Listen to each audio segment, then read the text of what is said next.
Chapter 61. You are serious.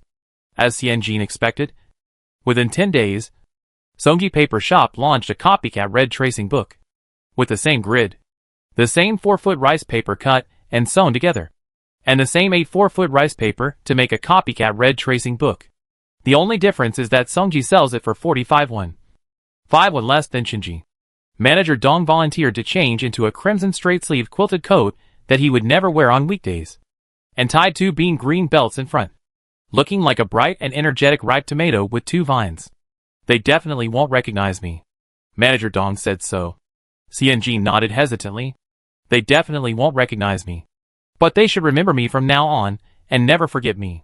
Suor asked the question that Xianjin had been holding in his throat. Mr. Dong, did you prepare this dress on weekdays? Otherwise, how could it appear so timely and fit so well? The old man's face changed. Xianjin smiled and held back his laughter. Oh no. It seems that I have discovered Manager Dong's special hobby. Sans was not far away, and Dong, who was holding his breath and almost leaking the secret, walked very fast. Xianjin felt that he had lowered his head to flip through Shuangjiazi and translated 2 words. When he looked up again, tomato. Oh no. Dong, the manager, was back. Xianjin took it in his hand and looked at it, and then touched the paper, and said with certainty, this paper is better than ours. The laminated rice paper used by Chen's was considered a lower-end paper. If sold separately, the price of 1 knife was about 400 won, and 1 piece of paper was 4 won, adding the labor costs of Boss Shang and Xiaoqiao village. The cost of Chen's red copybook was about 40 won, and the profit was just over 10 won. Compared with high-end papers such as Zhangxian, Sajin or Teowajian, the profit per transaction was very low, and it was a volume business. Songji used better paper, which raised costs but lowered the total price. It was a disguised way of competing for the market by lowering profits. When newcomers of similar products appeared, their first reaction was basically to start a price war, squeezing out the opponent's living space by compressing their own space, and achieving malicious competition. It was basically the same as what Xianjin expected at the beginning.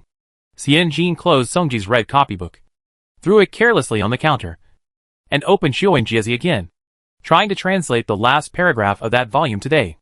Manager Dong asked nervously. How? Xianjin answered Manager Dong while reading Shuangjiazi. There are 2 ways. One is to wait quietly. Songji's profit from a booklet will never exceed 5 cents. We have Xiaoqiao village as a backup. In addition to tracing the red books, we can also have other high-profit income to lower the price. Even if they work overtime or even hire odd jobs, they will be entangled by the mere 5 cents of profit. When they work later, they will find that the gains are not worth the losses, and they will naturally start to change their business. We continue to be as steady as a mountain, which can be said to be a victory without fighting, unless you are a big business owner with other businesses that can make up for the profits. You can't fight a price war for long. In the end, you will probably end up dead. If you keep fighting with him, you can kill him. Manager Dong understood immediately and frowned. But what if Songji takes advantage of the situation to do other business? No one comes to the paper shop just to buy 2 red tracing books. It's worthy of being a long-standing family. Xianjin looked at Manager Dong with admiration. He is really an experienced tomato. Yes, Jing County is engaged in this business. Other prefectures and counties in Nanzili come here to buy paper. Whose name do they admire? I am afraid that Songji will use this momentum to expand its reputation. Now we have Furanji, Songji and Shinji standing side by side. If Songji becomes powerful, then when people mention Jing County and Xuanqing Prefecture, they will all know Songji but not Shinji. Then our life will be difficult. Xianjin was smiling all the time, and he did not show any panic. Manager Dong remembered what Xianjin said a few days ago. If they want to use shady tactics, we will use open tactics and kill them if we must. His heart gradually settled down, and the sweat on his back gradually faded away.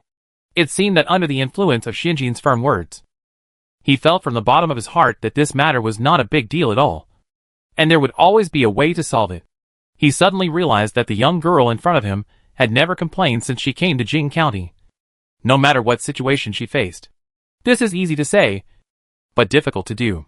People have emotions, and when they have emotions, they will express them. Most of the words they express are complaints. And this little girl, facing the mess made by Master Chenlu.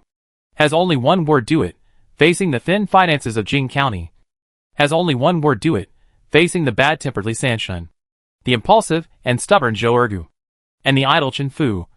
She can twist them all together. Twist them into a rope. She is responsible for steering. And this group of people spontaneously work hard. With Jean Jia around, he seemed to feel at ease. Manager Dong stroked the 3 hairs on his head and smiled. Then let's choose the second way. Xian Jin smiled and nodded firmly. Of course. The second way. Suor stood aside, looked at Manager Dong, then looked at the shopkeeper, secretly encouraged himself, and must beat Zhang Mama and become the 3rd smartest person in this store. The sun was bright in March. After Shaanxi, after going outing and sweeping tombs, the academies that had not started work since the first month of the year also began to sweep and respect the Confucian temple one after another. For example, the Qingcheng Mountain Academy, which was full of seed candidates for the college and provincial examinations, mostly open for reading at the end of the first month. The Mingguan and family schools in the 32 cities under the jurisdiction of Jing County, where the teachers respected the old lazy rituals scattered, mostly ended their annual holidays in early March and opened for reading. It is quite similar to the later generations. The 3rd year of junior high school and the 3rd year of senior high school will go to school after the Spring Festival.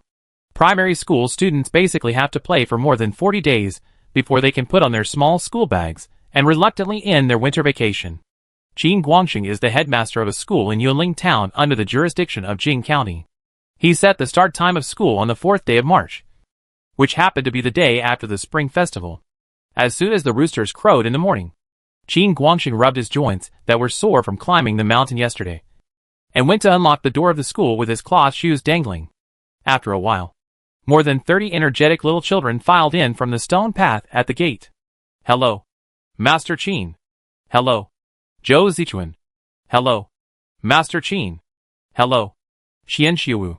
Hello, Master Qin. Shang. Qin Guangxing's eyes widened, and he was awakened from his sleepiness. He was stunned. Boss Shang? Hello, Master Qin. Behind the chubby figure of Boss Shang, a slender figure jumped out. It was a girl wearing a pickled vegetable-colored short jacket and a blue-white short pleated skirt. The girl had a smile on her face, and the smile reached her eyes, diluting the coldness between her eyebrows and eyes, making her look very friendly. Boss Shang bowed happily and introduced Qin Guangxing first. This is the director and teacher of our Yunling Mingguan, a student of the 4th year of Zhaoda. Now, most of the children who are willing to study in Yunling Town and its 18 villages are starting their education here. Then he briefly introduced Xianjin. This is Boss He, the boss of Qinji Paper Industry in Jingxian Workshop in Xianzhou Prefecture. Then she bowed to Qin Guangxing. I came here without asking for permission today, which is really a bother. I do have something important to tell you, and it's a good thing. If you are free, can we chat? Although Qin Guangxing was completely confused, he turned sideways and shouted, Wen Yang! Wen Yang! Take the kids to recite the Shui Er chapter first. If anyone can't recite it, you will be beaten first. Then she opened the door and invited the 2 to come in. She was very enthusiastic. While leading the way, she kept saying, Why are you eating at a tavern? I said you are rich. Then he shouted to the inside, Wen Yang! Wen Yang! Add some food for lunch. Add a plate of Yunling square cake. And ask Wang Put to go to the market to kill a grass carp egg. Chop off the fish head. Pour cornel, chili pepper, scallion, and garlic.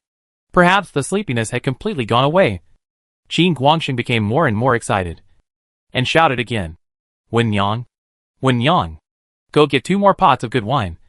I will not go home until I am drunk with Lao Shang today. Wen Yang finally appeared. A thin woman in her 30s with a bib wrapped around her waist, holding a kitchen knife in one hand and the Analex in the other, jumped out of the wooden corridor in a very fierce manner. What Wen? What Yang? 800 Wen Yang a day. I manage students and you. My ancestors must have buried me in the wrong grave for 8 generations. After seeing who was coming, Wen Yang's tone suddenly changed. It turns out that Boss Shang is here. I will arrange it immediately. Immediately. The change was so fast that I couldn't catch up even if I rolled and crawled. Why are these 2 so enthusiastic about Boss Shang? Obviously, He is a student who got the first place in the college examination and the owner of a printing workshop. They are not related at all. Xianjin followed Boss Shang with a smile, entered the main hall, and sat below Boss Shang. Qin Guangxing personally bowed and poured tea for Boss Shang and Xianjin. After a round of greetings, Qin Guangxing brushed his wide sleeves and got back to the point. If you have urgent matters, you can just write a letter in advance and send it to Mingguan. Why do you have to make a special trip? Looking at the smiling boss, he's sitting next to Boss Shang. He smiled again. Boss He, I have heard of your name for a long time. Many villagers with students and their families have come to ask about your new copybook. They thought it was a young man who was good at planning, but they didn't know it was a young woman. Boss Shang took the opportunity to continue. I came here for this matter. Boss Shang paused and naturally passed the topic to Xianjin. Xianjin smiled and said, You are too polite. You are well informed. Since you heard about Chen's new copybook, you must know that this copybook is very suitable for students who are starting to learn. I wonder if Master Qin is interested in promoting it for the students in the school. Let these kids use it. Qin Guangxing couldn't help but smile bitterly. You think too highly of us. Yoling Town is small, and there are many students. But it's only because of the strong academic atmosphere in Nanzili. Many families sell everything they have to support their children to go to school. Your copybook is used by the spoiled children in Qincheng Mountain Courtyard. In our small place, even if the children's families have the intention, they don't have this little money in their pockets. In his words and deeds, he didn't have the sour and pedantic air of a scholar. Xianjin thought to himself and couldn't help laughing. 10 coins and 8 pieces of paper. Can't you afford it? Qin Guangxing was stunned and looked at Boss Shang. Don't cheat me. Xianjin took out 2 tracing books from the cloth bag beside him and handed them to Qin Guangxing with both hands. The one on the left is the tracing book launched by Chen Jixian. 50 won per book. Using the laminated rice paper. The one on the right is the tracing book that I recommended to you, which costs 10 won. It uses bamboo paper. But because bamboo paper is easy to soak up ink, I deliberately did not bind the tracing paper into books, but only sold them separately. 10 won for 8 sheets of paper. And a knife of paper sells for 110 won. Each sheet can be used to write the same number of large characters as the laminated rice paper. Qin Guangxing touched it in astonishment. In terms of paper quality, laminated rice paper is naturally better. And no one is stupid. Laminated rice paper must be better than ordinary bamboo paper. This is common sense. Even if people don't know the value of goods, money knows the value of goods. But, for 10 coins, you can buy a red tracing book. 10 coins? Qin Guangxing's expression was a little excited. Even if you buy the inferior quality bamboo paper alone, it costs 1 coin per piece of paper. What's more, this is a red tracing book with grids printed on it. He was born into a scholar family and had been teaching for almost 6 or 7 years. When Shenji's tracing book came out, he knew it was a good thing. Very suitable for children to practice calligraphy. But this thing is not what they should use. Qin Guangxing was a little excited. Are you serious? Xianjin nodded. Of course it's true. Xianjin took out another piece of paper from his pocket and handed it to Qin Guangxing. And Shenji has another rule. Anyone who has used Shenji's tracing paper, as long as he passes the examination for the scholar, no matter how many tracing books he bought from Shenji, Shenji will refund the money he spent on it. Chapter 62. Who else can do it? At noon, as expected, there were dishes added. Grass carp roe. The fish head was cut off, and the fish face meat along with the cheeks was covered with a layer of dogwood, perilla and chopped pepper, and steamed in a big pot. After it was taken off, 2 green peppercorns and scallions were added, and hot oil was poured on it. The fragrance was so fragrant that people wanted to throw their noses away. The head played the leading role, and the meat on the grass carp roe played the supporting role. It was sliced thinly by Wen Yang and thrown into the fish soup made from bones. 2 spoonfuls of chili oil were splashed on it when it was out of the pot. After eating the fish meat, some sweet potato powder, radish and Chinese tune leaves were blanched to eat, which greatly comforted Xianjin's Sichuan stomach that loved spicy food. Xianjin ate his fill, and Shang drank his fill. Qin Guangxing and his wife drank 2 large pots of green plum wine with him. It is said that 1 pot weighs 1 pound. When Yang was a little worried, you are drunk, and the students will have to study in the afternoon. Qin Guangxing waved his hand, raised his face, and half closed his eyes. Let them study on their own. Recite the Yongyi chapter. If they can't recite it, beat them first and talk later. A loyal supporter of stick education. Your school should be renamed Beat First and Talk Later. Xianjin drank a sip of tea and sat at the table of the children. After noon, Qin Guangxing sent the two of them to the mule cart. Put his hands on the edge of the cart. Rested his chin on the back of his hands. Tilted his head and blinked. Then we have a deal. Every month, our school will buy $30 of red bamboo paper. And I will trouble the shopkeeper to deliver it to the gate of the official post on the first day of every month. I will send someone to pick it up. Xianjin nodded quickly. Yes. Yes. Yes. It's settled. He raised the contract in his hand again. Words are not enough. We have the contract in hand. You can rest assured. Qin Guangxing nodded excitedly and slapped the mule's butt. Go! Let's go! The mule was startled and kicked. And Xianjin's body swayed and hurriedly grabbed the shaft. The scholar drank wine. How come he was as excited as an ordinary person? The mule cart swayed towards the neighboring Teotihuacan town. Boss Shang was originally dazed. But his eyes immediately cleared up as soon as he got on the car. He smiled and took the contract. Scanned it. And returned it to Xianjin. Qin is willing to sell cheap paper to make a profit. Shouldn't I, Shang, also reduce my capital and support Boss Xiao He? Xianjin smiled and said, There's no need to put pressure on your capital. This is a bargain hunting business. Qin has Xiaoqiao village as a base, so it can afford to raise or lower the price. Boss Shang's stall is not big, and he is not as confident as Qin. Xianjin sincerely thanked him. You have a wide network of connections, and you have helped Qin with connections. Why bother about the economic cost? Seeing that Boss Shang was about to speak, he simply changed the subject. Your relationship with Master Qin is closer than I expected. Boss Shang smiled, bent his waist, and lowered his voice. Master Qin. Speaking of which, Xiao He is also familiar with him. She is familiar with him? How is she familiar with him? Xianjin was stunned. Boss Shang pointed to the cloth bag beside Xianjin. And the edge of the cloth bag revealed a book that Scholar is Really Handsome Part 2 that Xianjin was studying hard under the lamp. He smiled. This book was written by Master Qin. When he was taking the college entrance examination, he was short of 10 taels of silver for clothes, paper and ink. So he came to me. What could I do? We agreed that I would pay for the entire book. And after he finished the college entrance examination, he would give me the manuscript of the entire book. I would take 80% of the proceeds from printing and selling, and he would take 20%. In this way, the 10 taels of silver needed for the college entrance examination were collected. Xianjin's eyes wandered, and he could not help but respect Master Qin. The hero and heroine missed each other due to misunderstanding for 18 chapters. The hero jumped off a cliff for 7 chapters, and the heroine ran away for 5 chapters.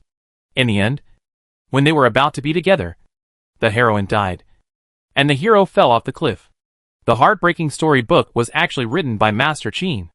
Xianjin was extremely irritable after reading it, and he cursed while being reluctant to let it go. The spiritual world of the scholar. How could he love to abuse people so much? Thanks to Boss Shang. One relationship after another. One person introduced another person. And in 10 days, Xianjin, Su'er and Zhou followed Boss Shang to run 6 or 7 towns, signed more than 10 Mingguan and 4 or 5 private schools, and basically won all the Mingguan and private schools in Jingxian and surrounding towns and villages. The deposit was nearly 20 taels, and the amount ordered in a month was about $600 of red bamboo paper.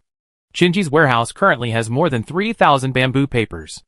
They were all made by Master Chen Lu and Manager Zhu to make the numbers look good on the warehouse books. This batch of goods can still carry orders for nearly half a year, giving Xiaoqiao village a great buffer. Boss Shang was still not satisfied with running with Xianjin, and wanted to expand the business to the neighboring Taiping Prefecture, across the Zhejiang River, across his Wuhu County, Taiping Prefecture, where the academic atmosphere is prosperous, and the paper industry is not developed. 2 of the directors of the Mingguan and Qin Xiucai are in the same class. Why don't we take advantage of the victory and catch them all in one fell swoop? And they caught everything in one fell swoop. Xianjin laughed.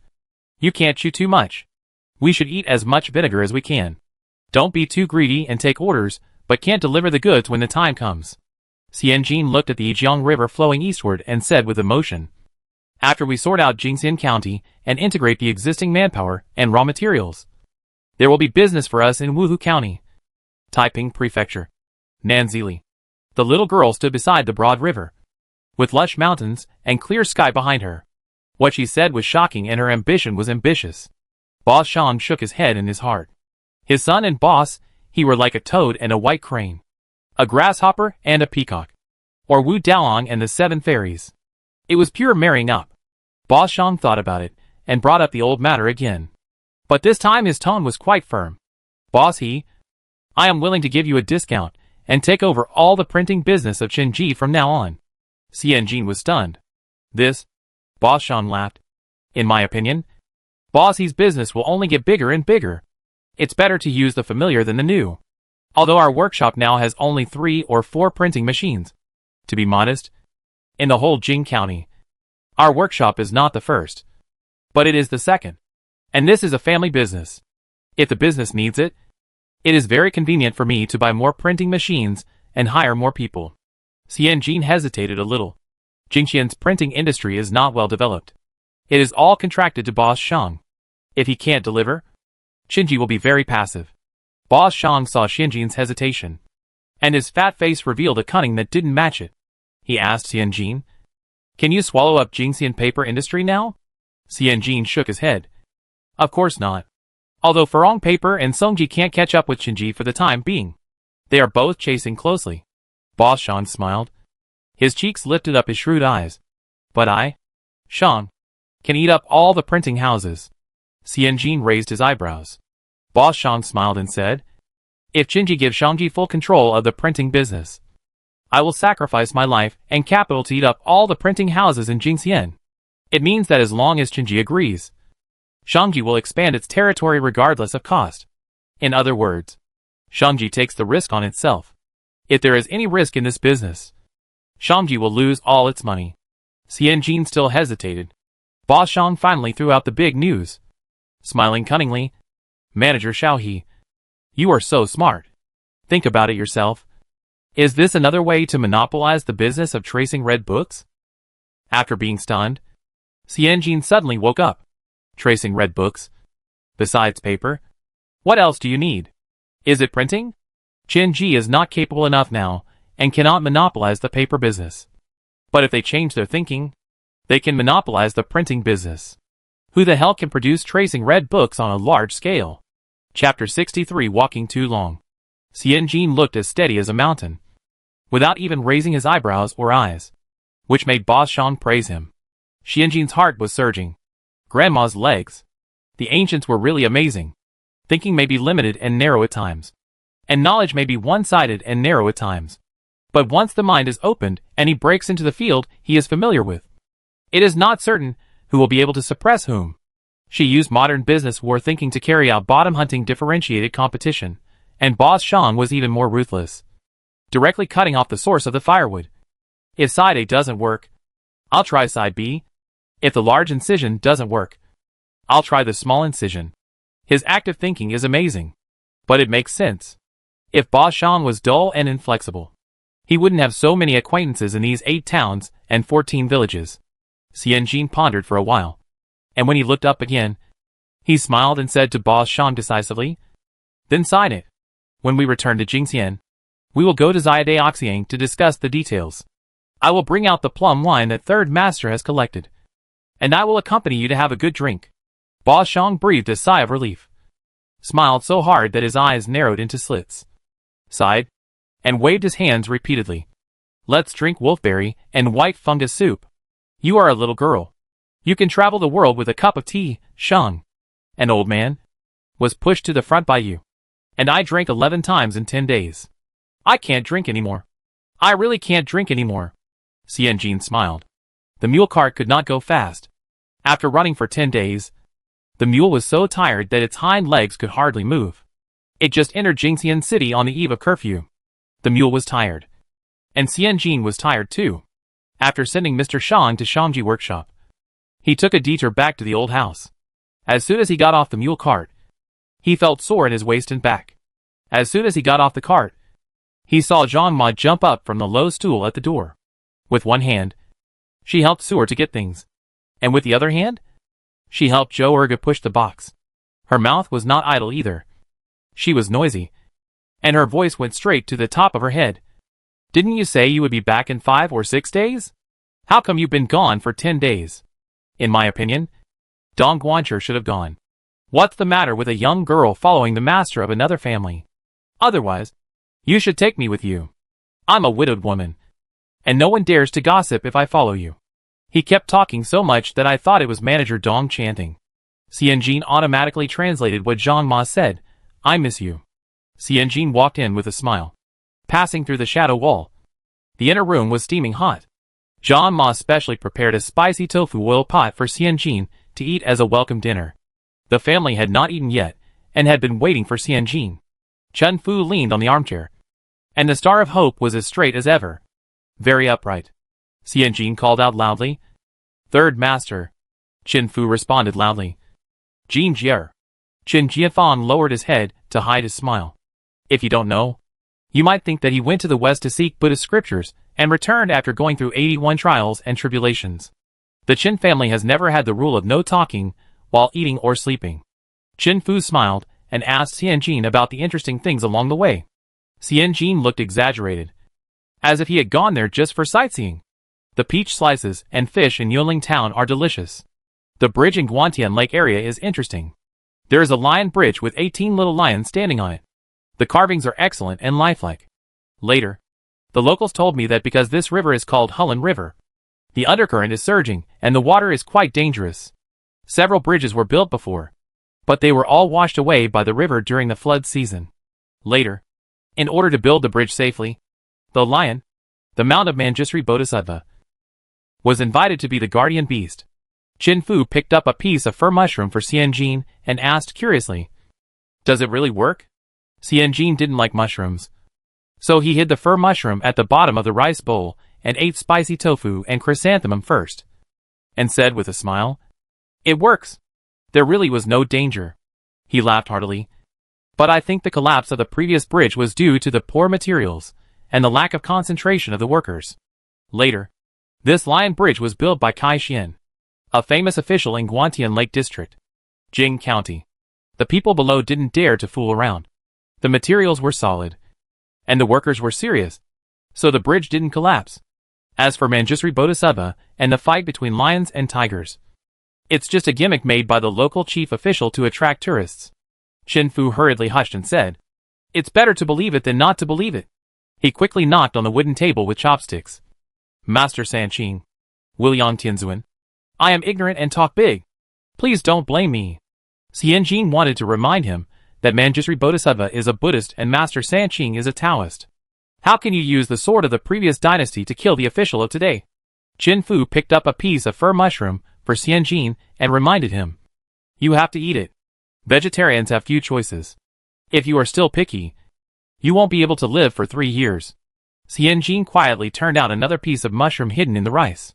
Qin Jianfang lowered her head and listened quietly, with a smile on her lips. After Chen Fu cared for her stepdaughter with a warm face, he glanced at Qin Jianfang and immediately raised his eyebrows and glared. Zhang Ma had clearly prepared the meal for this kid early in the morning. Unfortunately, he came back very late today, and the food prepared by Zhang Ma was all cold, so everyone had to eat dinner together. Did this guy wait to grab food with Jin Jie on purpose? The fir mushrooms were bought specially for Jin Jie. This stuff is only available in March and September, and Xiao Daxiang was specially asked to find someone to help dig it in the mountains. Chen Fu snorted coldly. Qin Jianfang glanced at his uncle from the corner of his eye, feeling a little puzzled. Hearing another cold snort, his hand trembled as he picked up the food. Since he doesn't like mushrooms. Then Qin Jianfang picked up the fir tree mushroom. Chen Fu? Is this kid trying to piss him off to death? Chen Fu was utterly exhausted after eating the meal. He felt sorry for the fir tree mushroom that died in Qin Jianfang's mouth, and secretly hated Jin Jie for not knowing the value of the mushroom. After eating, he was exhausted and shouted to go into the house to rest. Xianjin was about to help Zhang Ma clean up the dishes, but Zhang Ma was impatient. Go away. Go away. I have to wash them again after you did. I prepared the water for you, and clean clothes are ready. Go and wash off the dust first. It should be said that Zhang Ma is professional in taking care of people. She is quick and clean. And except for her love of scolding while doing things, she is perfect. Xianjin took a comfortable bath, rinsed his mouth carefully with willow branches and tooth powder, changed into a clean dark crimson short jacket and pleated skirt of the same color, and then put on a pair of warm and comfortable cotton shoes. Suer ground the ink and spread out a 4-foot Sagentang paper. Xianjin picked up the soft brush, but didn't know where to start. After all, it is a long-term contract. Unlike the sales contract signed with the director of the private school, the monopoly contract signed with Xiaoqiao Village, the document signed by the Heshengi printing house, has a lot of things. The private school Mingwan is a sales relationship, and the silver and goods are settled. Xiaoqiao Village is an outsourcing relationship. Qinji is the absolute party A, and the Heshang boss is an alliance relationship. If the wording in the document is not in place, there will be endless troubles. Xianjin certainly believes in the character of Boss Shang, but she believes more in the power of money and time. Even brothers who are in business together can still argue with each other. What about her and the boss? After pondering for a while, Xianjin packed up and went to the Qin family's library. Even if the Qin family's collection of books is not large, it is better than working alone. If he really can't find useful references in the Qin family, he can go to Qincheng Mountain Courtyard to cram tomorrow morning. There is a long-standing cherry tree next to the Qin family's library. Now the flowers have bloomed and faded, leaving only the yellow petals. Cherry blossoms are beautiful, with a suitable shade of light and pink and elegant. Xianjin has always liked this kind of flowers. Xianjin murmured with regret. The flowering period is too short. You have been gone for too long. Outside the corridor, a person in a plain long gown, holding a lantern, walked slowly. Chapter 64. What does it mean? Xianjin turned his head and saw Chen Jianfang walking slowly. He had changed out of the long gown he wore to school during the day and put on a silk jacket that looked very comfortable and warm, and a beige straight-collared blouse. Xianjin's eyes fell on the buttons at the collar of the blouse. He invited the wrong guest, and the buttons were buttoned upside down. Is there something urgent? Xianjin thought in his heart and smiled. It is indeed longer than expected. I originally planned to go through 5 towns and come back in 5 or 6 days. Who knew that when we arrived at Yiling Town, Master Qin gave me a name card to introduce me to Langxiao Town to find Master Wang, and Master Wang gave me a name card to go to Teotihuacan Town to find Master Lu. One is involved. So isn't it a long time? Xianjin said, making way for him. It's so late. Where are you going? Chen Jianfang said calmly. To the library. I have an essay test tomorrow, so I'll go read the 4 books annotations tonight. Another person who suddenly turned to Buddhism. Xianjin laughed. Chen Jianfang asked again. Miss, he is also going to the library? Xianjin smiled and nodded. Some of the wording of the contract document is not very good. I want to think about it again. Chen Jianfang always had a warm smile on his face and walked forward. Contract document? Xianjin then told Chen Jianfang about Boss Shang's amazing operation. Chen Jianfang was stunned and said with great emotion, It is said that people who are half as good as ancient people will work twice as hard. But it is true now. If you find the right way and method, you can be the first to make a profit. Xianjin laughed. We do business with our brains. I don't believe that there is any big difference between Qin's paper and Song's paper. In the end, whoever has a quick brain, good information and courage will make money. I think of the contempt of the ancient scholars for business. First, the prosperity of business will inevitably reduce agricultural labor, which will have an impact on the foundation of the country such as agriculture, forestry, grain and grass. Second, from the stories handed down from generation to generation, we can see that people all admire the hard work of studying hard for more than 10 years and then leaping into the Dragon Gate, and do not agree with the story of easily making money by taking unconventional ways. In the final analysis, the ancients valued acquired virtues such as hard work and diligence more than intelligence, speculation, and other innate characteristics. If we talk about innate intelligence, there will always be a regrettable ending like the story of Zhongyong. The two of them were silent for a while. Chen Jianfang lifted the lantern up, and the light just shone on the road of the two people. Soon, the two of them arrived at the library. 3 oil lamps covered with glass lampshades were lit in the inner room. The light was dim and not very bright, which made Jean night blind. She held the wooden shelf where the books were placed, squinted her eyes, and carefully read the words on the book cover. The tip of the little girl's nose was almost touching the book cover. Qin Jianfang raised the lantern as high as he could. Xianjin could only vaguely see a few words, and took 2 books from the bookshelf. Then turned to see Qin Jianfang's empty hands. Qin Jianfang explained in a low voice, "I forgot. There is no 4 books annotated in our library." Xianjin looked at the few dozen books that could be put on this bookshelf. "How many books are there? Can't you remember this? How did you pass the imperial examination?" Hee. There is still a star of hope." Xianjin remembered that he had just guessed the ancient's argument between diligence and talent, and couldn't help but draw a conclusion. It seems that the star of hope must be very hard working behind the scenes to look effortless. Qin Jianfang naturally couldn't hear Xianjin's inner complaints. He dutifully acted as a lampstand and followed Xianjin out of the library. After 2 steps outside, he suddenly raised his head and pointed to the dark green cherry leaves not far above his head. "Look! There are 1 or 2 cherry flowers blooming on the top of the tree." Xianjin squinted and couldn't see anything. Qin Jianfang raised the lantern above his head, and Xianjin's eyes suddenly lit up. Following his gaze, he saw 2 small pink and white flowers hidden in the lush leaves, and said with certainty, "These 2 are waiting for me to come back." Qin Jianfang laughed more happily than before. "Cherries are ripe in June. If you still want to go out, I'll ask Madame Zong to save a small box for you and freeze it at the wellhead." Xianjin thought for a moment and said with a smile, "I won't go out until the end of the year. I can't eat too much. I can't finish all the business in our county. And I don't have the ability to go to a farther place. Going out at the end of the year is to collect materials, which is a common thing. And going out twice a year is already very enjoyable." Xianjin is extremely grateful to Mrs. Chu of the Chen family for her openness, Shen Fu for endorsing her, the shop assistants for their ability to stand up, and Boss Shang for his willingness to accompany the gentleman at the risk of his life for 10 days and 20 rounds of drinking. If any of these is missing, she can't leave the shop at all. This time, of course, he went out to buy the red copy market at the bottom. But Xianjin was more of a person who deepened his understanding of this dynasty and continued to open up to it. For example, scholars can also write heart-wrenching novels. For example, when talking about business and drinking, some people persuade others to hide. Some people support others to make fun of others. And for example, the ferry across the river in Jingxian is a Qingbu Songjiang boat, while the Taiping Fu on the other side is an open elm boat. Xianjin took the initiative to take this painting called away. The real picture slowly unfolded in front of him. The sense of reality that came from entering another world gradually changed from 60% to 80%. Xianjin pursed his lips, not noticing that Qin Jianfang breathed a sigh of relief after hearing the answer.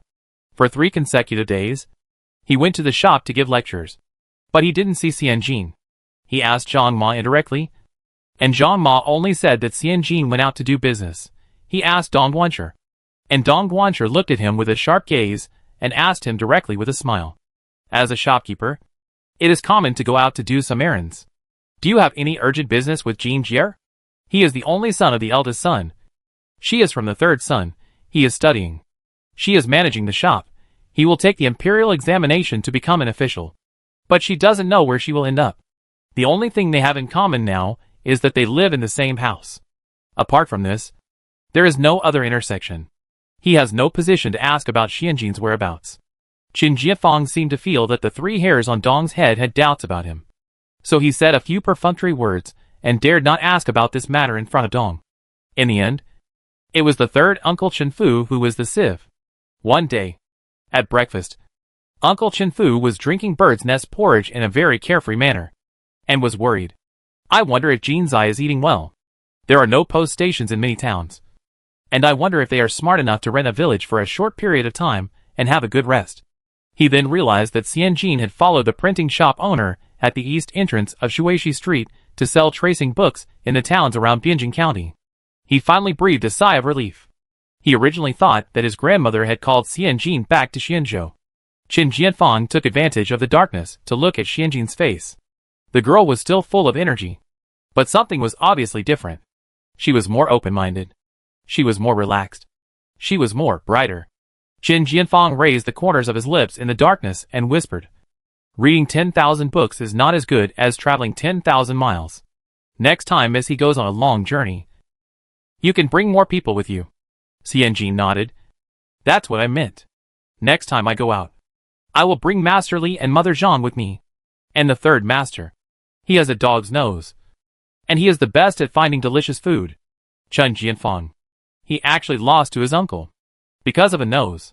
Chen Jianfang silently raised the lantern high, smiled, and sent the girl to her narrow porch without saying a word. The next morning, Xianjin slept in a long sleep, and finally slept through the fatigue of several days of traveling. Just as he sat up dazedly, he heard Aunt Zhang shouting in the outside. Who is this? Why put the book at the porch? Aren't you afraid of rain in the middle of the night? Xianjin rubbed his eyes. Aunt Zhang pushed the door open while chattering. Xianjin took the thick book from Aunt Zhang's hand. On the cover of the book were written the words "De Wei Law Volume." There was something stuck in the book. Xianjin opened it and found a pink, white, thin and clear dried cherry blossom. This page was talking about the business rules and the law, such as anyone who does not agree with the buyer and seller, and who sells goods fairly and justly, and who bids high and low to confuse others and make profits, shall be flogged 40 times. Isn't the law the best reference for writing a contract? Xianjin took out the dried flower, put it to his nose, and sniffed it gently. There was a faint smell of carbon. Yes, it was baked at high temperature with charcoal last night. So it must be newly made? Xianjin held the dried flower, and looked at Zhang's mother with a somewhat helpless look. Zhang's mother frowned and asked, What's the matter? Xianjin was stunned for a moment. And then he spoke in a daze. What does it mean for our Dawei to send flowers to the girl? It can't be what she thought it meant. Right? Chapter 65 Reliving the Nightmare. After a moment of hesitation, Zhang leaned over to look at the dried flowers in Xianjin's hand and smiled knowingly. Oh!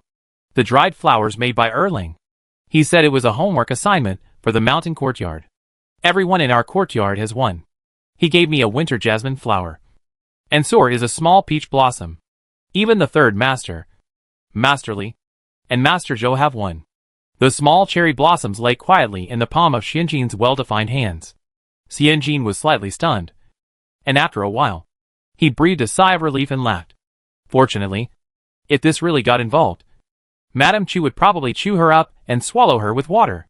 Xianjin put the dried flowers in his hand back into the Dawei Law and Association volume, and used this thin, clear, and everlasting beautiful cherry blossom as a bookmark that would accompany him every day.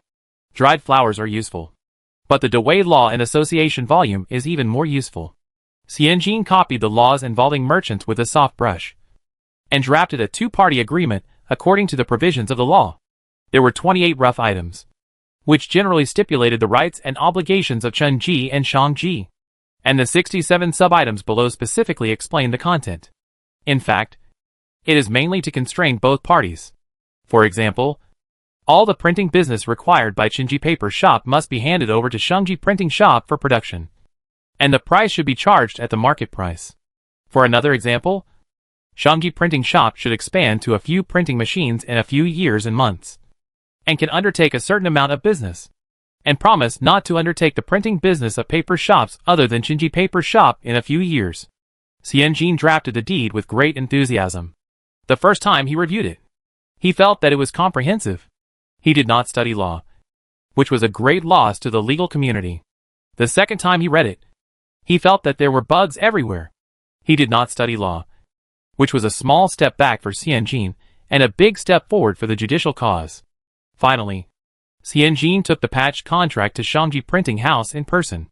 Boss Shang held the contract far away, squinted his eyes, and pretended to look at it for a moment, then picked up a pen and signed his name, and then took out a gray seal from under a pile of wooden wedge molds and pressed it at the end.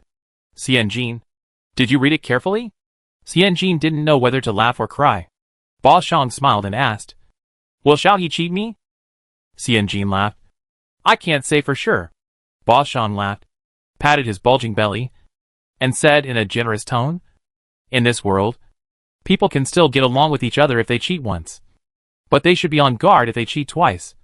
And they can cut off all contact with each other if they cheat 3 times. And never go back to the past. Pay a little price. Recognize a person. And in a word, I am the winner. It is quite true of her father's business in the previous life. The spirit of contract. In the previous life, all regulations were complete. and all departments were complete, so it could be well implemented. But in this ancient feudal era, the spirit of contract is ultimately a test of human nature. No matter how beautifully the contract is written, if the government office is not strong, who will enforce the obligation to compensate? Should the victim go by himself? Then what is the difference between this and no contract? CNG nodded thoughtfully, and went back to the shop to add another paragraph to the notes of The Great Business of the Traveler by Qiao Shanshang. Businessmen benefit the people. If they owe money or other things, they are only allowed to report to the local court and ask for a decision. After thinking about it, she took the full origami and went to Qincheng Mountain Court in person again. She was not sure what Qiao Shanzhong meant by giving her a policy paper. But years of exam-oriented education made her develop the habit of writing something and understanding something after reading something, so that it could be considered as leaving a mark. After all, Chinese people have the gene of taking notes. Before leaving Jingxian, Xianjin read the policy paper and wrote notes with the mentality of doing homework. Later, he read it word by word and found that this file was quite interesting to read, as if he was back to the time when he was doing graduation project and reading documents every day. Sometimes he would add a sentence or two when he remembered something. The notes became longer and longer. Xianjin simply copied a copy with a soft brush and framed it carefully. At first glance, it looked like the original. "You wrote this?" Xiao Fangji put his hands behind his back, bent down slightly and flipped through the comments and thoughts presented by Xianjin, and was quite surprised. This must be 4,000 or 5,000 words. Right? The writing structure is very organized, including alternative views on the content written by Bao Yuan. There are also some fantasies and suggestions diverging from Bao Yuan's original manuscript, and some are obviously solutions to problems in real life and business. Qiao Fangji was shocked. If it weren't for the shopkeeper Xiao, he handing it to him personally, he would never believe that this article was written by a little girl. The writing style is rigorous. The structure is clear. The arguments are prominent and supported by case examples. Judging from the content alone, this article can be selected even if it is put in the college examination or even the provincial examination. Even if I can't get the first place, I will definitely not fail. Of course, there are definitely many other problems. For example, the article is a bit thin. Although it is supported by examples, it has no allusions to support it. For example, the current rights and laws are a bit unfamiliar, and some of them are the author's own guesses. For example, Qiao Fangji frowned and read the 3 or 4 pages of the manuscript over and over again, with a tone of regret. Why are there so many typos? The handwriting is not good. It's soft, like a group of dying river shrimps. There is no dignity at all. Then he asked Xianjin, "Did your second brother help you read it?" Xianjin's face was flushed red from being scolded, and he hesitated when he was asked this question. "What second brother?" Qiao Fangji emphasized. "Erlang. Jianfang." Xianjin suddenly realized. It turned out that he had learned from Chen Fu. Xianjin hurriedly shook his head. "No. Erlang has a heavy workload. And this is just my humble opinion in my spare time. I am not ashamed to present it to you. But because the policy paper you gave me to read is really touching, my article is not yet mature. So I did not bother Erlang. This is a reading note. Submitting it here shows that I am still hardworking and have good study habits. And I am a good helper. Homework after class mainly shows an attitude. And I never expect the president of a higher education institution or experts and scholars in the industry to review it carefully. Who knew that Dean Qiao actually read it? Not only did he read it, he also finished reading it in front of her.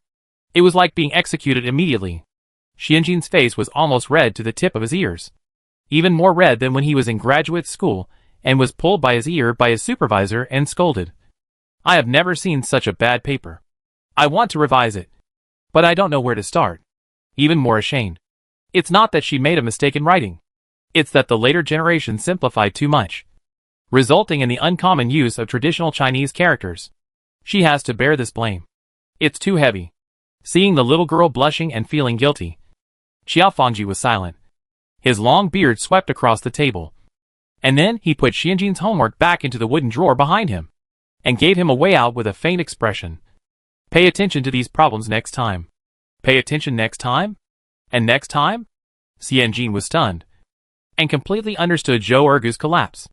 Oh my god! I have traveled to the feudal era of another time and space. Why do I still have to write a paper? Chapter 66. Unable to accept the goods. Xianjin's collapse was slowly digested in silence. If you think about it this way, the academician-level tutor of a 985 university specially assigned her a paper, and even insulted her in person. Oh no! Revised it. It is an academic blessing that we have cultivated for 8 lifetimes.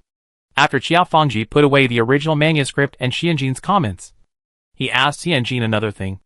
I heard that Qinji signed a long-term contract for copying red books with several private schools in the town? She has only been back for 1 day. News always travels faster than footsteps. There is nothing to hide from Principal Qiao. Xianjin nodded. There are many children who are just beginning to learn in a private school, and the red tracing book is more suitable for them. He took the initiative to report. Not all children who are beginning to learn come from wealthy families. So Chenji deliberately lowered the cost and used bamboo paper with a rougher production process and a shorter production cycle to make bulk red tracing. Just like reporting the project to the director in the previous life. Even if it is a pile of garbage, it is still unjust and angry. Thinking of this, Xianjin spoke louder. The price of bamboo paper for tracing red is 110 coins per piece. If the boy passes the examination for the title of scholar, the money spent on the tracing red paper at Qinji will be fully refunded. Although the profit is not big, the volume is high.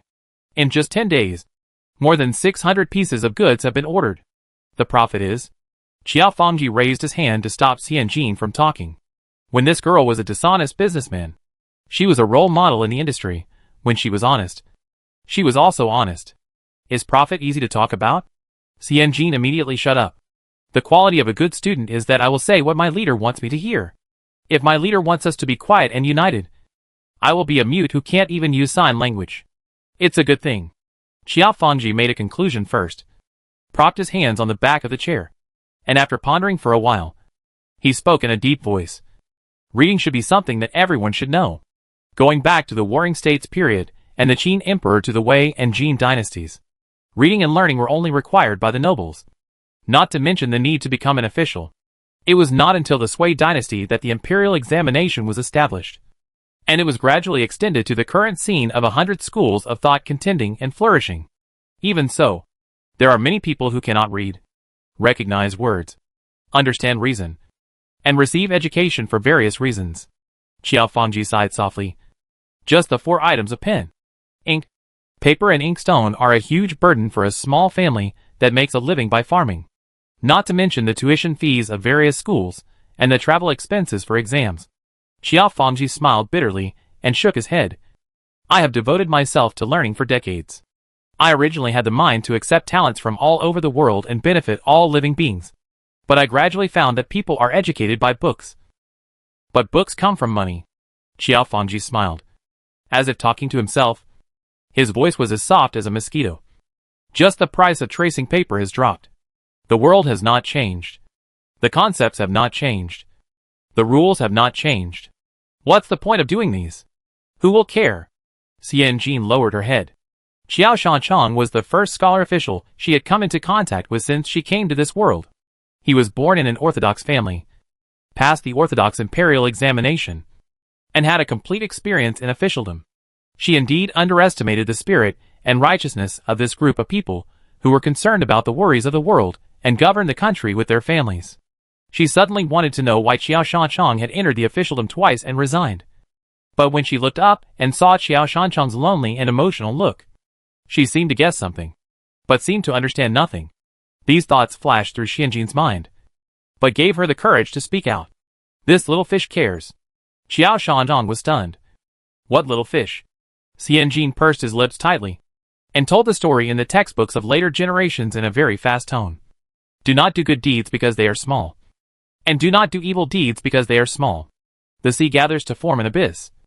The sand gathers to form a tower. The water accumulates to form a river, and all rivers return to the sea, although the power is limited. But the little fish cares. It is true that the low-end market of copying red books is to hit Songji.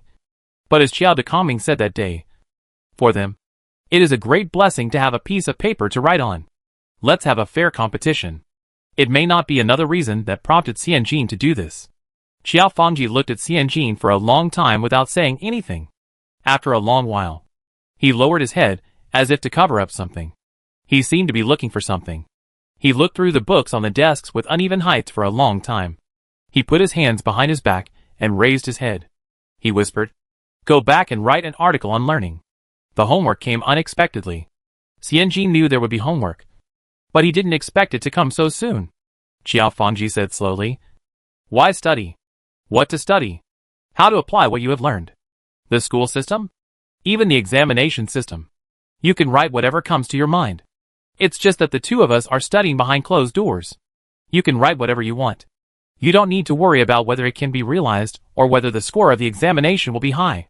You just need to express your truest thoughts." Qiao Fangji was afraid that he would be afraid of difficulties. So he hesitated and added another sentence.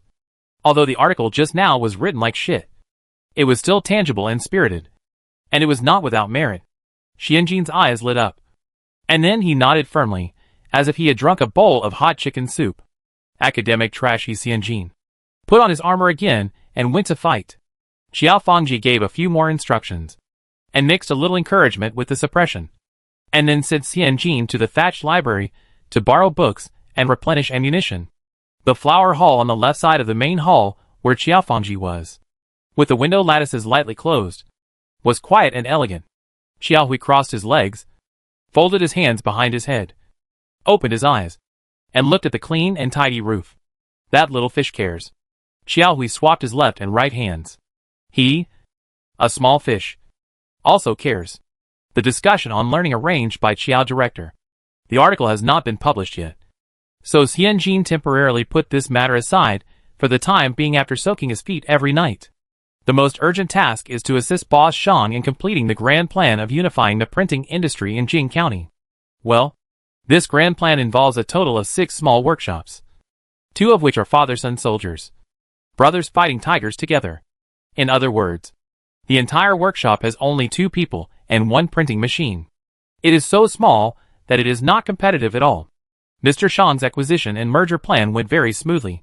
For the printing workshops with strong productivity, Mr. Shang borrowed from Xianjin's approach to Xiaoqiao Village and directly outsourced them to Party A and Party B, using the workload to attract people for the 2 smaller workshops. Mr. Shang directly used money to attract people, raised the price by 2 times to buy the other party's printing machine, and offered them to work in Shangji. Basically, all the family wealth was spent. Seeing this, Xianjin directly placed a $1,000 tracing order with Shangji and immediately paid 70% of the payment, which greatly alleviated Mr. Shang's financial crisis. All this was done very quickly, so quickly that many people didn't react at all. Southeast corner of Shuishi Street, Jing County. Song Baishi, the young master of Songji paper shop, was calculating the accounts with abacus sticks with a mouth full of bubbles. 20 sticks were fiddling around, but they couldn't make more than 20 taels of profit for Songji. The manager rushed in and said in panic. The workshop in the south of the city said that it couldn't print the red copy. Chapter 67, to be the top of the list. Song Baishi was concentrating on playing with the abacus. Hearing what the manager said, he nodded, but he still couldn't figure it out. Song Baishi calculated and calculated. The flow numbers in the account book looked good, but the profit and costs were equal, which meant that he didn't make any money. His mind was full of things, and it was like a gust of wind blowing by his ears. After a long while, this gust of wind really blew into his ear holes. Song Baishi stopped playing with the abacus in his hand and raised his head. Where is Mr. Wang? The printing workshop in the west of the city? The manager shook his head repeatedly, speaking in a panic. Boss Wang from the west of the city, Boss Chui from Langqiao Town, Boss Zhou from Qiushang Village, all of them can't do it. Boss Wang and Boss Chui signed a contract with the Shengji printing company, and now they are fully booked with work orders, and have no time to care about our small order of 100 or 200 books. Boss Zhou has now closed the printing company and returned to the village to buy land and become a farmer. Song Baishi's hands trembled. More money. Give Boss Wang and Boss Chui more money. 3 cents for each book. If you make more, you will lose money. But at this time, you have to do it even if you lose money. If you don't do it, you will lose a lot. If you do it, you will lose a little. It depends on which way you lose less. The manager shook his head with a sad face.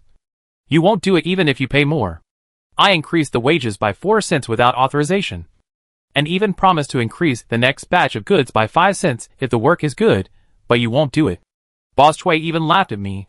The manager took a deep breath and imitated the tone of the bastard. Yu Songji made 300 books in 10 days.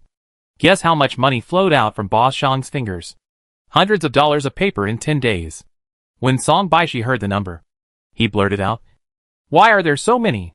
Just now, there was no printing house to help Songji print the grid paper.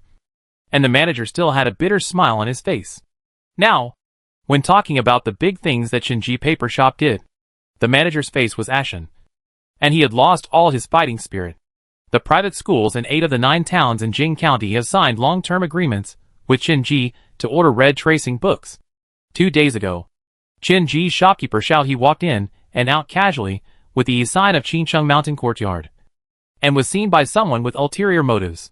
The local schools in our county also took the initiative to find Shinji to buy red tracing books. The manager added. Besides, Shinji no longer sells high-quality tracing books, but only sells loose bamboo paper tracing books for 110 won each. Many of our customers who tiptoed to buy tracing books are also wavering. It's just tracing for children who have just started to learn calligraphy. 45 won. 8 sheets of exquisite tracing books, 110 won. 100 sheets of slightly rough tracing paper. Those who are really wealthy don't care. Of course. But for families who still have to tiptoe to buy paper, which one will they choose? You could almost imagine it with your eyes closed. Song Baishi pursed his lips, and his face suddenly turned pale. He had just put in $3,000 of paper. He had just cut $3,000 of coral peach paper into square pieces of tracing book size. If no one takes Songji's business, if no one buys Songji's tracing book, these papers can only be sent to the toilet as toilet paper. Even as toilet paper, it might be too small. Song Baishi opened his mouth, his mind buzzing. How much bamboo paper do we have left in the warehouse? The manager looked flustered. What time is it? Do you still have to follow Shinji around?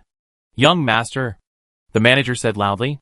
Song Baishi waved his hands repeatedly, signaling him to stop talking. How about we clear out all the bamboo paper in the warehouse? Make as much as we can. She sells for more than 100 coins. But we sell for less than 100 coins. They are the same things. Who wouldn't want to be cheaper? How can this be possible? The same method. The first time you use it, you are a genius. The second time you use it, you are a mediocre person. And the third time you use it, you are a fool. If the profit is suppressed again, can Songji survive? Wouldn't it be a loss of money to gain publicity? The old manager was so anxious that he grabbed his big toe. Since the old boss passed away, these shops were legitimately given to the only son, who knew that the young boss was too young and thin-skinned, and was obsessed with traveling and eating, drinking and having fun. For a long time, the business of the shop plummeted. It was all thanks to the foundation laid by the old boss that they were able to maintain the current situation. The idea of copying Shinji's red copybook last time was also his. Although it was not authentic, it at least brought the business of the shop back to life, and also cleared a wave of paper in the warehouse. I originally thought that I could make a small profit but sell a lot, and slowly squeeze Shinji out of the red copybook business. But now I don't know that this has happened again. What can we do? The steward looked at the anxious young master with red eyes, and he gritted his teeth. This method is a bit mean, but there is no time to worry about it when the enemy is at hand. If there is retribution, let him take the blame. After all, the young master is a pure and innocent person, and they can do anything immoral. Steward Song looked at Song Baishi deeply, gnashing his teeth, and said, Young master, if Shinji wants to play this trick, our family is not a coward. We will play with her. We can't beat the witch of the Chen family. And we can't beat this young bitch.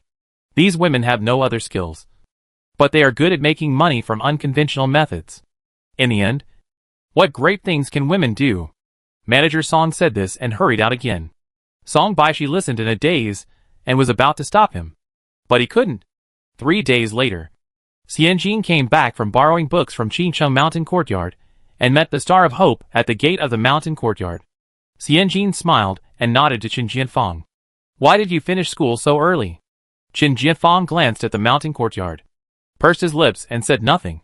Sun Shun returned to the mountain courtyard yesterday.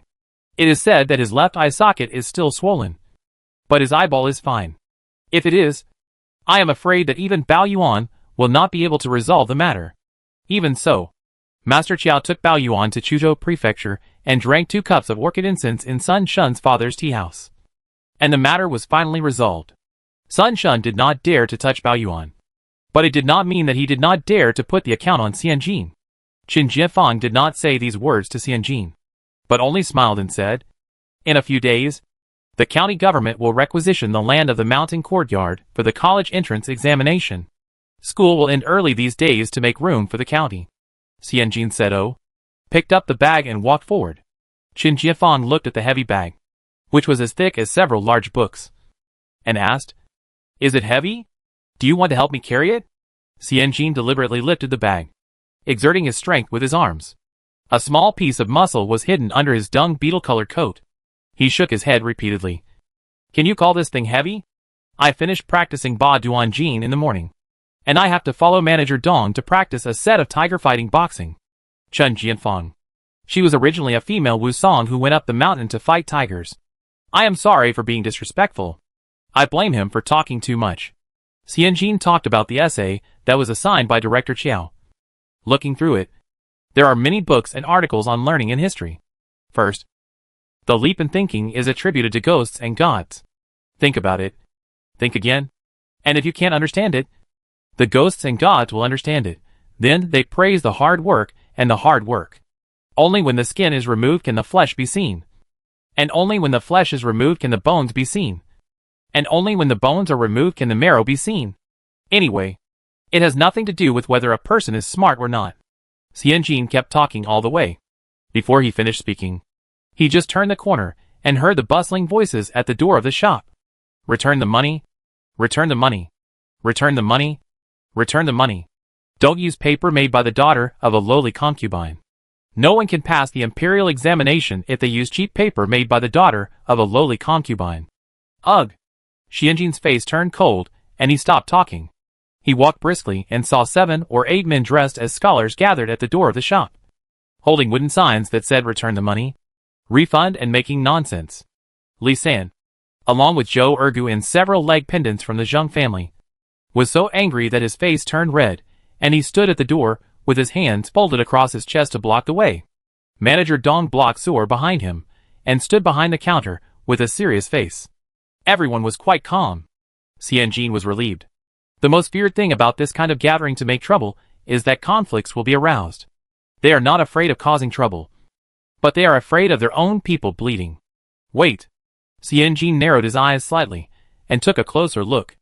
Among the men holding signs and making trouble in front of the shop, there was another figure jumping out. It turned out to be dear Boer. Boer was jumping up and down, waving his hands and scolding. Paper is paper. Paper can't choose its own birth. Can people do that? Several of our students in Qincheng Mountain Academy use Chen's copybooks. They do very well in their studies. Juning always tops the list in the monthly exams. I know the owner of this shop. No one is smarter than her. Come on. Come on. Everyone. Shout with me. I used the paper of a smart person and I got the top score. I used the paper of a smart person and I got the top score. Chapter 68. It's a hot commodity. Xianjin's expression was very interesting. His face flushed because of the gangsters, and he was relieved because of Boer's full protection. Xianjin was stunned. Qin Jianfang looked at the girl's blank back, and then looked at the pile of tall and strong men in front of the store. He suddenly felt angry. He seemed to understand Xiao Hui's mentality when he punched people. What did Xianjin do wrong? She did nothing wrong. She just did business conscientiously. Never shortchanged. Never used inferior products as good ones. But every time someone wanted to attack Qin, the first thing they did was to make a fuss about her life experience. Qin Jianfang held the cloth bag of the academy tightly in his hand, stepped forward, and was about to speak when he heard the little girl beside him shouting, "Refund them." Xianjin took 2 steps at a time and walked to the door, motioning Li Sanshun to take Zhou Ergu and a few leg pendants to go in first. Zhou Ergu was quite worried and looked outside the door. Xianjin patted the door panel as if to comfort him. He was smiling, but turned around and said expressionlessly, "Aren't you just refunding the money for copying the red book? It's a total of 50 coins. I even made a wooden sign and invited relatives and friends to help." Xianjin curled his lips and smiled. It's not a big deal to burn an old cotton-padded jacket for lice. Don't distort the facts. The middle-aged man in the lead was wearing a long straight-stitched gown, and his hand almost poked Xianjin's nose. Just tell me, are you born by my mother? Is your mother Xiaoxing of Mr. Chensan? Do you take your mother's surname? Xianjin clenched his back teeth tightly and stared at the middle-aged man intently. He looked very familiar. Xianjin and Manager Dong looked at each other, and Manager Dong nodded slightly at him. And Xianjin knew that his guess was correct. The middle-aged man was frightened by the stare, and he retracted his fingers. He said in a sharp and bluffing voice, "Why do you look like you want to eat someone? That's the truth. Those who buy paper at Qinji are all scholars. Which scholar would be willing to buy paper made by a lowly concubine? Bah! Don't you mind the dirt?" The other scholars, who followed him, all echoed him. Boer scratched the back of his head anxiously. You? What nonsense are you talking about? To buy a piece of paper? Do you have to dig out the 8 generations of other people's ancestors? The middle-aged scholar looked up and showed off his knowledge in a very arrogant manner. Now that the saints advocate Neo-Confucianism, we know that religious etiquette should not be violated. You and I are both scholars, and we know how precious pens, ink, paper and inkstones are. Such a precious thing. Can you and I accept that it comes from a lowly concubine whose father is unknown? This is true. Everything is inferior. Only reading is superior. This person's enlightenment makes his family prosperous. And even the pens, ink, paper and inkstone used for writing become elegant and sacred. And Xianjin's origin is indeed a bit embarrassing. You only know that the saint advocated Neo-Confucianism and the collapse of rituals and music. But you don't know that the saint is the foreson of the previous emperor. And the current Empress Dowager is the previous emperor's concubine Jing. If what you said is true, the saint who now rules the prosperous Haiqing River banquet is also what you call illegitimate. What do you think? Chen Jianfang took a step forward and spoke unexpectedly to Xianjin. Xianjin was a little anxious. Those who pursue a career in the imperial examination and economy should cherish their feathers. Not getting involved in the trivial matters of the market is the first principle. Xiao Hui had the courage to throw a punch in the street, but he relied on his noble family background. His father was Li Gang of the Wei dynasty. And what does the Star of Hope have? The only thing he relied on was buried in the ground some time ago. Xianjin reached out to try to stop the Star of Hope, but saw Chen Jianfang smiled in an ambiguous way, clasped his hands to the east, and bowed with a respectful and gentle posture. The words he said were obscure and threatening. Tell me, what is your name? Although I am not talented, I am also a candidate who has just passed the provincial examination. I have received many favors from the court, such as exemption from military service and tax exemption. Since you look down on the court, we will definitely report you to the prefectural government and have a good discussion with you. The middle-aged man in the lead was shocked. How could he know the secrets of the imperial palace? I'm afraid that the whole Jing County doesn't know which son the current saint is. And what is the status of his biological mother? When Chen Jianfang said this, everyone in front of the shop porch was in an uproar. The reason for the uproar was a little different. This is the Juren Master. It's a living Juren Master. And it's a handsome, young and upright Juren Master. Look at the straight back. The eyes like stars. The eyebrows like blades. TSK. It's not easy to see a living Juren Master. Even with Qincheng Mountain Court, there are only a dozen Juren in Jing County. What's more, the people in Qincheng Mountain Court are all high-ranking flowers, who usually don't leave the mountain gate. It's really rare to see a Juren who stands on the street and reveals his identity, and has an extremely superior appearance. Scarcity makes things valuable, and this rarity is compounded by the even rarer advantage of being beautiful. For a moment, the onlookers did not dare to follow suit and just watch the show. There were also some brave female onlookers who shouted with an ulterior motive. Are you a Juren? Then let me ask your name first. Chen Jianfang bowed to the questioner. I am Fan Xinger, the head of Qinji Paper Shop. So you are Chen Erlang? The questioning girl giggled and immediately stood firmly on Qinji's side, accusing the middle-aged man with a common hatred. Are you jealous because you saw that the Chen family had a young Juren, and you are still a Tongxing at your age? So you did this today. Xianjin saw that the girl's pretty face was red. She was holding a silk handkerchief of Madu offering longevity in her arms. She was wearing a jacket made of Songjiang straight shuttle cloth. The jacket was edged with bean green silk, and she had a golden hairpin with cordyceps flower on her head. At first glance, she was a rich lady. Xianjin looked away. The middle-aged man's face was livid, and he looked towards the southeast corner. But he saw that there was no one there, so he could only stand there in a dilemma, and finally opened his mouth to save some face. It's just a sophistry. Anyway, I won't buy anything from Chen's paper shop. Whoever wants to buy it can buy it. All the money paid went into the pocket of this lowly concubine. We have studied hard for decades, but we have become the initiators of the collapse of rituals and music. I want to see if everyone is at peace or not. After saying that, he was about to leave. Please stay, Xianjin said loudly, with a serious expression. If you feel uncomfortable using Chen's paper, I will take charge and refund you all the money. The middle-aged man sneered. That's good. 10 red tracing books. His eyes rolled. And 3 pieces of coral peach paper. I want to refund them all.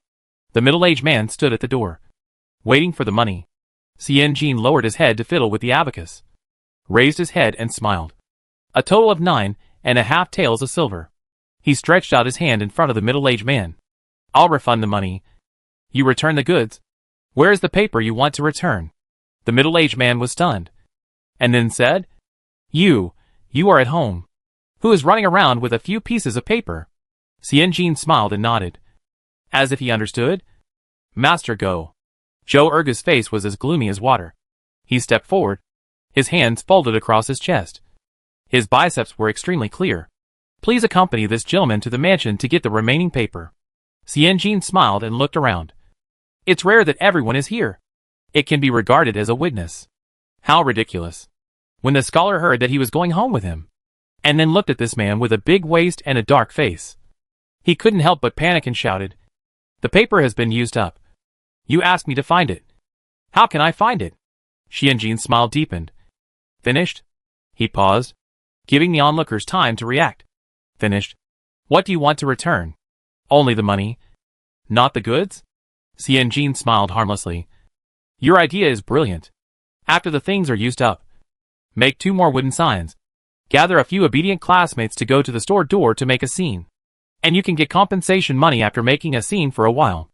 Isn't this just putting white flour on your mouth and eating and drinking for free? Zhou Ergu remembered the allegorical saying of his shopkeeper in his heart. You have to accumulate knowledge at ordinary times, so that you can flexibly apply it at critical moments and fight skillfully. The scholar's face turned red, and he pointed at Xianjin. You didn't come up with a name for a long time. Xianjin simply ignored him, and looked at other scholars, who were making trouble. What about you? Do you need our dog master to come with you, and take back the paper produced by Qinji, and return the cash? Whoever Xianjin saw took a step back.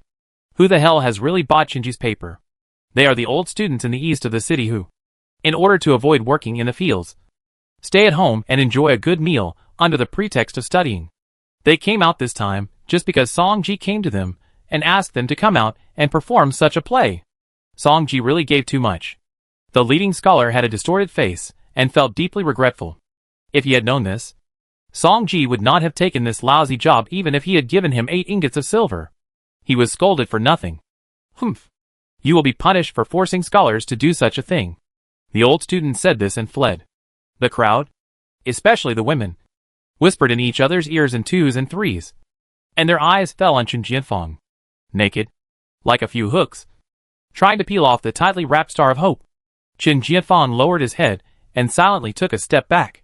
Xianjin pouted in his heart. She was attacked by everyone. But Star of Hope looked good.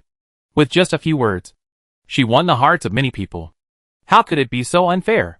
No matter which era, boys who are good-looking and good at studying are always in high demand. Chapter 69. Can I take it back?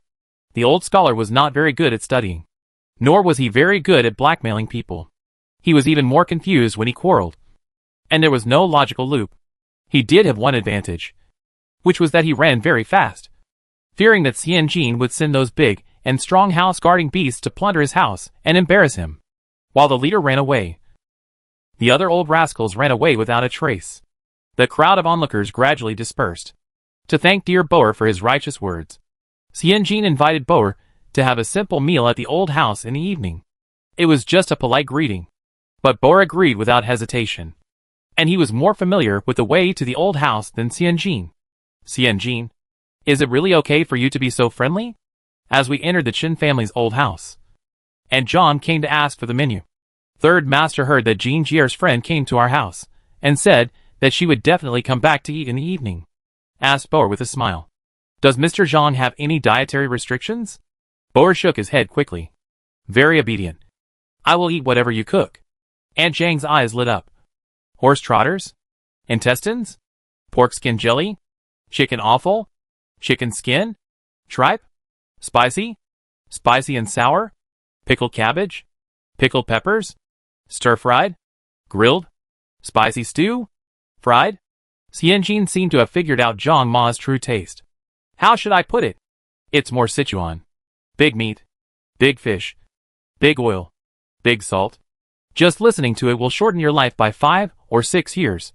Boer thought about it and nodded seriously. I eat everything. No taboos. Xianjin could see with his naked eyes that Zhang Ma's eyes not only lit up, but her fists were also clenched, and she looked like she was ready to fight hard. Well, I'm really wrong to think of ways to make light vegetarian meals for her and Hope Star every day. As he said, Qin Fu hurried back just before dinner, holding a few boxes of water chestnut cakes, white sugar steamed cakes and yellow croaker cakes, which are said to be specialties of Dingqiao, Jing County. In a month of 30 days, Qin Fu was out at least 25 days. Today he went to a temple to burn incense. Tomorrow he went to the stream to fish. And the day after tomorrow he made an appointment with a second-generation rich man in Jing County to have a drink and listen to music. He lived a retired life before the age of 40. And his life was very carefree. What can I say? Qin Fu's life was peaceful. All thanks to his wealth. Because the cakes were added with lard and fish. Xianjin and Chen Jianfang couldn't eat them. So all the 30 cakes went into Qin Fu and Zhang Wenbao's stomachs. Qin Fu liked Zhang Wenbao very much, and he opened a pot of plum wine to drink with him. He was slightly drunk, and his cheeks were flushed. He pointed at Zhang Wenbao happily. I like you as a scholar. You are not pedantic. You are very flexible. You smile when you see people. Then he looked at Zhang Wenbao's soft satin jacket on the upper body, the fine silk pants on the lower body, and the jade pendant hanging on his waist, which was large and transparent. And he laughed even more happily. And there is money! Qin Fu was stunned for a moment, then suddenly leaned forward and smiled sincerely. He is the perfect choice for my son-in-law. Chen Jianfang's hand trembled as he picked up the dish. Zhang Wenbo was sobered up by the shock, and waved his hands back repeatedly, feeling very scared. That young man is not in love. It must be love. He had seen Boss he deduct $50 from Zhou Ergu with an expressionless face. He had also seen Boss he scolding people. Just now.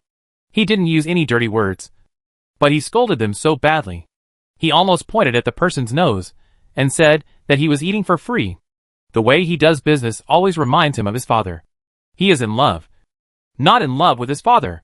Xianjin raised his eyes. His eyebrows tilted, and his eyes glanced at Qin Fu. Qin Fu's drunkenness instantly dissipated half. He took a sip from the cup, but he was very muttering in his heart. How could Ai Nyang, who is so gentle and calm, give birth to such a powerful daughter? They drank until curfew. Xianjin was the host and Chen Jianfang was an acquaintance. The two of them walked side by side and sent Boer to the door of the Qin family's old house. They also sent the servants to repeatedly remind them to send them to the mountain courtyard. Xianjin stood at the porch, blew away the heat on his face, and then turned back to the room. Chen Jianfang looked carefully, but did not detect loneliness and worries from the girl's words and actions and back. But he was still worried, so he lowered his voice and whispered, "In the afternoon, don't mind what those people said." Xianjin's mind was full of lawsuits. When he heard Chen Jianfang say this, he was stunned for a moment, and after a moment of reaction, he realized what he meant, and laughed. "I don't care. A group of old bugs are entrusted by others, and they are loyal to people. They are just some small tricks in business wars. I won't be angry. Being called a bitch is nothing." Her father, the nouveau riche boss, was scolded for his ancestors when he was competing for business with others. But he still smiled with a rotten face. Didn't he? Chen Jianfang was stunned for a moment, and then said, "Don't think about the endless things outside of your body, and drink the limited cups in your life. Miss He is cheerful and open-minded, and not fussy about trivial matters. I admire her very much. Xian Jin was slightly flattered to receive a word of admiration from the vested interests of the feudal era. Xian Jin raised his eyes, and saw that the eyes of this popular man were like stars. But he suddenly remembered the cherry blossom sandwiched in the book De Wei Law collection. He quickly looked away, coughed lightly, and walked into the corridor. Chen Jiafang followed behind him in silence. For a moment, Xian Jin regretted a little. Why did she want to be a considerate boss and let Su'er go back to rest early? If there were someone else around, the atmosphere between the two of them wouldn't be so awkward. The best way to break the awkwardness is to find something to talk about. Xian Jin thought of the periodic homework that Xiao Shan had given him. So he said casually, "Let me write on learning. Regardless of the form. Content. Good or bad. Just write how I view this thing." Qin Jianfang couldn't help laughing when he heard Xian Jin use this thing to refer to reading. His voice was still very low, as if he was afraid of waking up the servants who were sleeping in the old house. Talking about learning. This topic is too big. If you want to write an article, you need to find the right incision to enter the topic. Xian Jin thought so too and nodded. I plan to start with learning and doing. The unity of knowledge and action advocates seeking truth in my heart, which is a very typical concept of Xinxue. Qin Jianfang nodded. Speaking of writing articles, he was not sleepy. Unfortunately, nowadays, the Imperial College is deeply influenced by the cabinet. When I left, whether it was the Hanlin, the cabinet, or the Imperial College, they all believed in Master Zhu's knowing before doing. In the final analysis, it is a dispute between the school of mind and the school of principle. Xian Jin remembered that there was a period in the Ming dynasty when scholars had a fierce debate over whether to know first and then act, or to combine knowledge and action, which Yu Shi, Lu Jiuyuan, and Wang Shouren adhered to respectively. Is it still the case now? Xian Jin asked with a smile. I think Master Qiao is also a member of the school of mind. Very willful, and goes with the flow. Qin Jianfang smiled and nodded. Master Qiao, I am not used to just talking in vain. That is, he is against the theory of learning first and then doing. Xian Jin asked again. What about you? Is your surname Li or Xian? Qin Jianfang looked at Xian Jin deeply, and shook his head after a while. If the examiner's surname is Li, then my surname is Li. If the examiner's surname is Xian, then my surname is Xian. I am just a small scholar, and I don't have the freedom to stand on the side. I didn't expect Qin Jianfang to say that. Xian Jin was stunned. Qin Jianfang put his hands behind his back, and his temperament was as steady as a drum filled with lead. Even if he was thrown into the water, no matter how high the waves were, he would definitely not float on the water frivolously. If we have time, we can go to the thatched library together. There are too few books at home, and they are almost useless. Qin Jianfang said softly. Master Qiao is taking you to study. Even if you leave it in the mountain courtyard, it is an opportunity worth cherishing. Xian Jin certainly knew, although he didn't know why Master Qiao thought so highly of her. Having a famous scholar taking her to study and write articles, even if she was useless in the future and not qualified to participate in the imperial examination. For her, it was also a good memory, an opportunity for growth. Xian Jin nodded quickly. If you don't mind my dullness, I am very willing. Girl dull. The two words have a nasal sound, and they are indeed cute in a dull way. Qin Jianfang unconsciously raised the corners of his mouth. Then tomorrow afternoon? Xian Jin shook his head. Something happened in the shop. The afternoon after tomorrow? Xian Jin shook his head again. 3 days later? Xian Jin thought about it, and still shook his head. Qin Jianfang asked again. Is the shop very busy recently? Xian Jin smiled and scratched his eyebrows. Not really, but I have some personal matters to deal with. Qin Jianfang waited for the next words. Xian Jin stood in the corridor, his heels unconsciously hitting the bottom of the vermilion railing. He really is like a stubborn donkey. This thought flashed through Qin Jianfang's mind. Xian Jin spoke with a little hesitation. I have to go and deal with Song Ji. Although I am not angry, I still have to be ruthless and take revenge. Otherwise, I will easily be unable to sleep at night and unable to swallow. This is not good for my health. Very bad? Qin Jianfang. Well, can he take back the fallacy of comfortable and open-minded? Not fussy? Chapter 70, God's Helper. In May, the birds are flying, and the grass is growing. The streams in Jing County are flowing briskly in the wind of mid-spring and early summer. There are several restaurants in the southeast corner of Shuishi Street. Chen Fu's favorite dried Qin fish comes from Xishiang Pavilion, a shanty restaurant on the slope in the southeast corner. This restaurant is built by the Wuxi River. Several long bamboo poles are supported on oilcloth, and several thick logs are used as beams. There are 5 or 6 tables scattered around. The chef sets up a big pot in the open space, stacks steamers and cooks and serves dishes according to orders. It is a food stall with good business.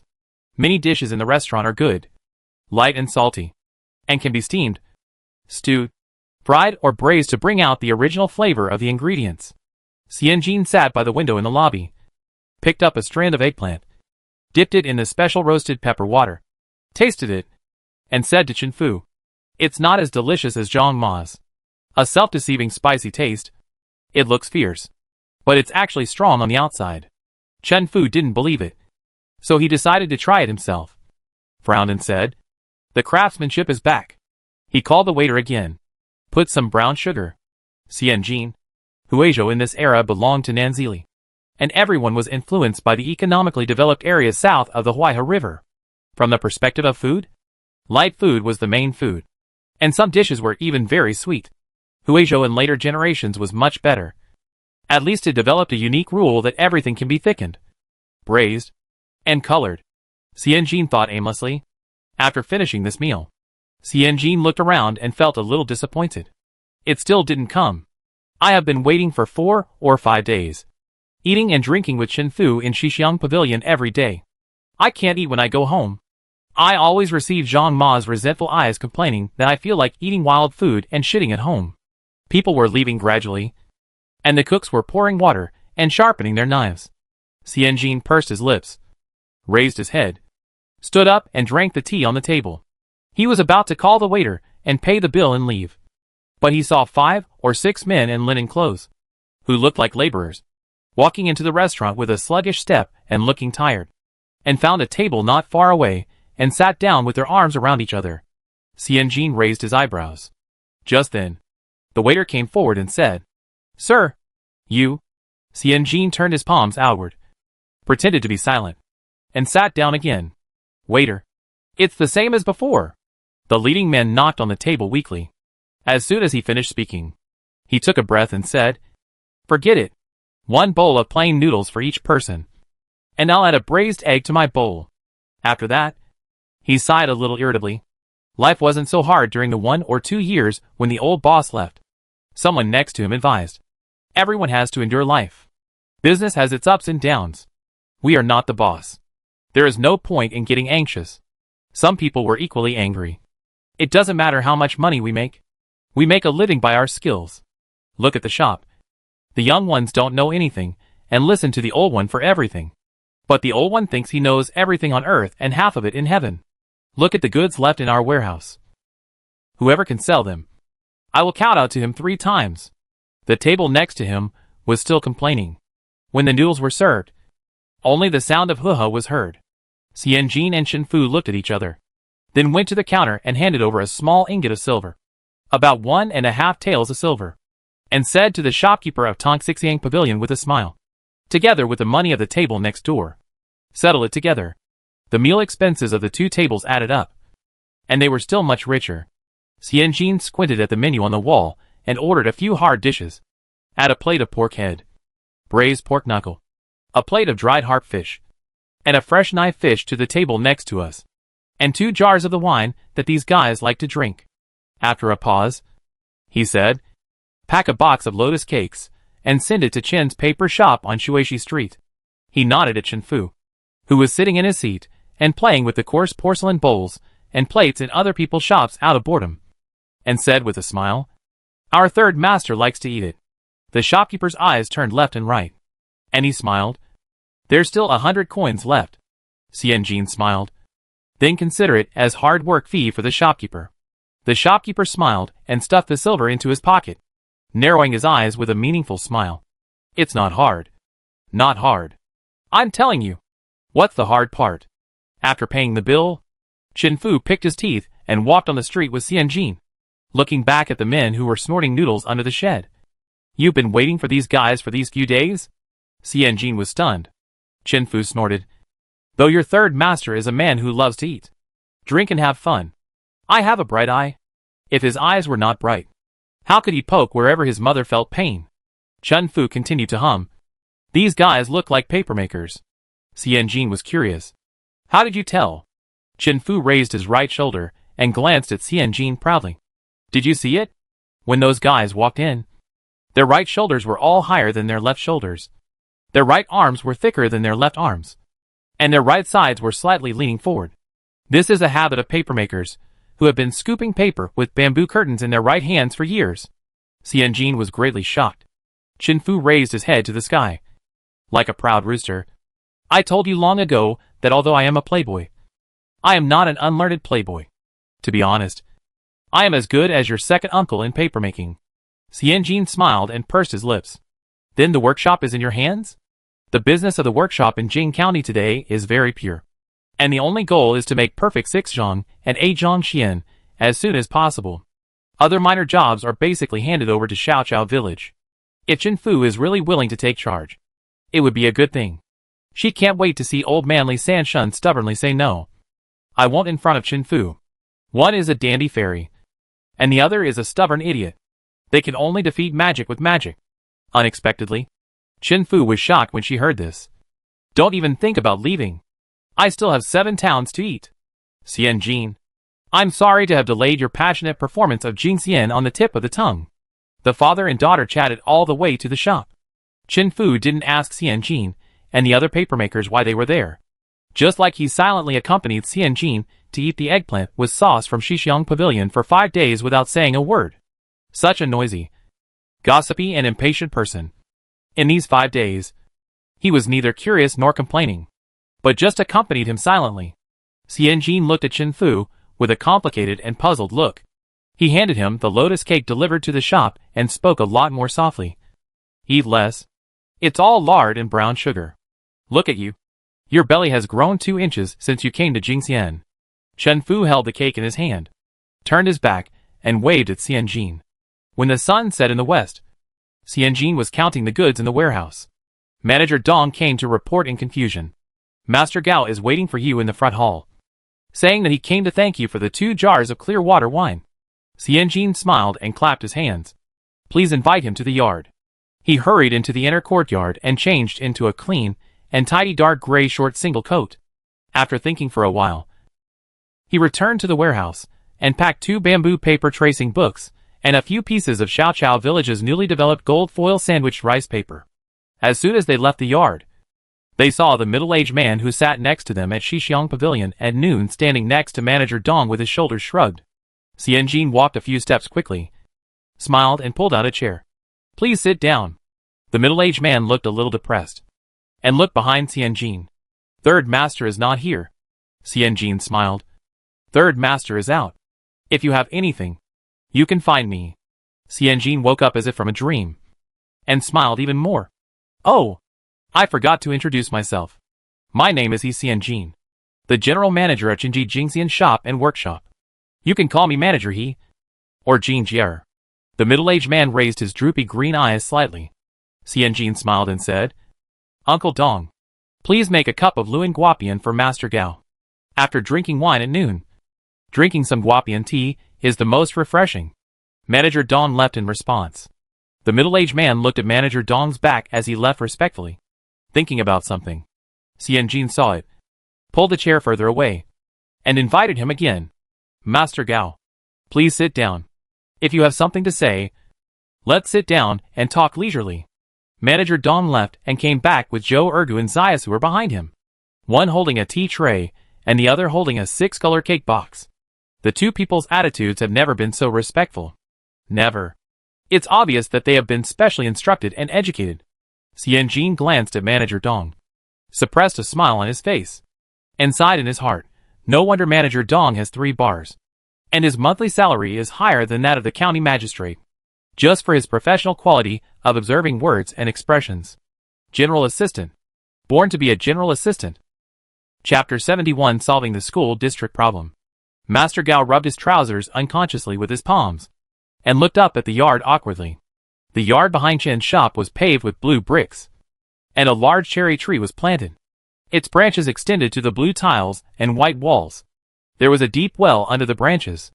Next to the deep well was a small square elm table, on which was placed a small red clay stove, roasting peanuts, oranges, and a small piece of glutinous rice cake.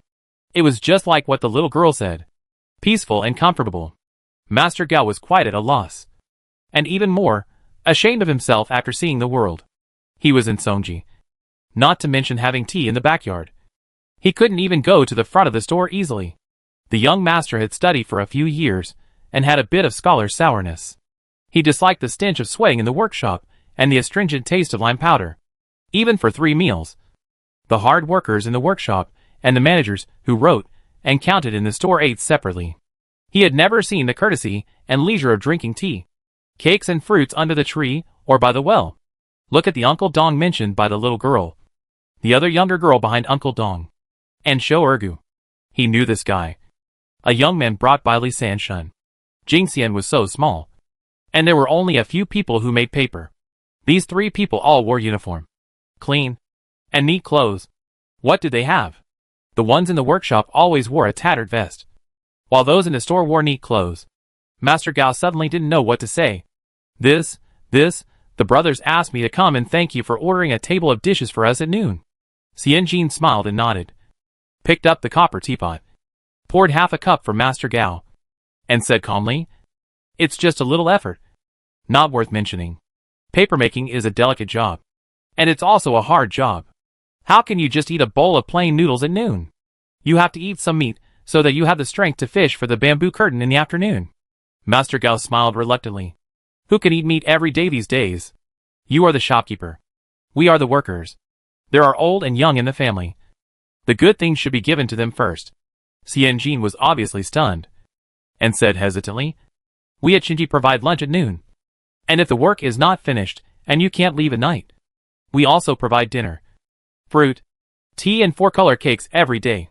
As if incredulous, he asked tentatively, "Don't Songji provide meals? And there is no meat in the rice?" Master Gao was also stunned, hesitating, and not knowing how to answer. Xianjin added, "Besides, our Shinji's meals are all freshly delivered from the old house. We eat whatever the 3rd master eats."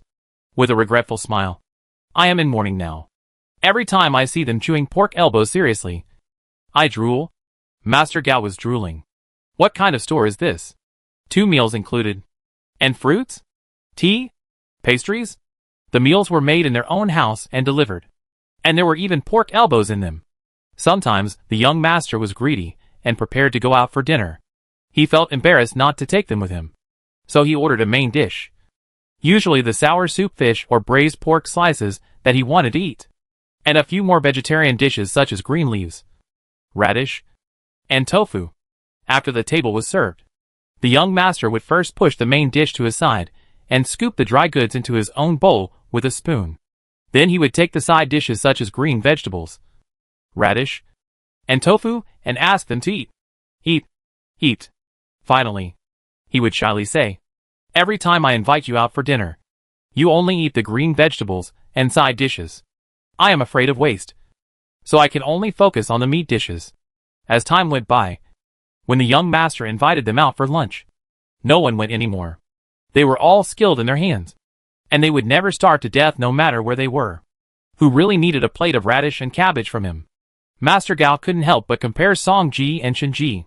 His mind was confused for a moment, and his palms were rubbing on his trouser legs, almost trying to make fire by rubbing 2 sticks together. He didn't say anything, and Xianjin didn't say anything either. They just smiled and poured another cup of tea for Master Gao. Master Gao declined again and again. Please, from you to you." Xianjin smiled amiably. "Master Gao came here at this time. But has he finished work?" Master Gao's mind was still on Chen's pork elbow and Song's radish and cabbage, and he said casually, "I finished work early in the morning. Business has been bad these days, and there is no paper to make. I will finish work after grinding for 4 hours every day." No paper to make? It means there is no money to turn around and buy straw and sandalwood. Xianjin nodded and complained. "Then you have nothing to do. We at Chen's have been working until curfew these days. We might as well clean up the second floor of the store for the guys. Master Li has a room alone. And the young guys have 2 rooms each. So that they can rest. More work means good business. And good business means making money. Master Gao couldn't help but show envy in his eyes. Xianjin looked up and said to Manager Dong with a smile. I heard Master Li complaining about me yesterday. 2 days ago. His twin grandchildren were enrolled in Yunling Mingwan. He was so busy that he didn't even have time to send them to school. And he was secretly talking about my words behind my back. Manager Dong folded his hands on his abdomen and responded very appropriately and familiarly. That's because old man Li was ignorant. Although he was tripped by the workshop and didn't send them to school. You wrote a letter in person and sent it to Master Qin of Mingwan, repeatedly telling him to take good care of old man Li's 2 grandchildren. The Indian Master Gao's eyes instantly turned into jealousy and burst out with a scorching light like Ultraman. And the volume of his voice involuntarily increased. What?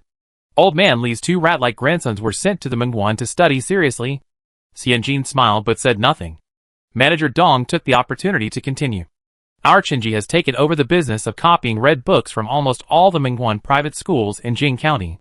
Among them, Master Qin of Yunling Mingwan has a close personal relationship with the shopkeeper. The shopkeeper sent Li Sanchuan's 2 grandsons to the Mingwan. Not only is it easy to study, but even the tuition fee is reduced by half. The light of Ultraman in Master Gao's eyes seemed to have a body. Manager Dong added fuel to the fire. Oh no! Icing on the cake. The whole Jing County knows that our shopkeeper not only has a good relationship with Mingguan Private School, but also has a close relationship with Qincheng Mountain Courtyard. If the grandson of old man Li Sanshun is promising, and is indeed talented and willing to work hard, it will not be difficult for our shopkeeper to send the 2 to Qincheng Mountain Courtyard as a guarantor. Master Gao is about to transform. He didn't know whether he was angry or excited. And both of his hands were shaking. Oh my god! What a lively place this is. Working to make a living. Not only 3 meals a day, but also fruit and cakes. And a rest room when you are tired and don't have time to go home. And most importantly, it can also solve the problem of children's education at home. Education. Send them to school. And have a proper education. Don't look at these paper-making masters. They get a lot of monthly allowances. He can get 3 taels of silver a month in Songji. But what's the use of more silver? He can't find a way to send his children to a proper education. The wife at home is worried day and night. When she comes home, she jumps on him and twists his ears, saying, the son has inherited his father's business and learned to make paper. He washes bark in Wuxi in the coldest days of winter and boils hot water in the workshop in the hottest days of summer. He has suffered all kinds of hardships. What about the grandson? Should he suffer the same hardships? Xianjin half leaned back on the chair calmly, watching Master Gao's old face turn red, orange, yellow, green, blue and purple, and counted 3 numbers in his mind. 3, 2, 1. He immediately stood up, bowed and said goodbye with a smile. Forgive me. I still have some accounts to settle. Master Gao rarely comes to Qin's. How about asking Master Li to take him around the workshop and the store? After thinking for a while, he added politely, you and Master Li should be familiar with each other. Right? Yes. How can we not be familiar with each other? They're about the same age. And they started their business about the same. Old Li is a little better at making paper. But the other things are really about the same. They grew up together in Jing County. And now they have worked in the paper business for more than 20 years. But their situations are very different. Old Li's boss treated him like a treasure, and always used the word please when talking to him. However, his boss thought that he smelled like bark and was smelly and fishy. Master Gao was led inside by Manager Dong in a daze. As soon as Master Gao left, Su'er and Zhou Ergu's respectful shoulders instantly dropped. Zhou Ergu stretched his elbows and looked at Master Gao's back with some concern. Will Master Li be jealous? It was considered a strong enemy. Would he worry about losing his position? Xianjin shook his head calmly. I told Master Li a long time ago that even if Gao was signed, he would only be appointed as the head chef in Xiaoqiao village. If the stall expands in the future, the position of Master Gao will be discussed again. By then, Li and Gao will have been well matched and there will be no need for jealousy. Su'er was worried about something different. Boss, if we can poach him, others can also poach him. After all, we can't keep him tamed. Xianjin shrugged indifferently. pointed to the deep well in the yard, and said meaningfully, "Water has always been flowing. The stream in the east and the well in the west. No drop of water is static. If water flows out frequently, we should first examine ourselves. Is our well too narrow? Too hot? Too few fish? We should do our homework in advance, instead of just worrying about someone leaving." Suar nodded, not quite understanding. Xianjin looked at Zhou Ergu again. Goyi stared at the peanuts on the table with a confused look on his face, scratching his tight sleeves from time to time, looking like a demented muscle man. Xianjin. In the workshop. 8 people can't think a single mind. Chapter 72, Empty. Master Li took Master Gao to see our workshop first, then walked out, looked at the pastry shelf at the door, the rest room on the second floor of the store, and finally went to the warehouse. Manager Dong narrated in an orderly and clear tone. When looking at the first few items, Master Gao may have heard about it before, so he was calm. Then he went to the warehouse and saw the 6 zhang and 8 zhangxian paper on the ground. His eyes almost popped out. Later, he didn't go anywhere else. He squatted in the warehouse and pondered the 2 piles of paper, smelling and looking at them, but didn't dare to touch them. "This is a knife of 6 zhangxian and a knife of 8 zhangxian that I extorted from Master Chen Lu.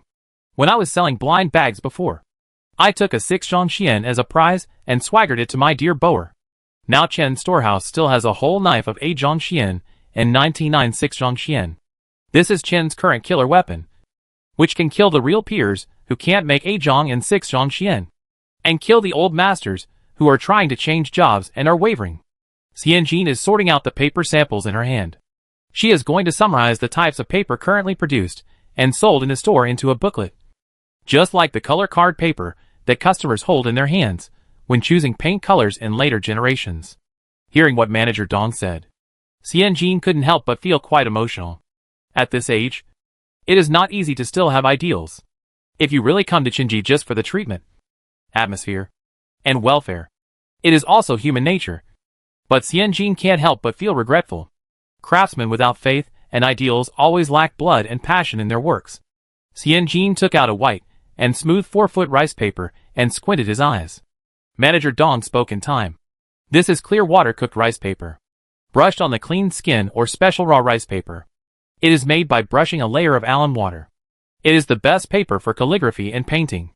Xianjin smiled and wrote clear water suitable for painting and calligraphy. Mounting.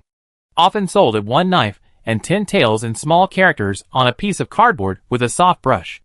After writing, he dipped it in white paste and pasted it on the paper. Manager Dong's eyes were full of admiration. Xian paper is divided into raw Xian paper and cooked Xian paper. There are many categories under raw Xian paper and cooked Xian paper. Qinji alone has 50 or 60 types of paper. Some with interlaced paper and some without interlaced paper. Some with gold and some without gold. Some suitable for painting and calligraphy.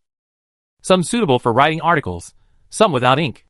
Some specially made to be very wet. Each category has different costs, different production times, different uses, and different selling prices.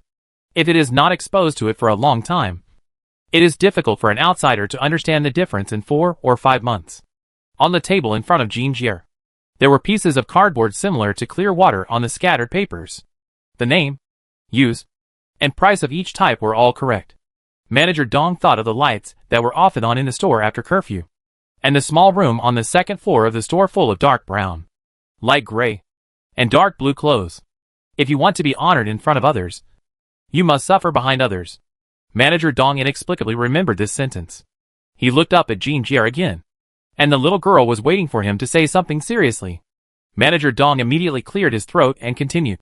After that, as the sky got darker, Master Sanshun dragged Master Gao to Xiaodaoxiang for dinner. After a few bottles of wine, Master Sanshun started to complain, saying that the skills of Xiaochao village were not outstanding, but their brains were really a bit stubborn. They would just follow any recipe given to them.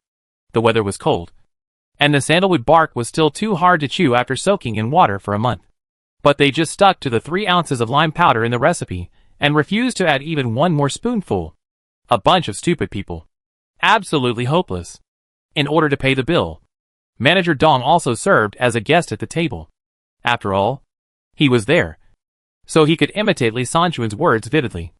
Even his face that was pointing fingers at the world was completely reproduced. Xianjin turned his eyes away silently. Manager Dong didn't need to have such a strong sense of belief. Just restore a few words appropriately. Manager Dong took back the performance of De Wei's talent show and regained his calm, self-controlled, reserved and dignified demeanor of a general assistant. As soon as these words came out, Master Gao, with a red face, shouted loudly that if he was asked to guard Xiaoqiao village, he would definitely not do such a stupid thing. Then I naturally led to the fact that Xiaoqiao village was still short of a manager. If Master Gao could persuade all the apprentices he brought with him and the remaining masters of Songji to come over, he could offer him a monthly salary of 8 taels of silver. Xianjin smiled. She gave Manager Dong the authority to issue 10 taels of silver a month. What did Master Gao say? Xianjin took out another piece of paper with mica and looked at it against the light. It sparkled in the light, just like the sea of clouds, the sky and the water. So beautiful that people were reluctant to write. Manager Dong smiled. He was stunned immediately, stammering that he wanted to go home and think about it. Xianjin nodded and didn't ask any more questions. She sorted out the papers that had not been sorted out. Let Manager Dong go home after work. And when she was alone, she took out a cloth bag from under the counter that was exactly the same as the students of Qinsheng Mountain Academy, slowly spread the paper and ground the ink, and neatly wrote young and studious. Like the sun at sunrise, strong and studious. Like the light at noon, old and studious. Like the light of a candle. Yesterday, Dean Xiao asked Zhang Wenba to deliver a box of high-quality Dendrobium officinale, saying it was sent from Fujian. Xianjin asked, "But did Ninja Yuanhu give it to the dean? What do you mean by original monkey? Plain monkey?" Zhang Wenba was confused. The dean just said that this thing helps relieve gas. He was afraid that you would feel depressed when writing articles. So he asked me to send you a box.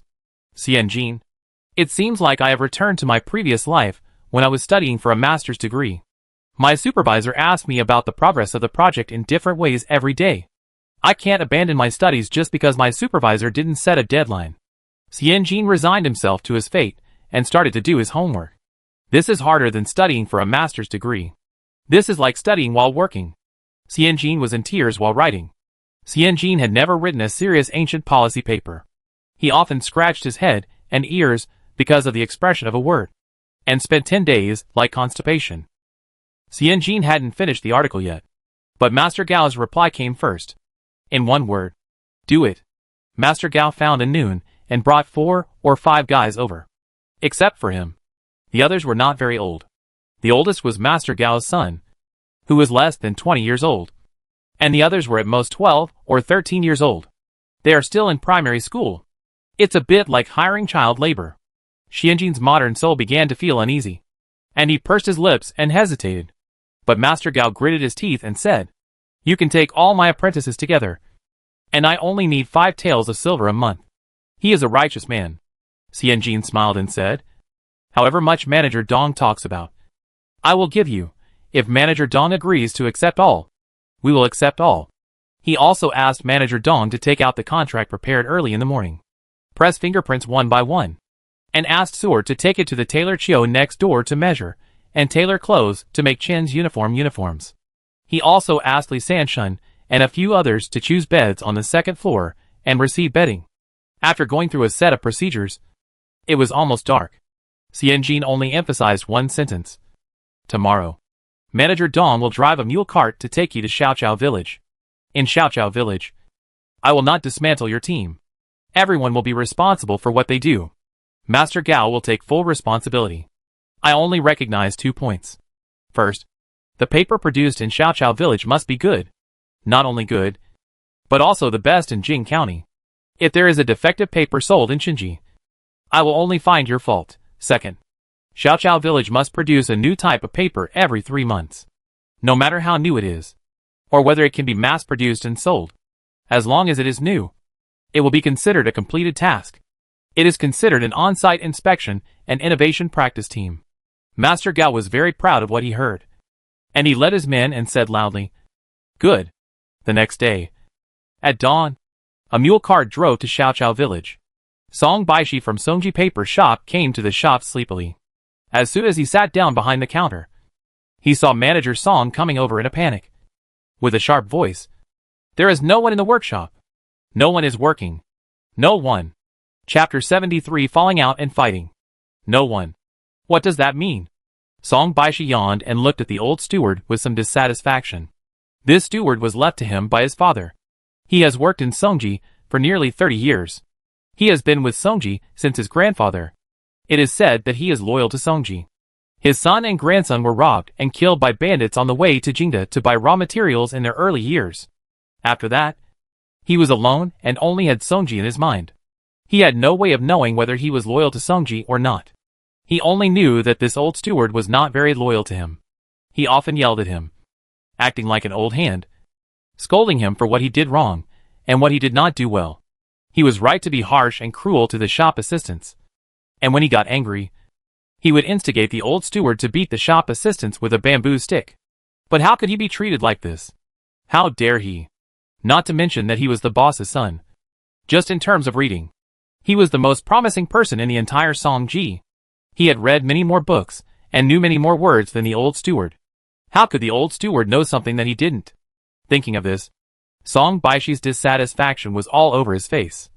And he said nonchalantly, "It's just lateness. Just deduct 1 month's salary from each person." You shouted in the store. "Be careful not to disturb the customers." The old steward's breath was stuck in his throat, and the hot blood rushed from his fingertips to the top of his head. He slapped the counter. "They are gone.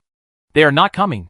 Lao Gao left the workshop keys, matching cards, and the flow of the warehouse on the table. "They are not coming.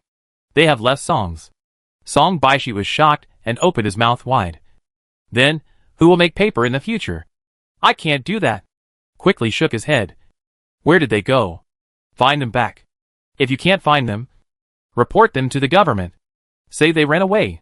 Dead. Let the government catch them." The old manager was so angry that his face turned red. Lao Gao and his group of guys are not slaves. They are good people. They can go to the capital with their official names. How can the government care? It's not about catching a runaway concubine or a runaway slave. Also, they didn't sign a contract with Songji.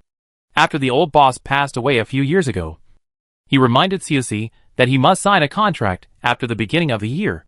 Siusi promised, but later said that he couldn't find the old precedent. He also said, "How can these guys make a living if they leave Songji? Songji gave them a bite to eat, and they are grateful for it. So why would they run away?" He postponed the matter year after year and put it aside completely. The left side of the old steward's head seemed to have been hit hard by a mallet.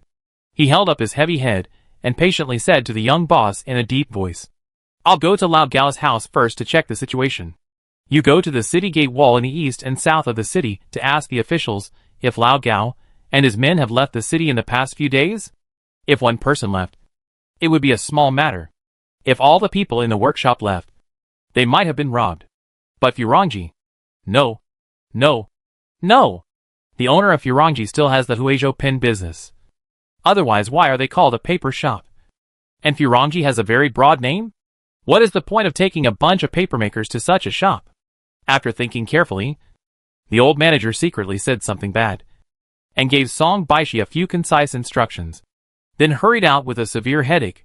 Song Baishi curled his lips, sat on the stool with a bang, and slowly took out the thin account book from the counter to calculate again. This old man asked him to ask about the city gate wall. Why didn't he go? He chose a place where he could drink tea and eat food, but asked him to curry favor with the officials? What a beautiful thought! He would not do such a humble job. When he passed the college entrance examination and became a scholar, he would hang around the city gate every day. What kind of ordinary clerk is that? Even if the county magistrate came, he would give him a chair to sit on. After noon, the old steward came in with a dazed look, clinging to the door frame, and almost tripped over the inch-high threshold. His eyes were lifeless, and he muttered, 10 days ago, someone saw Lao Gao go to Qinji.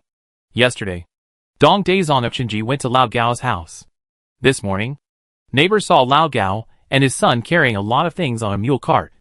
Song Baishi thought to himself, I knew this old guy would only make him do useless work. Didn't he find out everything himself? The old manager's back was dripping with cold sweat, and he looked around. In Song's shop, there was a pile of red tracing books at 45 won each. On the left was the jade plate. On the right was the laminated cooked rice paper. And then, there were several pieces of raw rice paper stacked together. The last thing to keep the shop was a roll of Jinsu Mountain gold paper made by the old owner. Then, there was the 3,000 pieces of coral peach paper in the warehouse that had been cut into square pieces the size of a book page. No more. Everyone had left. He knew how to make paper at every step. But he had never done it alone. What should he do now? No one was working in the workshop. Each paper shop in the county had its own master. Those small workshops that specialized in making paper. Even the shopkeepers made paper themselves. How could they let people go? Then they can only go to the town and the village to recruit people. If they are not familiar faces, how can people follow them easily? It happened that they saw that the business of copying red books was good before, and they specially exchanged other types of paper in the warehouse for coral peach paper, cut them neatly, and prepared to do this business as the most profitable job of Songji. Now there are no people, no paper, no goods, and no printing factory. The old manager had a splitting headache, but he looked around at a loss. After hearing the old manager's previous random words, Song Baishi understood the general idea in his heart, and knew that it was closely related to Chinji. Chinji has fought with them twice. The first time, they were made to suffer the loss of 3,000 pieces of coral peach paper. And the second time, they made the group of old students, who would never rise up lose face. The old student who led the group had a good personal relationship with him, and cursed the Chinji girl in front of him many times. Both times, Songji didn't get the upper hand. Song Baishi was suddenly 3 points shorter, hesitant to speak, afraid that if he spoke, he would be sent out as cannon fodder by this old man. The old steward took a deep breath, forced himself to steady his trembling hands, and solemnly entrusted Song Baishi. Pack 50 taels of love, gold and silver jewelry, clothes and sachets. Buy them today, and go to Chinji to find the shopkeeper he in the evening. People are poor and have low aspirations. Chinji slapped them on the back. So they had no choice but to do something. The most urgent thing is to get Lao Gao back. The old steward trembled and put his hands on the counter, wanting to say something else. But Song Baishi slapped the wooden table and jumped up. I won't go. This is a shameful thing. You have to go by yourself. If I take the gift to a young woman, how can I study in the future? How can I make a name for myself? Song Baishi gritted his teeth. You old man. You are still playing tricks on me to jump off the cliff at this time. No wonder your son and grandson all died before you. Chapter 74. Using money to attack people. Don't hit people in the face. And don't expose people's shortcomings. When Song Baishi said this, the old steward widened his eyes in disbelief, and pointed his finger at Song Baishi, whom he had always treated as his son and nephew. You? What do you mean by you? You are just a clerk of Song Ji. My father and grandfather pamper you and follow you because they feel sorry for you, and even asked me to let you go. Don't forget who is the real owner of Song Ji. The old steward's head was smashed by the hammer, and a nausea that surged from the bottom of his stomach to his throat was hard to contain. Puff. With a sound, the thin yellow-white vomit sprayed onto the counter, and occasionally a few drops even splashed onto the pile of papers next to it. The old steward looked at the knife-shaped paper with regret, closed his eyes, and finally smashed it heavily to the ground. Song Baishi exclaimed and hurriedly pulled up his sleeves on the counter. Don't get stained with this old man's filth. The news that the old steward of Song's was seriously ill and fainted spread quickly. Steward Dong had his eyes and ears on all sides, so he could naturally grasp the first-hand information at any time.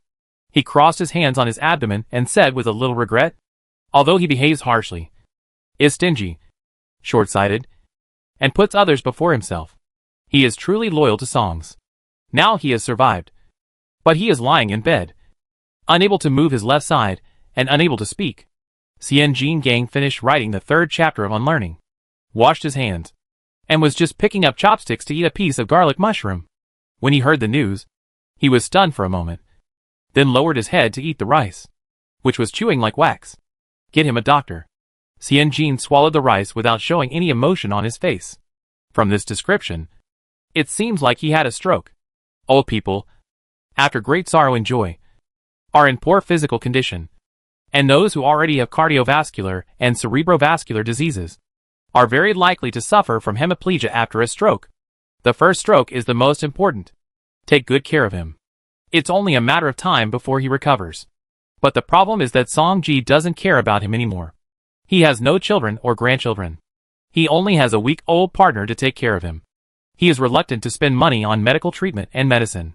How can he be taken care of? Send another 30 taels of silver. Xianjin finished his meal and said, all in the name of the seventh uncle of the Chen family. The two are of the same generation, and have probably had some interactions in the same industry. With her reputation, it is estimated that the old manager of the Song family will not accept it. He may even be angry again. It will be bad to do something bad with good intentions. Manager Dong nodded in agreement. Xianjin added, it's from my account. No need to transfer money from the public account. Then this is purely a private act. Manager Dong hesitated and said, this is not necessary. Seeing Xianjin's indifferent expression, he knew that this little girl was consistent in appearance and heart. She looked cold and indifferent. But she was indeed very opinionated, and would never change her mind easily. So he stopped persuading her and only asked hesitantly, then, we still attack Songji. Are we still going to attack Songji? After all, this set of combined punches made the old manager paralyzed with anger. Manager Dong was quite hesitant. Xianjin looked at Manager Dong in surprise. We should do whatever we should do. Now that the old manager of the Song family is paralyzed, it is the time when their young master is panicking and afraid. The good opportunity is fleeting. Manager Dong lowered his head. And after a long time he said yes. And then said to Xianjin, then I will book a private room at Xiaodaoxiang tonight. And I will go to Song's in person later to invite the young master to have a chat. The voice was a little hesitant. Xianjin nodded and lowered his head to clean up the dishes. The sound of people learning the 1,000-character classic in the inner hall gradually rose. They were learning sincerity at the beginning is beautiful, and caution at the end is appropriate and orderly. Suer's voice was loud and serious. Xianjin raised his head and listened carefully for a while before lowering his head and spreading out his pen and ink to finish writing on learning. Manager Dong went out, and the sound in the hall disappeared, leaving only the swish-swish sound of writing. Knock knock knock. A white and slender hand with distinct joints was tapping Xianjin's desk. Xianjin raised his head and bumped into Qin Jianfeng's inquiring and bright eyes. Did you have a quarrel with Uncle Dong? Qin Jianfeng moved a small stool and sat opposite Xianjin. Most likely he was heard. Xianjin licked the ink with his pen and pursed his lips. It's not really a quarrel. Maybe Uncle Dong thinks I'm cruel. Qin Jianfeng pushed the inkstone closer to Xianjin. The store was so small, and the flower hall where classes were taught was next to the dining table. When the waiters inside heard that Xianjin and Manager Dong had different opinions, they all held their breath and dared not make a sound. This made him hear more clearly from the corner of the wall. This matter, each has its own reasons. Qin Jianfeng said lightly. Uncle Dong may not blame you. But older people always have some leeway when dealing with people and things. You want to kill decisively, and cut it off with one knife. But Uncle Dong wants to slowly polish it over a long period of time. It's not a question of who is right or wrong. Xianjin said in a deep voice. In business war, it's either you die or I live. If the knife is on your neck, it won't hurt if you polish it slowly. The winner is the king, and the loser is the bandit. If Song-ji hadn't treated the craftsman too harshly, I wouldn't be able to dig it out even if I had millions of gold. If Song-ji hadn't plagiarized and borrowed from others first, and insulted and stabbed them in the back later, the Qin and Song families would still have kept to themselves and made a lot of money together. It's a pity that they are the ones who provoke Chen-ji first. The first to provoke is the meanest. We can't feel sorry for them just because they lost. Xianjin's voice was very calm, and he looked up at Qin Jianfeng. Sincerity at the beginning is beautiful, and caution at the end is appropriate. When doing things, you must be consistent, and remember where to go and where to go. When this matter is over, you will think it through like Uncle Dong. Qin Jianfeng wanted to comfort her, but found that this little girl didn't need anyone's comfort. Qin Jianfeng subconsciously leaned back on the stool, but suddenly reacted halfway. The stool I'm sitting on now is bare, and has no support. Manager Dong went to invite him personally, and returned soon after, saying to Xianjin, he only asked if it was you or the third master who was going. I said, the third master is going, and you'll accompany him. The young master of songs nodded. But he didn't say he was going or he wasn't going.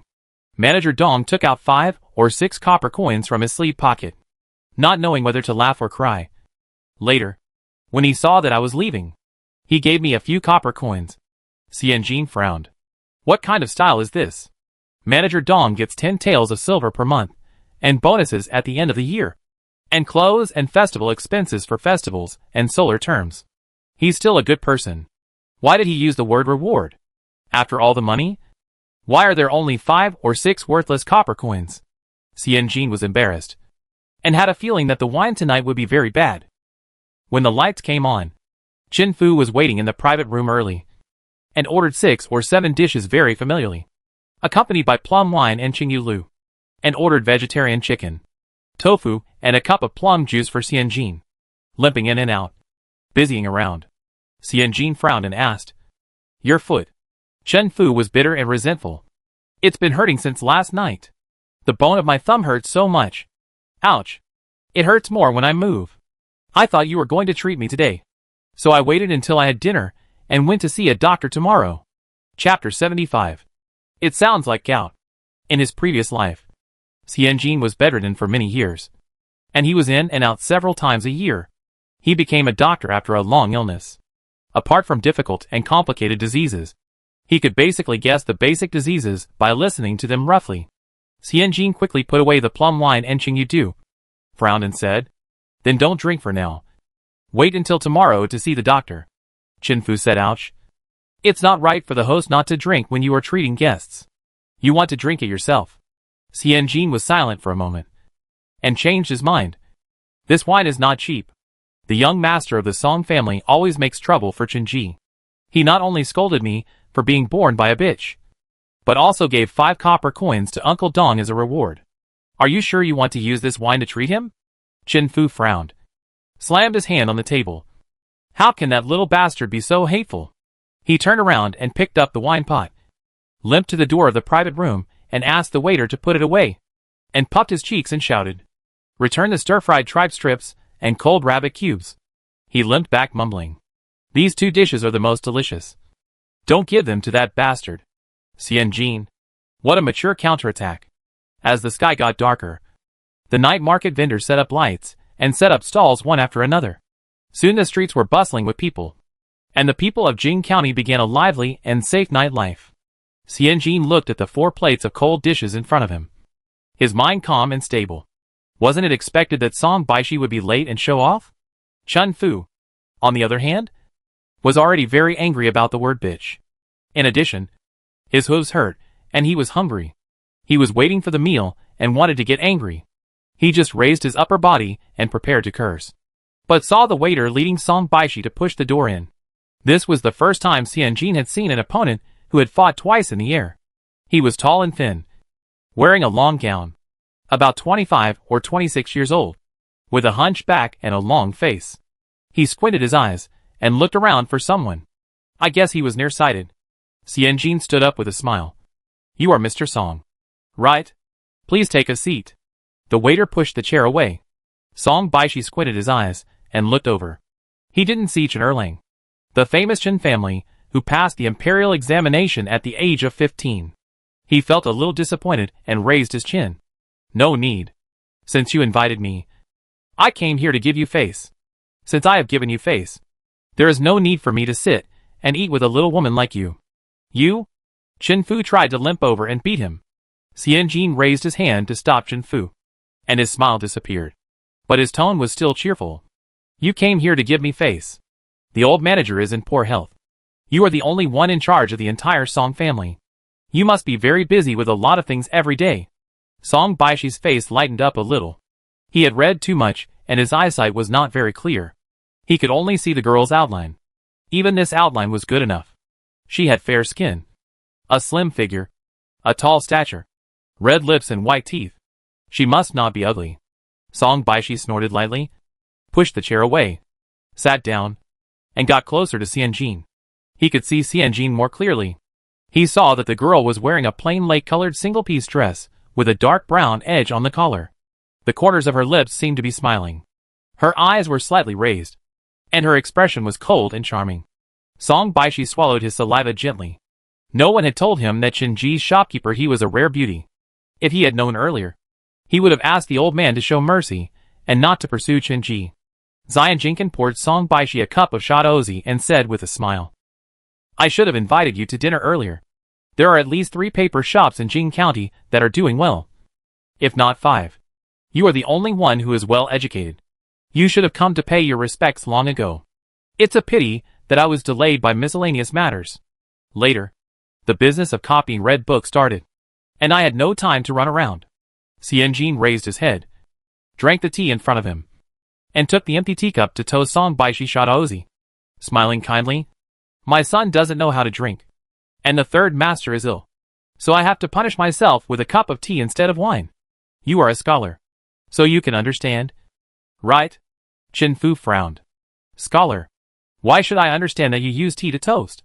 Is it because he is stupid because of reading? Chen Fu thought Song Baishi was going to get angry, but he took up a full bottle of Shadaozi and drank it in one gulp. Song Baishi suddenly felt elated, not knowing whether he was flattered or drunk. He sat on the table and waved his hands. You are flattering me. You are flattering me. Xianjin smiled and filled Chen Fu with another cup of light tea, and said in a very humble manner, Our third master of Qins is also honored to toast you. If only our third master could be half as smart and hardworking as you. This is what our old lady Chu always says. Song Baishi felt that he was about to float to the sky. Socializing outside. Is it such a face-saving thing? No wonder the old man always went to the drinking party by himself, and never thought of bringing him. Otherwise, with his scholarly eloquence and sharp mind, he should have had the final say in the store long ago. Under the gaze of Xianjin, Chen Fu shamelessly picked up the teacup, sloppily lowered the rim of the cup, and raised his head to swallow it in one gulp. He, Mr. Chen San, has never been so unethical at the table in his life. Song Baishi's face turned red when he drank, and a glass of Shadaozi made his cheeks red. Seeing Chen Fu drinking heroically, he stood up suddenly, and also raised his head to swallow it in one gulp. Xianjin clapped his hands with a smile beside him, praising the scholar's spirit and his boldness. Song Baishi suddenly felt full of energy. Then he toasted 3 glasses of wine in the name of Madame Chu, the second master of the Chen family, and the Star of Hope. The waiters came in and out, and served 3 or 4 hot dishes. Song Baishi was about to pick up the chopsticks to eat a few bites to relieve the burning sensation in his chest and stomach. But he heard the little girl sitting next to him sighing. And then he heard the little girl whispering. Seeing is believing. Others say that the young master of the Song family is a good scholar. If he hadn't been trapped by the money-making business, he would have won the first prize and entered the officialdom earlier. Now he might have entered the Imperial Academy. Song Baishi's brain seemed to be filled with cotton, and his feet seemed to be stepping on white clouds. He followed Xianjin's words and said, Who said it wasn't? I was delayed in my studies because of too many miscellaneous affairs. Otherwise, I would be on the list of the top 2 now. Chen Fu turned his eyes away. You didn't even pass the exam for the scholar. How come you are on the list of the top 2? Drinking business wine is really uncomfortable. Xianjin nodded in agreement very sincerely, and looked at the stupid hunchback with his eyes very bright. Chen Fu decided to go to the workshop tomorrow to take a look. Jean Jier has a strong sense of faith and has made great sacrifices. Does she still have a chance to study now? Xianjin smiled and put a piece of vegetarian chicken in his mouth, saying with regret, A candidate who can win the 3rd place in the imperial examination cannot study. Just like a person with natural supernatural power cannot take the exam for the top military scholar. It's a waste of talent. 3rd place in the imperial examination. With an empty stomach, the burning knife worked in his body without any hindrance. Song Baishi's mind was confused, and he accurately grasped the word 3rd place in the imperial examination. Yes, if someone like him is young, good-looking and can study, once he passes the exam, he will definitely be selected as the 3rd place in the imperial examination. Song Baishi shook his head, as if he had seen the scene of the long street paved with red and people welcoming him for 10 miles. It's a pity that he didn't study. Song Baishi raised his head and drank a glass of wine with himself. Xianjin muttered, It's not too late for you to study now. The person who supervises you is paralyzed, and the guys in the workshop have a new job. You are free and can fulfill your wish. Yes. The person who supervises him can't say anything. How can he speak nonsense in front of him? And there are those guys who can't even read a few words. Led by Master Gao. They smell sour and sour, like a sweat towel buried in the soil for 40 or 50 days. Fishy, sour, and astringent. And it irritates the eyes. These people are no longer with him. His father, who forced him to take over Songji, also died 4 or 5 years ago. No one cares. Song Baishi was overwhelmed by this realization. Xian Jinru and Chen Fu were chatting casually, and said with a smile, "If I keep my word, I will take the money to Yunnan, Yanbian, Fujian, Ryukyu. No one will point fingers at me." Xian Jin smiled and seemed to casually offer Song Baishi another glass of wine. "I really envy you. You can do whatever you want. If I were you, I would sell Songji and take the money to study in the capital. When I pass the imperial examination and return home in glory, it would be better than earning those 2 pieces of silver to bring honor to my family." Creaky. It seemed like a big door opened in front of Song Baishi's eyes. Bang bang bang. Chen Fu's heart was beating so hard in his chest. This lady was too cunning. So this was her idea.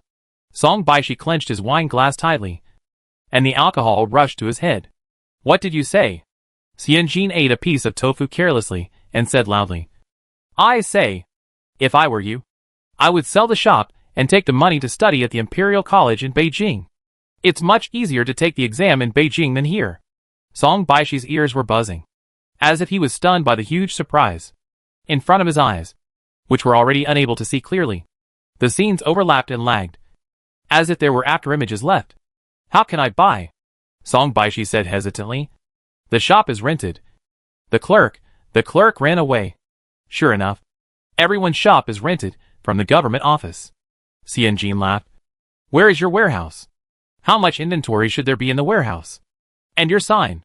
"The Songji sign," Xian Jin joked loudly.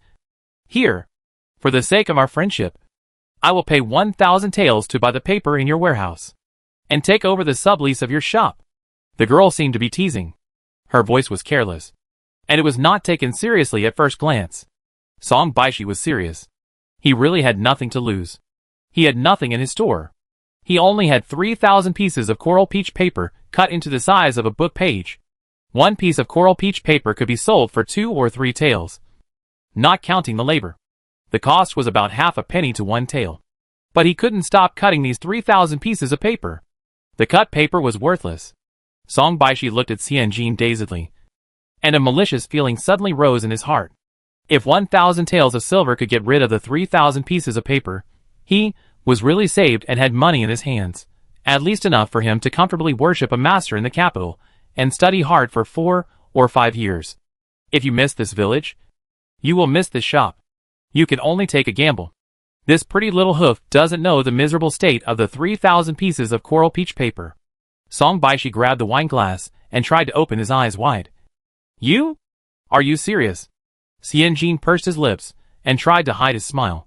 Chen Fu looked at Xian Jin in surprise. He remembered that the cash on the account seemed to be only about 300 taels. Chapter 76 Homework is handed in. As for what Chen Fu knew about the cash in the Jingxian shop, it was purely a coincidence.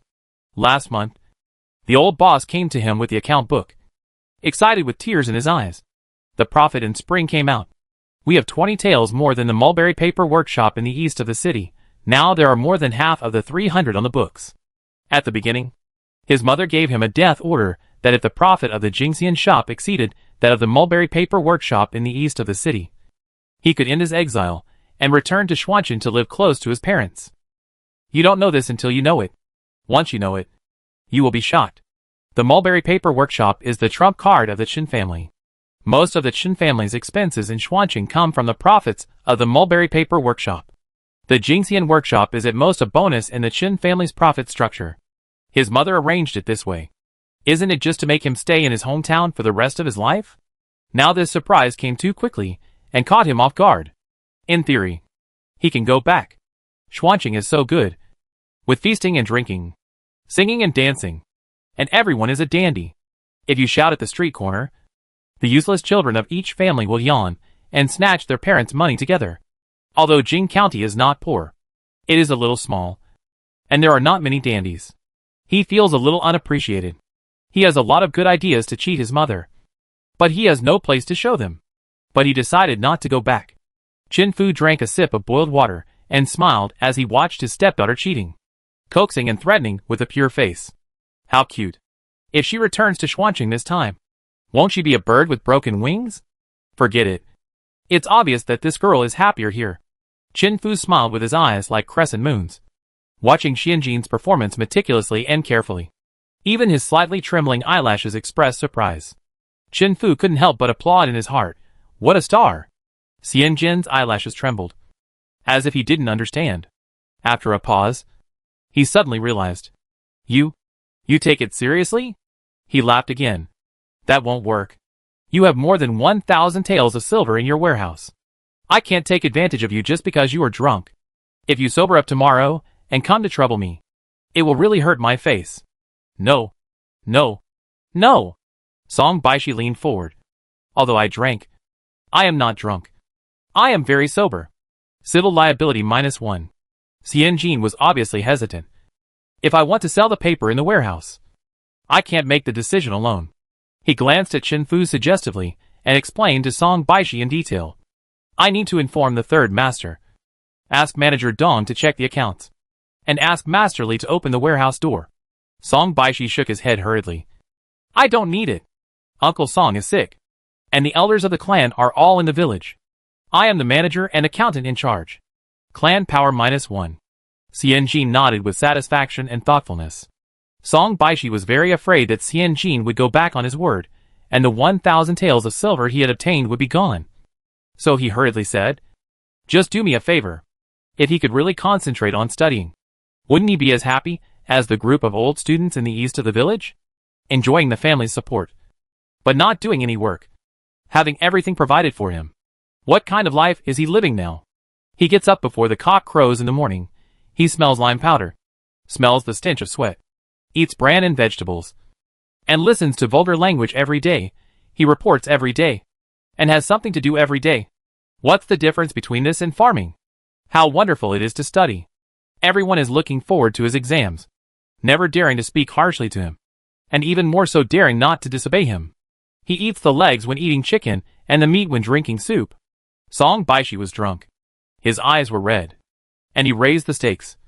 Even if you take down my Songji sign and put up Chenji's sign, I won't say anything.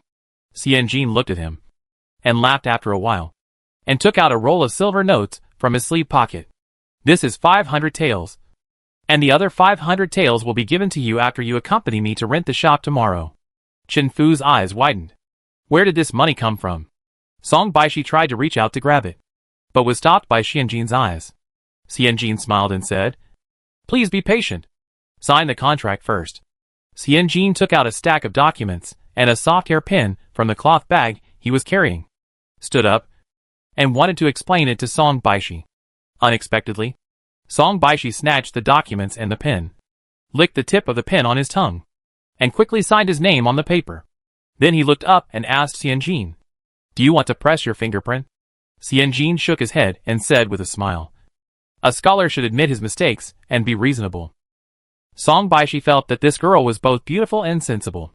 If he had not vowed to concentrate on his studies, he would have gone to Chenji to marry her. After Song Baishi signed the document, Xianjin pushed the silver bill forward and packed up his things slowly. Song Baishi wanted to run away after getting the money. He bowed to Chen Fu shakily, lifted up his robe and rushed out. Alas! Chen Fu sighed. There are mountains outside the mountains, and buildings outside the buildings. I don't hesitate to spend money on my parents. The disciple is better than the master. And the dog that lost its home is in Jing'an. Xianjin. Single press SKR? Xianjin lowered his head and laughed. Chen Fu limped over and said, where did this banknote come from? Xianjin was reading the document, raised his eyes, and explained concisely. At the beginning, Master Chen Lu tried to bribe me and gave me 1,000 taels, which can only be cashed in June this year. It seems that I have heard something. When the old boss complained and nagged before, I vaguely heard it. Chen Fu watched Xianjin take out an abacus from his cloth bag, clacking it around, and then calculating a number. He stared at the abacus for a long time. Tomorrow I will go to the county government office to transfer the ownership of Song store to the sublease. Xianjin said in a deep voice, I will not record this 1,000 taels in the public account. When the time comes, I will record the name of Song store as yours. It depends on your own idea, whether to tell Uncle Dong or not. Chen Fu was dumbfounded. Is this giving him private property? The transfer of money not recorded in the public account proves that no one knows. Recording the long-term tenant of the store, as him, proves that the store is now under his name. Then naturally the business and money earned belong to him. It will not be recorded in Shinji's account at all. If this is not private money, what is it? The daughter has grown up and knows how to give private money to her father. Chen Fu's eyes were filled with tears. He planned to go back tonight and toast 3 cups of wine in front of Ai Nyang's tablet, and talk about how promising their daughter is now. Chen Fu suddenly remembered something and wiped his eyes. No! If it's going to be registered, it will be registered in your name. Your name is with me now. I will directly open a separate female household for you. As a female household, you can buy land and property. It's good for you to hide some private money in your name, Xianjin said. You also know it's hidden. Then he lowered his head and fiddled with the abacus. If this business is under my name, it means that I finally accepted the bribe from Master Chen Lu. I am a clean person, so there is no need to leave a stain for this little money. Besides, if she uses the money of the Chen family to buy a private business for herself, what is the difference between her and the fat-headed and big-eared manager Zhu? She makes money not because she likes money. It's because she likes to earn. The process of making money makes her feel herself and happy, makes her forget that she has died, and makes her re-understand this new world that is clearly constructed and very fuck up. Does it matter whether the amount of silver is more or less? Moreover, if she leaves the Chen family, these private businesses and private silver will give the Chen family the right to accuse her of being ungrateful and ungrateful. Xianjin lowered his eyes, and at this moment, the shaking of his eyelashes was not skillful, but full of emotion. The next day, the scholar who acknowledged the account and was reasonable came early in the morning to get the other 500 taels. In order to get the money, he cooperated all the way, and his emotions were a little abnormal. After the account transfer was successfully completed in the county government, Xianjin handed the remaining 500 taels of silver notes to Song Baishi and asked him very politely about his next plan. Song Baishi straightened his back, and his hunchback seemed to be straightened. Of course, I will go to the capital to study. Xianjin nodded in agreement. Song Baishi said, before you go, you must first go to Xuanchen to buy 2 maids, rent a carriage, and hire a long-term servant. In addition, you must make 3 sets of clothes for 1 season. Chen Fu laughed in his heart. This will take away 100 taels. Go buy a few good inkstones, a few jade pendants for your waist, and jade pendants for your clothes. Another 100 taels will be taken away. Song Baishi was making plans with great interest. Chen Fu listened. The 1,000 taels had been spent, but this fool hadn't even left Nanzili. Xianjin had sharp eyes and saw a red mark on the corner of Song Baishi's mouth, as if it had been pinched or scratched by something. So he asked with a smile, "What's wrong with your mouth?" Song Baishi's face froze. Then he waved his hand and smiled unnaturally. "Nothing.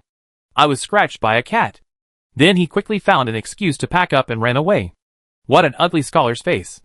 Xianjin glanced at him, said nothing, then turned back to copy the article on learning again, adding things to it as he copied.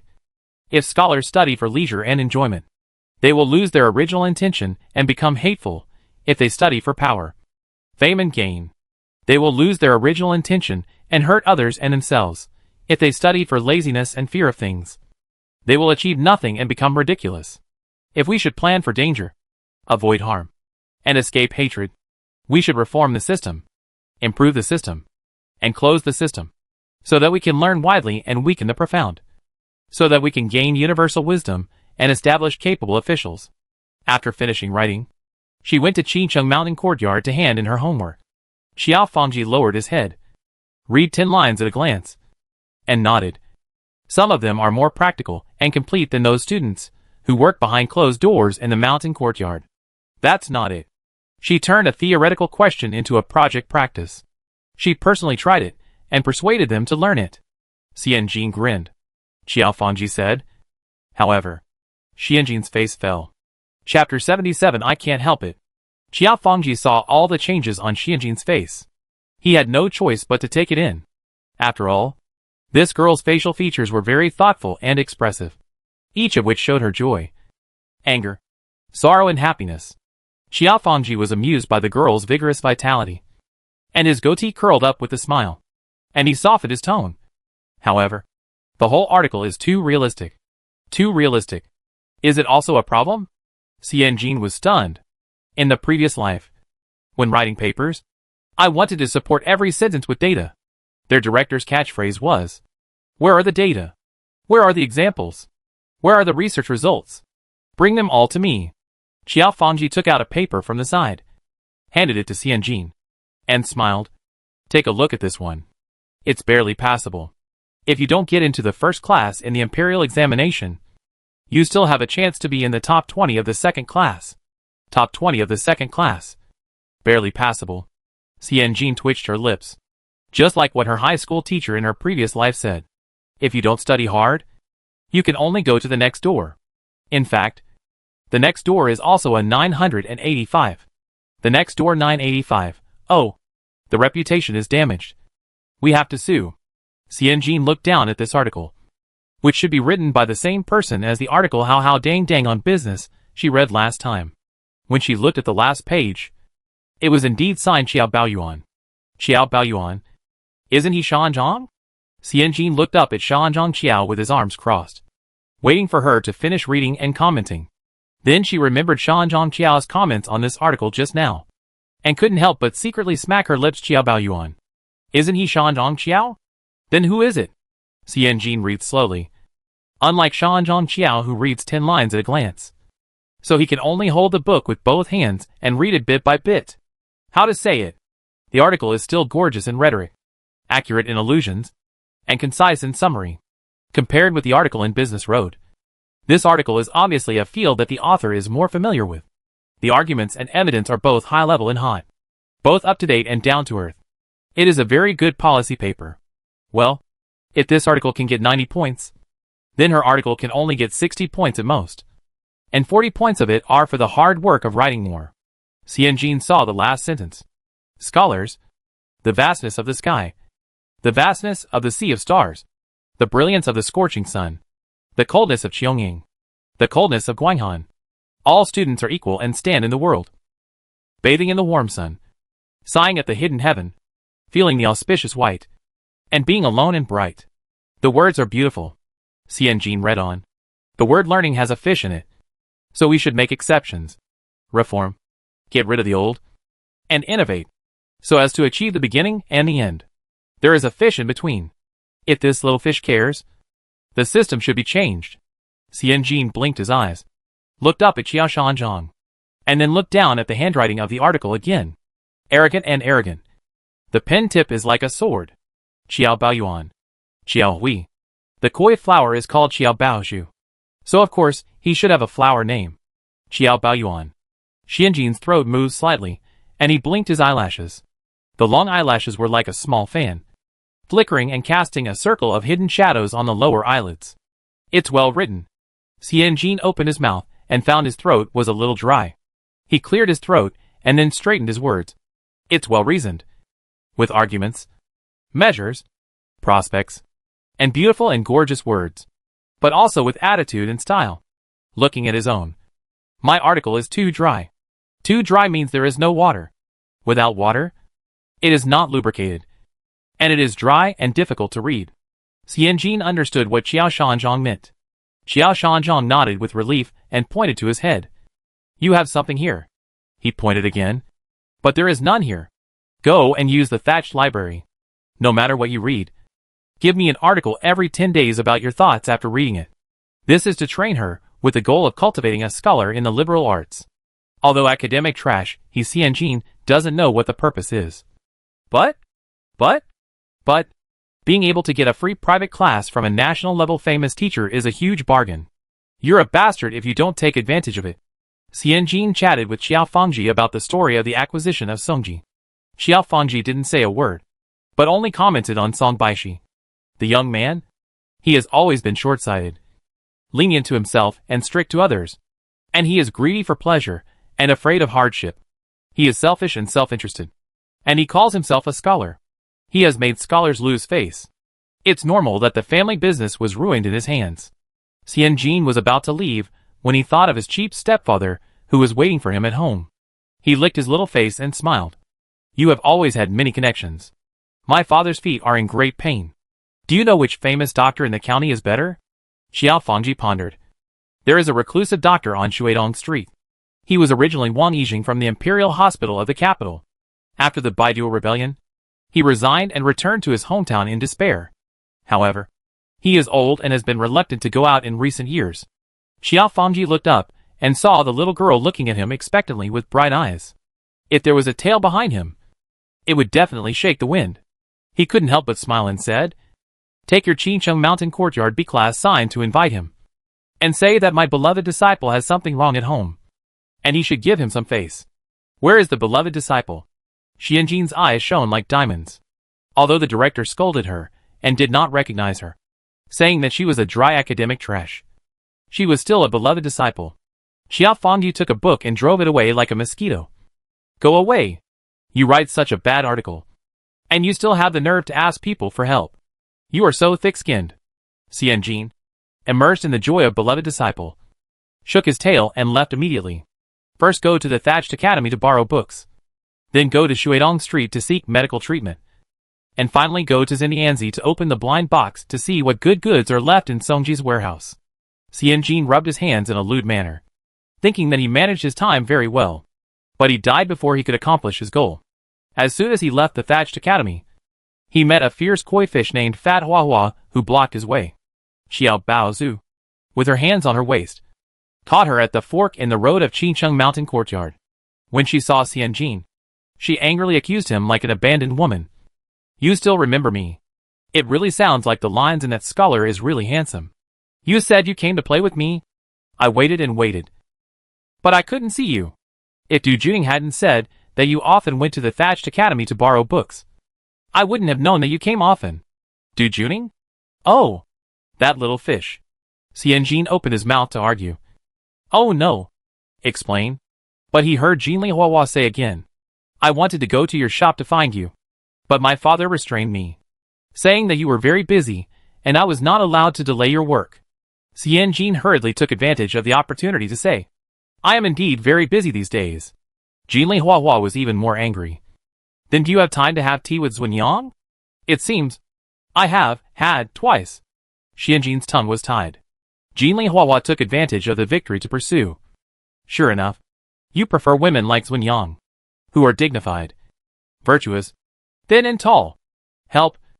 It's more like that scholar is really handsome." Xianjin subconsciously replied, "She and I are just ordinary sisters, and I'm naturally more compatible with you." Seeing that Jinli Huahua was still chubby and angry, Xianjin had to spread his hands and use his ultimate weapon. "If you really want to think so, I can't help it." After saying that, it felt a little bit good. No wonder the man started to mess around at the end and used this sentence as a banner. Chapter 78 Lovable. Koi Huahua pouted, eyes drooped, head lowered, shoulders twitched, as if crying. Xianjin was happy. But after that, he saw the chubby girl pouted and ready to cry, and he was shocked. He slapped himself 80 times in his heart, and started a long and profound journey of coaxing flowers with a feeling of regret. He praised, "I haven't seen you for a long time. Baozhu is more energetic and upright, and promised I will come to the thatched book house tomorrow. If Xiaozhu is free, we will have lunch together." And then saw that the chubby girl was still worried, and hated his trouble-making mouth. After pondering for a while, he tentatively said, "How about you accompany me today?" "Okay. Okay." Little Xiao Baozhu raised her head and said yes repeatedly. There was no tear in her eyes. "Xianjin, you don't even know what you're going to do. Be careful not to be dragged to the scale and sold, since you're going to take Xiao Baozhu with you. Going to the clinic is obviously not a good option for taking a child out." Xianjin said no to Chen Fu in his heart.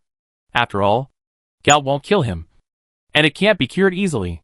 Let him suffer for a few more days, as a way to pay for the good times and the extravagant food. So he decided to take the chubby girl to inspect the newly acquired Songji.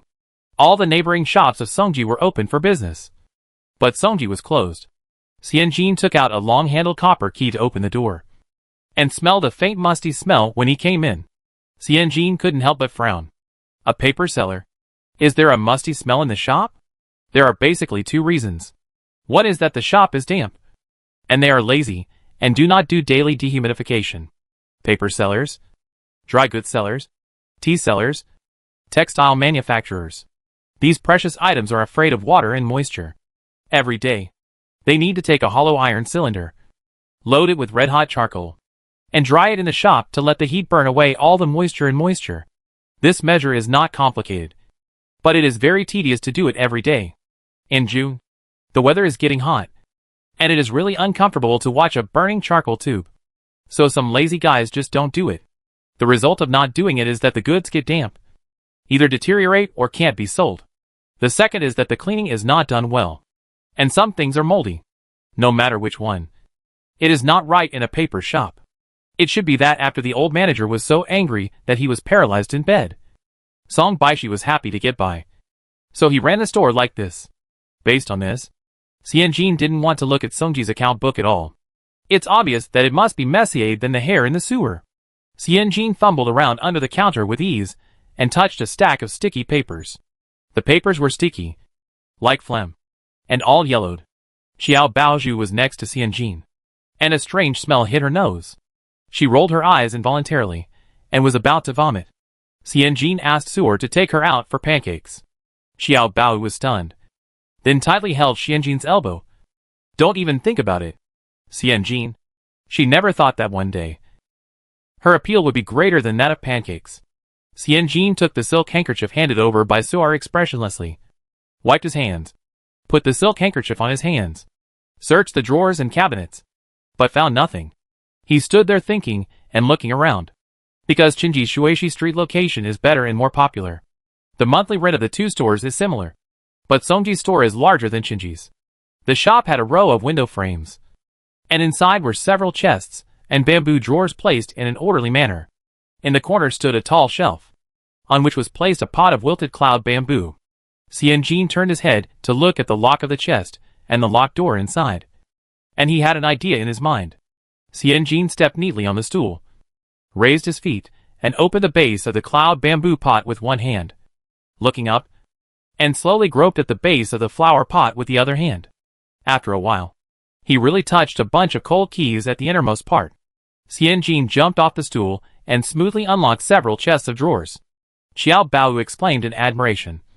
Wow! How did you know where the key was? Xianjin focused on unlocking the door and said, the young master didn't have the key on his waist. He must have left the key in the store because he thought it was too heavy and noisy. It's a rule for businessmen to carry the key of the store with them.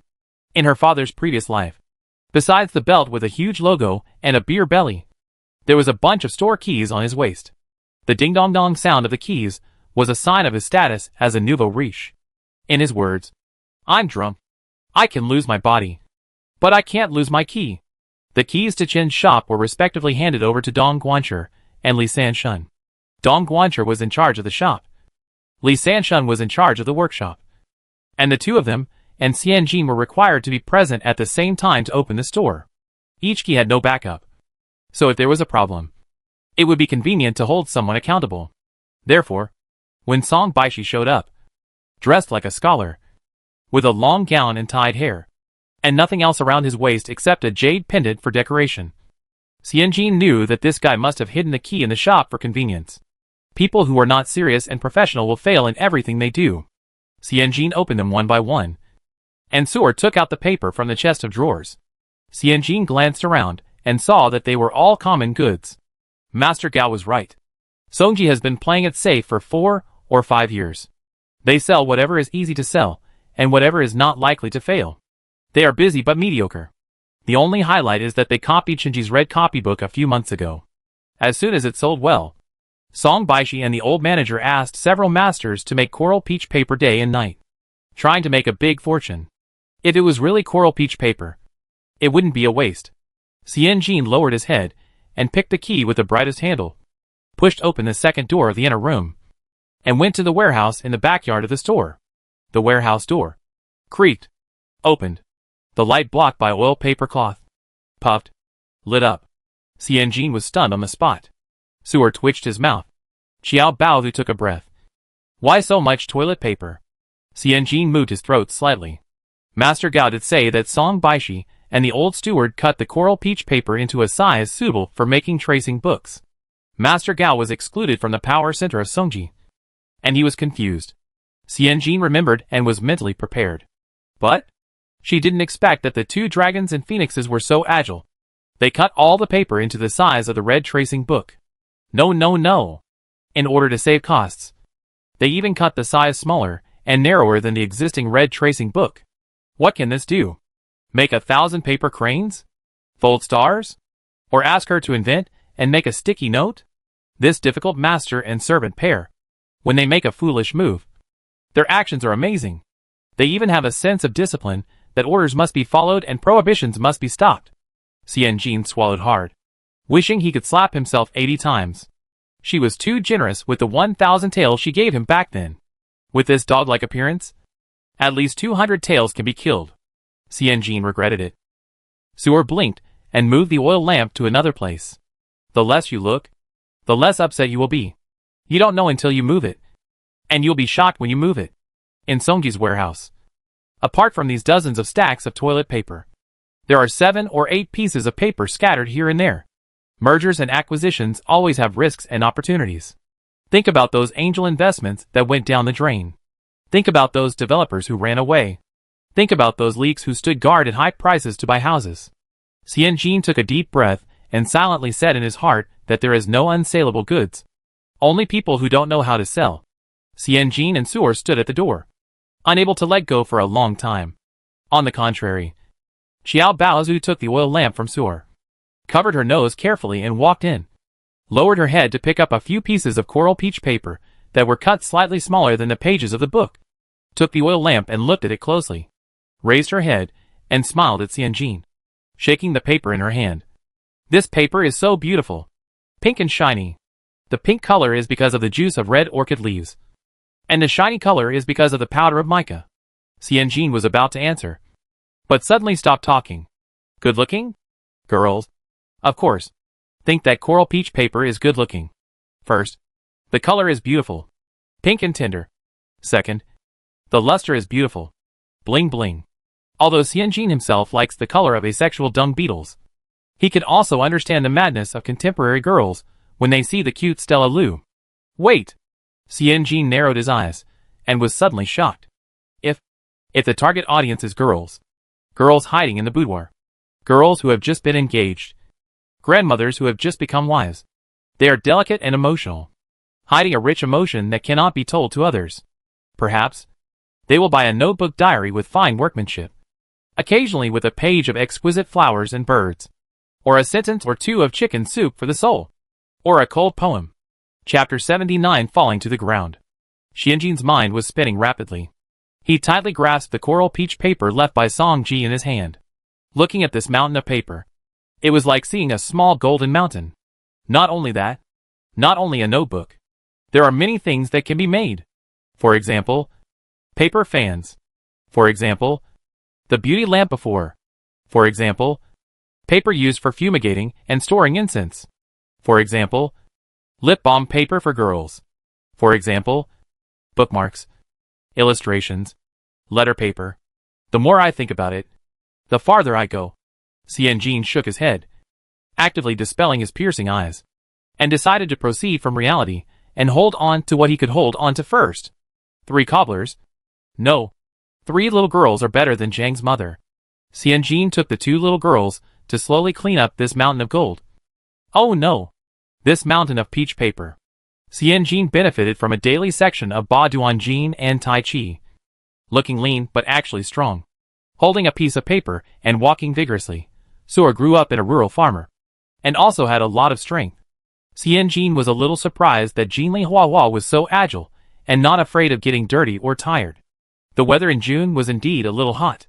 When he moved, he even felt a sense of dryness that scratched his heart and liver. The oil lamp was hung on the edge of the wall, flickering. Little Xiao Bao walked through the bright spot in front of the oil lamp holding a pile of peach paper half a person's height. Xianjin could clearly see the sweat on the little girl's forehead and the dust stains on her peach-pink skirt. If you are tired, go outside for tea, Xianjin said distressedly.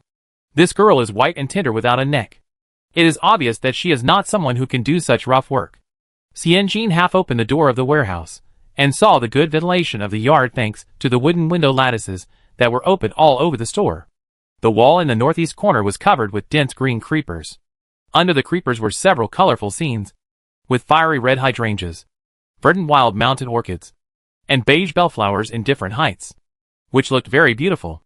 The most amazing thing was that there were several bamboo lounge chairs that had been used for many years, a low swing, and several large water features that were just at the chin of the person. Small fish, water hyacinth and lobila were raised in the coarse porcelain for holding water. Now it was early summer, and the lobila was small and cute, and the flower buds together looked like a little girl's snow-white palms clasped together. It looked more comfortable and peaceful than Chen's yard. CNG nodded secretly. Although Song Baishi was not smart, did not work seriously, and was not sincere, he had an advantage.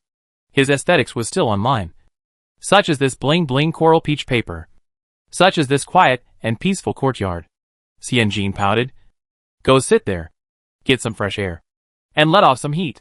Koi Hua wiped the sweat off her forehead and muttered, I don't. But her eyes followed Xianjin's gaze. Her tone stagnated, and she was obviously moved by the quiet and cool atmosphere in the yard. I want to help you. Okay. She was indeed a little tired. She was chubby to begin with, and she was trying to save face in front of the beautiful sister. Koi Hua rubbed her eyes, and wiped the sweat with her dirty fat paws, and the dust on her face became a black mass. Xianjin smiled, then looked at Suer. The little girl stared at the swing in the yard, and then smiled, her tone like coaxing a child. Suer, go to the front and boil a pot of water, and see if there are any melon slices or tea leaves in the store. Wash the teacups and cups before using them. If you are hungry, there is a small wonton shop on the left. You can pack 2 portions and share them. You and Baovu can go and rest for a while. Suer cheered, carrying the teapot, and rushed to the swing first. Xiao Baowu stuffed the stack of papers in her arms into Xianjin's arms without hesitation, lifted her skirt, and ran like a happy white necklace little bear. Xianjin looked at the paper in his arms. You said you would help her? At present, we know her attraction is greater than the cakes at the door, less than the swing in the yard. The 3 cobblers fell apart. Xianjin spent the whole afternoon in the warehouse, cleaning out the undamaged paper, and put the damp paper next to the carbon cylinder to see how much it could be saved, and then cleaned up the visible dust in the store. Xianjin took a feather duster and climbed up to a high place to clean the spider webs on the window frame. He happened to see 2 exhausted girls in the yard leaning on the rocking chair and sleeping soundly. He was stunned for a moment, and an idea flashed through his mind quickly.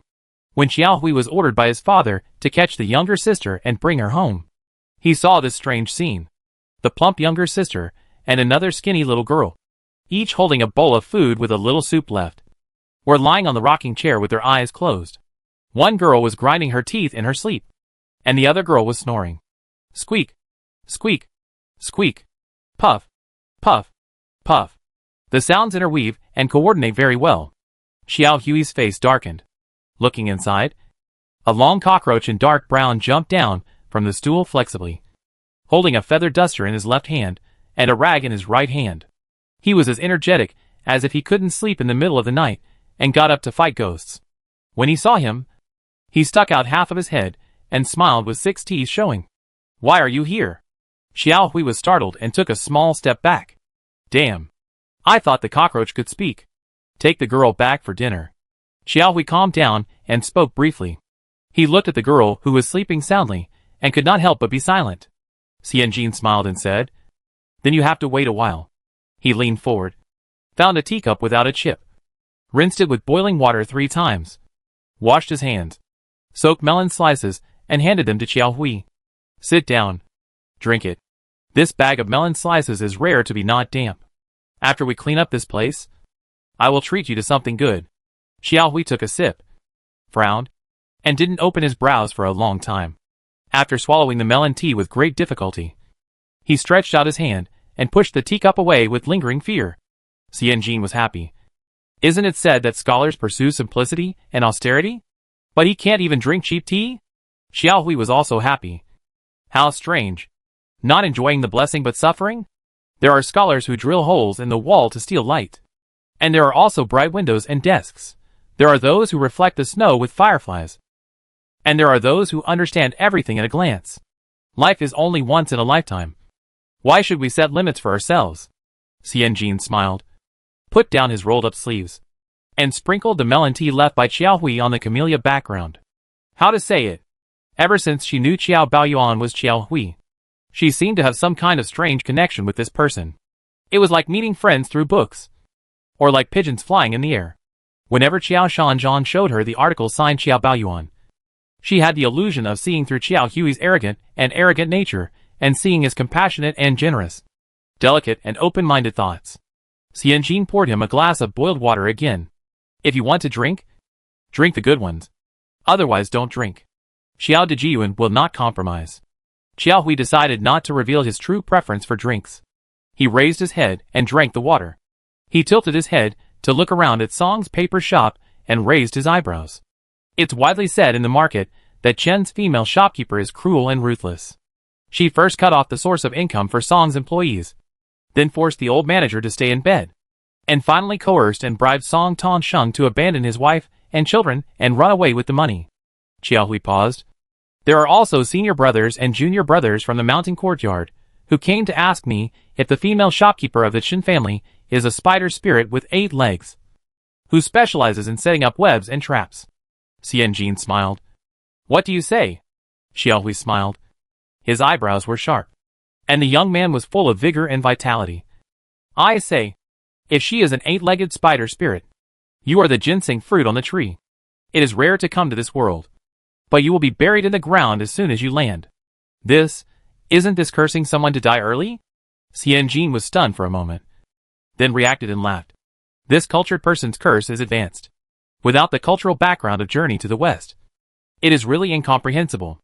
Chapter 80 Spicy Tofu Pot. Xianjin smiled, as if to express his gratitude, and poured another glass of boiled water for Qiao Decalming. Qiao Hui looked at the clear water in the cup. To express gratitude? Just pouring water? Isn't it possible to invite him to dinner? Qiao Hui drank another sip of water, glanced at the sleeping girl, turned around and put down the cup, and calmly talked about the secondary disasters of this matter. Originally, I would have scolded him and let it go, and no one dared to do anything in front of me. But Du Juning, that little bastard. Qiao Hui put his hands behind his head and put his feet on the rocking chair, feeling comfortable and relaxed. He turned to ask Xianjin, does Du Juning know? Xianjin thought of that rainy night and the kid without an umbrella. Xianjin nodded. Yes, and Du works in a printing and dyeing workshop in the city. His father passed away. He has a copy of the red tracing book that Chen Ji sent to Qincheng Mountain Courtyard last time. Qiao Hui raised the corner of his mouth, with a look of admiration. That little bastard is not very old, but he is brave. He took a few students of the same age and found a knight to knock out the senior brother, who said you are an 8-legged spider spirit. Xianjin was shocked. I'm going to? Really? Non-violent non-cooperation? Qiao Hui saw the little girl's eyebrows flying up. So he smiled, showing his white and bright teeth. How can I really knock the stick? We are scholars, not bandits. That little bastard took advantage of my senior brother returning to the dormitory at night and ambushed him on the road, laying a rope across the road. It was a dark and windy night, and my senior brother was old and dim-sighted, so he tripped and fell. Qiao Hui laughed gloatingly. It is said that the bridge of his nose was broken. It would be a lie to say that Xianjin was unhappy. These stupid scholars. You are noble. You are the most noble. All the people in the world are stepping stones to your reputation. You can't express your anger when you commit verbal sins? Xianjin was a little worried about the little bastard. Oh no, little Du Juning, and hesitated. Don't get into trouble. It was originally equivalent to a special admission for poor students. If he dropped out of school because of helping her revenge, it would be unnecessary. Xiao Hui shook his head. It was dark, and those bastards hid behind the tree. After tripping, they quickly pulled away the rope that committed the crime. Who knew? Xianjin resisted the urge to raise his eyebrows. How did you know? Qiao Hui saw the question mark hidden in Xianjin's twitching eyebrows, and said confidently, I just happened to pass by. It was purely coincidental. If you don't believe me, ask Boer. Xianjin, you and Zhang Wenbo. One loves to stir up trouble. The other loves to watch the fun. You are both the supporting role and the funny role. If you were not the son of the headmaster and had good grades, Who wouldn't want to give you a couple of punches just for your thorny look? Speaking of punches, Xianjin thought of Sun Shun, whose left eye socket was smashed by Qiao Hui's punch, and asked him, "My second brother said he came back and didn't cause you any trouble?" Qiao Hui sneered. "That insect. He hid when he saw me. What dare he do?" He remembered that after Sun Shun came back, he often hid in the dark, with a venomous look like a venomous snake. He also remembered that his father forced him to go to Huayan Prefecture to visit a patient, and he saw Sun Shun's father, who was a stacker in the name of a tea house, forcing several decent women to wear cool clothes to solicit business on the second floor. The whole family made money by doing illegal things, and they would be beaten sooner or later. Qiao Hui pulled the corner of his mouth. If he dares to play dirty, he will be sent back to Huayan Prefecture sooner or later. Xianjin scratched his head. Well, she didn't understand the world of the young. She was more familiar with the world of the nouveau riche. Qiao Hui also talked about Zhang Wenbao bringing Lu Zhongxian home during the Dragon Boat Festival. Zhang's father specially hired a wedding and funeral team to welcome him at the town entrance. The first one was the Swana, which made the whole town come out to watch. Zhang Wenbao was actually his father's son, and he was not ashamed but proud. In Suqin, he reminisced about the day 4 or 5 times. Qiao Hui seemed to be quite embarrassed to choose a word. Grand occasion. Xianjin laughed. When the Swana came out, who could compete with it? All the people present were younger brothers. Zhang Wenbao and his son really inherited the same taste for exaggerated rituals. Speaking of Zhang Wenbao, Xianjin remembered that he would take the exam this year, and casually asked about the specific schedule of this year's exam. Qiao Hui spread his hands. It has been more than 10 years since I last paid attention to the college entrance examination. He passed the examination and became a scholar at the age of 8. Xianjin sneered. Yes. You are so smart. Qiao Hui took back his open hands and laughed. 2 people. One threw a topic. The other took it up. One talked. The other laughed. And for more than half an hour, the words never fell to the ground. Xianjin had the illusion of returning to college. The person next to him was not a reserved scholar official who had walked through a single plank bridge in the feudal era. More like a classmate around him. Oh no! A good friend. He could joke and talk without any burden. Communicate his world views and opinions, without having to be shy, and without having to worry about being misunderstood if his words were not clear enough. As the sky got darker, a crow flew over the tiles. Qin Jiafang lowered his head and turned around the white wall to look at Song's shop. The window lattice and door were wide open, so he lifted the curtain with one hand. The voices and laughter in the inner room became clearer. Qin Jiafang raised his hand and stopped in midair. He held his breath and listened in confusion. When he heard that it was Qiao Hui, Qin Jiafang gently lifted the curtain and said, "Bao Yuan?" Looking at the rocking chair next to him, Qiao Bao and Su'er next to Xianjin were sleeping soundly. Xianjin and Qiao Hui sat side by side next to the rocking chair, one with an unsatisfied smile on his face, and the other with a relaxed look between his eyebrows. Qin Jianfang was slightly stunned. Qiao Hui raised his head, raised his chin, smiled and greeted, "Erlang."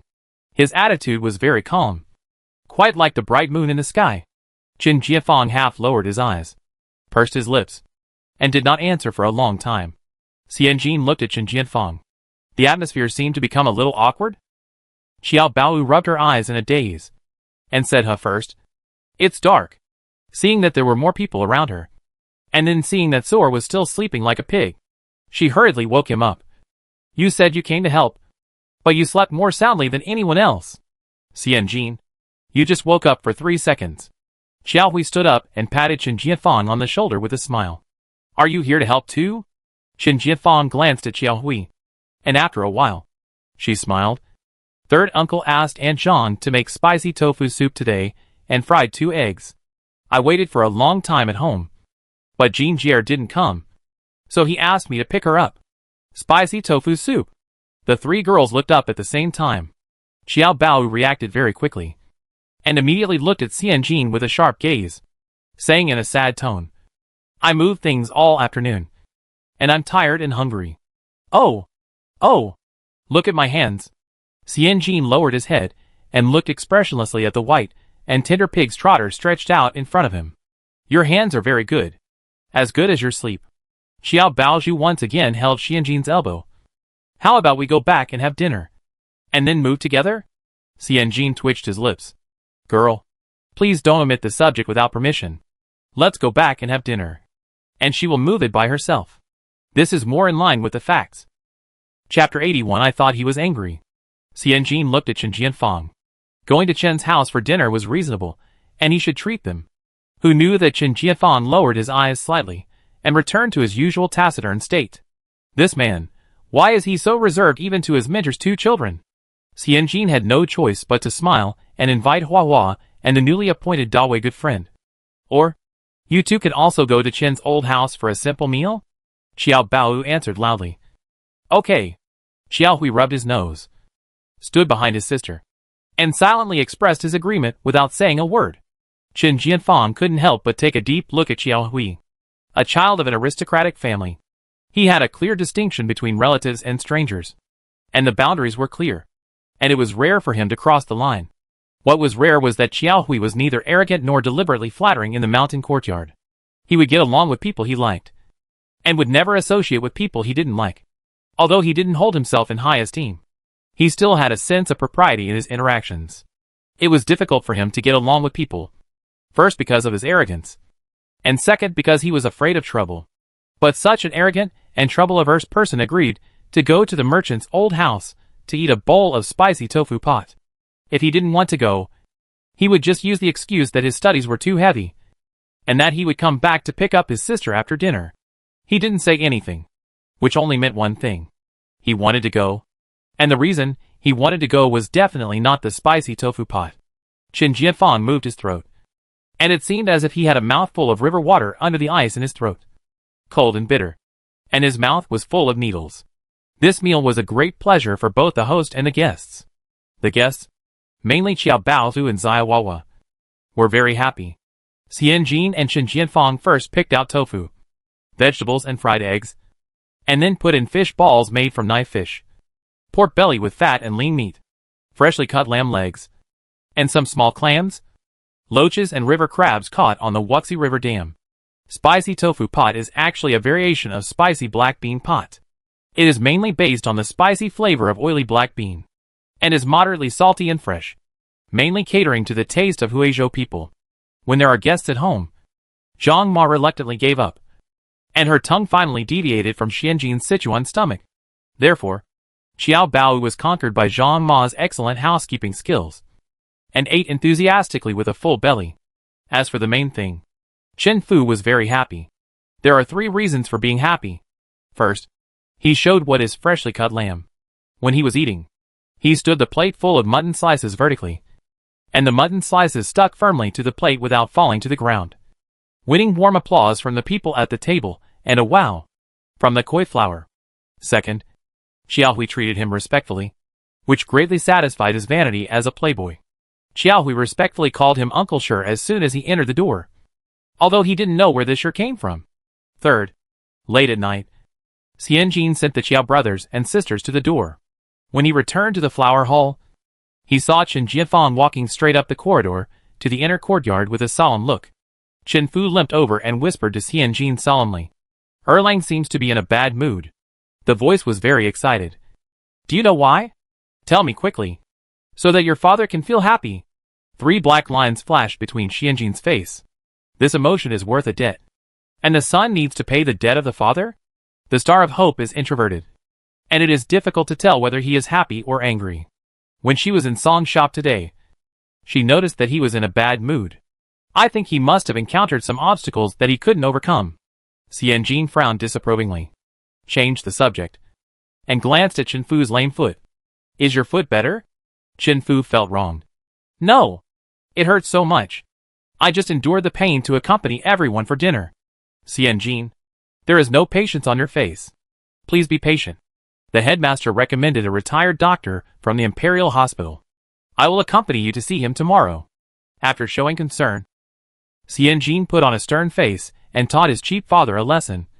When you are a person, leave a way out for others, and everything will be fine. The master is gone. Erlang is now in Jing County, and the closest person to him is you. Instead of helping and caring for him, you are ambushing him everywhere. Do you want him to suffer a share of the hardships you have suffered from your elders? The little girl was like a slingshot, hurling out words one by one. Chen Fu was embarrassed by the lesson, until Xianjin's figure completely disappeared in the flower hall. And then he muttered in a low voice, I used to gloat over Erlang's misfortune, but I never saw this girl being mean to me. Mother Zhang was cleaning up the mess on the table, and she said casually, maybe Jinjier and Erlang have been getting along well these 2 days. Chen Fu frowned.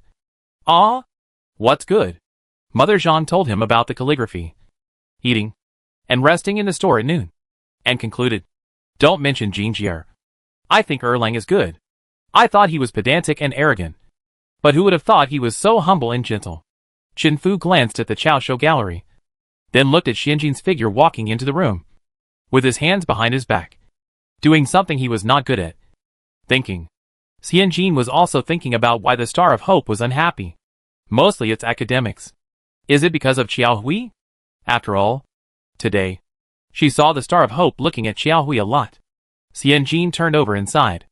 Although it is said that diligence is the way to success, when it comes to reading, diligence is not as good as talent. Look at Qiao Hui.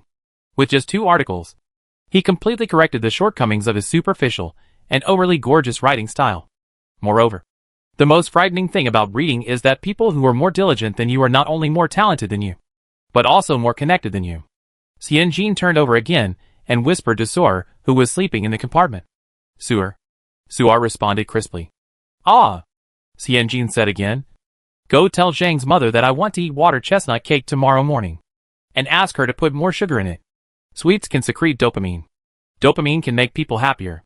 Xingxing has a set of diets with her, hoping to secrete the same set of happy dopamine with her. Xianjin waited for a while, but did not wait for Suar's response. So he shouted again. Suar. Ah! Did you hear what I just said?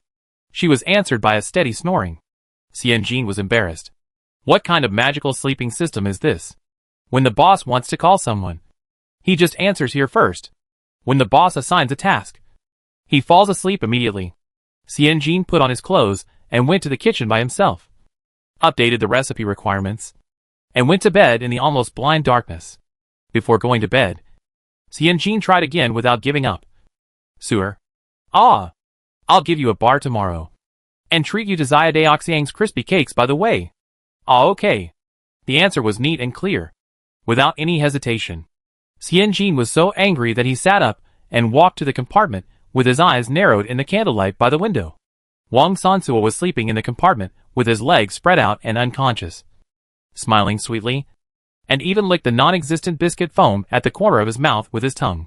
Xianjin, $$, hashtag %carat% happy face. This sleep system also has data screening. Chapter 82 Please be kind.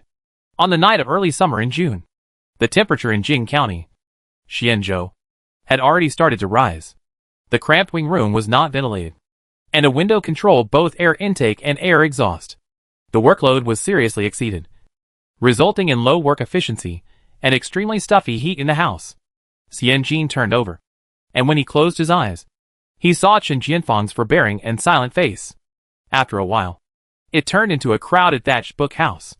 One night, the Star of Hope and the library flashed back and forth. He slept for a long time, but when Xianjin opened his eyes, he was exhausted as if he had killed someone, or like being killed. My head, neck, elbows, and kidneys all hurt. Mother Zhang not only enforced the rules, but also learned from them. For breakfast, Mother Zhang first prepared a plate of shiny water chestnut cakes, and then from the steamer, she brought out sesame, peanut, and brown sugar buns, red bean paste glutinous rice dumplings, milk cakes, and coconut flakes cloud crisps, and finally a bowl of plain soy milk. 8 plates of cakes were arranged in an encirclement formation. Xianjin praised Mother Zhang's execution in his heart.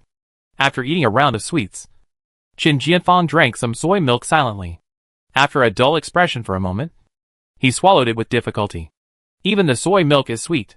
Xianjin didn't drink the soy milk, but made himself a cup of bitter and strong tea to refresh himself. Seeing Chen Jianfang eat around and drink some soy milk, he nodded with satisfaction and took out a plain rice dumpling from the kitchen last night. Chen Jianfang was slightly stunned. You don't eat breakfast? Xianjin took it for granted. I don't like sweets very much. Qin Jianfang glanced at the clear water rice dumpling in Xianjin's hand, tilted his head, and opened his mouth unconsciously, intuitively feeling that this was strange. There must be something fishy about it. But what exactly was going on? Let him think about it. Xianjin peeled off the rice dumpling leaves and ate the white rice dumpling with his mouth empty. Hot glutinous rice cakes. Cold rice dumplings. The rice dumplings carry the fragrance of the rice dumpling leaves. The glutinous taste is like chewing a more unique QQ candy. The clear water rice dumpling is made of narrow and thin glutinous rice, just like its cool and clean taste. Completely different from those round and cute glutinous rice dumplings made of salty meat dumplings and red bean paste dumplings. Xianjin ate very seriously and quickly, showing everyone his unique skill of eating a zongzi in 3 bites. The little girl's cheeks were bulging, and she chewed quickly, like a large hamster. Qin Jianfang pursed her lips and wanted to laugh, but suddenly remembered something, and the smile stopped before it appeared on her cheeks, and the whole person quickly returned to the silence and quietness of the past. Chen Fu looked between Xianjin and Qin Jianfang, gritted his teeth, and secretly told himself to be patient. Xianjin had to take Chen Fu to see a doctor today, so he couldn't go with Qin Jianfang. He wanted to inform the Star of Hope in advance, but he ran very fast and didn't want to wait for her at all. He ran away after finishing his meal. Isn't it said that there are 3 kinds of partners to cherish? Mahjong partners, eating partners, and regular partners at work. She and Hope Star account for at least 2. Right? Not to mention that they have a revolutionary friendship as deep as the Mariana Trench. But at least it is as deep as the community fountain. Right? Why did he run away so heartlessly and unreasonably? Xianjin scratched his head, feeling puzzled by Qin Jianfang's sudden indifference. He is jealous of you. After Qin Jianfang left, Chen Fu immediately said what he had thought yesterday. You are already liked by Qiao Shanzhong, and now you have a good relationship with Qiao Shanzhong's children. He must be afraid that you will take away Qiao Shanzhong's attention. That's the reason. He thought about it all night. All night, he heard a lot of noise in his head. It must be because he used his brain too much, which caused the water in his brain to flow back. Chen Fu was afraid that Xianjin would teach him a lesson for being petty and not acting like an elder. So he tried to make up for it. I am a bystander, and I don't have any personal hatred at all. Xianjin scratched his head. I'm not taking the imperial examination. How could I make him suspicious? We are all on different tracks. My friend. Chen Fu thought about this question carefully yesterday, and answered it fluently, as if he had predicted the topic in the exam. That being said, think about it carefully. A person has only so much energy. Does giving you a private tutoring take up Mr. Chiao's time? Mr. Chiao's time is the time of thousands of scholars. Does Mr. Chiao have less time to tutor him? Xianjin scratched his head again. Is that so? Is it really because Director Chiao taught her to write articles alone? Xianjin was convinced by Chen Fu's perfect logic loop. After thinking about it, she sighed. If the Star of Hope is unhappy because of this, then she can't do anything about it. You can't give up the VIP private lesson for a dinner partner. Right? The stupid and logically self-consistent father and daughter whispered behind each other and went to Shuidong Street. Dr. Wang originally closed the door to refuse guests, but when he heard that Xianjin was holding the Y sign of Qingcheng Mountain Courtyard, he finally let him in. The little boy led the 2 through the grape trellis and arrived at a main courtyard. An old man with a long white beard stood with his back to the gate, holding a white piece in his left hand and a black piece in his right hand, playing chess with both hands. Hearing a sound behind him, he put the 2 pieces back to their positions. He turned around and saw Xianjin's face. He was slightly stunned and smiled. The card was taken by a little girl. Chen Fu was angry. Doesn't he look like he has taken the mountain courtyard wooden card? Xianjin presented the Shijing the medical fee in ancient times packed in an envelope to the stone table with both hands, then bowed and saluted in a proper manner, saying with a smile, Junior Xianjin is grateful for the favor of Master Chiao. Dr. Wang stroked his beard. Which one is Xian? Which one is Jin? Xianjin bowed and said, Xian and the gentleman are all virtuous, like gold, like tin, like jade and like jade. Dr. Wang laughed. You just learned the book of songs? You don't look like a student. These 2 sentences are from the book of songs. Xianjin was embarrassed. I was enlightened late, worked less, thought less, and made slow progress. I can't express my faults in thousands of words. I hope that Master Wang will understand. Dr. Wang laughed even more happily. This girl is a wonderful person. He kept saying that it was all his fault.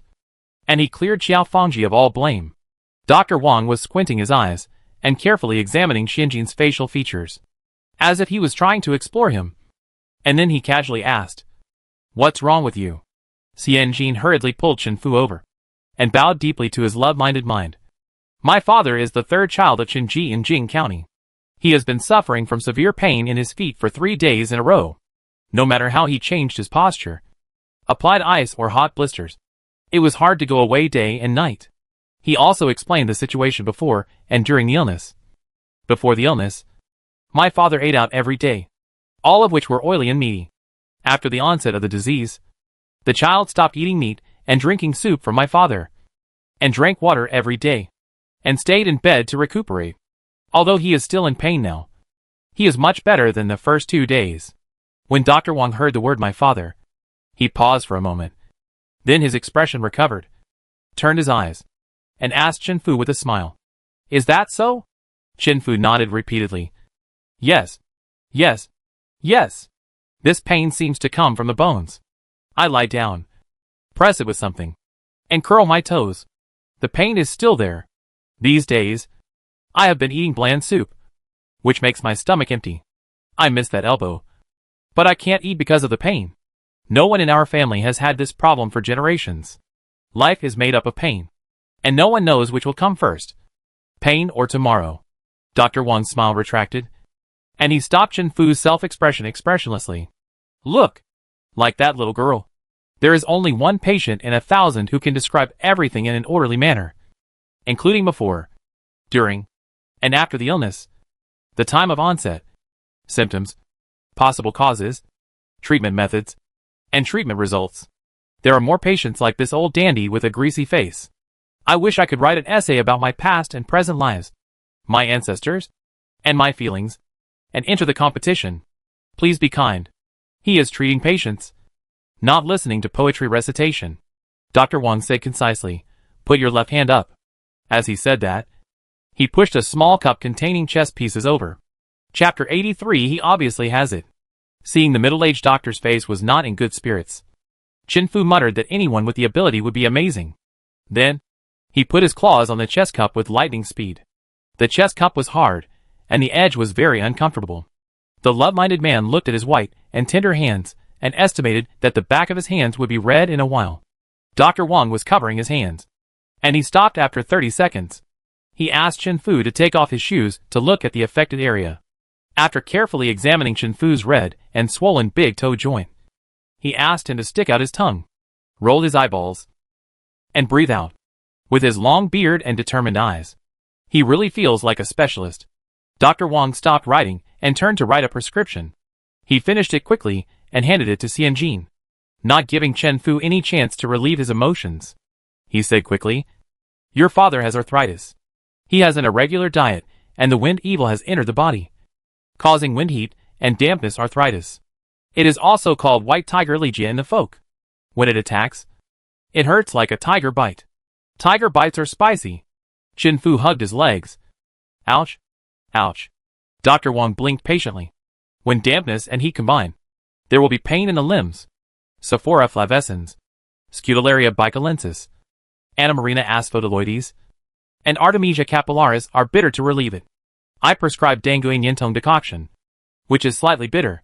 You must take it on time and in fixed amount. The pain will be relieved a little." Slightly bitter? Who doesn't know that the doctor's slightly bitter means bitter enough to drive you crazy?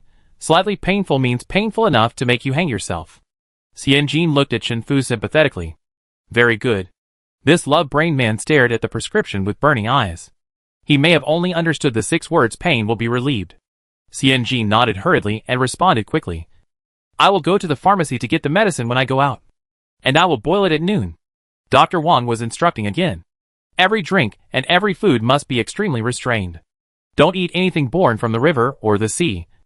Don't eat anything that has not been exposed to the sun. Don't eat meat soup or wine.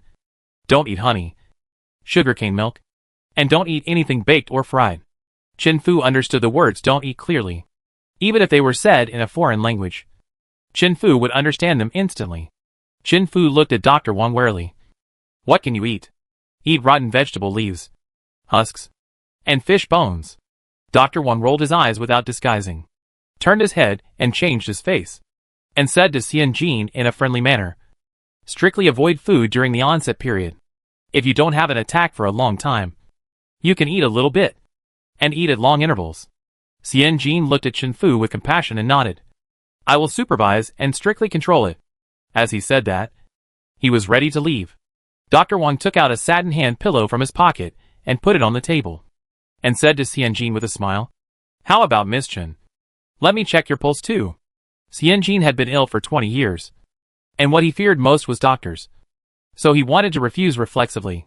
Dr. Wang seemed to see through Xianjin's thoughts, and added a sentence, which was a temptation that no Chinese son or daughter would refuse. Since you are here, Xianjin, while being speechless, he put his hand on it neatly. Dr. Wang placed his fingertips slightly on the meridians of his left hand, squinted his eyes, and listened quietly. After a while, he asked Xianjin, do you suffer from night vision? It's night blindness. Xianjin nodded. Dr. Wang asked again, is it congenital or does it happen occasionally? Xianjin thought about it. She had night blindness in her previous life, and it was congenital. Vitamin supplements or medicines can only alleviate it, not cure it. Is it congenital? Xianjin replied. I was born with it. Dr. Wang's shoulders drooped, as if he was letting out a long breath helplessly. But there was still a hope in his eyes, and he asked again, do you have palpitations and weak heart? It's congenital heart disease. She is familiar with this. The heart of this body beats strongly and powerfully, and no matter running, jumping or holding breath, there is no feeling of shortness of breath and exhaustion. Xianjin shook his head with gratitude. Never. Chen Fu muttered beside him. She is full of energy every day, especially when she scolds me. Her voice is so loud that it can shoot down a bird. Xianjin glanced at Chen Fu. Chen Fu shrank his neck and pretended to look at the not-so-good scenery outside the yard. Dr. Wang smiled and shook his head. It's good that there is no. It's good that there is no. Xianjin swore that she saw Wang Yijing smile. A bitter smile. If you have a weak night vision disease, it is incurable. Eat more liver, eggs, and tomatoes every day. Your pulse is stable and strong, even and smooth, and you don't have the common symptoms of depression and congestion in women. When Wang Yijing spoke again, he had sorted out his emotions and looked at Xianjin in a friendly manner. That's good. It's not easy for women to live in this world. You must be open-minded and have a relaxed mood, so that you can be healthy and live a long and happy life. Xianjin nodded gratefully. As a doctor, it is very objective to say that it is not easy for women. Xianjin thanked him sincerely again, and then carried his old father, who was still immersed in the grief of eating only grass, and walked out. Just after passing the Chow Show Gallery, Dr. Wang heard the voice of a girl complaining and nagging not far away. Did I tell you to eat and drink in moderation? And do everything in moderation? Did I? A weak voice came. Yes. Then did I tell you not to drink too much? Also. The girl's voice was a little more exasperated.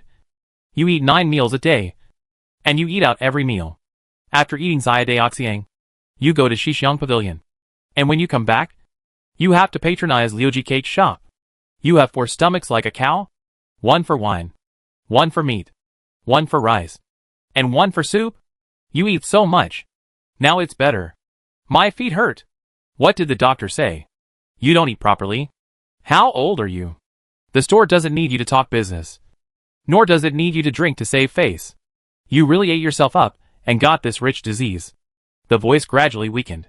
It's not that the girl's temper disappeared, but that they walked away and couldn't be heard. Wang Yijing smiled and lowered his head to open the envelope that Xi Jing had put down. 30 taels of silver. This is a sum that only the head of the family can afford. The old servant beside Dr. Wang whispered.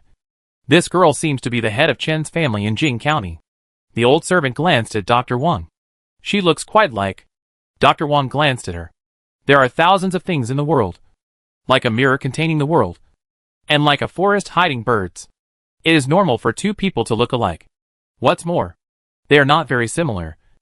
At most they are similar in stature and body shape. This is the reverse scale. The old servant nodded his head and said yes. After a while, he heard Dr. Wang sigh. This girl was born with night vision deficiency. And she has no congenital heart disease. The physical condition cannot lie. Dr. Wang smiled after a while. But this girl looks capable, speaks straightforwardly, and has a strong pulse. She must be an open-minded and generous woman. The old servant smiled and added, she also looks very good, and her character must be very valuable.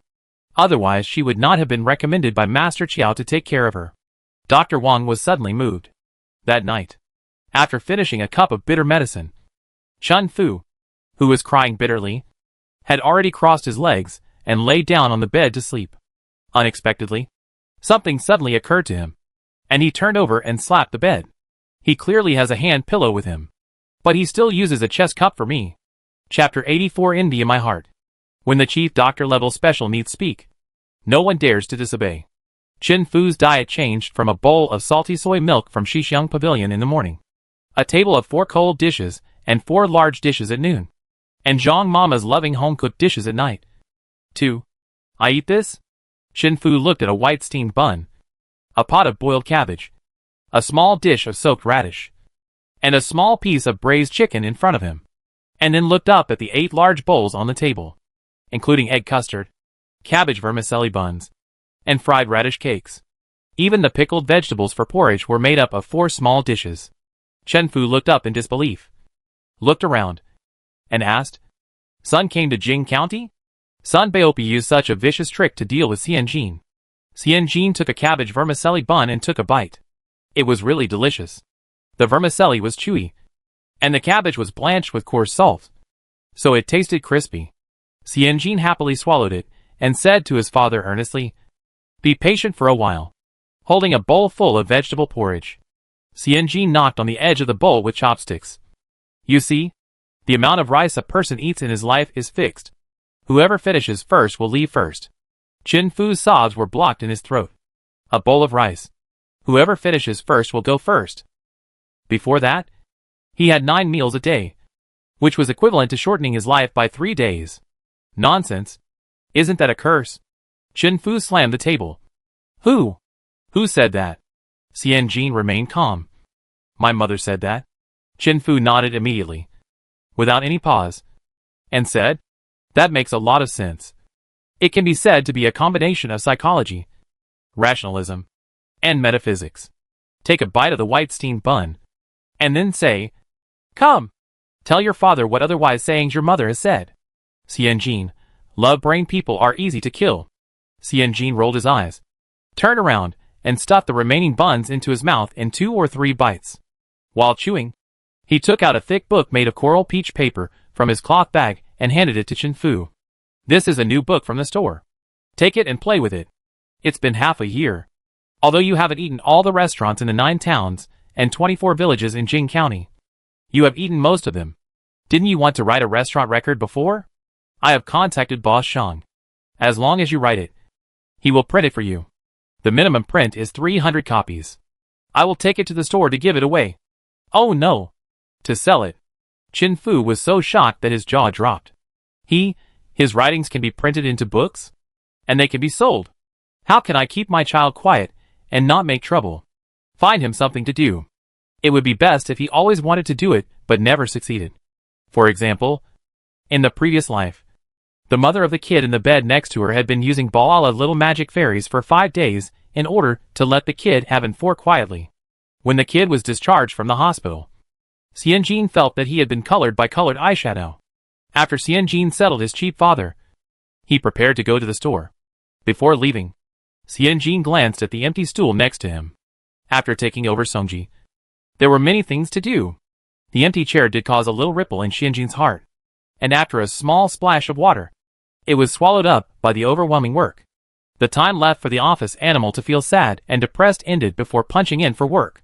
Cold-faced .jpg Xian Jin was extremely busy throughout June, traveling back and forth between the printing workshop, Xiaoqiao Village, Qincheng Mountain Courtyard, Shuidong Street and Qinji Shop. He was so busy that he couldn't go back to the old house at all. He slept every day at the former Songji shop on Shuidong Street, which is now a renovation site. When Shin Zhunyang came to visit the studio with a basket, she saw Xian Jin mixed with a group of craftsmen wearing vests, with a rag on her head, a light brown singlet with white ash and holes on it, and sawdust all over her skirt. She looked like a refugee who had rolled 3 times in a haystack. Chen Xuanyang was about to go forward, but she heard a casual and malicious joke from the inner room. "Little girl, you always go among men, and your parents don't care about you? Don't blame us when you can't get married." There were 3 or 4 workers working hard, with malicious smiles on their faces, teasing Xianjin, who was standing opposite with his hands on his hips, looking at the picture. Chen Xuanyang frowned and was about to go in to maintain it, but she heard Xianjin laughing inside, laughing 3 times, with a strong sense of ridicule. "You little man, you get paid by women every day, and your parents don't care? Don't use the copper coins that are stained with woman's smell, and you can't get married? And blame me." After saying that, he bent down and laughed with a girl named Suor next to him. Chen Xuanyang was stunned. How to say it? This smile sounds quite mean, especially when 2 people covered their mouths and laughed happily. It was particularly lethal. The smiles on the workers' faces froze. Xianjin put his hands on his waist, pointed at the one who spoke first, and said with a smile, "Lu Dagan, why are you holding a hammer in your left hand? You don't need to come in the afternoon. Go directly to the boss to settle the account after the work." Lu Dagan's face froze. What's wrong with him holding a hammer in his left hand?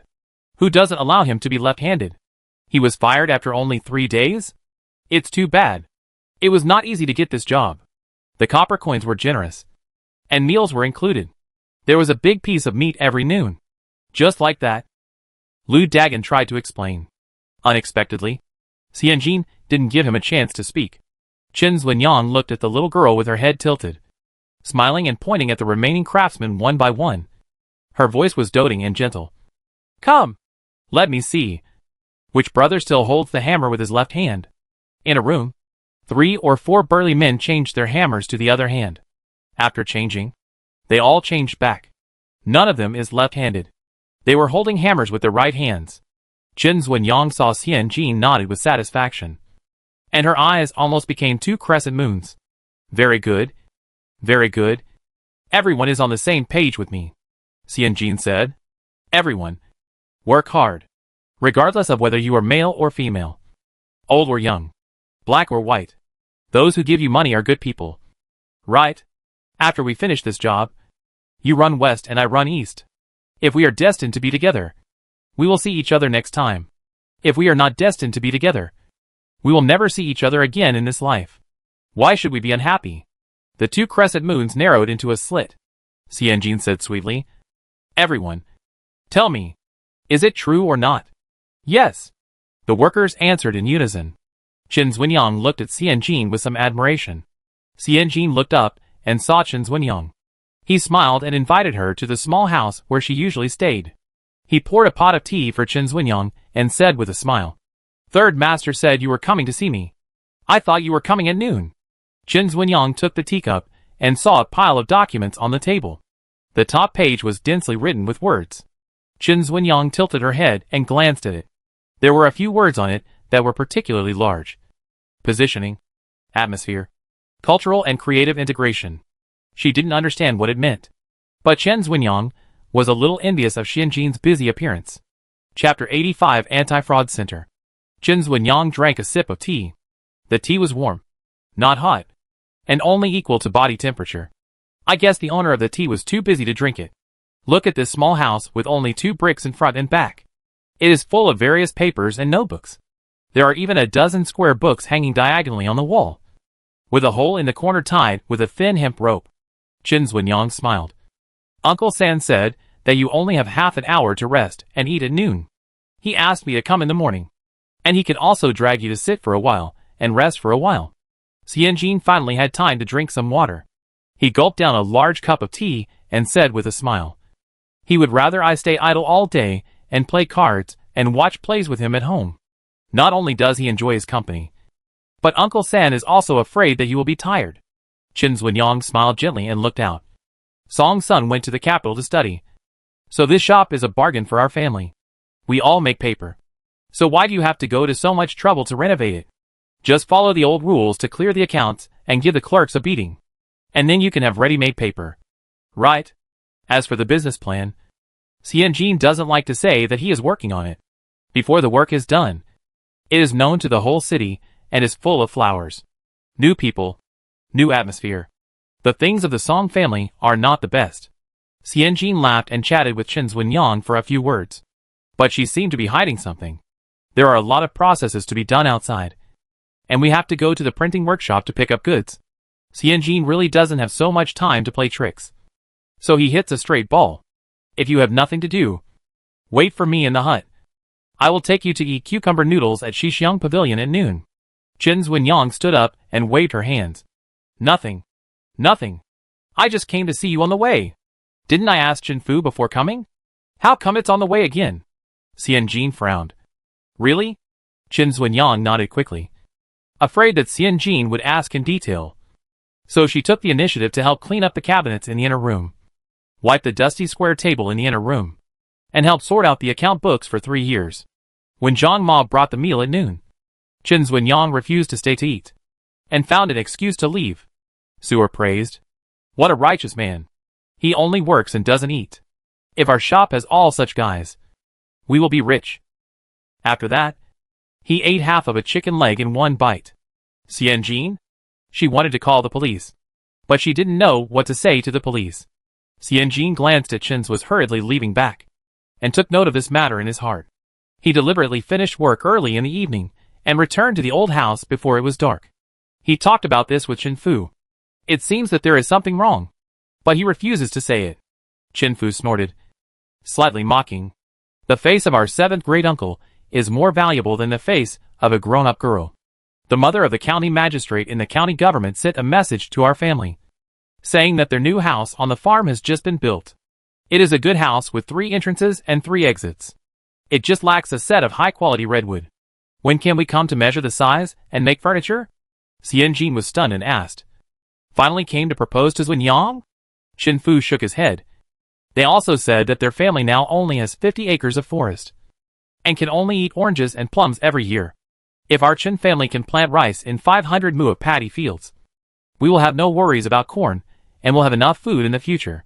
Xianjin opened his mouth in disbelief. Now that the war has not started, the people live in peace, and an acre of good land is not expensive. 600 to 800 when can be bought. How much is 500 mu? Nearly 400 taels of silver. And the furniture of the farm in the suburbs. The most respectable thing for a girl to marry in Huizhou is the furniture and the accompanying room. A girl's pomegranate carved bed, for hundreds of children and grandchildren, will cost 80 or 100 taels of silver for a more sophisticated family. A set of furniture in a courtyard with 3 entrances and 3 exits would probably cost another 200 or 300 taels. There is also the money and jewelry. Gold and silver. Cloth. Servants. Shops. The county magistrate's mother asked the Chen family to give at least 1,000 taels of silver as a base for their daughter's marriage. She bought the Song family, which had been engaged in the paper business in Jing County for 180 years, and it only cost 1,000 taels of silver. Ordinary merchants, if they are rich, would not give a dowry of 300 or 400 taels. Suzhou. Familiar? He gave gifts to the Grand Tutor and the Duke of the State, and helped his brother 1, 2, 3, 4 times, and connected them into a line. The daughter spent 9,000 taels to marry off, which was already marrying off a daughter at the cost of a ruined family. What kind of leaks are the Chen family?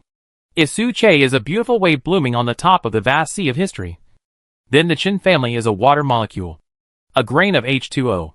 But the county magistrate wanted to play not H2O, but P2P, individual to individual, private small amount lending, commonly known as fraud. How much is the salary of an 8th-rank county magistrate? Only 45 taels of silver a year. 1,000 taels. Enough for him to earn until retirement without eating or drinking. Where is the other party's betrothal gift? Although Xianjin thought it was a bit mysterious, he should look at things dialectically. If the other party took 3,000 taels of silver to marry a woman, the Chen family would not be considered to be paying for it. Chen Fu didn't know whether he was angry or eating vegetable leaves. His face was green. No. The middleman came and said only one sentence. The county magistrate is still willing to propose marriage now, which is already giving face to Qincheng Mountain Court. Oh, yes. After all, she is the favored disciple of Master Qiao. Xianjin smiled shyly. It's embarrassing. This matter has been known to the whole city. Chen Fu snorted and laughed. His breath was green. Doesn't this mean that if our Erlang was not a scholar brought up by Shan Hongqiao, this marriage would be impossible to buy back with money? Xianjin, a scholar is more important than a beloved disciple? Xianjin broke a pear with his bare hands, took a bite, and calmed down to think about it. The eldest uncle of the Chen family died, and the only official in the court passed away. The county magistrate didn't want to continue this marriage, so he kept dragging his feet and didn't come to propose marriage. Now he came to propose marriage because the Star of Hope still has the status of a scholar and is studying in Qincheng Mountain Academy, so he has great hope of making further progress. Therefore, the county magistrate's family tried every means to ask for an increase in dowry. After adding the dowry, they came to propose marriage? Oh my god! Spend 1,000 taels to buy a quota to work hard as a housekeeper for the 8th rank county magistrate. Have children. Take concubines and raise servants? Is the county magistrate crazy? Or is Chen Zuanyang crazy? Xianjin took another bite of the pear. Why did Sisters Zuanyang come to the store to find me? It can't be that she is looking for her to talk to her heart and help her out of trouble. Right? Chen Fu sneered until the corners of his mouth were crooked. To pay. Xianjin thought he had heard it wrong, and said ah. Chen Fu nodded and gave Xianjin a positive answer. Didn't I just say that our 7th uncle's face is valuable? He didn't show up himself, but asked the unmarried girl to come to the public to ask for money. Zuanyang is a good child. Her eyes were red as she spoke. She said that the family could only collect 300 taels, plus the 100 taels of dowry from the public treasury, which was only 400 taels. She wanted to see if the shop could collect some spare money. This girl was one of the few people in the Chen family that Chen Fu liked. She was docile and capable, and her appearance was not bad. Chen Fu said with some reluctance. Zuanyang said that at least 600 or 700 taels could be collected. She didn't want gold and silver jewelry, money at the bottom of the box, or a dowry shop. She just wanted to save face first. Xianjin was stunned. Chen Zuanyang really wanted to spend money to buy a marriage quota? She really wanted to install an anti-fraud center app for Chen Zuanyang. Chapter 86: Buying a Pig and Watching the Pin. Zuanyang, didn't I tell you about the money? Chen Fu threw the pear core left by Xianjin into the wooden barrel, and his long face showed a big question. She came to me to ask for money. You know me. I only have 20 or 30 taels. When he was in Xuanqing, all the money on him was taken by his mother, who was afraid that he would spend it recklessly. When he arrived in Jingxian, he still didn't have much money on him. Xianjin put all the money in the shop. In a month, he had to go to the workshop or store for 20 days. Go in the morning and leave in the evening. No matter what he did during the day, he had to be there. If he met the requirements, Manager Dong would give him 50 taels of silver every month. In Xuanqing, how could he really be penniless? His mother received monthly allowances. He also had dividends from the shop, filial piety from the farm, support from his second elder brother, and red envelopes from his eldest elder brother every spring festival. If he really had no money, how could he support Ainyang? But when he arrived in Jing County, he really had no money. Who would support him? Zhou Ergu, who was a muscular man who was punished for making mistakes every day and had no underwear left. Or Li Sanshun, who was as stubborn as a donkey and lived next to the sink every day. Chen Fu shed a tear of bitterness in his old age. He lived on the 50 taels of silver Xianjin gave him every month. Therefore, on the days when he did not go out to find food, he spent his days in the workshop. Although he did nothing, he brought precious spiritual encouragement to Li Sanshun. His mother did not move him, but his daughter did. Speaking of this, Chen Fu was aggrieved and sarcastic. She came today, but she didn't catch a good time. If she came at the beginning of the month, I would still have 50 taels of silver. Xianjin was too lazy to pay attention to him and brought the topic back to Chen Zuanyang. She came to me and helped me for a whole morning, but she didn't say anything. Xianjin understood and was speechless. Didn't Zuanyang say it? Chen Fu was an elder, and asking for help from an elder was embarrassing. But it was still reasonable. She was a younger sister, and the fact that the in-laws asked for a high dowry before they were willing to propose marriage was indeed too embarrassing. Xianjin pursed his lips. Chen Fu said, "How much silver do we have left on our account now?" Xianjin said, "More than 400 taels. The money from Mr. Shan can be negotiated, The money from Xiao Chao village can be paid at the end of the year. 400 taels of cash. That's just right. Chen Fu sighed. If it's spare money, help her. Just think of me as the third uncle, and you as the fifth sister as giving her some dowry. Money is a bastard. Whoever loves it will be ruined. Things that can be bought with money are worthless. This is what Anyang said. He deeply agrees. If a mere 400 taels of silver can maintain a girl's reputation and rescue her from a difficult situation, then this money is far more valuable than 400 taels. Chen Fu saw Xianjin hesitated a little, and knew that every copper coin in this store was useful to Jean Jier. Suddenly moving such a sum of cash would definitely disrupt her plan. So he hurriedly advised. I still have a snuff bottle from the official kiln of the previous dynasty. Last time, Jinbao Pavilion offered 200 taels to buy it. But I didn't agree. I will pawn it tomorrow and make up for it in your account. We can't help others to the point of poverty. The shop is not broke, but it lets you sell your beloved snuff bottle. Xianjin waved his hand. Please put away your junk. You feel sad for 8 years after selling one. And I don't want to hear you nagging. Turned and walked out. Don't worry about it. Go to bed first. Even if you really want to pay, you can't just give it casually. It's better for the old father. If this matter is left to him, he will either pay the money or quarrel, and sit up and sulk in the middle of the night. Although this father's brain is not very good, he is still the father after all. He should not show up. Besides, the business is about asking for a high price and paying back the money. You can't just give others whatever they want, even if you have to give. At least let the whole Chen family know that the old playboy Chen Sanya has done something big this time. But, Xianjin sighed. It would be best if he could stop the loss in time. Xianjin put on the lock and went to the seventh uncle's house at the corner of the street without stopping. When the doorman heard that it was Xianjin, he did not inform him and took Xianjin into the yard directly. As soon as Xianjin gang stepped over the threshold of the inner courtyard, he heard crying inside. If we really can't raise the money, we won't get married. I'll either be beheaded as a nun or jump into the river. But I won't make things difficult for our family. It was Chen Zunyang's voice. Even her crying was gentle. Third uncle and Jean Jier don't owe our family anything. But you insist on using my dowry to make things difficult for them. I really can't say it.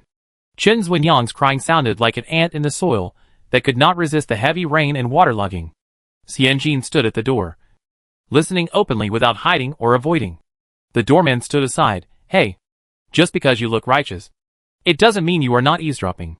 First, a middle-aged woman cried, crying about Chen's unfortunate fate, crying about the untimely death of the Chen family master, crying about the family being poor and powerless, and being at the mercy of others. Then a middle-aged man scolded the crying voice, calling her a shrew and a liar.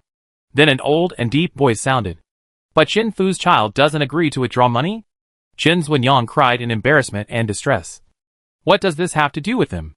It's a great favor to be willing to pay. You don't blame them for being greedy, but blame your family for not helping. The cane hit the ground with a dong sound. Nonsense. Ridiculous. What is the master of the house? What is the head of the family? Isn't it the person who takes care of things in times of crisis? What's wrong with us asking for 400 or 500 taels to marry our daughter? Shouldn't Chen Fu give it? If he doesn't agree, then we will open the ancestral hall. I'll kneel down to my ancestors with my old bones. I'll ruin his reputation. The old man cursed in a full-throated manner. Xianjin thought calmly, ruining reputation? It seems that you still lack a systematic understanding of Chen Fu's reputation. The whole yard was in chaos. The doorman glanced at Xianjin. Are you still going in? This is like a market. Go in and join the fight? The doorman himself didn't want to come in and listen to the cursing. Xianjin nodded, pushed open the half-closed door, and stepped in decisively. The hall was silent for a moment. Chen Zunyang's face flushed. Jean Jier. The rest of the people had seen him at the Spring Festival dinner. When they saw Xianjin appear, they were stunned at first, and then happy. Su, the biological mother of Zhua and Zhua Ernyang, wiped her tears and cried heartbreakingly. Jean Jier, you have to help your sisters Wenyang. That heartless thing bullied our family's eldest uncle and died early. The voice was so sharp that the eardrums were about to burst. Xianjin scratched his ears, greeted everyone slowly, and then smiled to comfort everyone. so it is just a matter of money. 100 taels of silver is also earned, and 20 taels of silver is also spent. We can't let Sisters Wenyang and our Chen family lose face because of money. Su Shisheng held Xianjin's hand tightly, as if she had found her best friend, crying and saying, "Yes, yes, that's right." Xianjin smiled and held Su's hand back, saying, "Today, Sisters Wenyang came to the shop, and I didn't treat her well. How about I take her out for a walk? Find a quiet place, and we can have a good chat," Su Shi said repeatedly. Okay. Our yard is small. We can't move around. Go out. Auntie will give you money." The seventh uncle thought about it, and nodded in agreement. Xianjin and Zuanyang went out of the courtyard together. As soon as they came out of the alley, Xianjin stood still and continued to serve the ball straight, saying neatly, "Buying a pig and watching the pen." Before the marriage, his mother was so calculating.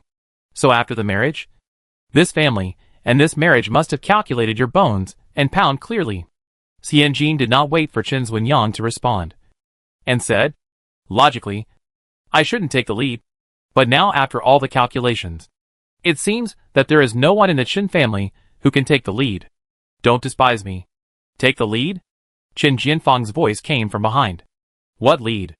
Chapter 87. The eldest grandson of the eldest house.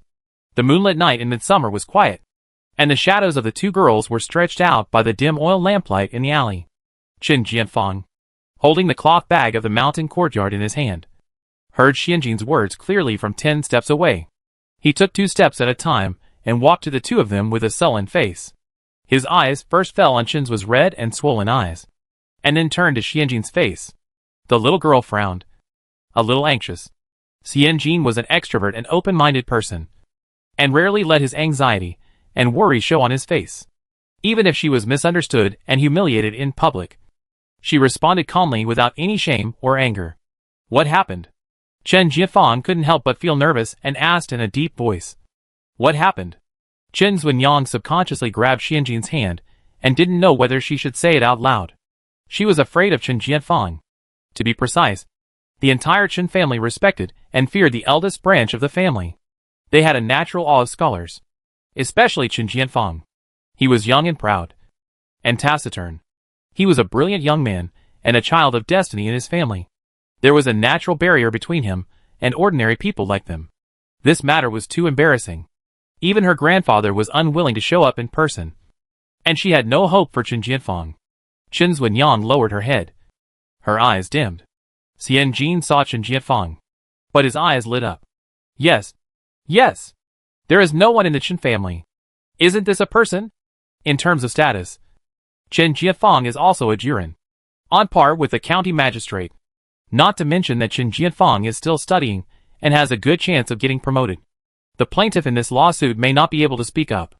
Xianjin took over the matter and explained it in a few words.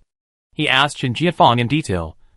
"I wonder if there is a precedent in the court where the in-laws ask for a dowry from their daughter-in-law." Chen Jianfang listened without changing her expression. When she heard the end, her mouth and eyebrows were twisted. She did not answer Xianjin's words directly, but looked at Chen's mother. "What did your parents and grandfather say?" Chen's mother's eyes were dim as if covered with a layer of black veil. She lowered her eyes and shook her head.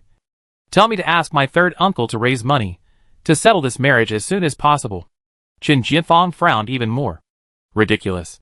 How can you, a girl, mediate a marriage? How can you let a few young people make a decision on a whim?" Chen Jianfang turned around and told the servant behind him. "Go and invite the 7th great-grandfather and the 4th uncle to the old house. Invite them now?" Xianjin glanced at the crescent moon in the sky. Chen Jianfang's voice softened a little, and he said to Xianjin, "There is no time to waste. It is better to decide early than late." The servant responded. Chen Zuanyang hurriedly said, "Grandfather and father may have gone to bed." Chen Jianfang took 2 steps forward, half turned sideways, with a very cold expression. "Then get out of bed." Chen Zuanyang wiped her tears. They are embarrassed, they won't come." Chen Jianfang walked towards the old house, leaving the words behind. "If they don't come, I'm afraid there will be no share of their family in the future sacrifice field." The young man's back was stretched longer and longer by the light. Xianjin was stunned in the spot. only to feel that the young man's back was cold and angular. In just a cup of tea, the seventh uncle and Chen Xuanyang's father came with gloomy faces, followed by the crying Su. Chen Jiafang sat at the head, and Chen Fu leaned sideways on the side. Since someone took over, it was definitely the Chen family's family affairs. Xianjin was about to slip and try to escape, but Chen Jianfang glanced at him and said, "The person who took the money. Stay and listen. Okay. Just treat her as a senior partner and financial director attending the joint meeting." Chen Jianfang turned around and asked the seventh uncle and Xuanyang's father to sit down, and told Zhang Mama to make tea. A little stronger. Add a ginseng beer to the tea for the seventh uncle. There are many things to do tonight, and I'm afraid he needs to hold on. The seventh uncle glanced at Chen Jianfang. This young man of 17 or 18 years old is really full of style. Your uncle is old and can't stand the tossing. The seventh uncle used his hands to stick to his crutches, and his voice was very long. He looked at Chen Xuanyang, who was sitting below, with dissatisfaction. The marriage of my little daughter has been decided, and the engagement letters have been exchanged. It's all a done deal. Now it's just that the two families can't reach an agreement. Why do we need to trouble the elders in the middle of the night to worry about it? Chen Xuanyang's face flushed. Her eyes drooped, and her hands twirled the silk handkerchief nervously. Chen Jiafang drank a sip of tea, raised his head again, and asked in a deep voice with a burning gaze, "Is everything really fine?" The seventh great uncle answered immediately, "It's just a loan of 500 or 600 taels of silver. Is it worth meeting in the middle of the night? Can't our Chen family afford this money? Or is the master family stingy and reluctant to spend on side expenses?" Chen Jianfang smiled and bowed to the seventh great uncle. "Loan? Who will pay it back? When will it be paid back? How to pay it back?" Turning to instruct Mother Zhang. "Please trouble Mother Zhang to get pen, ink, paper and inkstone. It's rare for us to be together today, so write down the IOU in black and white, and no one can deny it. Enough." The seventh uncle slapped the table with a paw. Sound, his eyebrows flying high in anger. "You are not worthy of being a scholar. My sister is in trouble, but you are unwilling to help. You are unfilial to your elders and unsympathetic to the young. Even if you pass the imperial examination, you will not go far and will not be a good official." "Pa pa!" Xianjin slapped the table twice, louder than the seventh uncle. "If you talk about filial piety again, I will show you what unfilial piety is. The Star of Hope is a scholar. Filial piety is the lifeblood. If the elders in the family accuse him of being unfilial, I'm afraid his path to the imperial examination will be cut off." What a vicious heart. The seventh uncle was so angry at the appearance of gold that his hands were shaking. He was about to stand up and curse, but Chen Jianfang was slightly stunned, lowered his head for a moment, then raised his eyes, sighed lightly, and softened his tone, stopping the seventh uncle from saying the rest. "If it's possible, compared to Xuanyang's marriage, 500 or 600 taels are nothing?"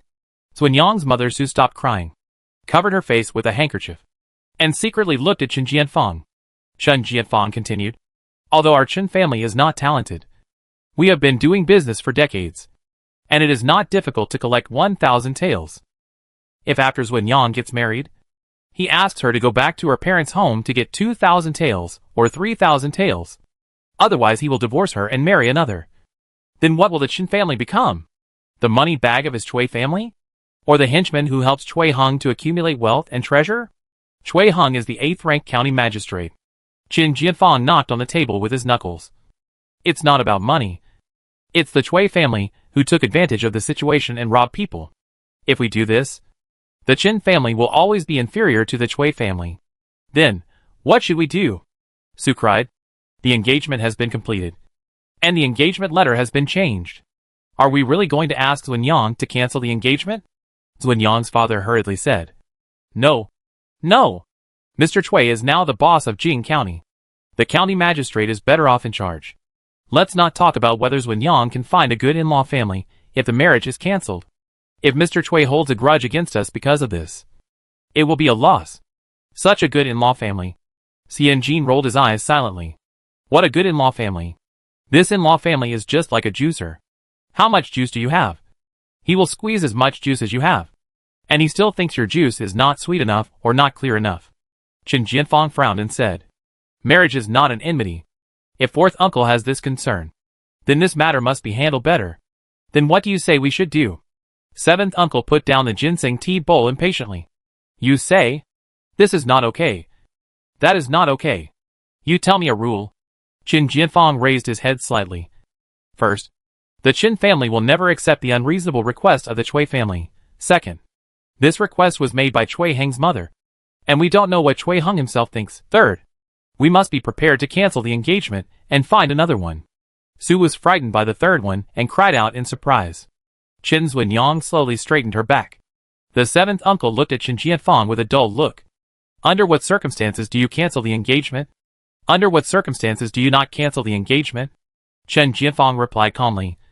That depends on the situation of my negotiation with Cui Heng. The seventh uncle narrowed his eyes. Are you willing to do that? This matter is a hot potato. The simplest solution is to give money. Marry your daughter first. And talk about the rest later. Even if Zunyang suffers some grievances in the future, there is nothing you can do.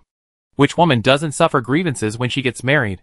Once someone takes the responsibility, if there is any mistake in solving the problem, it will offend the government and delay the marriage of the women in the clan. Why did he always rely on Zunyang to mediate and borrow money by himself? One reason is that he can't afford to lose face. And the more important reason is that he is afraid of being the first to come forward and offend the county government. He really didn't expect that Qin Jianfang, a 17 or 18-year-old boy, would have the courage to come forward. Xianjin gently squeezed Chen Zunyang's hand, but his eyes flickered and looked at Qin Jianfang. Qin Jianfang said calmly, I am the eldest grandson of the eldest house, and I have a reputation, receive clan education, and enjoy family support. If I can't protect the younger generation and take care of the elders, how can I live in the world with dignity? Chapter 88 Complete the Organization. In the previous life, Xianjin's upstart father said that when listening to people talk, we should not only listen to the meaning of the words, but also listen to the meaning behind the words. Qin Jianfang's words clearly refer to himself. But as for who he is talking about behind the words, Xianjin understood anyway. Xianjin glanced at his seventh uncle who yawned. Well, I didn't understand the meaning behind the words at all. I'm really envious. People who don't understand the hidden meanings of others are really living a self-centered and happy life. Xianjin lowered his head and drank a sip of tea, and then listened to Qin Jianfang. If the seventh uncle agrees to hand over the matter to me, then I will make an appointment with Cui Heng tomorrow. If you have a better idea, Erlang will also cooperate with you. The only thing is that if there is a loan, it must be paid from the public account. Qin Jianfang added, there are more than one girl in our Qin family who are ready to get married. Even her sister, Yunyang, will be engaged in a few years. If you don't treat them equally, you will be criticized and Zunyang will be criticized. Xianjin nodded thoughtfully. She didn't think of this. There must be more than one girl in the Qin family who is getting married. If this one is given 500 taels of silver, how much more should the next one be given? Each one is 500 taels. The profits of the workshop in Jing County will not be used for anything else. They will all be used to marry girls. Xianjin is not working for the Qin family. He is contributing to the marriage and population of the Wei dynasty. Xianjin believes that he does not have such a high level of ideological awareness. So he nodded to Qin Jianfang in agreement. Qin Jianfang cleared his throat, felt Xianjin's burning gaze, and looked away a little uncomfortably. The seventh uncle opened his mouth to curse again, but when the words came to his lips, he looked at the murderess he surnamed Burden, and said gloomily, be a good person to the end. Send the Buddha to the west, and I will completely hand over Zunyang's marriage to you. If you want to cancel the engagement, you have to be the middleman to negotiate conditions with the Cui family, and help Zunyang find a better marriage. If you don't cancel the engagement, you have to ask the Cui family to be down to earth, and willingly ask Zunyang to marry in. This damn old man. He throws the blame around faster than he shakes his hair. Which generation of ancestors followed the right king of hell? Why do they take all the good things? Qin Fu looked at his seventh great uncle in disbelief. I haven't seen anyone more shameless than him in a long time. The seventh great uncle said. Besides, even if we take 1,000 or 10,000, Zunyang married an official in the county government, which is a high-ranking marriage. It is normal for the clan to pay more silver for the dowry. Erlang, you have to take this into consideration. Isn't this a trick to ask for dowry money from the family? Facts have proved that shameless people will only constantly refresh their cognition. Qin Fu was stunned. Such shamelessness. He really couldn't learn it. Couldn't learn it. Qin Jianfang raised his head slightly and smiled. If the Chui family is willing to pay more for the bride price, our family will definitely not embarrass Sun Yang. Xian Jin was stunned. She thought Qin Jianfang would say peaceful then clear. Clear than bright. Or the way of the great way. The world is for the public. And so on. Xian Jin lowered his head and pursed his lips and smiled. In the end, she had too high expectations. People should not be divided into 3, 6, 9 classes. This is the great harmony. The theory is indeed too advanced. Xian Jin was slightly stunned by this answer. But the 7th uncle was obviously dissatisfied with it. He could not express his dissatisfaction. So he had to smash his crutches hard. Looked at Qin Jianfang deeply. And sighed with a smile. I will go home today and kneel down to beg God. Begging God to let Sister Chu live longer. The Chu family takes care of their relatives. Values them. And attaches great importance to kinship. Even if they cross the line, they will keep things quiet. If they have something to ask for, they will definitely help them with all their strength. No matter the main branch or the side branch of the Chen family. It was easy for them to make a living under her. Now this little brat is cold-faced. Cold-hearted and hard-handed. Qin Jianfang smiled. My son, I want the same. The 7th uncle snorted coldly. Took his hunchback son and crying daughter-in-law away. And Qin Zunyang followed closely with a pale face. Qin Fu yawned. Stretched. And was about to go in. After thinking for a while, he turned his head and squinted at Qin Jianfang and whispered. Some bad talents? No need to care too much about him. Your father died early. And it may not be because he didn't think too much and was burdened too much. Qin Fu didn't say this in the end. Qin Jianfang didn't respond directly, but stood up and saluted. Thank you for your concern, Uncle San. Qin Fu snorted, his mouth harder than his fist. Who said I care? I just talk too much. After saying that, he yawned again, and while urging Xian Jin to go to sleep, he seriously increased his running frequency to achieve a two-way run with the bed. Xian Jin looked back at Qin Jianfang, nodded slightly, and parted ways with the two of them, heading to the inner courtyard. At noon on the second day, after finishing the day's teaching, Qin Jianfang called Xian Jin while packing up the teaching aids, and said calmly, I have an appointment with Chui Hung for a dinner in the evening. If you have nothing to do, you can go with me. Financial Director, do you have to attend even such a foreign-related meeting? Xian Jin's eyes were wide open, and there was a big question mark.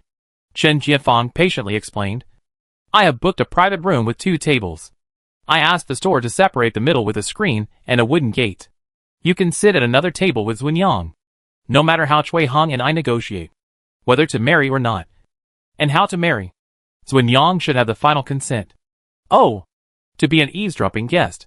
In this case, Xian Jin nodded repeatedly. When it was evening, when Xian Jin arrived at the restaurant, Gogo sneaked into the private room and saw Qin Zunyang, who was pale.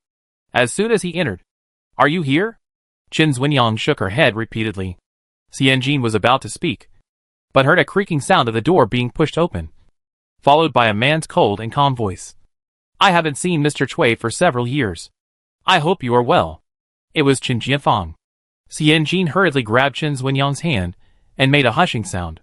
Qin Zunyang's face was not very good, and the shape of her back teeth could be seen through her face.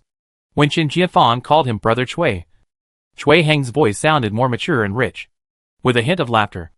Erlang has lost weight. With a sense of familiarity, there was a rustling sound of fabrics, and the two sat down. And then, there were some small talks. But they did not mention the topic of the day. Just reading, writing, and discussing the situation of the imperial examination. After a while, Qin Jianfang made a sound, and his voice was brisk. Speaking of the spring examination, the Chang Jiji of the Imperial College wrote me a letter 2 days ago, and tested my knowledge for several pages. At the end, he mentioned that the topic of this year's spring examination seemed to be elite troops and simple government, and obey all orders from the emperor. Xian Jin raised his eyebrows, and after Chui Hung was obviously stunned, he hesitated and said in surprise, Spring examination topic? As if he realized that he had lost his composure. He immediately said, The Imperial College has high hopes for you. Qin Jianfang smiled. but did not deny this statement, but said again, since it was a letter from the chief priest, I laid out the discussion around the theory of streamlining the military and simplifying the policy, and then received the correction letter from the chief priest. There are 3 cabinet ministers in the court, 2 of whom advocate Neo-Confucianism and 1 advocates Xinxue. Among them, Li, who highly advocates Neo-Confucianism, retired this year. His philosophy is to streamline the military and simplify the government, cut military expenses, cut unnecessary military pay and food expenditures, and use the money cut to subsidize the establishment of civil officials. Cui Heng was confused. Qin Qianfang's laughter was very light, and Xianjin caught it keenly. Doesn't the supplement of civil officials mean that the vacancies of civil officials in the court will be slowly filled? Qin Qianfang said meaningfully. Chapter 89 Reading Comprehension. Xianjin held his breath deeply. Hope Star is really smart. He is very introverted. He is smart in a way that is easy to handle, but has hidden secrets. You need to cross thousands of waves, dig out the hidden edges from his cold face, and pull out the secrets from his smooth words. Xianjin's heart was like 1,000 threads of confusion.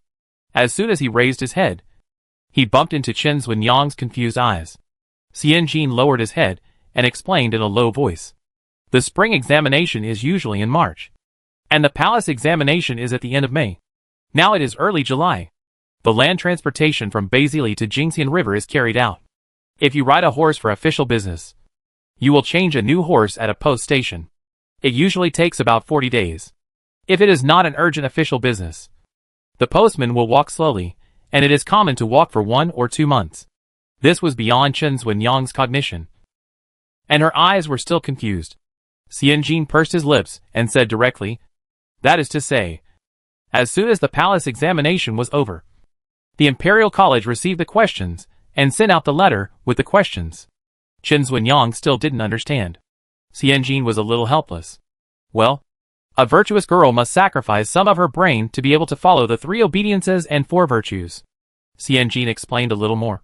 This proves that although our Erlang is at home in mourning, the doctors and the chief priests of the Imperial College have not forgotten him at all, and even thought of him as soon as the spring examination began. Xianjin used encouraging eyes to conduct heuristic teaching. What does this mean? Chen Zunyang suddenly realized. It means that our Erlang is very popular with teachers. Xianjin nodded. That's why County Magistrate Cui said. The Imperial College has high hopes for Erlang. It's like leading a poor student to do reading comprehension. Xianjin wanted to break the standard answer into pieces and force it into Chen Zunyang's mouth. Except for Zhou Ergu. This is the worst class she has ever taught. Lian Suer understood it all. Chen Zunyang nodded thoughtfully and asked in a low voice, imitating Xianjin's behavior. What does the sentence behind it mean? Oh, it means that the civil service establishment will be gradually supplemented. This test point. Xianjin was a little confused.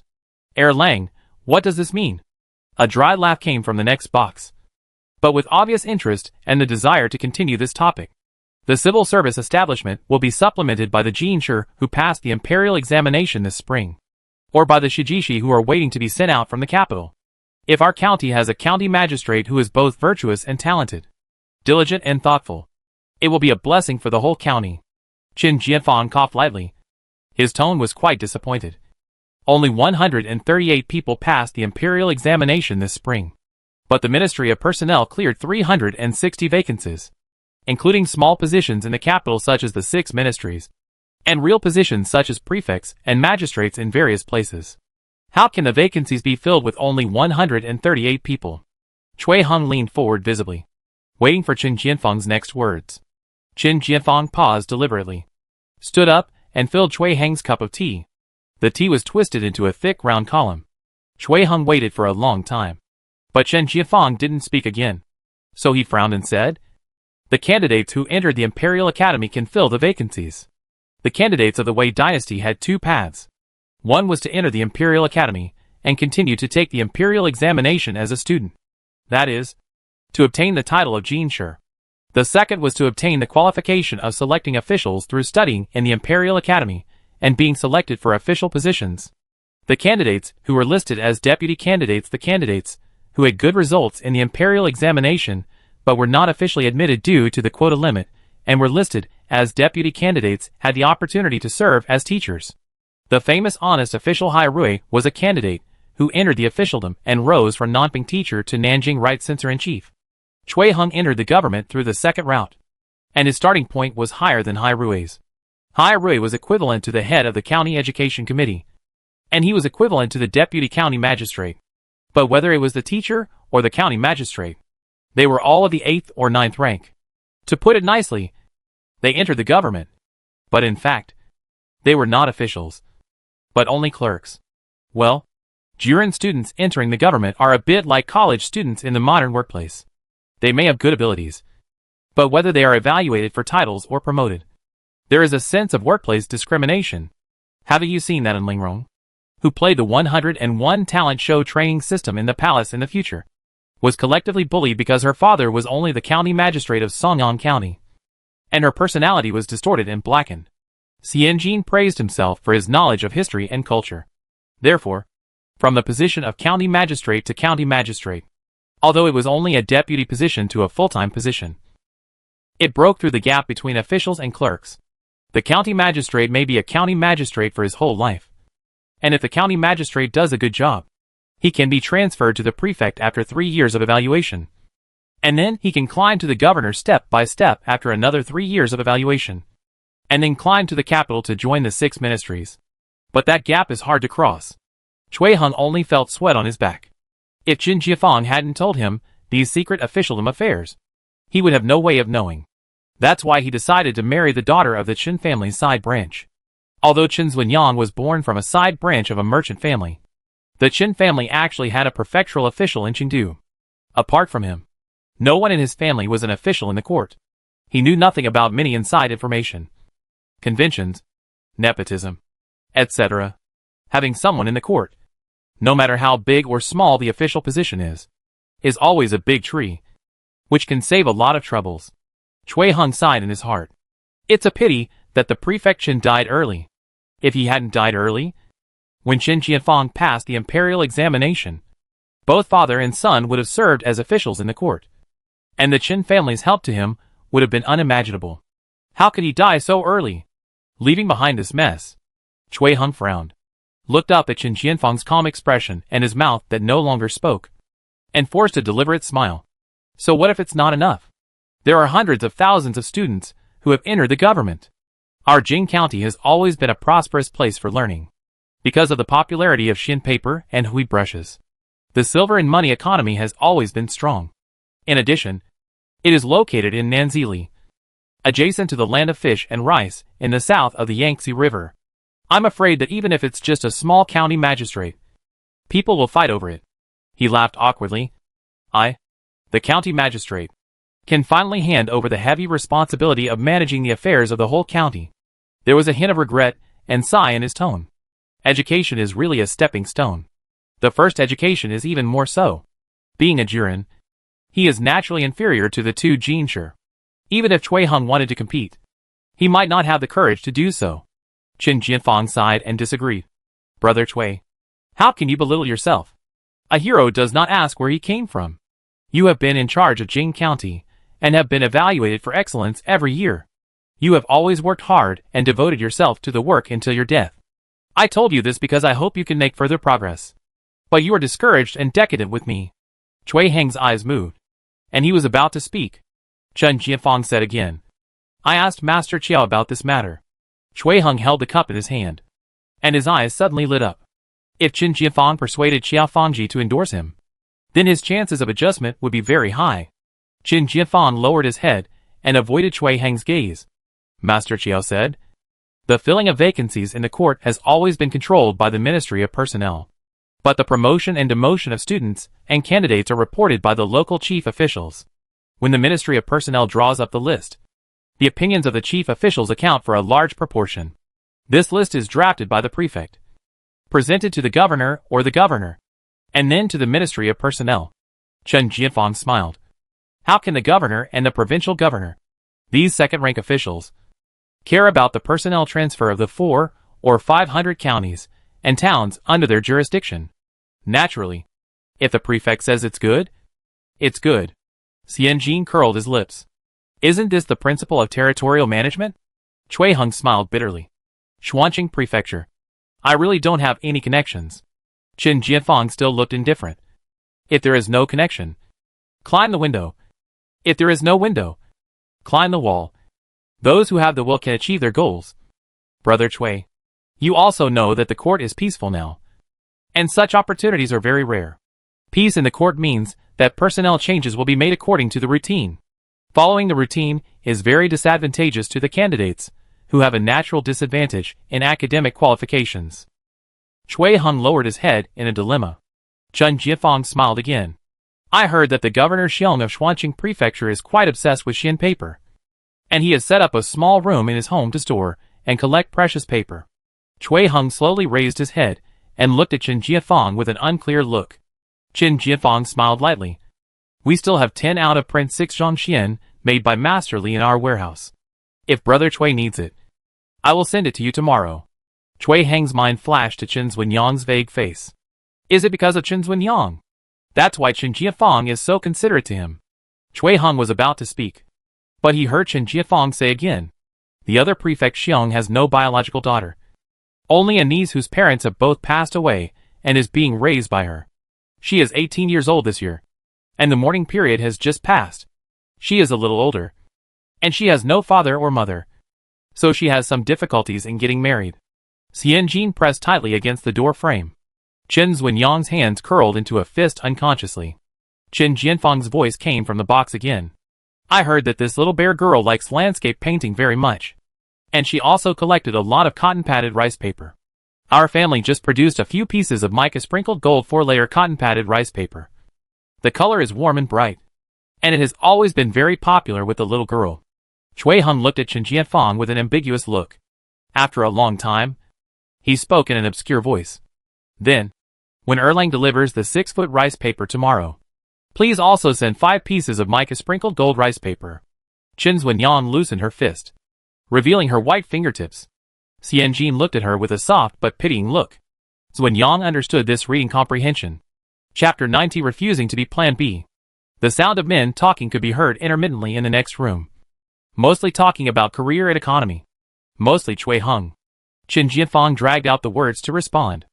Cui Hung was slightly excited, drinking rice wine one cup after another. And at the end, Cui Hung drunkenly put his arm around Qin Jianfang's shoulder.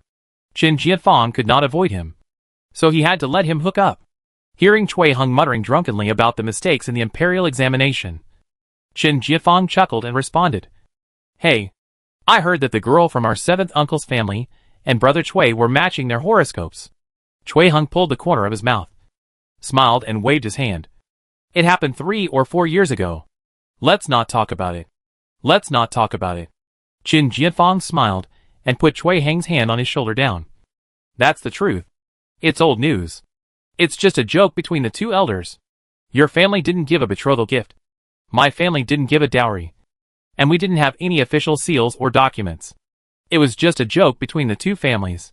Qin Jianfang used a serving chopstick to pick up a chopstick of goose meat for Cui Hung. Brother Cui has a bright future in sight. Even if our family can't help you, we won't hinder you. Tomorrow, I'll ask my 7th uncle and grandmother to discuss and quickly arrange for our daughter to marry off, so as not to affect Brother Cui's bright future. Qin Jianfang's expression was calm, but Cui Hung felt very happy. They offered paper, expressed love, and even canceled the marriage. Where can we find such a sensible family?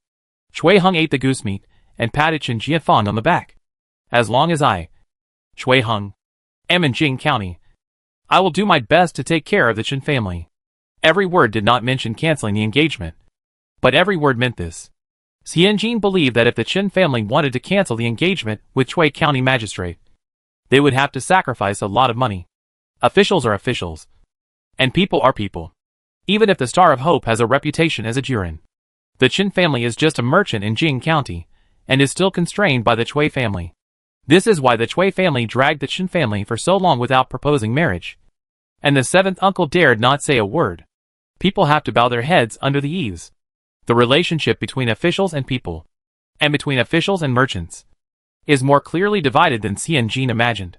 Qin Jianfang was able to cancel the marriage without bloodshed. And even this marriage was cancelled in a way that made Cui Hung happy and grateful. The effort spent in the process is not worth telling outsiders.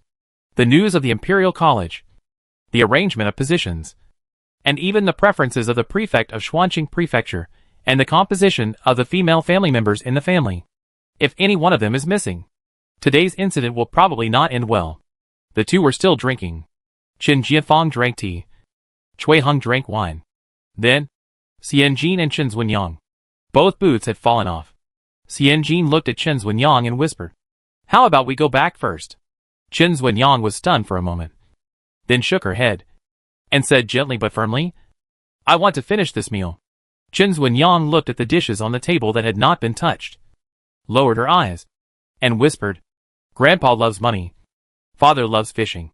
Mother loves my brother. I rarely eat out." Xian Jin was stunned. Chen Zunyang lowered her eyes, straightened her back, picked up the chopsticks, carefully took a bite of each dish, and then chewed and swallowed carefully. The girl was still the gentle and docile girl. Xian Jin felt a little sour in his throat. The husband who was engaged had not even seen the face of the next family. He only heard the name and turned around without hesitation. Xian Jin touched Chen Zunyang's head. "Do you feel uncomfortable?" Chen Zunyang ate a piece of yam in her mouth and raised her head. There was confusion and relief in her eyes. "I thought I would feel uncomfortable. But now I find that I don't seem to feel very uncomfortable. I am just a very reluctant choice for the Cui family. They like the Qin family behind me. But they are worried that the Qin family is not important enough. Or that I am not important enough in the Qin family. What if they ask for more after I marry in?" Chen Zunyang's face showed panic. "If they ask for something that I can't do, wouldn't it be like putting me between my natal family and my husband's family? I simply don't want to climb this high branch. Find an ordinary marriage, and live an ordinary and stable life. I have always wanted to tell Grandpa that I don't want to get married. But how can I say this? How can I say this? Is this what Chen Zunyang thinks?" Xian Jin was stunned for a moment, then nodded in understanding. In this dynasty, how could there be so many marriages based on love? Everyone tacitly agrees that marriage is a connection, an exchange, and an alliance. But it is not what one wants. So one should just walk on the road. Xian Jin pursed his lips, scratched his head, and suddenly smiled and patted Chen Zunyang on the shoulder. "That's good now. Your second brother admits to taking care of you. With his careful and responsible attitude, he will definitely find you a marriage where you can go out to eat every day. Isn't this good? A blessing in disguise. Take marriage as a career. If you don't get rich, who will? If you don't live a long life, who will? Not all lovers are like Chen Fu. There is a mother who can stand the pit." Xian Jin and Chen Zunyang still left first. After Xian Jin sent Chen Zunyang home, he took a book, put a rocking chair, and waited under the cherry tree in the old house of the Qin family. This is a cherry tree, which does not bear fruit. After the flowers bloom and fade, only the rich green that is about to drip is left. Xian Jin held a yellowing cherry blossom in his book. It was like receiving the entire fleeting spring. As curfew approached, several loud night watches were heard from the alley. Xian Jin yawned and was rubbing his eyes when he saw Qin Jianfang finally coming back. He was still wearing a plain long gown, with a cold look on his face, carrying the cloth bag of the mountain courtyard. When Qin Jianfang saw Xian Jin sitting under the tree, his first reaction was to smile. And then he spoke to cover up the corners of his mouth that had just curled up. "Why haven't you slept yet?" Xian Jin yawned again. "Waiting for you." "How obvious." Qin Jianfang's chest thumped twice, but he uttered a soft "oh." He caught a glimpse of the dried flowers in Xian Jin's book, and his heart thumped 3 times, as if it was about to jump out of his chest. "What are you waiting for me for?" Qin Jianfang stood next to Xian Jin's rocking chair. "Didn't you hear what Cui Heng and I said in the box next to you?" Xian Jin shook his head. "I heard everything," he added. "I was just curious. I was so curious that I couldn't wait until tomorrow. I must ask you today to find out. Is the marriage really off?" Xian Jin asked. Qin Jianfang nodded. "It's almost certain. Cui Heng can make the decision for his mother. If he doesn't agree, his mother can't do anything." Xian Jin hesitated a little. "Do we think we have screwed over the family of Magistrate Xiong's niece? From this point of view, the Cui family is not a blessed place." Qin Jianfang frowned, slightly surprised. "What have we done?" Xian Jin was asked. Qin Jianfang didn't sit down, but stood upright beside Xian Jin's rocking chair. Speaking calmly, We just set a few pieces of paper to Chui Hung. How Chui Hung behaves. How Prefect Xiong considers. Whether Chui Hung can be promoted to county magistrate. Whether he can marry the prefect's nephew. This is not something we can decide? Qin Jianfang stood straight. And when he lowered his head, he could see Xianjin's long eyelashes and smooth and delicate neck. Qin Jianfang turned his head slightly. But we should find a marriage for Zunyang as soon as possible. What if Chui Hung fails and sets his sights on the Qin family? Wouldn't we be wronged? Chapter 91 Hot Clear Soup Noodles. That makes sense. That makes sense. Just like getting an offer when applying for a job. You have to have a backup in your hand before you can ask HR for another high offer. But the question is, why can Qin Zunyang be a backup? Xianjin nodded in agreement. I'm afraid that even if we find someone, Uncle Seven will still think it's not enough. Qin Jianfang's expression was indifferent. How can he have the face to think it's not enough? The Chui family came to propose marriage. And he regarded the Chui family as a treasure. Since he didn't discuss the marriage with the clan when he was in trouble, he couldn't ask the clan for help when he was in trouble. There is no reason to accept the clan's help but not fulfill the obligations of the clan members. He stood. Xianjin sat on a rocking chair. The cherry tree was just above their heads. The faint light from the oil lamps in the corridor cast shadows on the ground like clouds and pavilions. Qin Jianfang could not help but lower his voice, fearing that the calculations of human nature in his mouth would disturb the tranquility of the midsummer night at this moment. So, since the seventh uncle asked me for help and agreed that I would come forward to negotiate with Chui Hung, Zunyang's lifelong affairs have been handed over to me. You could have refused. Xianjin felt that the burden on him was too heavy. Qin Jianfang shook his head slightly and repeated what he said the night before in a deep voice. I am the eldest grandson of the eldest son. I must accept it. The young man's eyes were calm and serious beyond his age. Xianjin's heart trembled, and he turned his head to the side as if to cover it up. Deliberately raised his voice and laughed. I thought you didn't agree to easily cancel the engagement. Qin Jianfang shook his head. I made two preparations. When I proposed the niece of Prefect Xiong, if Chui Hung was not interested, I would propose his marriage with Zunyang again. And on behalf of the Qin family, I agreed to buy another two-entry house to add to Zunyang's dowry, and personally asked Master Qiao to have a banquet with Prefect Xiong to help Chui Hung get on the list of candidates for the county magistrate. Xianjin was shocked. Qin Jianfang lowered his head and pursed his lips. His thin lips raised a very light arc of sarcasm. What a pity. He chose the second way without hesitation. Xianjin didn't know what to think, and looked at Qin Jianfang with a stagnant expression. A weak and thin scholar. A calm future head of the family. A scheming person. She had never seen such a boy before. No matter in the past life or in this life. In the past life, he lived in the hospital until he was over 20 years old. Although he also studied and attended classes, he was always worried about his heart that could stop beating at any time. And he didn't dare to get involved with others too much. Of course, she also had moments when her fragile heart beat hard in the dark. Because the 20-something resident on the operating table whispered, "Don't be afraid."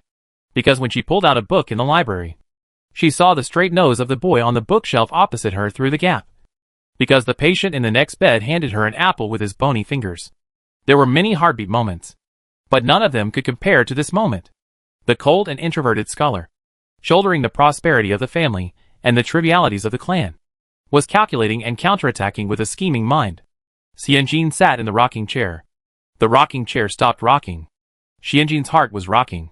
Rocking left, right, up, down, like sitting on a moon boat where the sky and water merged into one, following the floating clouds and the light, trembling again and again in the empty chest. It seemed, the feeling of heart attack in the previous life came over again. It was like standing on the shore, facing the waves higher than the palm trees. It was like standing on a cliff, listening to the wind blowing through the trees, listening to the birds singing in the forest, listening to the seedlings sprouting, listening to the gurgling of the stomach, the sound of a creaking sound. Qin Jianfang was slightly dazed. Xianjin's heart returned to its place. His stomach was empty, and his face was red. He hurriedly explained. I didn't eat much tonight. Zunyang said. She didn't eat much. I didn't pick up any food. I just drank 2 bowls of white tofu soup, a small bowl of mixed grain rice, 3 mushroom steamed buns, and 4 or 5 bean sprout buns. Qin Jianfang's dazed look turned into surprise. If this is called not eating, Then what is his belly of hot tea called? It's called a bath for the stomach and intestines? Xianjin patted the rocking chair and stood up, holding his head high and shouting. Oh! Oh! It's late! It's late! Go to sleep. Are you trying to hide your red cheeks by holding your head high and pretending to be strong? Qin Jianfang let herself laugh and cleared her throat. Let's go! Where to? Xianjin asked with his face tilted. Qin Jianfang gently put the bag on the rocking chair. I'll treat you to plain noodles. It was late at night, and the night watchman had just left. A shanty vendor was set up on the bank of Wuxi River. Qin Jianfang walked to a remote corner with familiarity and greeted the boss. 2 bowls of plain noodles. Turning around to ask Xianjin. Boss, you also make glutinous rice cakes, soybean cakes, bean paste cakes, and salty oil-colored cakes and crispy strips. Do you want anything else? 2 more glutinous rice cakes, white sugar and soybean flour. Xianjin looked at the neatly arranged cakes carefully. Qin Jianfang smiled. A bowl of plain noodles is enough for me. What do you mean? He also wants to eat glutinous rice cakes? Then he can order it himself. Is it embarrassing? Xianjin was stunned for a moment, and then changed his words. If you want to eat it, just give me 3. Qin Jianfang. Aren't you afraid of indigestion? He remembered that Suor beside Xianjin was also like a blown-up sugar man. When he came at the beginning of the year, he looked like a skinny bean sprout. But now, he is as strong as a calf. The same is true for the other people in the workshop. Except for the lean and capable Masterly Sanshun. All the other guys have broad shoulders, narrow waists, and elbows that bulge like cotton balls. All of them look very strong. Qin Jianfang looked down at his wrist. His body shape is not thin, but it is definitely not related to being strong. The noodles came. A bowl of vegetarian clear soup noodles. The soup base is brown clear soup. The noodles are handmade noodles kneaded with eggs, and they are covered with finely chopped green onions and coriander roots. The fragrance of fruits and vegetables, and the faint smell of spices are fragrant. Xianjin drank a mouthful of soup. The soup base was fresh. Not the freshness of meat, but a light sweetness and a light salty taste. It was like the aroma of fruits, radishes, kelp, seaweed, and some shallots, ginger slices, onions, and other flavoring vegetables. Xianjin praised. Delicious. He laughed and said, if you and the 3rd master are uncle and nephew, you are both good at finding good things to eat. You can even find something special in a bowl of vegetarian noodle soup. Qin Jianfang took a mouthful of noodles, swallowed it, and said, Xiaohui brought me here. After saying that, he stopped talking in time with a little regret. That afternoon, Xianjin and Xiaohui sat side by side in the small courtyard, talking and laughing. The ease on Xianjin's face was something he had never seen before when talking to him. This made him. He didn't know how to describe this feeling. There was discomfort and timidity, there was injustice, and there was also a sigh of relief that it was as expected. There was loss, and there was panic that he couldn't avoid it. Xiaohui. The bright and beautiful Xiaohui. It seems that only the relaxed and smooth-sailing Xiaohui can sit with the cheerful, open-minded, happy and free-spirited Xianjin, putting aside the worldly calculations and helplessness, chatting and laughing aimlessly. What can he do? He is boring, silent, serious and taciturn. Even if they eat vegetarian noodle soup together at night, there is nothing else except peeking at the top of each other's head while they are eating. Chapter 92. The temple is on fire. After 2 bowls of hot noodles, it was almost curfew. Qin Jianfang sent Xianjin to the gate of the courtyard, then picked up the cloth bag under the cherry tree and walked out to the outer courtyard. Xianjin stood there and looked at the boy's back for a while, then turned and went in. He took a comfortable bath with the hot water that Zhang's mother had brought back in advance, and slept until dawn. Xianjin thought that after his heart was beating wildly, he had to lose sleep to show respect. Who knew that after eating the clear soup noodles, he had a full stomach, was extremely happy, and slept very well. As usual, he got up at the 3rd cockcrow about 5:30 in the morning during summer time. Xianjin got up with sleepy eyes, squinted his eyes, took a willow branch and dipped it in tooth powder, and brushed his face carefully 3 times. The smell of asarum and mint in the tooth powder was pungent, and Xianjin finally woke up from the inside out. As usual, he did a set of 8-section brocade mixed with a set of 5 animals exercises, which made his forehead sweat and his back wet. As usual, after washing his face with warm water, he chose an authentic dung beetle-colored single-piece clothing from a bunch of dung beetle-colored single-piece clothing. After Xianjin took it out and looked at it for a while, he lowered his eyes and changed into a chicken yellow round-neck shirt and a rice flower bird-faced horse skirt. It was still plain, but much more lively and gentle. At breakfast in the flower hall, Chen Fu was drinking vegetable porridge while accurately catching Xianjin's usual exception. "Oh, the dung beetle has shed its shell. Xianjin, if vegetable porridge can't stop your mouth, you'll have to hold it in." Qin Jianfang followed Chen Fu's words and raised his eyes. Qin Jianfang was stunned. The little girl stood in the flower hall where the sun was pouring down with clear eyebrows and beautiful eyes. The little chicken yellow was steady and a little jumping. The yellow winter jasmine was embroidered on the horse-faced skirt of the rice flower bird, which set off her fair face and upturned slender eyebrows. Very, very nice. Qin Jianfang lowered his head and drank a mouthful of corn porridge. Zhang Ma's cooking skills have returned recently. Corn porridge? Why put sugar in it? Erlang said that he had already asked the Cui family to cancel the engagement yesterday. In my opinion, you should quickly marry Xuanyang off. Otherwise, she will fall back into Uncle Chi's hands again. Chen Fu took a bite of crispy pickles, his eyes looking at the sweet soy milk on the table. His mouth never stopped. He couldn't drink it. He couldn't drink it at all.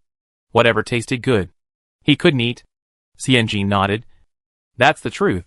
Then he remembered that although Chen Fu was indeed a dead playboy, he was also a dead playboy with many connections.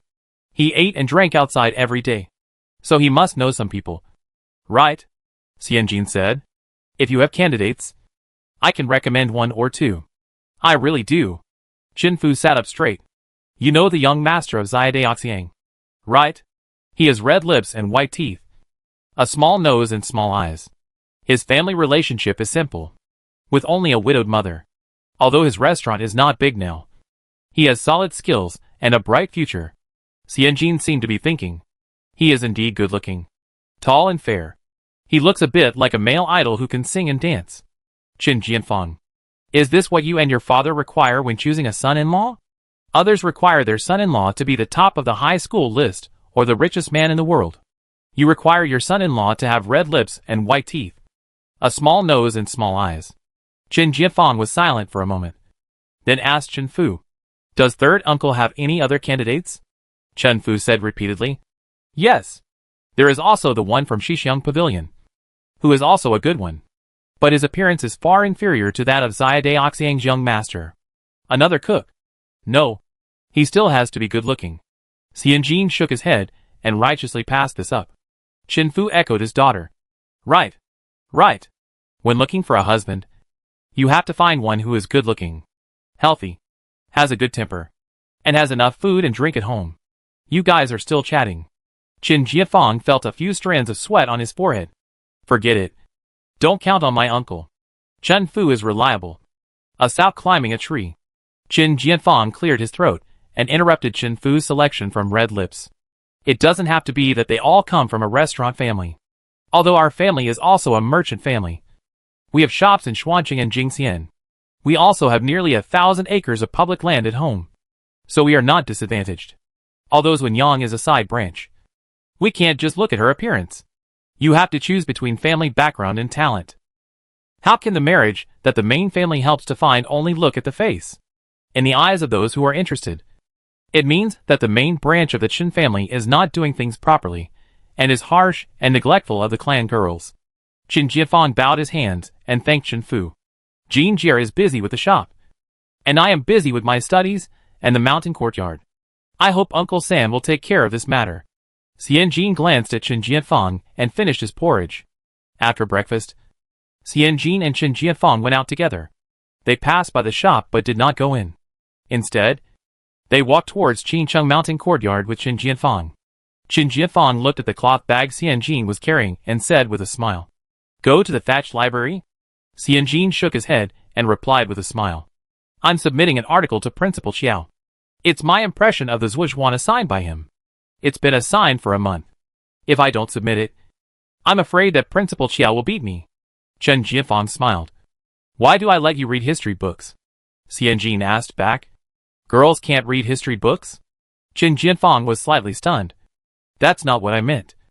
It's just that history books are boring, with more meanings and interpretations than stories. And they don't look as good as... Qin Jianfang wanted to say storybooks, but vaguely felt that once he said the word storybooks, the consequences would be disastrous.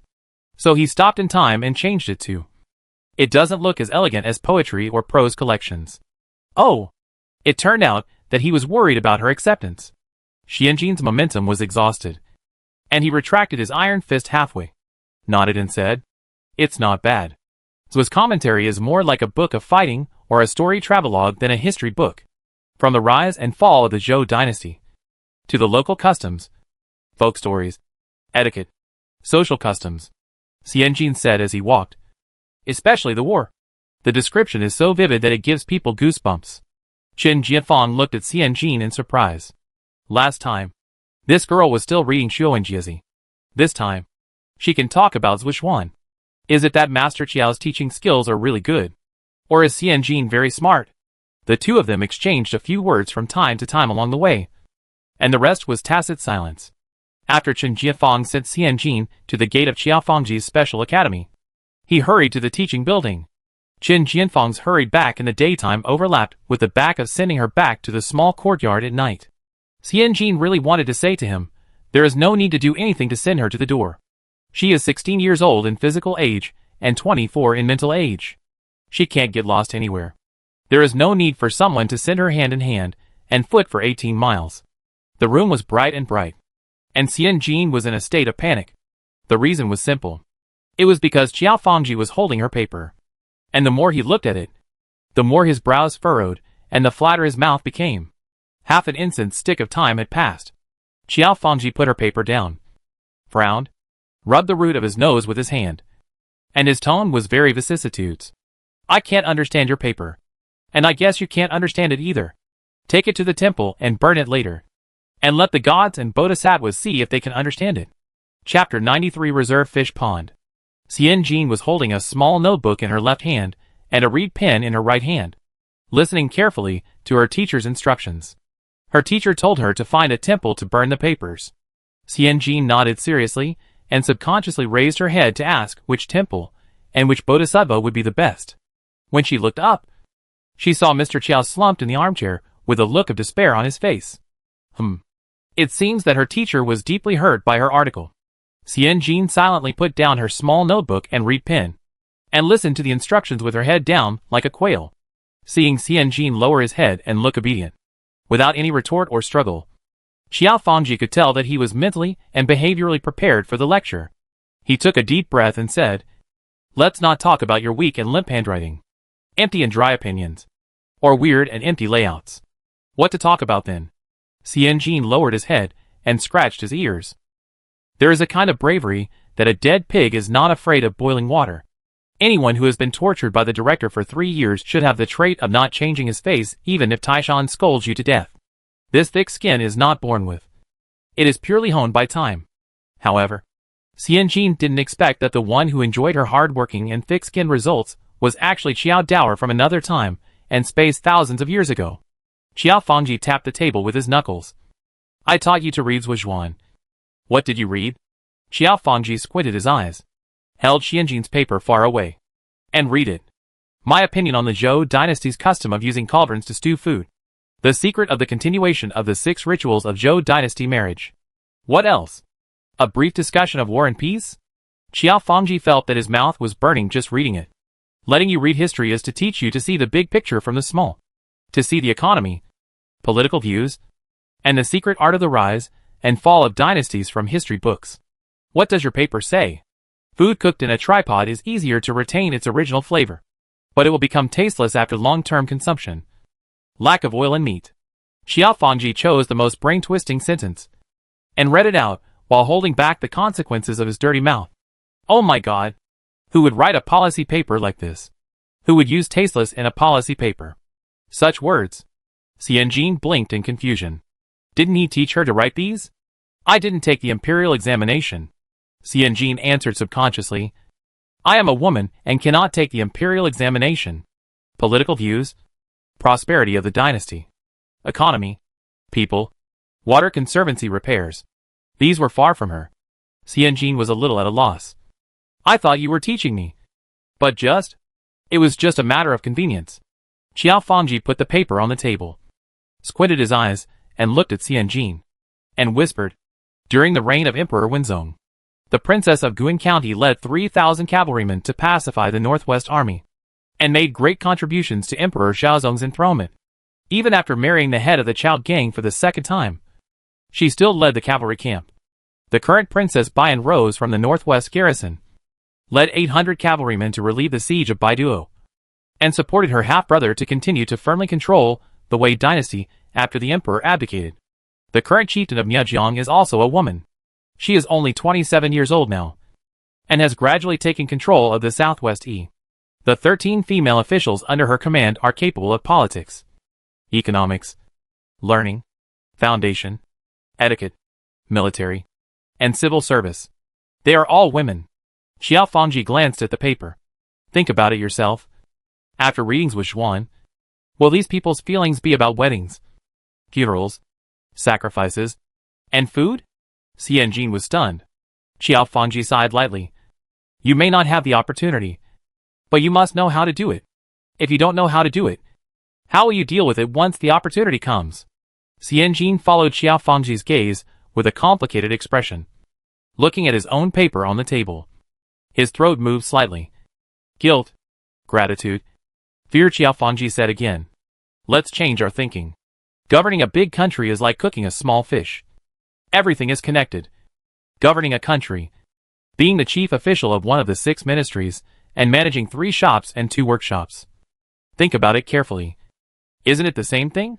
People, money, things, strategies, and opponents. Qiao Fangji crushed his thoughts like dissecting a sparrow, and put them in front of Xianjin. These are what you face when you run a workshop business. And these are what you face when you become a shangshu. It's just that you have to play more tricks with others. The turnover is bigger, and the winning and losing cards are wider.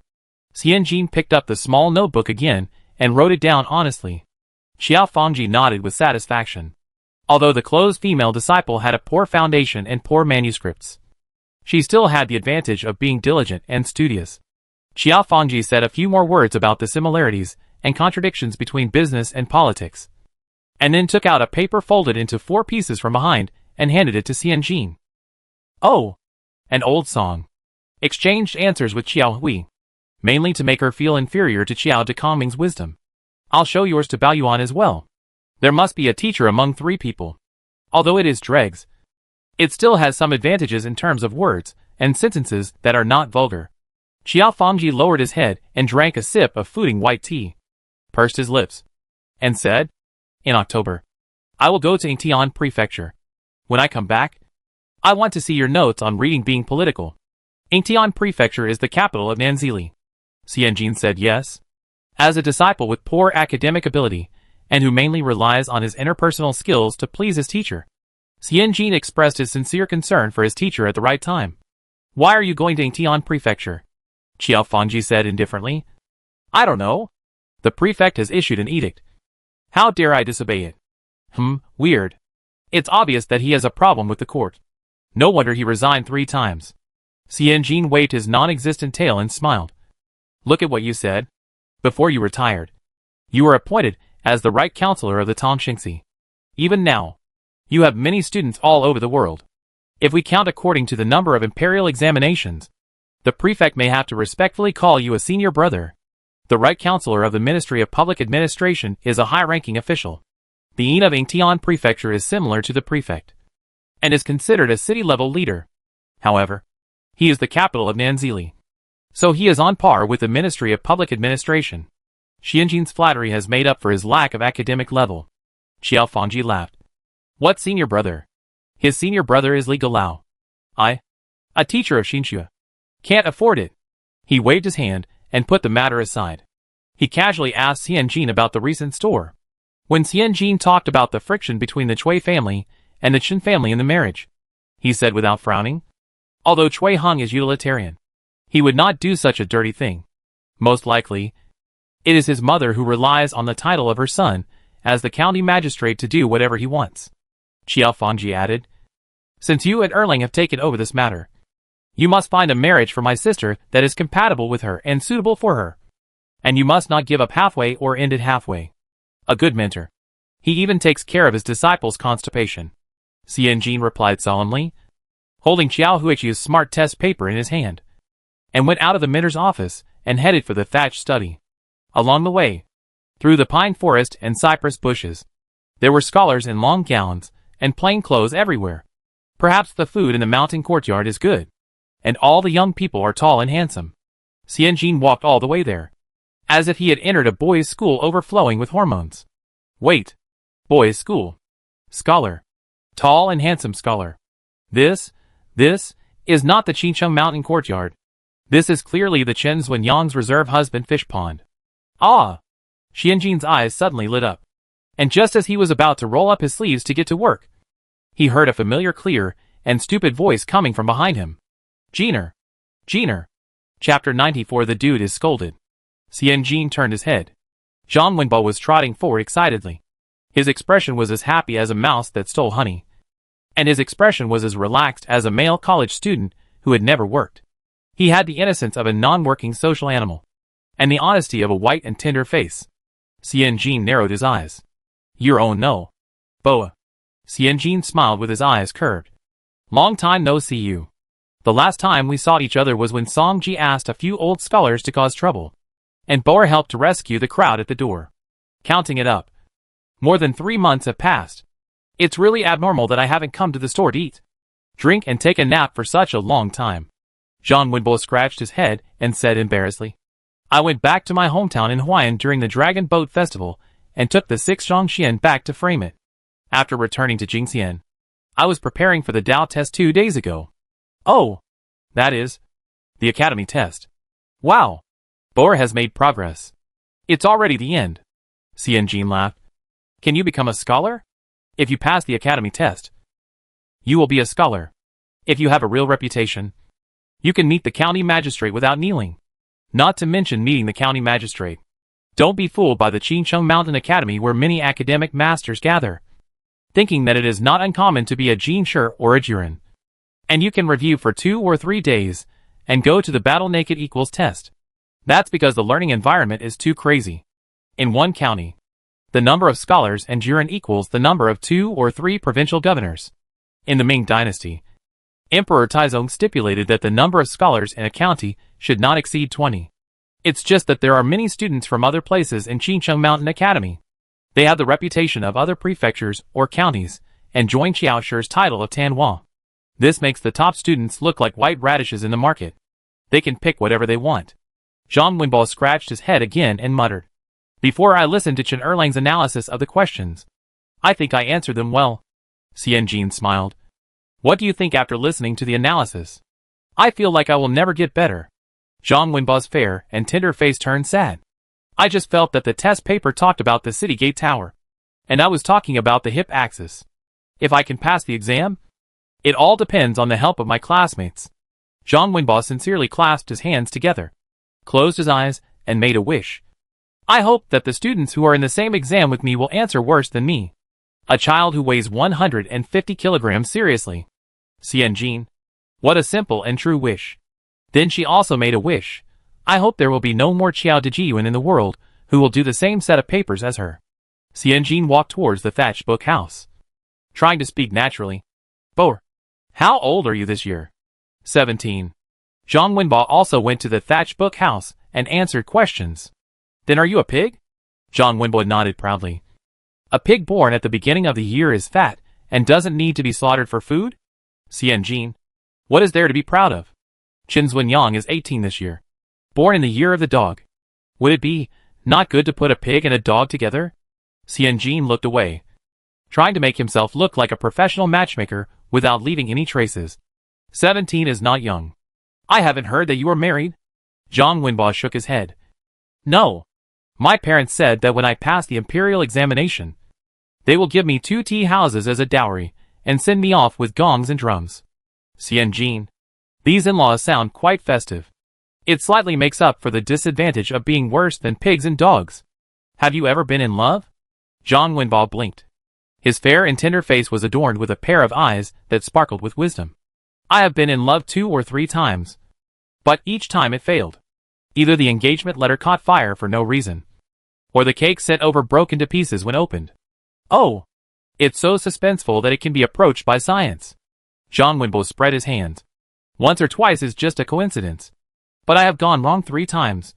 So my mother was scared and invited the master who worshipped by Siena at home to solve the problem. The master only said that I can only get married after I pass the imperial examination. And it is best if the head of the family is 1 or 2 years older than me. And the dog or the chicken is fine. One is pigs trotters fertilizing the fields. And the other is chickens crowing and pigs moistening the fields. Low EQ, worse than pigs and dogs. High EQ, pig trotters fill the fields. The end of science is metaphysics. This metaphysical by Siena, whose main job is to deceive people, and whose side job is to persuade people to study, must make people pass the imperial examination before they can get married. Xianjin pursed his lips and pondered over this request. Huh? This is exactly what their mothers would decided. Xianjin smiled and asked again. When will the results of the college examination be announced? When can we kill the pig? John Winbo said pitifully. There are still 10 days. How can the academic officials finish the review so quickly? Xianjin said calmly. If the paper is poorly done, it will be marked very quickly. John Winbo asked. Why? Xianjin imitated the examiner and picked up the paper. This one is a pile of shit. This one is a pile of dog shit. This one has diarrhea. Can you look at dog shit seriously? Isn't it disgusting? John Winbo laughed at first, then remembered that his paper was also one of the piles of dog shit. Most likely the largest and hardest one. And he couldn't laugh anymore. Qin Jianfang walked through the cypress bushes, and in front of him was a scene of a boy and a girl bending over and laughing. The sun was slanting down, and Qin Jianfang couldn't help but curl the corners of his lips with this smile. In the old house of the Qin family. At dinner, Xianjin scooped rice for Qin Fu, scooped a small lump, put 2 green vegetables, and put 3 pieces of meat. After thinking for a while, he put one of the pieces of meat back on the plate. Xianjin handed the bowl to Qin Fu, and scooped rice for Qin Jianfang. Qin Zuanyang wanted to help but was pressed down by Xianjin. Listen carefully. Turning around, talking about Zhang Wenbo. He is a good person, clear-headed, and righteous. The family is a gentry in Jilin town, Huayan Prefecture, with 2,000 to 3,000 acres of fertile land, and 6 or 7 mountains for growing tea. Although his academic performance is not top-notch, it is not bad either. Then he turned to Qin Zuanyang and whispered, The last time you came to the store, he came right after you left, and passed by that fair-skinned young man. Do you remember? Qin Zuanyang's face flushed, and she nodded and lowered her eyes politely. She didn't dare to come, but she was really worried, now that she was called out. Qin Zuanyang's face lowered lower. I don't have much impression. Qin Fu looked at the pairs of green vegetables and meat in the bowl with a complicated expression, and resigned himself to eating the meat first. Tea merchant? It's not a formal tea shop. Qin Jianfang took the bowl from Xianjin and calmly checked for omissions. It's just that the tea business in Huayan Prefecture seems to be all from their family. Last year, they also offered 2 kinds of tribute tea. They are considered a well-known family in Huayan Prefecture. Qin Fu ate 2 green vegetables in one gulp, hid the meat at the bottom of the bowl, and asked again, Do you have any achievements? Qin Jianfang shook his head. Not yet. I asked someone to ask the academician about the exam this year. He said that the students who went out to take the exam at Qingcheng Mountain Academy this year answered pretty well, so it should be close to the truth. Xianjin thought Qin Fu would hesitate. After all, he hadn't passed the imperial examination yet, and everyone was a promising dark horse in the future. Who knew that this love-minded man slammed the table? No good for now. No good for now. It has to be no good for now. When he gets an imperial examination, his family will be furious, and they will torture Zuanyang to death. Xianjin was stunned. Qin Fu did what he said. Gambling requires a firm bet. Liuhua, horse racing, and pot tossing are all unknown, with the highest odds, and the popular dealers have the lowest odds. What we have to do now is to buy at a low price and sell at a high price, and make a profit from the difference, which is very stable. Qin's mother looked at Xianjin anxiously. Why does it sound so unreliable? Xianjin frowned and looked at Chen Fu, sneering. You know a lot. Chen Jianfang was depressed, lowered his head to clean up the dishes, and moved a little further away from the father and daughter. Chen Fu grinned. Our Jin Jie, you are really good at judging people. Xianjin narrowed his eyes and slapped the table. You are not allowed to eat or drink, so you go to gamble. Do you believe that my mother will be so angry that she will jump out of the coffin and beat you to death? Chapter 95. The dog at the end of the year. Chen Fu was frightened. I'm not. I didn't. Don't talk nonsense. Xianjin knocked his knuckles on the table. Zhang Ma, go to the store and get the account book. Zhang Ma glanced at Chen Fu, frowned, turned around and ran out.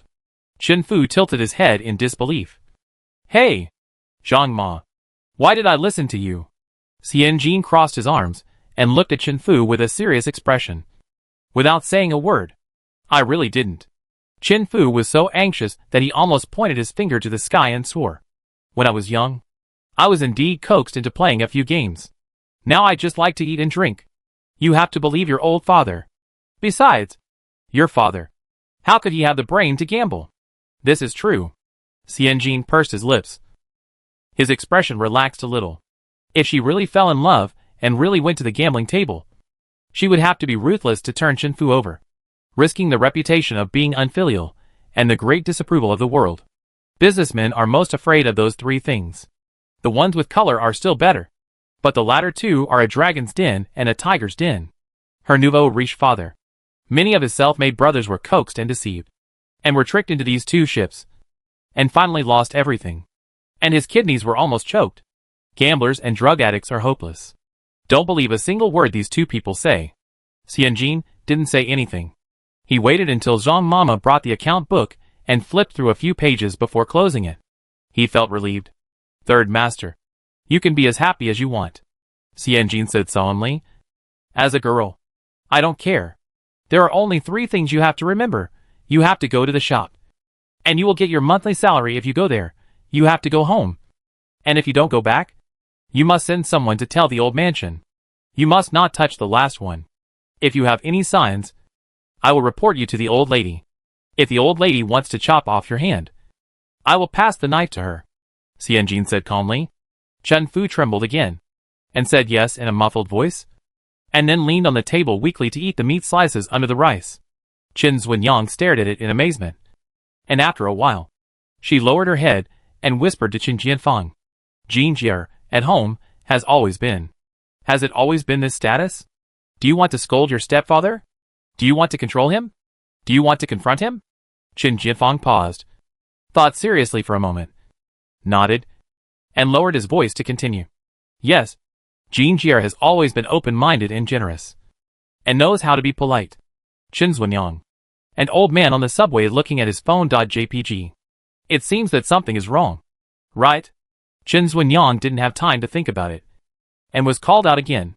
It depends on what Zunyang means. If you want to see him, we will meet him. If not, we will look for him again, Xianjin replied. There are a lot of fish in the pond. We should cast a net and catch at least 3 or 5 fish. We can compare who is fatter and who is thinner, who is tastier and who is tastier. Right? Chen Zunyang lowered her head. Her face flushed with shame. No, forget it. Chen Jianfang raised her eyebrows slightly. Who would have thought that Xianjin didn't make any effort to arrange it? But the two of them bumped into each other by accident. The original shop of Song Ji on Shuidong Street was about to be completed. Xianjin stayed in the shop for several days. Although he couldn't help much, it was much more reassuring to watch the decoration than to have no one there. After entering the dog days, the heat is bearable in the morning and evening, but the hottest is at noon. Standing still makes your forehead sweat. Even though Xianjin is not afraid of heat, he misses the lovely air conditioner and electric fan. Zhang Ma is afraid that Xianjin will not like to eat because of the heat, so she only makes cold noodles, white porridge, siumai or steamed dumplings. These days, Zunyang comes and goes frequently, so she brings lunch to Xianjin and Suor. The shop is closing down, and there is less yellow dust and sawdust, with only the occasional crunching sound of sawing wood. Zunyang looked around and asked in surprise, "Why is it arranged like this? It doesn't look like a paper shop, but more like a tea house. There is a large empty space in the middle. The 3 walls around are all lined with cabinets. All open. And even without doors. There is no counter. Only a long, thick wooden board of moderate width placed in the southeast corner. What is this? Xuanyang asked softly. Xianjin buried his head in drinking porridge and eating dumplings. Bar. Xuanyang said ah. Bar? Su'er also stuffed a dumpling into his mouth and said incoherently. It's the place where tea and snacks are served. Tea? Snacks? Xuanyang thought she had heard it wrong. Doesn't our family sell paper anymore? Xianjin wanted to speak, but heard 2 honest greetings at the door. Jeaner. Jeaner. Then half of a white and tender forehead jumped out from behind the door. Xianjin was stunned, then patted his forehead. My brain. I completely forgot that I had an appointment with Boer to watch tea this afternoon. Xianjin's voice had just fallen. That half of the forehead sprouted in the dazzling light of midsummer, followed by a white and tender round face and a suitable body shape and height. Although this sprout had a round face, it unexpectedly had a pair of single eyelids, which looked harmless and very approachable. Xuanyang raised her eyes, and then her cheeks became hot, from her chin to the tip of her ears. As soon as Zhang Wenbo came in, he saw a girl in a goose-yellow quilt standing next to Xianjin. She had fair skin, nodded slightly, and had a gentle temperament. Yes, any normal-dressed little girl standing next to a human-shaped dung beetle will look gentle and soft. Zhang Wenbo was stunned. The wind chimes hanging under the window frame rang, and Zhang Wenbo woke up as if from a dream. He lifted his robe, bowed and said, I am Zhang Wenbo, a student from Huayan Prefecture. I am sorry for my rudeness. Xianjin, you are indeed very rude. Every time he called her, he was like a sister who had met again after a long separation. Jeaner, Jeaner.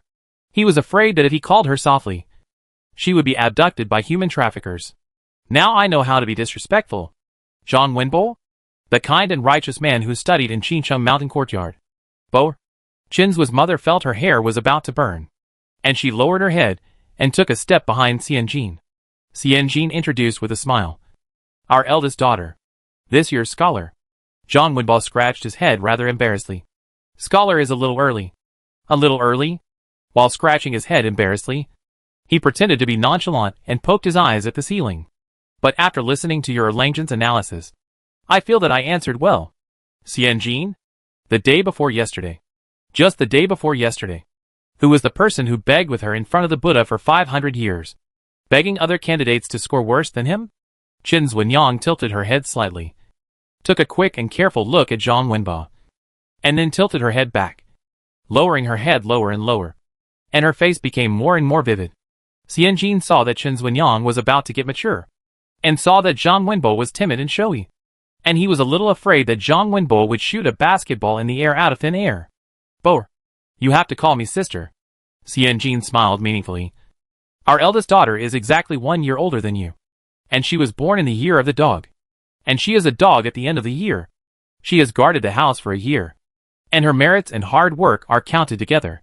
She is very blessed. Chapter 96. 1 year older, born in the year of the dog, and a lucky dog at the end of the year. Zhang Wenbo felt an inexplicable joy in his ignorant heart.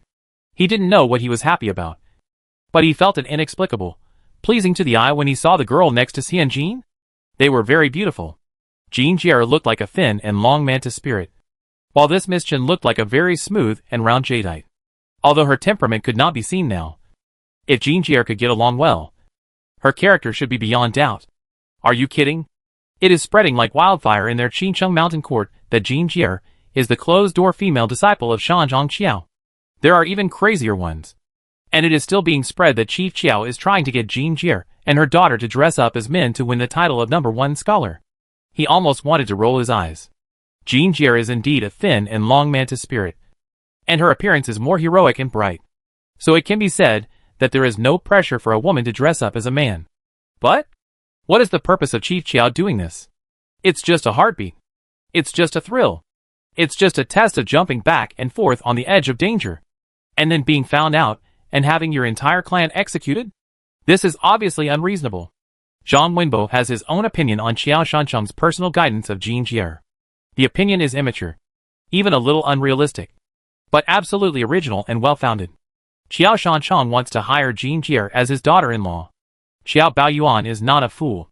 It is said that when Xiao Baoyuan passed the exam and was sent to the capital by Qiao Shanchang to see the world, a girl from a county lady's family fell in love with him. He was impatient with the girl's mole under her mouth, so he made a big fuss about being a homosexual. He said that he was not a homosexual. And he also said that the eldest son of the aunt's family next door was in love with him. And the two of them were in a relationship that only needed to break through the secular prejudice to live together. Now, not only did the county lady's daughter stop thinking about it, but all the girls in the 10 prefectures and 24 counties of northern Jili cut off their 7 emotions and 6 desires for the young Jieyuan and the handsome prince of Ninjiyu and his family. At the same time, the yellow broomstick that was used to beat Qiao Baoyuan was also cut off.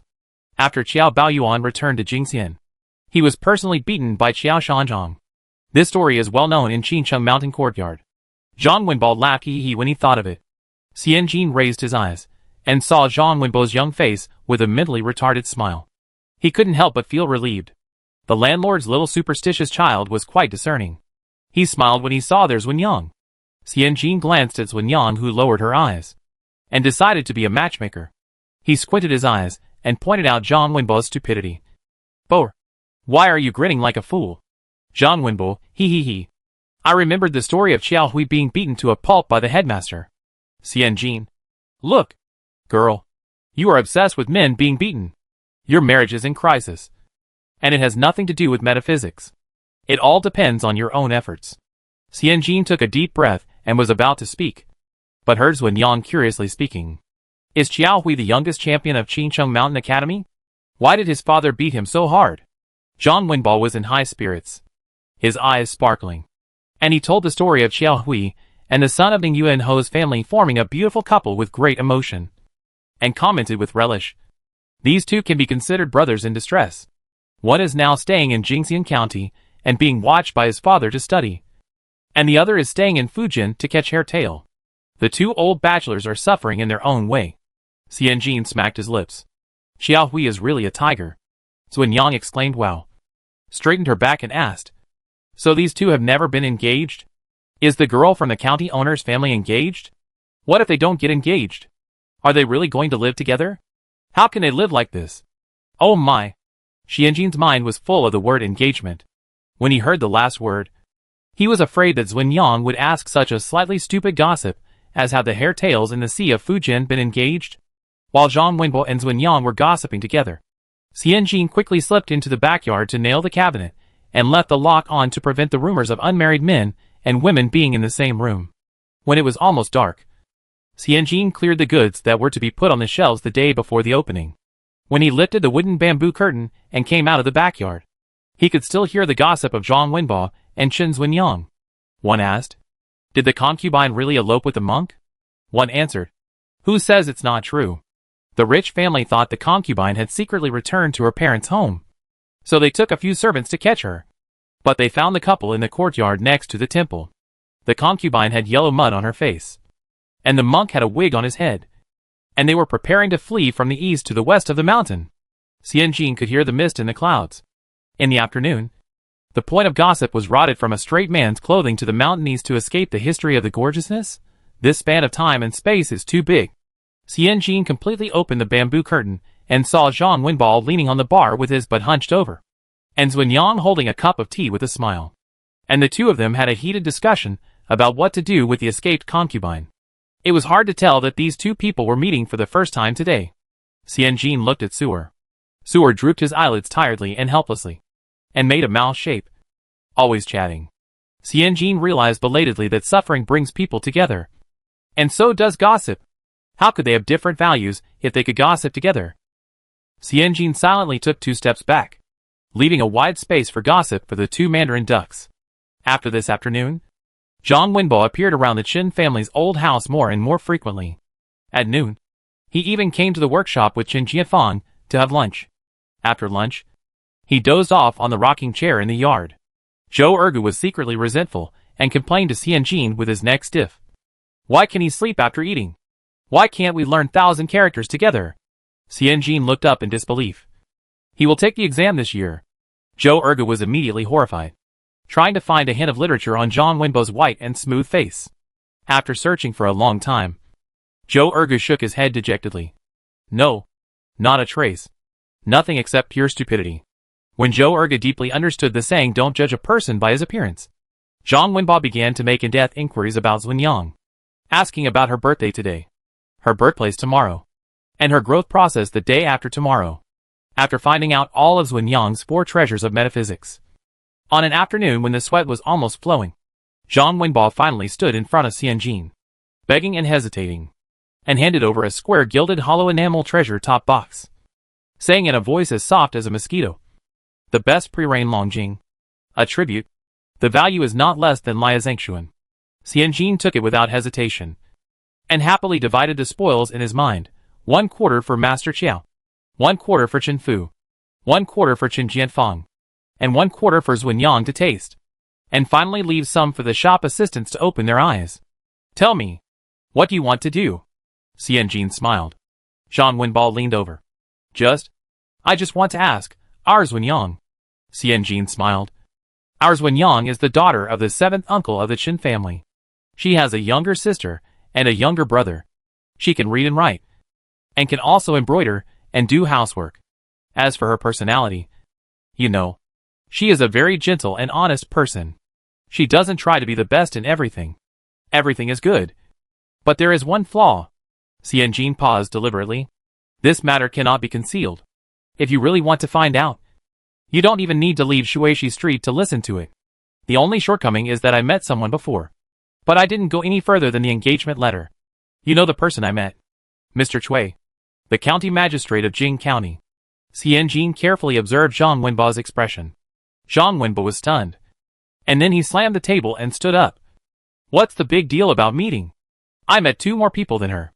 Is this a matter of comparing the number?"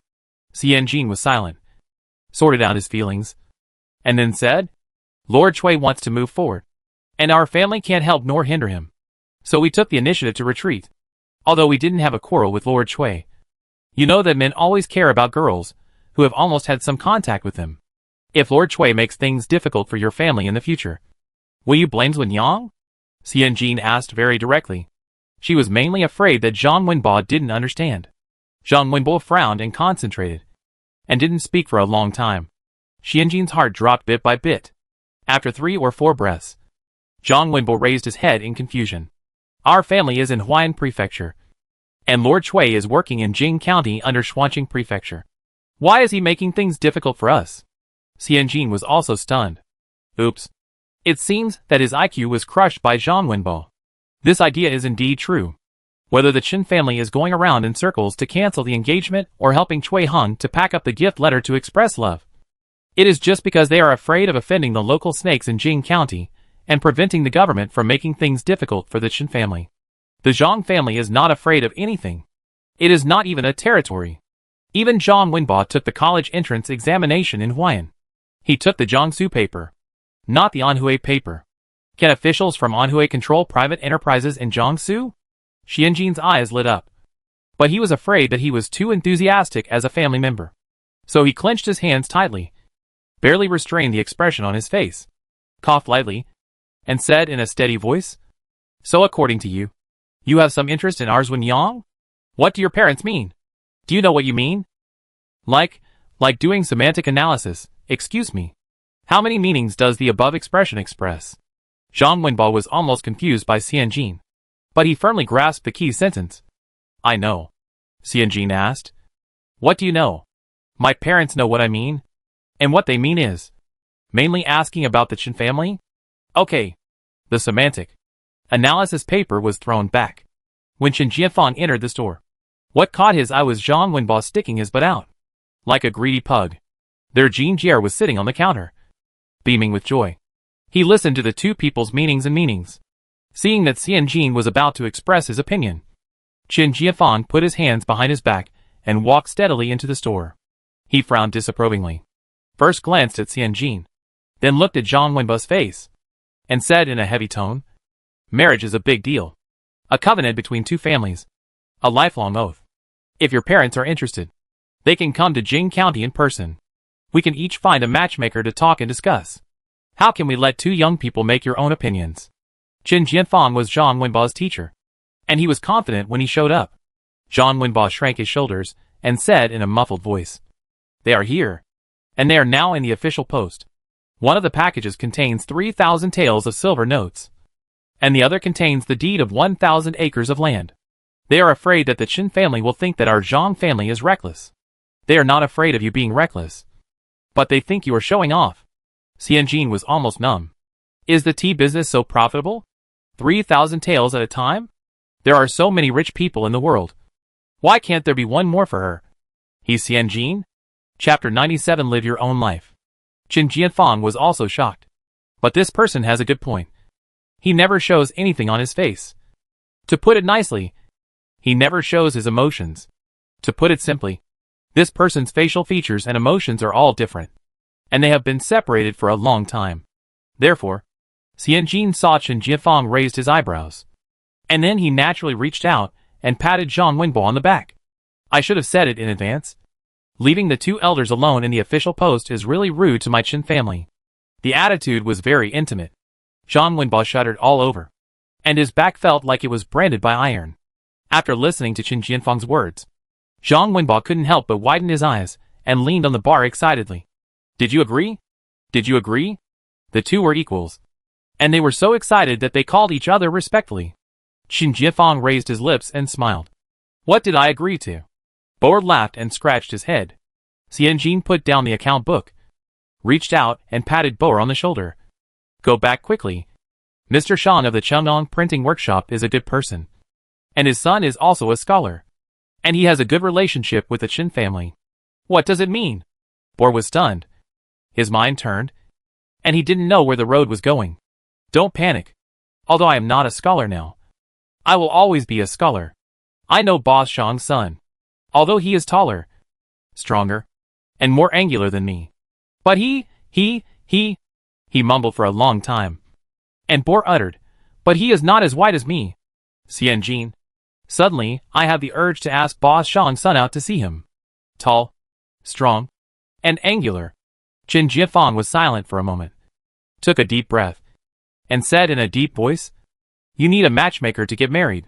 If the Zhang family has relatives in Jing County, ask her to be the matchmaker. If not, ask Mr. Shan's wife to be the matchmaker.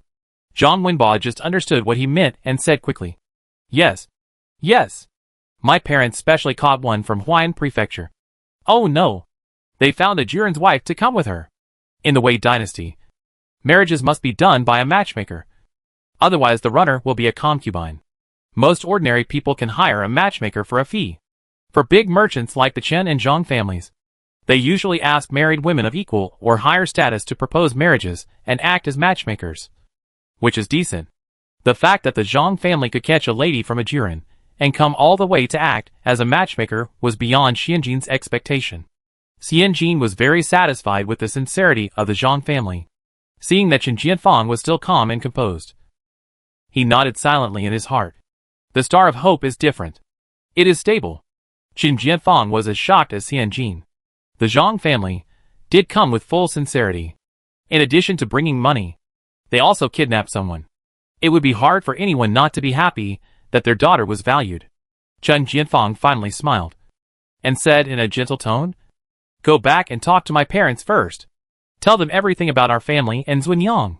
I will be at home for the day after tomorrow and the day after tomorrow. If you want to send someone to come, let me know in advance, and I will call my seventh uncle and Zunyang's parents over. This is no different from agreeing. Qin Jianfang always speaks in a roundabout way, and it is not easy to be so straightforward. Zhang Wenbo was surprised and happy, and jogged back to make arrangements in a daze. Qin Jianfang looked at the fair-skinned boy stumbling out from behind, and couldn't help but chuckle, shaking his head as he laughed. Youthful and young. You sound like you're going to retire soon. Xianjin complained in his heart, and handed over a cup of cold tea. 2 days ago, I prepared the 10/6 zhang paper and 5 gold sprinkled peach blossom coral paper to be sent to Prefect Xiong's residence. I specially pressed Qin's small seal on the edge of the 6 zhang paper. When giving favors, you have to bring your own share along. Qin Jianfang took the teacup and took a sip, frowned slightly, reached out and picked up the copper teapot to pour hot water into Xianjin and his own teacup. No matter how hot it is, you can't be greedy for coolness. Chen Jianfang said again. I will personally deliver Lia Zhangquan and Shen Hujian to Cui Heng as soon as possible. Chen Jianfang knocked his hands. It depends on whether the Zhang family will come. Xian Jin glanced at the warm tea in front of him, pursed his lips, and gently pushed the teacup away. The Zhang family is coming. He is coming. He is coming with silver bills. After Xian Jin finished breakfast, he heard the doorman come to report that 4 or 5 people from the Zhang family had come. Xian Jin wanted to stay, but the shop on Shuishi Street was just about to be completed. If he wanted to open for business as scheduled before September, he must rush to meet the deadline in the next few days. Xian Jin, with deep reluctance and regret for not being able to see the excitement, threw himself into the plan of making money. When it was dark, Xian Jin finished overtime and returned to the old house. He saw oil lamps lit in all corners of the main hall. Mother Zhang stood in the corridor with her hands hanging down, lowering her eyebrows and waiting. When she saw Xian Jin coming, she immediately poked her head in and quickly pulled Xian Jin aside. Don't go in yet. What's the matter? Xian Jin didn't understand, glanced at the bright lights in the main hall, and lowered his voice. But the Zhang family proposed marriage. Could it be that Boer didn't propose marriage? Mother Zhang shook her head quickly. Yes, he did. He came to propose marriage. He invited a lady from Ajuran, a matchmaker, and the new son-in-law's mother came in person, and brought many boxes of gifts, which can be regarded as the step of accepting marriage. Why is that? It was the 7th uncle. Mother Zhang frowned, feeling embarrassed. How can this old man not be a thing again? I don't know where the 7th uncle heard that the Zhang family was rich, and he insisted that the Zhang family take out 2 stores in Huayan Prefecture, saying that they would be registered under Xuanyang's name. But in fact, he wanted to open Chen's in Huayan Prefecture. This is fucking. The level of shamelessness is similar to Cui Heng's mother's request to increase the dowry. Xian Jin Gang wanted to speak, but Chen Jianfang's voice, which was obviously suppressed, came from the inner room. 7th uncle, if you think the in-laws we found for Xuanyang are not good, we will personally return the savings box and apologize to the Zhang family, and just pretend that there was no marriage proposal. There is no need to make these dirty demands to embarrass others. Then the 7th uncle heard the cane pounding. I am not satisfied either. I am not a scholar. My family is not a scholarly family. The in-laws I found for Xuanyang are the county magistrate of our Jing County. Our Chen family's business in Jing County is booming, all thanks to our close relationship with the county magistrate. Well, it has nothing to do with her working so hard. It's all because of you being Cui Heng's liquor. Xian Jin curled his lips. Look at who you are looking for now. He sells tea at home and has no reputation. How strange. You can't deny that Zhang Wenbao's achievements in his teens are worthless just because there are many scholars in Jing County. Xian Jin curled his lips again. For your sake, Erlang, I also recognize this person. But? The voice of the 7th uncle gradually became excited. We have lost face, so we have to make up for it. What's wrong with having 2 stores? It's for the expansion of our Chenji. It's not for my own selfish desires. Chen Jianfang said. If the Zhang family agrees to give you the shop, what will you do? Who will the Chen family send to supervise it? The 7th uncle said confidently. The shop that Xuanyang got in exchange for her marriage. Naturally his father and his brother will be the supervisors. After thinking for a while, he added, Xian Jin will also go. When the 2 shops are established, we will move her somewhere else. Mother Zhang made a TSK sound outside the window. Her eyes looked like she wanted to eat someone, and she cursed with gritted teeth. Why doesn't he just die? He is always plotting everywhere. He is not at all content. Xian Jin held Zhang's mother's hand in a soothing manner. In the main hall, Chen Jianfang was silent for a while, then chuckled. Is that what Uncle 7th planned? There was a rustling sound, and it was Chen Jianfang who stood up. Since you are so smart and well-informed, I will not interfere with Xuanyang's marriage. You can do whatever you want. No! Uncle 7th refused immediately and looked at his son. Chen Jianfang cannot be let go. According to what the Zhang family said today, they are willing to pay 2,000 taels of silver to marry Xuanyang. This means that the Chen family must pay at least 1,000 taels to marry their daughter to avoid losing face. It is rare to find a wealthy man who can afford to spend so much money to marry a wife. It is even more unheard of for a wealthy man who can afford to marry Xuanyang. How could they let this golden son-in-law go? Once the golden son-in-law comes to their house, he will be the cuckold of their family. Besides, wouldn't 3,000 taels fall into Xuanyang's pocket? Xuanyang's money is her father, mother, and grandfather's money? Such a large sum of money is absolutely impossible to let go easily. In addition, the Zhang family invited a lady from a Jiren degree. If Chen Jianfang gave up, they could not find a matchmaker who matched her. It was almost a daydream. The seventh uncle was old, but his brain was not old. After a while, he thought of at least 100 reasons why Chen Jianfang could not just leave the job alone. Finally, he gave in and sighed. Erlang, you have seen how people flatter the powerful and bully the weak. We calculated this way. But we are afraid that Xuanyang will have no one to rely on in the future. Xuanyang's father also helped. Yes. Erlang has to speak on this matter. Our words are not counted. After a while, Chen Jianfang's calm voice came. Since the two elders have entrusted Xuanyang's marriage to me, I will do my best to get this job done. One person can make decisions on everything. The more people make decisions, the more confused the decisions will be. Xuanyang's father said repeatedly. Yes. We are just making a suggestion, followed by a series of dry and awkward laughs. The noise in the inner room gradually became quieter. After a while, the seventh uncle and Xuanyang's father came out. The seventh uncle saw Xianjin standing at the door, snorted coldly, and walked out with his crutches. Xianjin also snorted heavily. In response, who tolerated your bad habit of biting people everywhere? After everyone left, Xianjin walked into the main hall and saw Chen Jian frowning, tilting his head and squinting, kneading the bridge of his nose with his hands. Xianjin sighed softly in his heart. Mr. Chen Lu is vicious and cruel. With human lives on his hands, the seventh uncle is timid and afraid of things. But his heart is high. These elders of the Chen family are really more wonderful than each other. Can't we just ignore these dirty things? Xianjin thought so in his heart, and asked aloud, can we ignore these bad things and live a good life? A person has so much energy, and a lot of it is divided into dealing with the troublesome family affairs. So naturally there is less energy to invest in his own career. Xianjin just feels annoyed. These relatives who suck human blood are really annoying. Chen Jianfang gently put down his hand, a bitter smile on the corner of his mouth, and slowly shook his head. He is the eldest son and grandson, and is supported by the whole Chen family.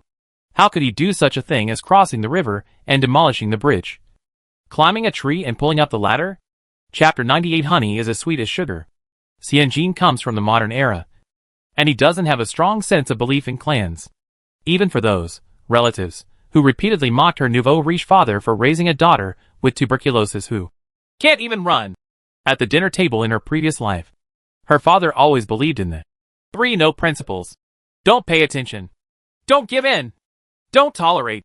When the gossipy women kept talking, his father would treat them in their own way. Not only did he talk, but he also kept nagging them tirelessly, which made him angry. He got up in the middle of the night and called someone. No! You talk nonsense about my daughter! Are you sick? After 2 or 3 times, the gossiping relatives would run away when they saw their family shut up. There were no more weird relatives who dared to gossip in front of them. Naturally, every New Year's Eve dinner was very comfortable. Very comfortable. However, this comfort was thwarted by Chen Jianfang. Xianjin pursed his lips, and his eyes fell on Chen Jianfang's pair of slender and strong hands, with distinct knuckles pinching his nose. The young man may have been holding a pen for a long time. Just looking at the hand, the veins on the back of the hand are prominent, and the fingers are slender and straight. At a glance, he has the feeling of a vigorous mosquito larva. Xianjin's throat moved. He swallowed his saliva, and shook his head fiercely in his heart. Focus, girl.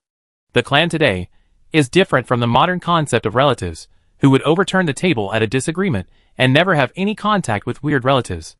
For the ancients, the clan was the root. It was the confidence of the big tree to extend outward, upward and to the sky.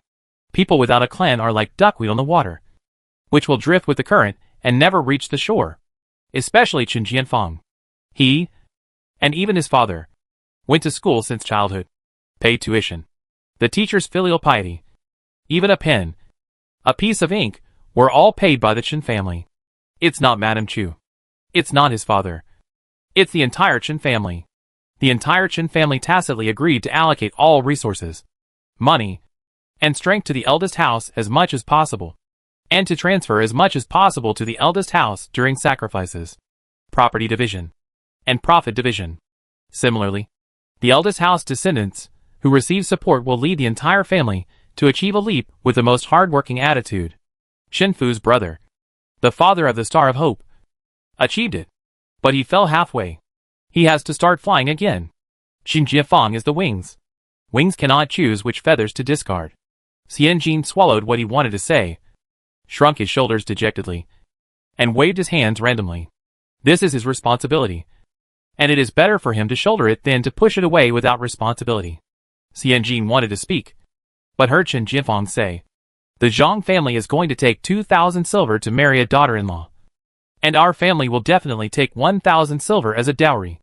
Others are sincere. And we are sincere too. I will write a letter to my grandmother to explain the situation." Xianjin nodded. If the Star of Hope is willing to come forward, at least Wen Yang's dowry will not be brought to the Zhang family to embarrassment. Whether the Zhang family needs it is one thing. Whether Wen Yang has it or not is another. Xianjin smiled, with a carefree look. Wen Yang is lucky. You, the second brother, are helping with all your heart and soul. Qin Jian was just looking down at the gift box and gift list sent by the Zhang family, and said without thinking, "When you get married, third uncle will empty his purse." As soon as he finished speaking, he realized that he had just spoken out of turn. Qin Jianfang pursed his lips and flipped through the gift list. Xianjin didn't think there was anything wrong and said with a smile, "If the third master agrees, I won't get married easily." Qin Jianfang silently said 3 times in his heart, "Talking about marriage with a little girl is a transgression. Talking about marriage with a little girl is a transgression. Talking about marriage with a little girl is a transgression." However, after hearing Xianjin say this, Qin Jianfang was obviously stunned, then put down the gift list in his hand, raised his head and frowned. "What did you say?" Xianjin thought he didn't hear clearly, took a deep breath, and shouted loudly, "I said, if the third master agrees, I cannot get married." Qin Jianfang's ears were almost deaf. How could this girl have such a strong breath? It sounded like she was going to fight a tiger in the next moment. Qin Jianfang silently rubbed his earlobe and shook his head. It was not that he didn't hear clearly, but that he didn't understand. Xianjin reacted and said, "Getting married is optional. I have a job as a shopkeeper and accountant. The Qin family gives me a monthly salary of 20 taels, which is not less than that of a proper girl or young master in the family. This is true. Qin Jianfang only has a monthly salary of 12 taels, plus the rice and cloth given by the government every month because of her academic achievement. It is only 15 taels of silver. Xianjin's monthly salary is indeed higher than his." Qin Jianfang nodded thoughtfully. Xianjin continued, "And the Qin family also promised to rent me a small courtyard with 2 entrances to live alone, and to provide maids, old women, ox carts and mules." Qin Jianfang frowned subconsciously. How can a little girl live alone? People come and go, even in a peaceful and prosperous era. We should be on guard. Xianjin nodded. Therefore, I did not move out, but deducted 2 taels of silver from the monthly allowance and gave it to Aunt Zhang as my rent. Qin Jianfang was stunned. This was the first time he had heard of this statement. How can this be? Qin Jianfang felt it was a bit absurd. Regardless of the fact that you are the daughter of the third master in black and white, just looking at you as an orphan. The Qin family only provided a shelter from the rain and shade. How can they take money from you for this? Xianjin stretched out a finger and waved it solemnly in front of Qin Jianfang. Not to mention the daughter, not the orphan. On this issue, for the Qin family, my identity is just a clerk. At most, this clerk has a greater role and a higher salary. The original intention of a worker never changes.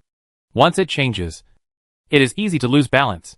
Once it loses balance, it means that she has completely integrated into this strange time and space.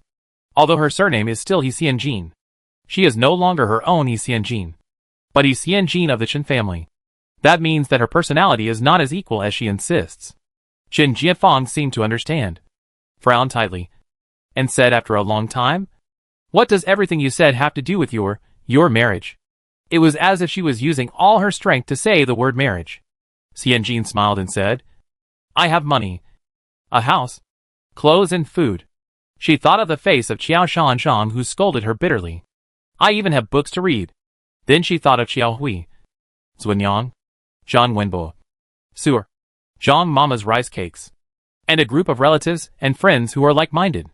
Xianjin smiled. His cold and upturned eyebrows were like the clear sky after the rain. Why should I get married? Why should I wash my hands and destroy the career I have worked so hard to build? Let myself fall into an abyss that I can't pull out. Qin Jianfang stared at Xianjin with deep eyes. I don't know what he was thinking about. Xianjin was stared at a little uncomfortably, lowered his head and looked away. I don't know how long it took. Qin Jianfang smiled. And a sincere, clear, and cheerful smile appeared on his usually solemn face. Get married, and you can continue your... Qin Jianfang seemed to be looking for an accurate noun, and uttered two words with a smile. Career. The two are not contradictory. Xianjin, do you think this is possible? The box in front of Qin Jianfang, which was sent by the Zhang family, was open wide, and inside it were lotus roots, tea cakes, brown sugar, and daughter's red wine, for gifts for marriage proposal. Lotus roots grow small branches from nodes, and branches grow branches again. Tea cakes are round and full, with a long and sweet taste. Wine lasts for a long time, and lasts for a long time. What is brown sugar? Xianjin fell into deep thought, and when he looked up again, he fell into Qin Jianfang's deep and serious eyes. The dark brown pupils were sticky and stringy, just like brown sugar melted at high temperature. Xianjin felt dizzy. Oh, she remembered. Brown sugar is sweet. From the heart. Honey is as sweet as sugar. Chapter 99. See it. With Qin Jianfang as the escort, Chen Zuanyang's marriage progressed particularly smoothly. Xuanqing allocated another 400 taels of silver, plus the 400 taels of silver originally in the clan. There were barely 800 taels.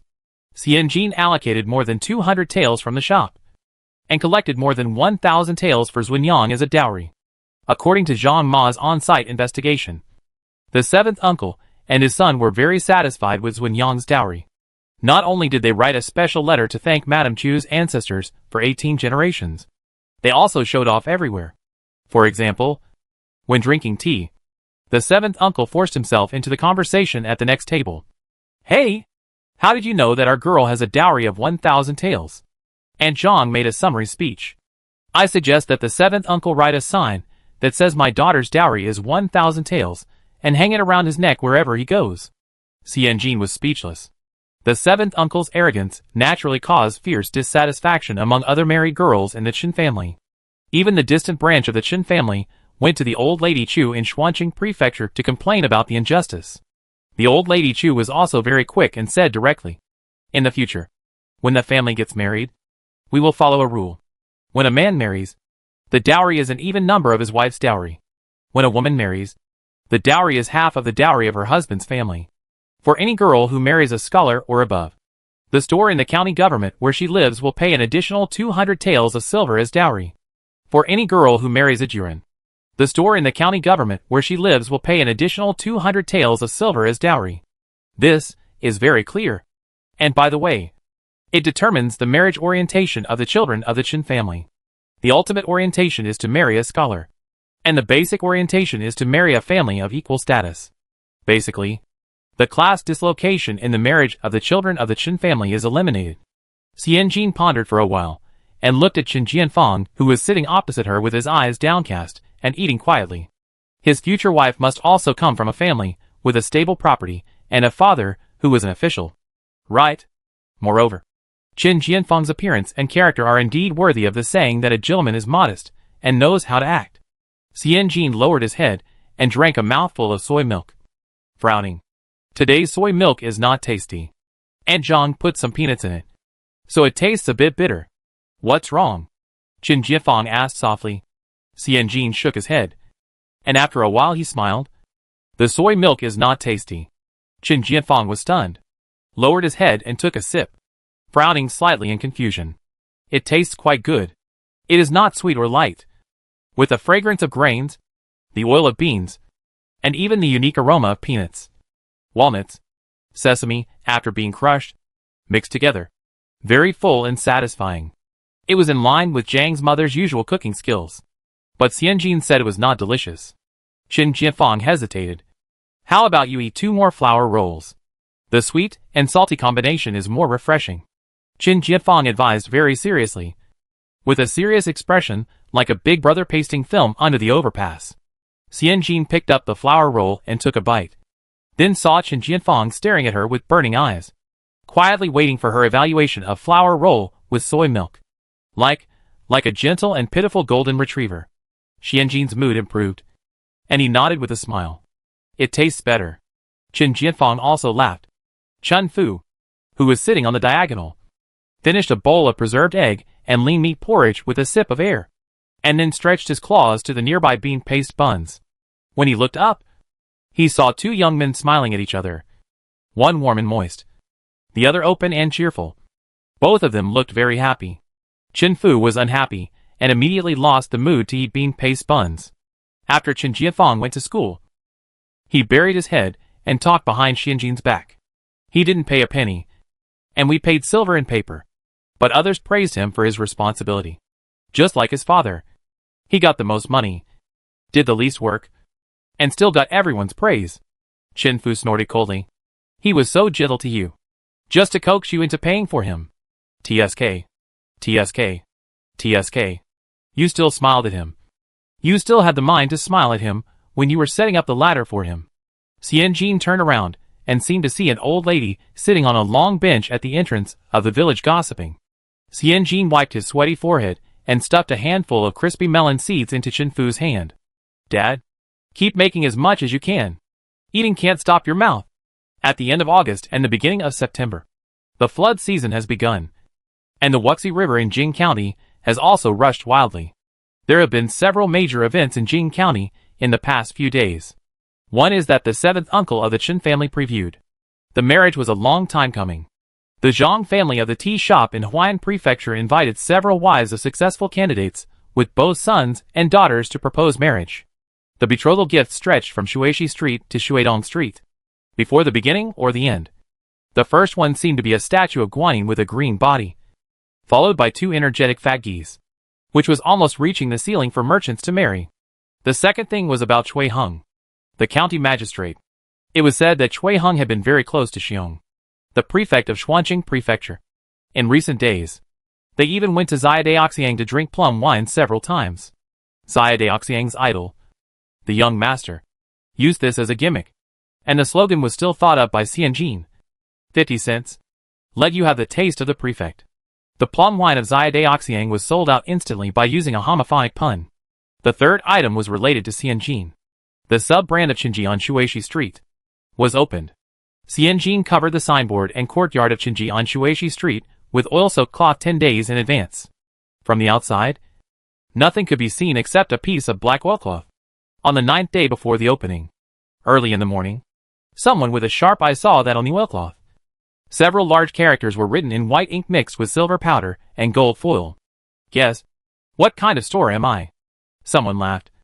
What kind of store could it be? It's opened by the Chen family. What else could it be? A paper shop. No one took it seriously. 8 days before the store opened, the words on the oilcloth changed. Guess right. Get 2 taels of silver. A red painted ballot box was placed under the oilcloth, and next to the box were pens, ink, paper, and inkstones. There was also a sign next to it. 1 person. 1 chance. Multiple votes are invalid. Someone actually wrote a message and stuffed it into the ballot box, raising his eyebrows and joking with others. 2 taels of silver are in hand. 5 days before the store opened. It was early in the morning again. Passers-by who hurried by, especially those who could read and write, would involuntarily slow down their pace when passing by the store door and take a closer look. Oh! The words on the oilcloth changed again. I welcome the most beautiful you. 4 days before the store opened, the words on the oilcloth changed to countdown 4. 3 days before the store opened. 3. 2 days before the store opened. 2. 1 day before the store opened. 1. On the day of the store opening, the store door was crowded with people. Qin Fu wore a bright red silk brocade with a gold-lined pattern. His hair was neatly combed, and he stood in front of the oilcloth with his hands behind his back, his face glowing. Behind him was Xianjin, who looked calm but stood tall and straight. You open it, Xianjin said softly. Qin Fu looked at the crowds of people inside and outside, and felt a little dry in his mouth for some reason. Amid the deafening sound of gongs and drums and swana, Qin Fu grabbed the oilcloth with both hands and pulled it down hard. The two words on the plaque at the door finally became clear. Look! Look! Look! What does it mean? The name of this store is Look. What does it mean? The crowd looked at each other, not knowing what was going on. Chapter 100 completely. Look! Two big characters, written in a flowing style. The plaque is made of a dark brown wangwali wood that is very heavy and precious. The carvings are deep into the wood, and a thick layer of gold foil is blown and plated. The whole plaque looks gorgeous and rich. Under the plaque is a string of beautiful velvet flowers, and under the velvet flowers are several strings of beads of equal size of thumbs. The wooden windows on three sides of the wall are made of a slightly lighter light yellow wangwali wood, and the paper used to paste the windows is 4 layers of mother of pearl, coral and gold paper. On the yellow rosewood door in the middle hangs a goose yellow feather ruby wind chime, and behind the wind chime is another small sign covered with velvet red cloth. The whole store looks like a high-end club with a per capita 4-digit price. How to describe it specifically? The aesthetics of this store are very consistent with the Chinese aesthetics of the rich in Jingxian County. It is full of jewels and gold, and it is worth a lot at first glance. When the oilcloth was pulled down, everyone said, "Wow! Too flashy." Qin Fu raised his head to greet the wow sound. Someone who was curious raised his eyes and said to Qin Fu, "Third master, what does your look mean? It's neither literary nor martial, neither poetic nor literal. Don't tell me you came up with it while sleeping in your mother's arms." He was just short of pointing at Qin Fu's nose and calling him a mama's boy. Qin Fu was so angry that he snorted. This person was Huang Laowu from the cloth shop next door, and he was very annoying. Everyone is a second-generation rich man, but he wants to be the goose standing among chickens. He has to open his own shop. He first opened a bun shop at the gate of the county government office, and then sold the 4 books and 5 classics at the gate of the mountain courtyard. Both businesses died miserably. It would be strange if he didn't die. The county government office has meals in the morning. Who would spend their own money to buy buns at the gate? People all go to Qicheng Mountain Court to study. Who the hell still studies basic courses like the 4 books and 5 classics? Isn't this selling melons in front of Wangpa? He still suffers from lack of education. Qin Fu rolled his eyes in his heart. The shop is all the ideas of dung beetles. What wood to use? What window paper to paste? When to open? And in what form to open? His daughter has arranged everything perfectly. He is not bored. Why should he worry about this? He is different from others. Others have to work hard to save dowry for their children, but his children can save dowry for others. Qin Fu was about to say something nonsense. Xianjin smiled and said, "Master Huangwu, I am afraid you don't have the opportunity to come and check and give instructions." Huang Laowu was not convinced. "Although your store looks bright, I am not a poor man." Xianjin smiled. "C is open for business only for young ladies." "Madam, you?" Xianjin glanced at Huang Laowu and smiled very sincerely. "Why don't you try again in your next life?" The onlookers said, as if they didn't understand. Xianjin smiled and took down the velvet red cloth behind the wind chime, revealing 2 lines of words. "Hibiscus is not as good as the beauty's makeup. The water west wind brings the fragrance of pearls and jade.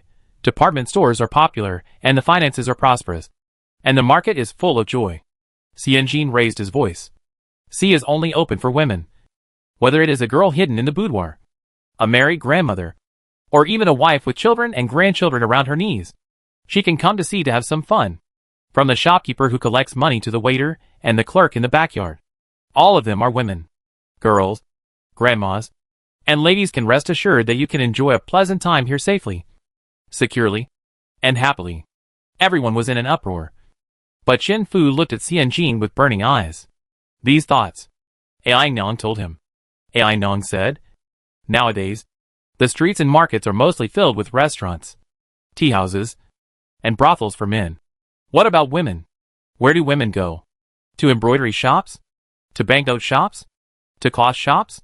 Where women go, they are doing things. Where men go, they are mostly having fun." Qin Fu's eyes were slightly wet. Xianjin, now he has opened a shop just for them. If Ai Nong knew, she would be happy. Chin Fu lowered his head and wiped his eyes with his sleeve. Xianjin, really? He cried to death. The onlookers were stunned when they heard Xianjin speak. After looking at each other for a while, a girl standing in the front row, wearing an indigo-colored high jacket with colorful edges, spoke hesitantly. Then what can we girls do in the shop? Xianjin raised his eyebrows and smiled, revealing a little cunning. You will know if you go in and take a look. The girl's face was moved, but she glanced at the ruby hanging under the window frame, and she felt that she was short of money, so her face turned red. I, Xianjin replied at the right time. All consumers who come to the store today, no matter what kind of expenditure, will get a 40% discount. You only need to pay a minimum of 30 coins to enter the look and take a real look. The look door opened wide, like a Ponzi cave without a barrier. The girl hesitated, looking at the expensive Wangwaliwood door, and then looking at the thin and tall girl who seemed to be standing respectfully behind the third master of the Chen family. But in fact all the words were spoken by her, pursed her lips, and finally walked in. If there is one, there will be two. If there are two, there will be three. It is really rare to find a shop that is open only for women. 30 cents is just the price of 3 bowls of plain noodles. Most women can always afford it by gritting their teeth and standing on tiptoe. In the morning, 5 or 6 girls with curiosity entered the look. The first girl who entered the shop felt strange when she saw the bookshelf that looked like a ladder to heaven, the front desk made of heavy logs, the scattered tables and stools, and the fragrant aroma. Not only strange, but also very relaxing. I don't know if it's the fragrance of the grass and trees in the forest in its summer, or the round tables and stools placed in groups of 3 or 2, or the big camellias and hydrangeas in the chests and flower pots, or the young maids who serve and wait on the table, and the old women who walk steadily with tea. This is a place without any oppressive masculine atmosphere. There is only fragrance and book smell. The girl moved her nose and smelled a clear tea fragrance. Xianjin smiled and pointed the way for her. 30 went for a pot of tea. You can sit here until the sun sets. Pointing to the books on the east wall. You can take a book to read. He then pointed to a small chest in the southeast corner, on which were placed many pink-covered books. You can also go and pick out any books you like. Our books are all very beautiful, with plum, orchid, bamboo, chrysanthemum, stars, mountains and seas. Young girls, ladies and grandmothers should like them. Then he pointed to the slightly ajar light blue curtain in the inner room. Inside is the Wuzhong private room, where you can enjoy the water view and drink tea in the courtyard. But a pot of tea costs twice as much, about 60 coins, and you will also get 4 plates of seasonal cakes. The girl was mesmerized by what he said. Not only was she mesmerized, but her hands and feet were sweating. Great. This is a shop that is completely and truly a women's business. Chapter 101. Have you been there? The girl ordered a pot of white buds of chrysanthemum and walked straight to the bookshelf. There were about 100 books.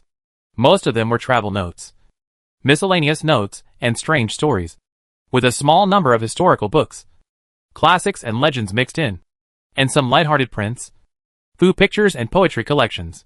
There were basic theories of official studies such as Jiuzhou Ji by Zhu Wingji of the previous dynasty, and a collection of Jinshi insects and plants painted by Madame Yume, and monographs such as Yunhai Jiangnenji and Qinjiashi that required a certain level of literary literacy to read. Why don't you have books like the Filial Piety Classics for women and the 4 books for women? The girl asked softly. Xianjin replied. Don't you have any at home? The girl hesitated for a moment, then nodded gently as if waking up from a dream. Xianjin smiled and said, Since there are books at home, there are none here. See through without saying, comprehend without speaking, comprehend without speaking. Xianjin does have a lot of books and magazines that he wants to put in, such as the series of books that Scholar is really handsome, and I fell in love with you through the crowd highly recommended by Boss Shang, and also includes Qin Fuzi's latest masterpiece Cat's Eye in Yunling Town, which is said to be a bloody masterpiece that combines suspense, romance, and horror. Xianjin accepted the last sample book with a smile, but rejected the proposal to put Qin Fuzi's masterpiece in the C section. She really wanted to create a place for girls to relax, but not to create a place to encourage girls to have amorous feelings. In this era, if you spread wrong culture, you will probably be caught and imprisoned. Therefore, Xianjin humbly asked Xiao Fangji for advice on the selection of books. Xiao Shanchang picked out more than 80 books suitable for women to read, which did not involve sensitive content and were not easy to be caught by others. The girl had sharp eyes and saw the 10 or so brand new books at the front of the bookshelf. The book was called 18 Foods in Jing County, and the author was Xiaofu Ai Rong. The cover of the book was brand new, as if it was printed yesterday. The girl asked in a low voice, "When was this book published? Why have I never heard of it?" Her father was the academician of the county government and was a jurin. The books in her family were not few in the whole Jing County. In addition, she was the youngest daughter of the emperor, and her father put her and her brother together for education. Therefore, the words she knew and the books she had read were not few in the whole Jing County. Xianjin glanced at the pink book cover, and then at the author's pen name. She swore that she had never known that the Fu in Shenfu and the Ai in the Ainyang could form a word. At first, she thought Shenfu was making it up. But Shen Jianfang took a look and said, in the new account of Tales of the World, Mao Buqing, who was not as talented as he was, often said that he would rather be a broken orchid than a broken jade, which means that he rose to prominence by making compromises. Shenfu nodded. I read a lot of books to know this, Xianjin. But you can't get excited just by seeing the characters Fu and Ai. Does the meaning of this article fit your love-brain personality? In response, Shenfu said it was very suitable. My feelings for Ai Nyang were all about compromise, and finally getting what I wanted. Well, Xiaofu Ai Rong. 1. Xianjin answered the little girl's question with a blank expression. This book was written by my father. He smiled awkwardly. He sacrificed a lot to write this book. I sacrificed my freedom to eat offal and soy products. Had a lame big toe. And had to eat porridge for half a month. The little girl covered her mouth and laughed, joking with Xianjin. My father always considers himself a literati and poet. And he has a dream of being passed down through the ages. Xianjin laughed. Where did your father work? The little girl also laughed. Zhou Xuezhen of the county government is my father. Xianjin. Your father may be a real literati. But my father is a fake poet. Only literati. Not polite. This little girl Zhou from Zhou Xuezhen's family is obviously interested in the books on the wall. But most of the girls who come into the store are more interested in the notebooks on the chest. The fragrant coral paper bookmarks, and the paper round fans made of cotton padded rice paper. Especially the notebooks. Xianjin used flowers, birds, mountains and rivers, fish and shrimp as the themes of the illustrations, and specially invited a master who was good at painting in Xincheng Mountain Court to draw, and produced and printed notebooks by category, and also excerpted some slightly pretentious poems on them, which most girls liked very much. Several girls took the notebooks and couldn't put them down, turning them over and over again. This is the biggest part of the income of Look. Tea is just an introduction, responsible for luring the girls and grandmothers in. Derivative cultural creation with paper as the medium. The products are the weapon to empty the wallets of girls and grandmothers. A 30-page notebook is sold for 61. But the actual cost is only 10 won. The bookmarks with perfume, made into the image of leaves, rabbits, and white doves, are sold for 21. But the actual cost is only 5 won. The beauty lamp that Xiao Baozhu liked very much before is sold for 81. The rice paper round fan is sold for 15 won. Xianjin is doing Xin paper with the basic thinking of doing bar. The cultural and creative IP promotes the supply of cultural and creative products. And the target group is precisely the women with consumption ability and consumption sentiment radiating from Jingxian County. She built this store to make a comfortable and cozy place for all the women who are overwhelmed to forget the troubles of the inner house. Use books, tea, intoxicating aromatherapy, beautiful teacups and cups, and feelings to entertain the girls. This is the most exquisite move in the way of doing business. It is better to sell ideas than to sell products. Selling concepts is not as good as selling feelings. Selling feelings is not as good as selling habits. Xianjin is full of confidence. If President Qiao asked her to write a business article, she would definitely make a fuss about Qiao Baoyuan, the unproductive and sour scholar. It must be said that the concept positioning of Xinjin's store is very successful. Jingxian County has a prosperous academic atmosphere and a developed economy. There are few rich people and few poor people. But there are enough food and clothing. And there are many families with extra money. Such families are also willing to treat their daughters and daughters-in-law well. Treating daughters well means that women have a higher degree of literacy and more pocket money. Treating daughters-in-law well means that daughters-in-law do not need to stay at home all day and can relax outside when they have free time. In the circle of middle and upper-class socialites in Jing County, where money and leisure are organically combined, the most popular greeting in recent days is, "Did you go? Did you go to see it? What? You didn't go? Then you are a little behind, baby." For a while, Xianjin see it with one hand raised became a somewhat interesting place passed down by word of mouth among women. And the notebook made of a pile of uncut coral paper left by Songji by Xianjin also became a must-have for women to record their thoughts, account, and impromptu poems.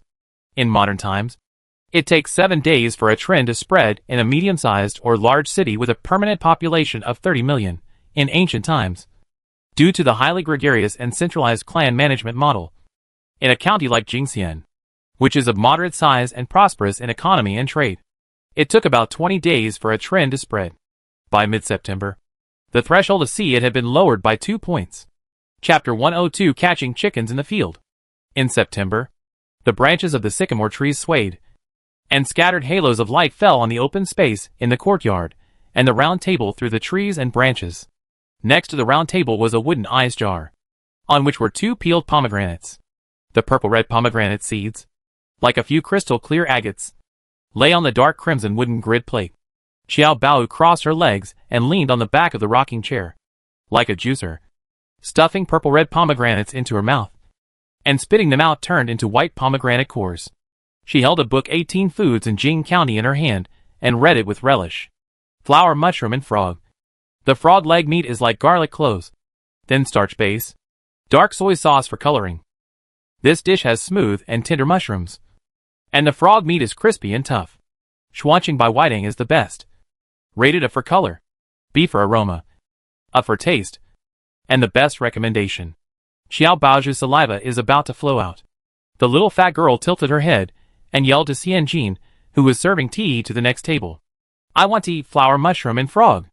Do you think I look like a frog?" Xianjin didn't even raise his eyes, and neatly put the Yunding black tea on the clay stove, and then put a few peanuts and 2 oranges on the wire mesh plate, and smiled at the guest who didn't have a bun. "Enjoy?" I saw 2 notebooks placed beside the girl at this table. One was open casually, and the other was still sealed. She smiled and said, "If you want to give it to someone, I will ask someone to send you a brown paper bag and seal it with wax. When people get it and open it in person, they will be the happiest. Let's see." After the business started, some girls who lived far away from Jing County wanted to buy notebooks very much. Therefore, people often asked for help from left and right, and asked their acquaintances or relatives in Jing County to come to the store to buy notebooks. Is this considered the first generation of purchasing on behalf of the Wei dynasty? For this situation, Xianjin has a sense of ritual. Not only did he seal the items in a craft paper bag printed with the Qinji logo, he even poured wax on it and asked the purchasing agent to stamp the item himself. His main point is that he is considerate. The girl smiled and said in a gentle voice, "Thank you, shopkeeper." He, so sweet, sweeter than pomegranates. Xianjin's fatigue disappeared completely, and he lowered his voice, as if a string of bubbles was hidden in his throat, and smiled greasily. "I am lucky to have worked so hard for you." "What did you say?" "Deal with the greasy man. Learn from him. Become him. And surpass him. I want to eat mushrooms and frogs." The fat lady behind him was about to fall on her back, like a short-legged national treasure that didn't eat any bamboo shoots. Xianjin turned around. Okay. I'll let Su'er tell Mother Zhang that you can go back to the old house to eat tonight. Mushrooms and frogs. Steamed cakes. Winter melon and ham pot. How about killing a watermelon that has just been planted for you?" Xiao Bao hummed and nodded, turned over in the wooden rocking chair, and with the creaking, the sound of the sound continued to study the masterpiece of Xiaofu Ai Rong carefully. Xianjin Chao smiled apologetically at the Wenwan girl at this table. "My dear sister, please forgive me." Wenwan girl shook her head indifferently, looked at Su'er who was jogging, Jin's Wenyang who came to help before getting married and was sweating profusely, and then looked at the shopkeeper, he who was white, upright, and elegant like a magnolia tree. "You are too tired. I thought being a shopkeeper was just fiddling with an abacus behind the counter. But who knew that you have to sell things? Use an abacus. and entertain guests. Otherwise, you can hire a few more assistants. Xianjin smiled bitterly. She had many assistants. There were a lot of muscular men in the Shueisha workshop. But they couldn't come to help. She had thought about hiring a few more girls to help. And she also looked for pawnbrokers. Recently, the number of refugees fleeing from the southeast coast to the southern and northern Jili has gradually increased. Many young girls who speak the southeastern dialect can be bought for only 2 or 3 taels of silver. Xianjin had thought about buying 3 or 4 girls. And when they grow up, he would decide to transfer their household registration and arrange for them to get married. However, it is too difficult to buy them now. Most of them are fishermen. And they can't understand the southern Jili Mandarin. They can do labor and reception. But they are not good at serving. Chen Fu did send someone to help for a few days. Zhang Mama came for 2 days and kept shouting. You have 9 kinds of tea and 12 kinds of notebooks. I can't even see 2 dealers when playing mahjong. How can I remember them all?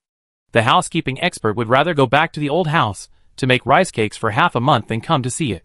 It's embarrassing. After a day of trial work, the other little girls and women also said that they were in a hurry. They didn't even give face for money. So what did the face of the third master count for? Chen Fu had to give up. The final result was that she, Suer and Zhunyang, played landlord in the store all year round. She had to receive goods, take care of accounts, and be the lobby manager. She was busy like a top. She didn't even finish the new homework assigned by Qiao Shanzhong. Fortunately, Qiao Shanzhong had not returned from Yingtian Prefecture. Otherwise she would have been criticized. You misjudged the flow of customers in the store. Xianjin suppressed his bitter smile. Wait a few days. I will think of a way. And we must serve everyone well. When one girl smiled and pointed to the empty white wall at the door. You can post a notice to recruit people. Write down the requirements and salary. Isn't it better than you working around the clock yourself? Xianjin was stunned. Sure. It's just recruiting workers at the door of the store. If you are interested, you can come here. This is very common in the future. She was blinded by the light, and was so busy that she forgot such a simple trick. Xianjin smiled and thanked. Your method is really good. Turning around and giving a plate of white jade cake. You seem to have been here yesterday? Miss Wanwan smiled. Yes. Your tea and paper are good. I was here the day before yesterday. So comfortable. Xianjin smiled. I remember that you used to sit by the well in the inner courtyard to drink tea these 2 days. If you come again tomorrow, I will save the seat for you in advance. Xianjin turned around and told Suer. Give the table next to the well to. Xianjin was stuck and hesitated slightly. Miss Wanwan smiled and said, Xiong. My last name is Xiong, which means fire bearer. Xianjin followed suit and said, Save the seat for Miss Xiong. Xianjin nodded and smiled at Miss Xiong again, and turned back after walking 2 steps. He saw Miss Xiong looking at Chen Zhunyang with a gentle look. Qiao Baozhu said she wanted to go to the old house for dinner, and Anzhang held her big toe tightly. In 1 hour, she prepared 8 dishes and a soup, which made Qiao Baozhu's belly full. Xianjin saw Qiao Baozhu out, and they happened to meet 2 figures stretched out by the light. Brother, Erlang. Qiao Baozu and Xianjin spoke at the same time. Qiao Hui walked slowly, but Chen Jiafang took 2 quick steps. Qiao Mei, come over for dinner? He asked Qiao Baozhu, but he was closer to Xianjin. Qiao Hui glanced at his best friend without leaving any trace. Qiao Baozu smiled and replied, I ate mushrooms, frogs and steamed cakes. Chen Jiafang smiled as soft as jade. Oh! After a sigh, he asked, Third uncle's 9th and 10th foods, is he happy that you read his book? Happy? How could he not be happy? Over a meal. The 2 became close friends regardless of age. Chen Fu said, Frog legs. It's better to catch them in the field. They are tender to eat. Qiao Baozhu said, Then let's go to the field to catch them tomorrow. Chen Fu asked again, Which field? Qiao Baozhu replied, I think the rice fields in the suburbs are good. The old and the young discussed and decided to go to the field to catch frogs. The weather in September was scorching. Xianjin couldn't imagine the scene of a love-minded man taking Hua Hua to catch frogs. Chapter 103 just treat him as dead. The heated discussion between the old and the young about Ligabao surpassed the delicious mapo tofu, spicy black bean rolls, and egg-dropped scallion cakes, becoming the last memory of Xianjin's meal. Where did so many Ligabao come from? She will dream tonight. And she is afraid that the dream will be all Ligabao. Ligabao. Die. Xianjin is tired and numb. Chen Jianfang glanced at Xianjin's expression, tilted his eyes and smiled. And the eyes that fell on Xianjin secretly were like a piece of soft and silky silk. Xiao Hui's eyes turned, and he smiled and called the fat girl over, and asked Xianjin, "Have you finished the governance paper?"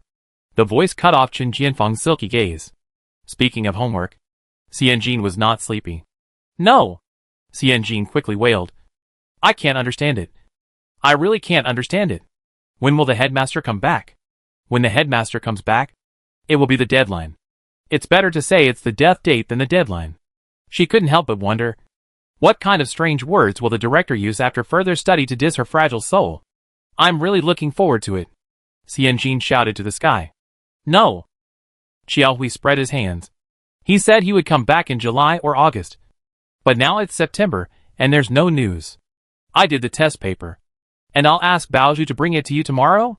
Xianjin waved his hands repeatedly. "No. No. No. I'm afraid that after reading your test paper, my mind will be full of your opinions." He said it very tragically. "No matter how bad my writing is, it's my own garbage."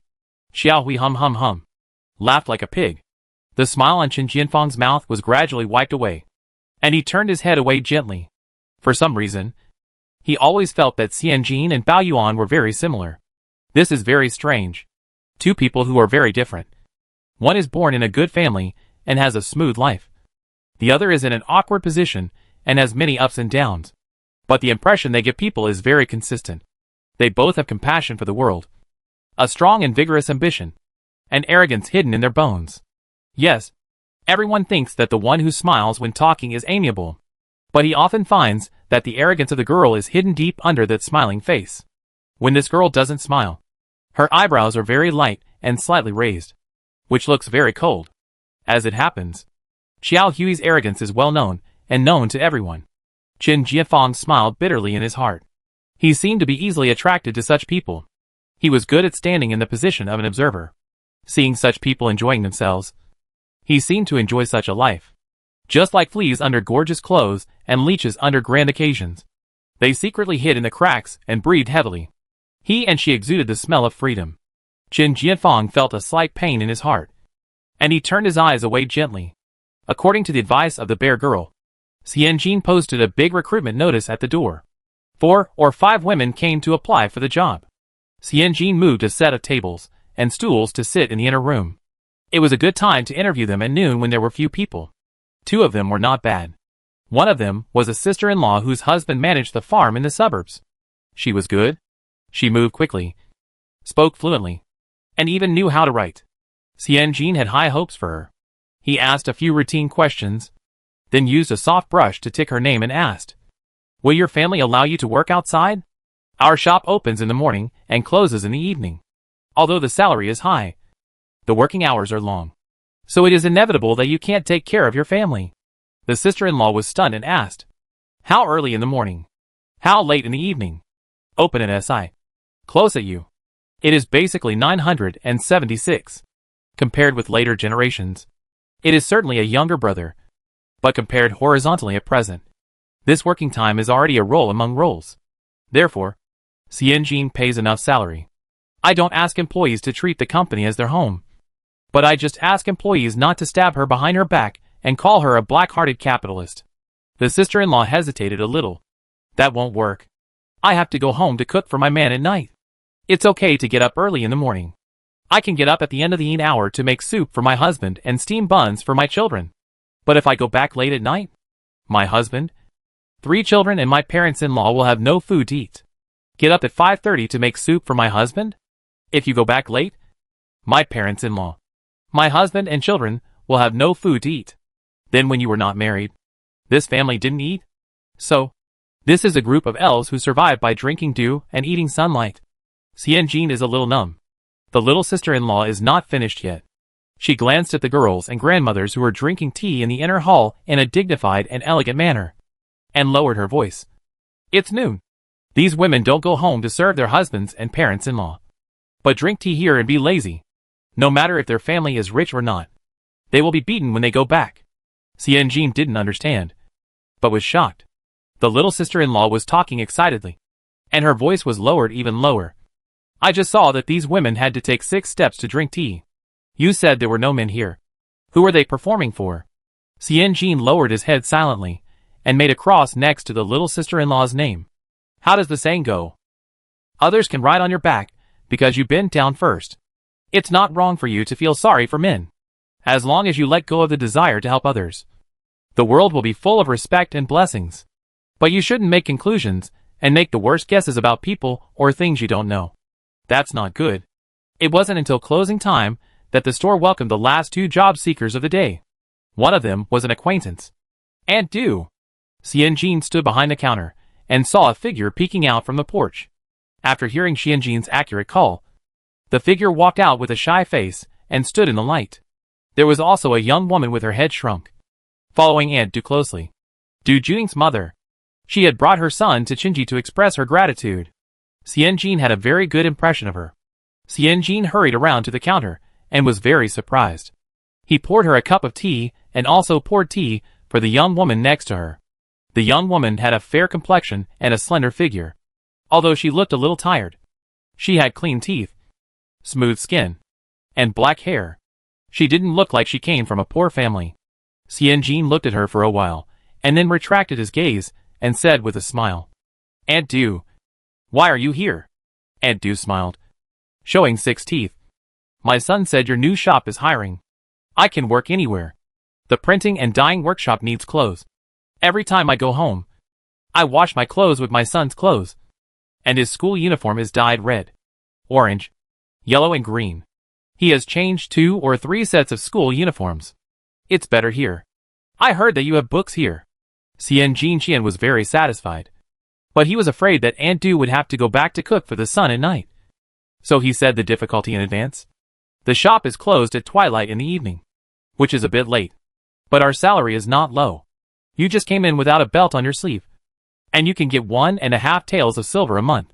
When you have worked for half a year, and a belt is sewn on your sleeve, your salary will be 2 taels of silver. This is not just empty talk. This is a normal pre-job salary increase negotiation. Aunt Du smacked her lips. This is more than double the salary of the printing and dyeing workshop. Aunt Du was very excited and nodded repeatedly, saying, It's okay to work later. You have to work hard. You can't be lazy when you come out to support your family. Xianjin asked. Aren't you going back to cook for Du Juning? Aunt Du looked puzzled.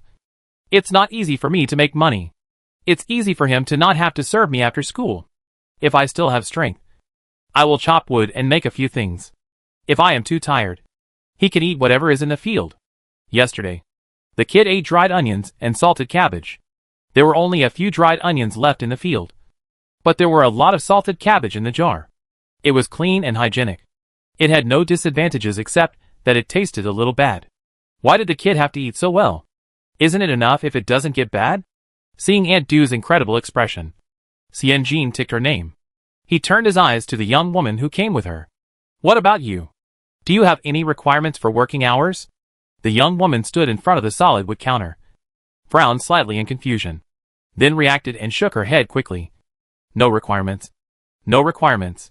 I only have a young son who is less than 2 years old at home, and my parents help take care of him. I can work for a long time. Xianjin paused. Is she a widow? The woman was wearing a light yellow skirt and a light pink dress. It takes 3 years to mourn for a husband. But the young son is less than 2 years old. It doesn't look like she is mourning. Where is your husband? Xianjin asked. The young woman looked at the unrecognizable store lobby, tears in her eyes, but her tone was very determined. He ran away. I don't know where he went. Just assume he is dead. Chapter 104 Burn as Paper Money. Xianjin had an idea in his mind when he saw the young woman's description. Isn't this the wife of Song Baishi, the scoundrel? Facing the family of the victim, Xianjin felt guilty. Although he paid a lot when acquiring Songji, he did make some calculations. The ups and downs of the business world affect the mentality of the head of the family, and the life of the family. The girl next door, who was hospitalized once, came to have a heart surgery with a 7-digit amount. Her family was engaged in reselling second-hand oil cars, and had some family assets. But they were cheated of a batch of water-damaged accident cars. in addition to the 7-digit amount for her daughter's surgery. There was no cash flow. Should I perform the surgery on my daughter first, or temporarily transfer the money to the capital account to save the family business? This multiple choice question. Single choice. A and B options. No matter which one you choose, it will be ruined. How did you solve it in the end? Her nouveau riche father helped the girl next door pay most of the medical expenses and wrote several interest notes. Anyway, the nouveau riche father definitely did not lose money. Most businessmen have ups and downs. A small number of businessmen have ups and downs, and the majority of businessmen have downs and downs. After all, not everyone can be a pig on the wind. Success or failure in business directly affects the living environment of the family. Just like Love Brain. If she hadn't been rolling up the world and carrying the burden, the Love Brain's Jingxian 18 Eats would not be available even if it was changed to Jingxian 18 Touch. Also like Song Baishi's wife. This was put on Xiaomushu, Mohu, and Moin. And a female college student was randomly scared to death. The child is only 1 year old. And my husband sold the family property to pay for school. Oh my god. My husband ran away. The store is gone. What should I do? Xianjin blinked his eyes and observed the young woman in front of him carefully. She was only in her 20s, with a pretty face and fair skin. But there were faint silver spots on her temples. Madam, what is your last name? The young woman sniffed. No need to be so. My last name is Zhong. She added. Please call me Auntie. I have left a husband notice at the government office. If he comes back, I will ask him to sign it. If he has not been seen for 2 years, he will be dead and I will be free again. Such a good policy. 2 years of not seeing each other. Automatically divorce? This refreshed Xianjin's understanding of marriage in the feudal era. Fortunately, this was a feudal era that was not polluted by Chengzhu Neo-Confucianism. If she wore it later, Xianjin dared to stand at the counter. And she would wash her hair with spit. If she wore it earlier, she could see the more free marriage the way of husband and wife. If there is righteousness, then they will be together. If there is no righteousness, then they will leave. Western Zhou dynasty. Therefore, the times did not move forward all the time. And there were occasional regressions. Xianjin remembered the small camisole that was everywhere in the streets when she was a child. When she was old enough to wear a small camisole, she was in an era where wearing a one-shoulder top would be criticized as serving American service and improper. Her generation was blamed for everything. Auntie. Although Xianjin felt that the name was not polite, he took the lead and asked frankly, May I know your ex-husband's surname? Ex-husband. The word pleased the young woman very much. And Zhong wiped her forehead. My ex-husband's surname was Song. And he was the owner of this shop. His eyes were red. But he bit his teeth stubbornly. The business was ruined. And the paper in the warehouse couldn't be sold. So he took the money from the sale of the store and pawned the valuables in the house to the pawn shop. He sold the land, the house deeds, and even the deeds of the servants and maids. After packing his own clothes, he ran away at night. This bastard. Xianjin was dumbfounded. She knew that Song Baishi was shameless. But she didn't know that Song Baishi was shameless and opened the door for shameless people. He was shameless to the extreme. Even among the scumbags. He is still a blast. That home. Xianjin hesitated slightly. Mrs. Zhong wiped her eyes and smiled. The house looked like it was looted by bandits. Even the roll of bamboo tissue paper in the toilet was not spared. My few dowries were stolen by him to fill the deficit in the shop. And there was little left. The house was sold. So I had to take the children back to my parents' home. Sewer served Mrs. Zhong a cup of tea at the right time, and dragged a small stool to sit next to her. Aunt Zhong picked up the teacup and drank some water. Xianjin saw that the woman's hands were chapped and her face was a different skin. Xianjin opened his mouth. Aunt Zhong followed Xianjin's gaze and explained with a relieved look. My mother's family is not good. If my mother's family was good, I wouldn't have married Song Baishi, who had lost his parents and was useless. After I returned to my mother's family, there were 2 more people. My father gave birth to me late. And now he is 55 years old. He really can't work hard. The fruit business at home has not been very good in recent years. My younger brother has to go to school. I can't just sit there and eat. So I left the child to my mother, and found a job washing cloth in a printing and dyeing workshop. Aunt Du nodded like pounding garlic, proving that what she said was true. Xianjin opened his mouth and was about to say something. but was stopped by Aunt Zhong. I know. It has nothing to do with you. You are very kind. This shop plus the paper in the warehouse is not worth 1,000 taels. Aunt Zhong glanced at the beautifully covered notebook on the chest. Oh! In the hands of Song Baishi. That son of a bitch.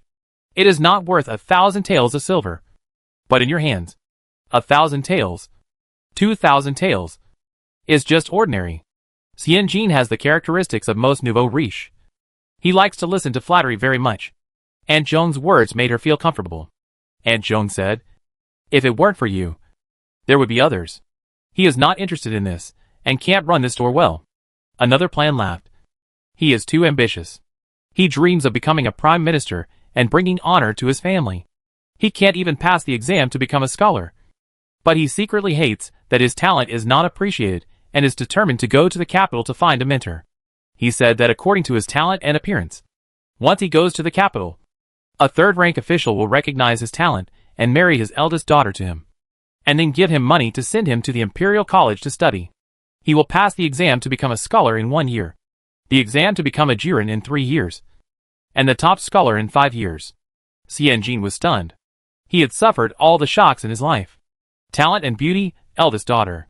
Imperial College, number 1 in the Imperial examination. No matter how unbelievable a life is, there must be someone who has lived it. For example, Xiao Baoyuan. For example, the Star of Hope. However, Xianjin firmly believed that even if God had cataracts and glaucoma, he became a deaf and blind child. Such a bad luck would never fall on Song Baishi. Then, where is he now? Aunt Zhong smiled coldly. 2 days ago, an old student who was close to him came to me and said that he had received a letter from Song Baishi, asking him to lend 2 taels of silver to pay for the room at the inn and the meal at the restaurant, and promised to repay him 100-fold if he became the number 1 in the imperial examination. He had to borrow 2 taels of silver, which meant he had no money. The transfer fee of 1,000 taels of silver. There was even money from selling the property and the house deed. In less than a quarter, Song Baishi squandered it all. Even if he burned paper with silver bills, it would not be so fast. What did he do? Xianjin asked. Aunt Zhong had a mocking smile on her face all the time. He bought a carriage in the east, a pottery figurine from an unknown dynasty in the west, several skinny horses in the south, and his wealth in the north was exposed. And he was tricked by someone, and the rest of his money was wiped out. That's unfair. It's better to burn it as paper money. The fire from the burning can be used for barbecue. The money taken by the trap can only fatten the pockets of criminals. It's time to be unlucky. Xianjin was relieved about Song Baishi's experience. Looking at Aunt Zhong again, he felt that this young woman was able to take it and put it aside. She spoke and acted clearly. So he asked openly, "Are you embarrassed to apply for a job in the store now?" She used to be a young lady, and now she is a worker in the merged unit. This gap is not small. Mrs. Zhong shook her head calmly. What's there to be embarrassed about? The young lady is the young lady of the Song family. I work hard on my own. Others will call me Sister Zhong. I am me. I'm just afraid that you, shopkeeper don't want me, and I have to wash cloth again. I don't have any other skills. But I'm not afraid of hardship, which is a big advantage. Chapter 105 All Treasures. Since you can endure hardships, why are you afraid of washing cloth? Xianjin asked. Mrs. Zhong pursed her lips and said, Even if I wash the cloth well, what can I get? I can get 8 cents of silver per month now. What about 5 years later? What about 10 years later? I still only have 8 cents of silver. Mrs. Zhong bit her lip and shook her head. I am not afraid of hardship, but I am afraid of meaningless hardship. She raised her head again. I have inquired about it. Chinji has a complete promotion system. From trial to 1 bar, and then to 3 bars. Masterly, who is responsible for making paper in the Jingxian workshop, and Manager Dong, who is responsible for store affairs in the store, are both 3 bars. I work hard. It is better than being stuck in 8 cents of silver for a lifetime. And Du's mouth was rounded into an O shape. She was ashamed of herself for being excited about the 2 taels of silver monthly allowance. Her career plan was 3 bars. 3 bars. She wanted to work her way up to the leadership level. She was ashamed of herself. At the same time, Aunt Du quietly leaned towards Aunt Zhong. Hold her thighs in advance. She hoped that when her thighs approved her leave in the future, They would be as straightforward as when she agreed to bring her thighs to apply for a job. And Zhong's words made Xianjin stunned. And then she laughed. This was the first woman who expressed her desire in front of her without any concealment after being here for so long. Suer's desire for pork trotters is not a big deal. She wants to be promoted. She wants to climb to the same height as men. She wants to have 3 bars. She wants to make more money. Really? What a surprise! Xianjin lowered his head and drank a sip of footing white tea. And smiled. I thought Song Baishi's wife was submissive and endured it. And Zhong forced a bitter smile. I really was submissive and endured it. Just because the Song family gave my mother's family a large amount of betrothal gifts. Just because Song Baishi is half a scholar. Just because I eat the Song family's money. And my brother relies on the Song family's money to get married. It was not until Song Baishi told me that he was selling the shop to go to the north to study, and that my child and I had to make a living on our own, that I finally stopped giving in and stopped swallowing my grievances. That day, she scratched Song Baishi's face viciously, and the cracks between her nails were covered with Song Baishi's skin and flesh. Xianjin suddenly remembered the scratches on Song Baishi's face on the day the shop was transferred. And Zhong clenched her fists. My father passed the imperial examination and became a scholar. I also studied. And I can read a few words. I can also use an abacus. If Song Baishi hadn't told me every day that I couldn't do it, that I was just a tool that could give birth to and feed children, I would never have allowed him to waste all the ancestral property. Aunt Du was relieved. She was ashamed of the career planning of such high-end compound talents. Come on. Xianjin looked up. Others were reluctant to hire old people in a new store, thinking it was unlucky and having ulterior motives. She was not reluctant. Didn't you see that all the former employees of Songji were outsourcing supervisors in Xiaoqiao village? Except for the old manager who had a stroke. The staff of Songji gathered together at Qinji and could sit at a table alone during the spring festival. I don't know whether it was a victory for Songji or a victory for Qinji. But, regardless of whether you can read and write, your previous status, or your father's background, Xianjin raised his head, his expression somewhat indifferent. To me, you only have one title.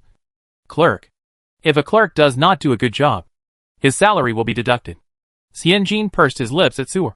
You can ask Zhou Ergu of Shuidong Workshop, the famous dog master, how much salary I have in my hands. Suer was stunned. Isn't that the price of his illiteracy? And Zhong bit her lip and nodded. Xianjin smiled again. If you do a good job, you will naturally rise to the top and have no worries about money.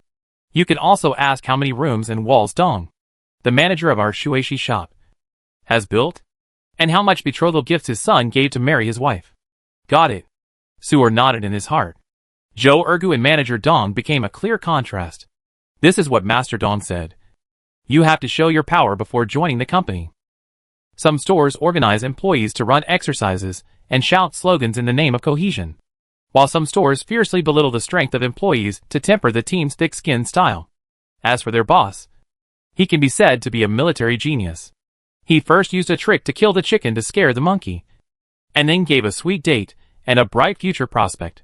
With a set of combined punches, there is no worry that this original young lady, now a probationary rookie, can be brought in.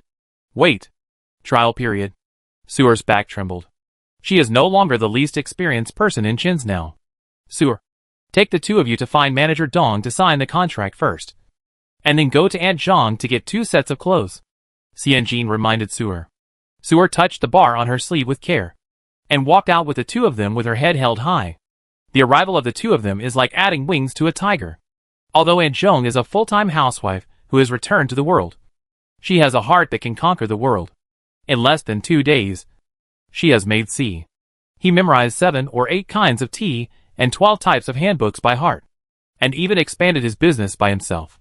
When customers came, he would list the 32 kinds of paper that Qinji was selling like a menu. Not only did he sell the handbooks like a rocket and look, but he also cleared out Qinji's inventory. Aunt Du held a plate of empty teacups, staring blankly at Aunt Zhong's figure flying around the place, and asked Xianjin with a dry mouth, Manager there is no risk of being fired if the last person in our store is gone, right? Last in first out system? Xianjin shook his head. It's not implemented yet. Aunt Du let out a long breath silently, and then listened to Xianjin's words. But this excellent management method can be considered for reference. Aunt Du shook the plate, and the empty teacup crackled, made a crisp sound of porcelain collision. Put a catfish into a school of sardines, and the sardines are full of energy and run around. Put the non-disappeared version of her disappeared that was injected with chicken blood into Chinji, and Chinji instantly rolled up. Even Dong Guancher, who was sitting on the Diaoyu Island and waiting for retirement, asked Tianjin indirectly, I heard that there is a female warrior who can make tea and run in circles and look, who sells more than 30 notebooks a day, and can run around Chinji? Tianjin chuckled. The female warrior gets 1.5 taels of monthly salary. Manager Dong immediately followed Tianjin and chuckled. Suer touched the bar on her sleeve with tears in her eyes. She was wrong. She admitted her badness. But that sister didn't sleep. No matter what time it was. She saw the aunt and sister reciting in the store. Not only did she recite, but she also practiced how to smile by biting chopsticks in front of the bronze mirror. Not only did she practice how to smile, but she also tied 2 sandbags on her feet after closing and ran back and forth around Shueisha Street. Is she worthy of this leverage? She is not worthy. When Little Bear visited Look Again, she heard Auntie's own sales pitch. Now we have a 20% profit on 3 notebooks. How many do you want to take? The person being sold paused for a moment and hesitated a little. Then Auntie Zhong responded very quickly. How about this? You take 2. And I will help you and other customers to make a combined order.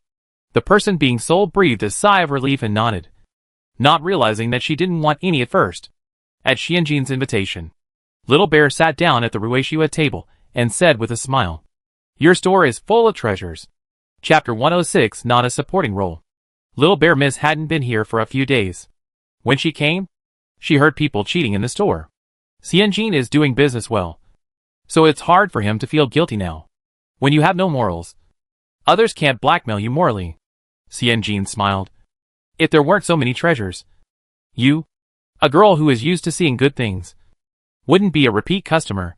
He gave a plate of pine nuts to Little Bear Miss, and then turned around and told Aunt Du, Give Miss Bear a cup of our new white peach almond green tea. Do you want to store it in the well? Xianjin asked the Little Bear girl again. Girls in later generations drink ice water, and ice drinks tons. Tons. Tons. But girls here are afraid of coldness entering their bodies. Especially unmarried and childless girls, who don't even drink water at room temperature, for fear of affecting fertility. But, white peach almond green tea. It would be a pity if you don't drink it cold. Xianjin thought the Little Bear girl would refuse. But she smiled and nodded calmly. It sounds very cool and pleasant. Thank you for your trouble. Then he said, I didn't have enough food at noon. Can you arrange some snacks and cakes? Xianjin smiled and said to Aunt Du, Then bring another plate of crispy cakes, a plate of small twisted dough sticks, and a small box of water-ground 9-starch cake. Aunt Du took a notebook to write. Little Bear girl looked surprised. The mother in your shop can also read and write? Aunt Du was a little angry. She couldn't read and write at first, but after being deducted a lot of money, she could read and write. Their shopkeeper made a board for deducting money for writing. Before she came, Zhou Ergu was firmly in first place. When she came, Zhou Ergu was saved invisibly, and the last place became the second to last. Manager Dong was very happy and called her selfless. She was very angry. She was tired enough from studying in the afternoon, and she had to accept the mental abuse of her fellow interns when she returned to the store in the afternoon. Sister, I just tried 3 cups of tea. 1 with more white peach meat, 1 with more tea soup, and 1 with a little brown sugar. Can you taste which one is better? Aunt Zhong did not need to learn characters, but she did not take a nap. She was as energetic as a monster who had just absorbed the essence from labor. She said weakly, Aren't you tired? Mrs. Zhong was holding a small notebook to record the evaluation of the new tea, and was surprised. Tired? How can I be tired? Working in the store is my happiest time. Auntie Du, I hope that Mrs. Zhong will become a 3-bar manager soon, and go to the manager Dong. He is old. He is not willing to be a manager, and he will retire if he doesn't do it. No one knows Auntie Du's dark cry. The surprise on Miss Bear's face was not concealed. Xianjin smiled and said, I know a few words, and have learned a few days of rough learning. It is enough in a small place like Jingxian. Compared with Xuanqing where you are, it is still hard to catch up. Little Bear was slightly stunned. How do you know I came from Xuanqing? Xianjin half-crouched. You have been alone for the past few days, and at most you have a maid with you. If it were a local girl from Jing County, she would probably come to our store with friends to chat and kill time. Xianjin looked up at the clock by the well, and said casually to Aunt Zhong next to him, Today, Zuanyang is paying her betrothal gifts. I wonder if she has finished the ceremony. When we close, pack 2 boxes of cakes for her. She probably didn't eat lunch. Aunt Du brought tea and cakes like water. Little Bear stared blankly at the tea from the well. A circle of dense and fine water drops oozed out of the edge of the teacup. Is it the girl with a round face who looks very lucky? Little Bear suddenly asked. Xianjin turned around and wanted to leave. When he heard her talk, he put away the smile on his face, turned around, and said with a smile, Do you still remember her? You have a good memory. She is not a clerk in our store, but a girl from the Qin family who occasionally comes to help. The Little Bear girl pursed her lips and looked back at the courtyard. Look! The fees in the courtyard are higher. The hall has a pot of tea for 30 coins, while the courtyard only has a pot of tea for 60 coins. The high price is matched by the quieter environment. Fewer customers, more exquisite decorations, and more complete services in the courtyard. Although the families in Jing County are not poor, they are not rich enough to take 60 coins to drink a cup of tea. Therefore, there are only 1 or 2 guests in the courtyard all year round. One of them was Qiao Huahua, who was eating for free. Today was the 10th day of the first lunar month, and Qiao Huahua had to practice calligraphy in seclusion, so she couldn't come. In the whole yard, there was only Miss Bear. Not that I remember. Miss Bear said softly. Lord Chui, who had discussed marriage with her, is now discussing marriage with me. Here it comes. Xianjin stood up, but after hearing her say this, he squatted back silently. Really? Xianjin reflected that the voice didn't sound very surprised, so he adjusted his mood again. Really? Little Bear girl glanced at Xianjin with her eyes downcast, and said with a half-smile, The shopkeeper has already guessed it. Why do you have to say that? Xianjin opened his mouth. Little Bear girl leaned forward and pushed a bamboo chair in front of Xianjin, with a kind smile on her usually calm face. Are you not busy? If you are busy, you have to say you are not busy. Xianjin does not have a gossipy heart. Where did he gossip in his previous life? What medicine did the patient in the next bed take? Or was he gossiping about whether the doctor who would perform surgery on her tomorrow was pretty? Her current gossip flames were completely ignited by Zua and Bo whenever they met. They would gossip. They were almost done with all the gossip in Jing County. Xianjin quietly put away her apron and sat down. Little Bear girl smiled. I want to ask you, how did your eldest daughter's marriage with Mr. Chui melt? The word melt was used very cleverly. It was originally a pile of bubbles. If you put it under the sun, wouldn't it melt into water? Xianjin tilted his head and thought about it. He was a little unsure about how far Little Bear girl had grasped the situation. So he laughed. That's it. It was delayed for a long time. And it happened that our eldest master was sick from overwork in office. It was not an engagement, so this marriage ended in vain. Little Bear was not surprised that Xianjin swallowed 8 out of 10 words, and the remaining 2 were modal particles. She poured herself a cup of tea, took a sip, and praised, It is indeed more refreshing after being stored in a deep well. She smiled again. You are indeed smart. Qinji is now flourishing under your management. The book 18 Foods in Jing County, published by the 3rd master of the Qin family, has even spread to Xuanqing Prefecture. Everyone loves to read it. Even the head of Qincheng Mountain Court, Xiao Shanzhong, has a good impression of you. Little Bear said as she poured a cup of tea for Xianjin. You are the head of the family in Jing County. I believe that you will not be a supporting role in the matter of the eldest daughter of the Qin family breaking off the engagement. Chapter 107, Dragon's Den and Tiger's Lair. This is, come prepared? Xianjin lowered his head and drank a sip of iced tea. If this is paired with some fried salt and pepper chicken wings, it will be heavenly. Xianjin shook his head silently. Stop. Stop. You are in the paper business, not a restaurant. Marriage is a marriage of 2 surnames. What about Mr. Chui, and what about our eldest daughter? In fact, in marriage, their personal ideas are not the most important. Xianjin put down the teacup and smiled. You must understand this principle. Xianjin was unsure of the purpose of this Little Bear girl's visit. Was she here simply to gather information? Was she just curious? Or did she regard Zuanyang as an enemy, and was ready to make a scene. This was not uncommon. Some women had strange ideas. They blamed their husbands for being useless, and even cursed their ex-girlfriends. Who could stand this? He was even more unsure of the attitude of the Xiong family. Did the little bear girl come here on her own initiative? Or was it instructed by the Xiong family? Did the Xiong family agree to this marriage? Or did they disagree? Or did the Xiong family agree, but the little bear girl herself disagreed? There are too many pitfalls. If you step on them casually, Qinji will fall into them and can't climb out. Even the little Chui Hung had to make Qin Jianfang retreat again and make repeated plans before he could cancel the marriage without offending him. What's more, a real fifth-rank prefect? But Xianjin was afraid that the little bear girl would be forced to jump into the fire pit because of a blind marriage. What can I say? It's like two companies are bidding. One company knows that the party A has been delaying the project payment until the end of time, until the children and grandchildren pay for social security, and is ready to bid a data that will never win the bid, and withdraw with a good face. The other company knows nothing. It happens that the two directors are more friendly, and they sit together in the afternoon to drink iced black tea. Question this director. Do you want to remind him indirectly? Director, he took another sip of iced black tea. Oh no. White peach almond green tea. Compared to the husband, in marriage, the mother-in-law's goodness and preferences are actually more important. Director, he made up his mind and smiled.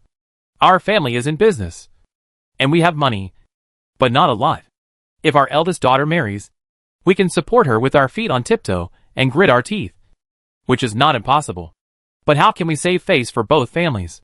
One family will suffer a loss, and one family will hold a grudge, which will be detrimental to the relationship between the two families. In order to prevent the beauty in front of him from being a stubborn and crazy critic, Director, he said, you are different. You come from an official family. In fact, you are a match made in heaven with Mr. Chui. Xianjin said it, but it seemed like he said nothing. Smart people understand. If you don't understand this, then she will say it again. Xianjin was about to speak again, but saw the little bear girl nodded thoughtfully. Her tone was like a hard iron wire wrapped in a light silk, and she concluded her speech. Just because of money? Xianjin was stunned. Not really. That was the requirement for the Qin family. They are still humane, and they don't use the same standards to require officials and businessmen. Your requirements are higher. You have to help support him in the officialdom. Xianjin hesitated. We have money. But you? What does the Xiong family have? Power. Chui Heng's view on choosing a spouse is very simple. I will make up for what you have. Xianjin stopped there. Little Xiong narrowed her eyes.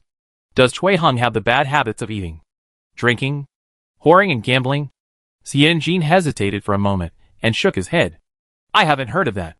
Before this, when I heard people talk about the county magistrate who was to take charge of Jing County, most of them were praised. But he is a ridiculous family who lives beyond his means? Xianjin thought about it and shook his head. I haven't heard of it either. At most, Chui's mother is taking advantage of the situation, and taking advantage of the situation. Do you have mortal enemies in the local area? Do you have mortal enemies? Xianjin shook his head. No. He was born and raised in Jing County. He is not from the Yamaguchi Gumi or the Legend of the Condor Heroes. How can there be so many legendary stories? Little bear girl raised her eyebrows and let out a long breath, as if a big stone in her heart had fallen to the ground. I thought he was some kind of evil person who was unforgivable. It turns out he was just snobbish and realistic. Little bear girl seemed to be relieved, and her face relaxed. Xianjin didn't understand. This touched on her knowledge blind spot. Snobbish and realistic, are they good words? Why did little bear girl think they broke off the engagement? She thought Chui Heng hit Chen Zuinyang on the left cheek with a left hook, and then hit Chen Zuinyang on the right cheek with a right hook. And his life was very slow, so he could only hit one person? Or did you think that Chui Heng was in huge gambling debt and was going to trick Chen Zuinyang into the sea and kill her slowly? Or did you think that Chui Heng had 68 concubines, ranging from 70 to 14 or 15 years old, young and old, regardless of gender? Or did you think that the Chui family was splashed with paint every day and urged to pay back the loan sharks? Xianjin gritted her teeth. If these were the problems, she would not think that snobbery and reality was a big problem. Xianjin's eyes, as wise as Zhang Wenbo's, successfully amused the little bear girl. And she smiled and handed Xianjin a small twist. He needs it. And my uncle has it. If he wants to receive help from my uncle, he has to respect me for a day. The little bear girl smiled. This girl is cute. She has round eyes and full apple cheeks. I'm not afraid that he wants something. But I'm afraid that he doesn't want anything. The little bear girl leaned back easily. In Xuanqing Prefecture, our family looks prosperous and full of flowers, but that's the Xiong family. My parents are both dead, and I live with my uncle and aunt. To put it bluntly, the better families don't like me at all. And the worst families are too bad, either they have a lot of concubines at home, and they just need to marry a mistress to let their illegitimate sons enter the ancestral temple, or they are evil, proficient in eating, drinking, whoring and gambling, and they kill people from time to time. The little bear girl took a bite of the fried dough twist, which was crunchy and looked relieved. Cui Hung is the best family in recent years. He has a clean background. A clean family, is ambitious, and has a good political career. The little bear girl obviously thought it over carefully. Of course there are also shortcomings. The widowed mother is difficult to deal with. The family is not rich, and no one helps. But this may not be a bad thing. The family is not rich. So I hold my dowry. If no one helps, he can only rely on my uncle. The only difficult thing is the widowed mother-in-law. If she is evil, I pretend to be weak. If she pretends to be weak, I will fall ill and can't get up. It's not a big deal. I have my dowry and rely on my parents. What can I do? Xianjin looked at the twisted dough in front of him, and his face was almost twisted into a twisted dough. Just like she warned the director of the other company in a veiled way. This party A is not good. He always owes the final payment. It's so annoying. As a result, the director next door got excited and slapped his forehead. It's no big deal that the party A owes money. The previous party A beat me. And touched my thigh. And touched my thigh while beating me. It sounds both perverted and sad. Xianjin frowned and said, What if? I mean, your uncle doesn't have a smooth career after 100 years. What will you do? Little Bear said frankly. No matter who I marry, I will face this dilemma. Almost all those who come to marry me are trying to get in touch with my uncle and take a shortcut.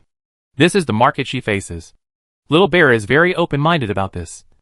I can only bless my uncle to live 100 years and encourage him to work hard. Uncle doesn't work hard. And the boss is sad. Xianjin smacked his lips. Hey, don't say it. Don't say it. Little Bear Girl's idea is very good. Instead of looking for a partner who is illusory and has no desires, it is better to find a partner who can hold on and hold on firmly. Then, do you agree? Xianjin asked. Little Bear Girl looked very relaxed. No. Xianjin, your business plan almost convinced the competing company. In the end, you withdrew your bid? Little Bear Girl smiled. Uncle reported his name on the county magistrate recommendation form. And at the same time, there were county magistrates from 3 other counties. The other 3 county magistrates are all eyeing the vacant county magistrate position in Jing County. The little bear girl smiled like a flower, with bulging apple cheeks, looking very elastic. If he succeeds in becoming a 7th-ranked county magistrate, Uncle will agree to this marriage. If not, why should I marry a petty official? Xianjin, this scheming scholar.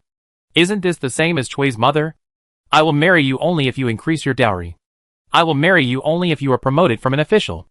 I will not help you with all my strength just because I may choose you as my niece's son-in-law. But I can choose you because you become a 7th-ranked county magistrate. Xianjin looked at the little bear girl with awe in his eyes. Very good. This girl will not be afraid even if she enters a dragon's den or a tiger's lair. Dragons and tigers should be afraid. I am afraid that if I am not careful, this girl will pull out my tendons and peel off my skin with her bulging apple cheeks and smiling. Chapter 108 Eat it all, and don't eat it. As the sky gradually darkened, at the dinner table in the old house of the Chen family, Xianjin mentioned the visit of the little bear girl to the Star of Hope. Chen Fu was not there. Today, Chen's mother was going to pay her tribute. Chen Fu attended as the honorary representative of the eldest house and the financial accounting representative. It was said that the standard was very high. After dinner, he was dragged to Xiaodaoxiang by Zhang Wenbao's 4 uncles and 5 uncles for the second round. Before leaving, Chen Fu raised his head and drank a bowl of medicine soup prescribed by Dr. Wang. Ready to die. Remember? I am going for the Qin family. I know you are panicking. But don't panic yet. Xian Jin had sounded the alarm for Zhang Wenba early on. Her father was an extremely weak second-generation rich man who was lame due to drinking. Whoever got him drunk was responsible for all the needs of Qin Fu, who was lying on the bed dying and groaning for the next 15 days, including but not limited to a series of material needs such as food, clothing, housing and transportation, and a series of spiritual needs such as playing musical instruments and singing. Qin Fu rarely went through fire and water for the Qin family, so naturally he missed the divination of the little bear girl. At the dinner table, Xian Jin and Qin Jiafang sat on the left and right of the small round table. Arsenic to one is honey to another. For the Qin family, Cui Hung is tearing off the face of the Qin family and stepping on it, which is a great shame. For the Xiong family, it seems that this is not a big deal. They are not afraid of their son-in-law taking advantage of the situation, but are more afraid of their son-in-law not taking advantage of the situation. Xian Jin drank a mouthful of mung bean, pumpkin and millet porridge, and picked up a piece of half-cooked and half-raw Chinese cabbage. The porridge was sticky and sweet, and the Chinese cabbage was crispy, salty and fresh, which soothed his throat. Xian Jin squinted his eyes comfortably. Qin Jiafang originally had no habit of talking while eating. He did not talk while eating, and did not talk while sleeping. He was a true gentleman. However, Qin Fu and Xian Jin wanted to put on a show at the dinner table. As the saying goes, a red bird is red when it is near a red bird, and a black bird is black when it is near a black bird. Qin Jiafang picked up a piece of Chinese cabbage very naturally, and squinted his eyes comfortably like Xian Jin, and smiled lightly, because of unequal status. The Cui family has something to ask for, and we can't control it, so we can only give it to them. You try. Do Cui Hung and his mother dare to say a harsh word in front of the prefect? Of course they don't dare. In front of Prefect Xiong. Even if Cui Hung wanted to fart, he would be crushed and released in segments.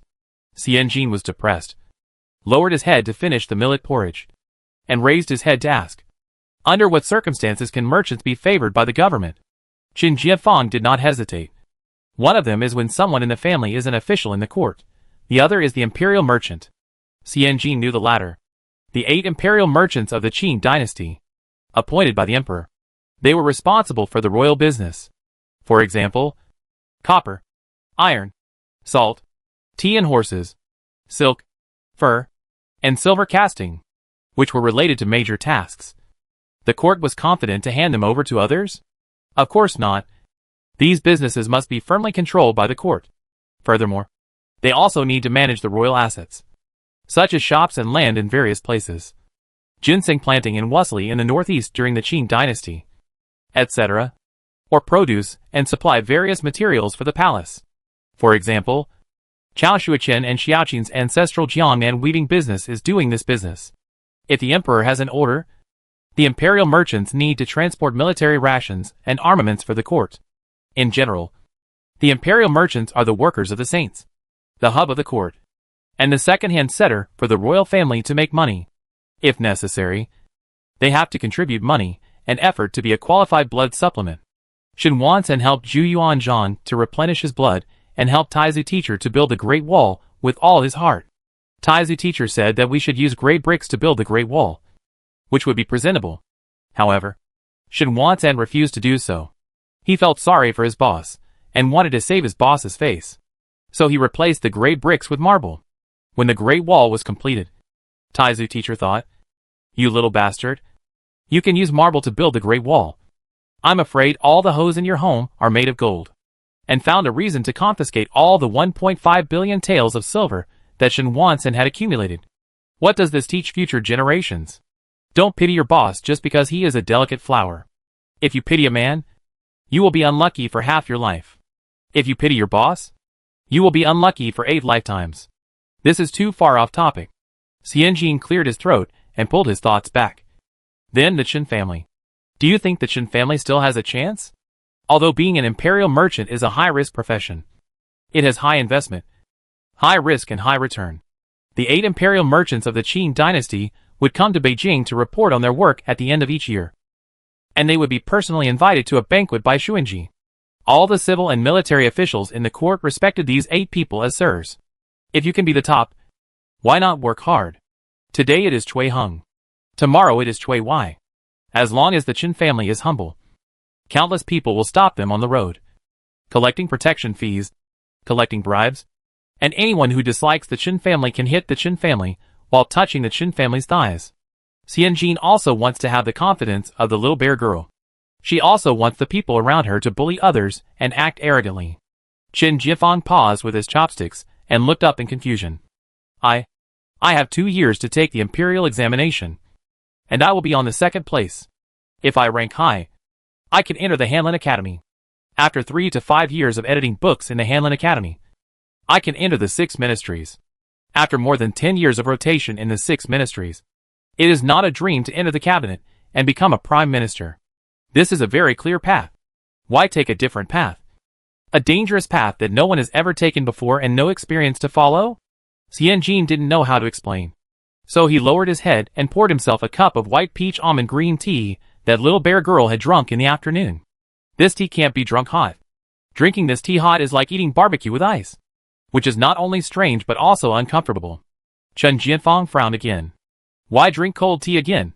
As he said this, he prepared to pick up the boiling copper tea stove. Last time she drank cold tea, Chen Jianfang took the initiative to pour her a pot of hot water. The lukewarm tea was like sugar-free cola. Healthy, but not necessary. Xianjin glanced at Chen Jianfang, turned his head and gulped, filled himself with cold tea, and even bent down to take 2 grapes from the ice cup and put them in. Xianjin raised his head and drank the iced tea in one breath. And by the way, he put the bottom of the teacup without a drop left in front of Chen Jianfang by coincidence. Chen Jianfang watched Xianjin finish drinking quietly, and after a moment of silence, he lowered his head, picked up a large piece of dried mushroom shreds with chopsticks, and ate it quickly with rice porridge. Afterwards, Chen Jianfang gently placed the bowl and chopsticks on the table, pursed his lips, stood up, nodded slightly to Xianjin, and turned to the inner room. The whole process was quiet and calm, without a trace of straightforward emotion. Xianjin held the teacup in his hand, his eyes calm and gentle. Did the shopkeeper and Erlangen quarrel? When Zhang's mother came out to clean up the dinner, she looked at the table and whispered to Suar. Suar was confused. No, the two of them were very harmonious. Suar tried to recall. Erlangen looked forward to a bright future. And the shopkeeper also ate 2 grapes. Mother Zhang? Mother Zhang turned her head and looked at the leftovers on the table. Erlangjuan's side dishes were eaten up, but Jean Jier's side dishes had several items left. It's not quite in line with common sense. Generally, if Erlangjun couldn't finish his side dishes, Jean Jier would ask for a small portion. Now it's the other way around, which is a bit abnormal. Mother Zhang discussed this major discovery with Suar, who spread his hands and said, even dogs like to eat shit, let alone Erlangjun. Mother Zhang? Forget it. This girl is only smart when eating and learning characters. At other times, it seems like she is possessed by the 3rd master. Chapter 109 Waiting for Romance. Xianjin and Hope Star fell into a strange cold war. She knew they were in a cold war, and he knew they were in a cold war, but they didn't know why they were fighting. Why they were fighting, and when the war would end. In general, this battle came without warning and was quite arbitrary. Xianjin finished his porridge in 3 mouthfuls, stuffed a vegetarian vermicelli bun into his mouth, made a bye-bye gesture to Chen Fu, put on his bag and turned around, and bumped into Chen Jianfang, who had a gloomy face. Xianjin walked out without looking sideways. Chen Jianfang paused, and his eyes moved stiffly from the floor that was so clean that not a hair could be seen, to the dark brown 4-corner stool, then to the table with 6 or 7 white glazed porcelain bowls and plates, and finally, helplessly and unexpectedly, fell into the eyes of his 3rd uncle.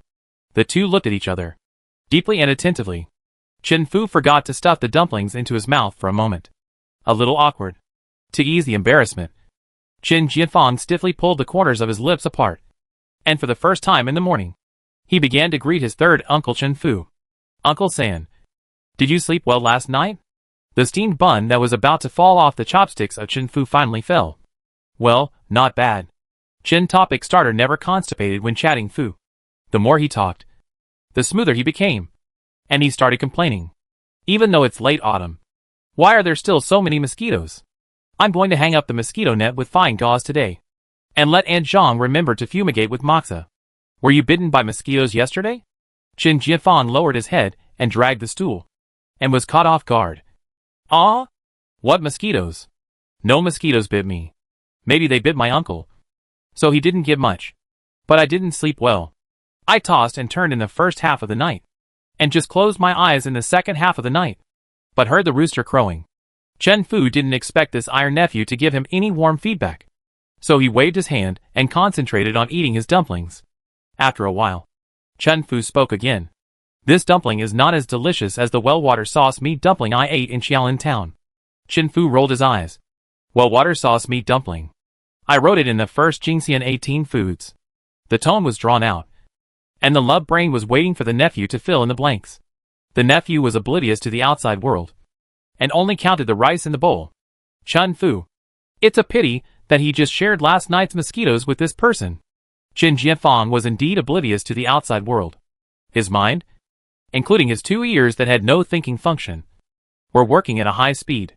He didn't understand why Xianjin was angry. Angry? Right. Xianjin has always been open-minded and gentle. So how could he make a face-to-face rebuttal? Why is he angry? Is it because he doesn't want her to drink herbal tea? What's wrong with this? Drinking herbal tea at night will hurt the spleen, stomach, liver and kidneys, and has no benefits but only harms. Qin Jianfang shook her head gently. Maybe she thought he was stretching his hand too far? Or did she think he was trying to control her? In either case, he had to say that he was wrong. Tonight, when Xianjin comes back from the store, he will have a serious talk. Qin Jianfang made up his mind and stood at the intersection at night, but didn't wait for Xianjin. He walked to the door of Qinji on Shuishi Street with his head down, but saw that the door was closed. But the lantern at the door was lit. The wind of late autumn blew. Qinji. The 2 words were projected right on his cheek. Qin Jianfang lowered his head, avoiding the dim light of the lantern, and turned the corner slowly. There were people coming and going at the corner, and a small stall with a sign that said clear soup noodles was full of customers. 3 bowls of clear soup noodles. Take it away, Qin Jianfang said to the proprietress. 3 bowls. Xianjin. Sewer. And maybe the muscular Zhou Ergu? The proprietress smiled and replied hey. And when she looked up and saw that it was Qin Jianfang, she shook off the noodles neatly and asked Qin Jianfang. 3 bowls? 1 bowl for you. 1 bowl for the pale and thin girl last time. 1 bowl for the eldest young master of Qiao Shanzhang's family. Qin Jianfang pursed his lips slightly, and after a while, he shook his head and did not answer. The proprietress was trying to get close to him, so she didn't care if the customer didn't answer. She quickly served 3 bowls of noodles, scooped up 3 bowls of soup, put them in the food box, and handed them to Qin Jianfang. Qin Jianfang held the food box in his arms, and continued to walk towards the Look Bar on Shuidong Street. There was no one at Look Bar. The door was closed tightly, and a big copper lock was locked from the outside. There was no one in both places. Qin Jianfang couldn't help but look towards Qincheng Mountain Courtyard. Master Qiao hasn't come back yet. Maybe Xianjin has an appointment with Baozhu?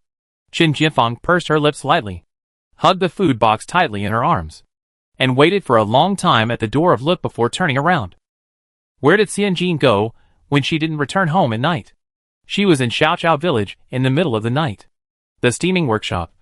The more than 20-meter-long pool was filled with hot water, and the bamboo curtains were spread out in the 4 corners of the east, west, south and north. 50 masters each held the cylindrical bamboo curtains in one hand, with their sleeves rolled up to their biceps, and protruding blue veins and very clear muscle lines were exposed under their skin. 1, 2, 1, 2. The one who shouted was Li Sanshun. The others followed his call, raised the bamboo boards in their hands high, and then gently put them down. Xian Jinping watched with great concentration, afraid that the slightest breath would disturb the rhythm of the uncle's hands. The pool was full of pulp, and when the bamboo curtain was stirred, the white flocks rolled up from bottom to top like a surging wave, creating a very stressful undercurrent. Li Sanshun looked around with his turtle eyes. Hey! The uncles held their breath, and used their hands to diagonally insert the bamboo curtain into the pool of more than 10 meters. They shook the bamboo curtain twice in the pulp steadily and quickly, flatly and quickly, so that the pulp was evenly attached to the bamboo curtain, and quickly placed the layer of white flocks evenly spread on the bamboo board on the clean blue brick floor. Who? Xianjin silently exhaled a long breath. Lu Zhongxian. After half a year of preparation, the production of Shuishi Workshop was almost suspended. Li Sanshun led Zhou Ergu and the Zheng brothers to conduct experiments. They searched for the best Qingtan bark, sandfield straw and kiwi vines around Jingxian County. They repeatedly steamed the Qingtan bark at high temperature and soaked it in cold water. After the raw materials were optimized to the best, Li Sanshun finally nodded and said, "You can try to make Lu Zhongxian." Lu Zhongxian. Since the death of Master Li Laozhong, Lu Zhongxian has disappeared in Jingxian County, and even the entire Xuanqing Prefecture. 50 masters worked together in 2 lines to continue fishing. Master Li Sanshun was still the helmsman. After the first bamboo curtain was successfully fished out, Li Sanchuan's face was obviously relaxed, and he listened attentively to the sound of the water and the rhythm of the paper pulp flowing on the bamboo curtain. Rise. The second, third, fourth. Xianjin stared at the pool intently, sniffed. His nose felt a little sour, wiped the corners of his eyes, and it seemed that a little moisture was seeping out. For no reason. Just for this group of craftsmen. Just for this Chinese craft that has been passed down for thousands of years and has been increasingly refined. Xianjin couldn't help but applaud them. What is the saying in later generations?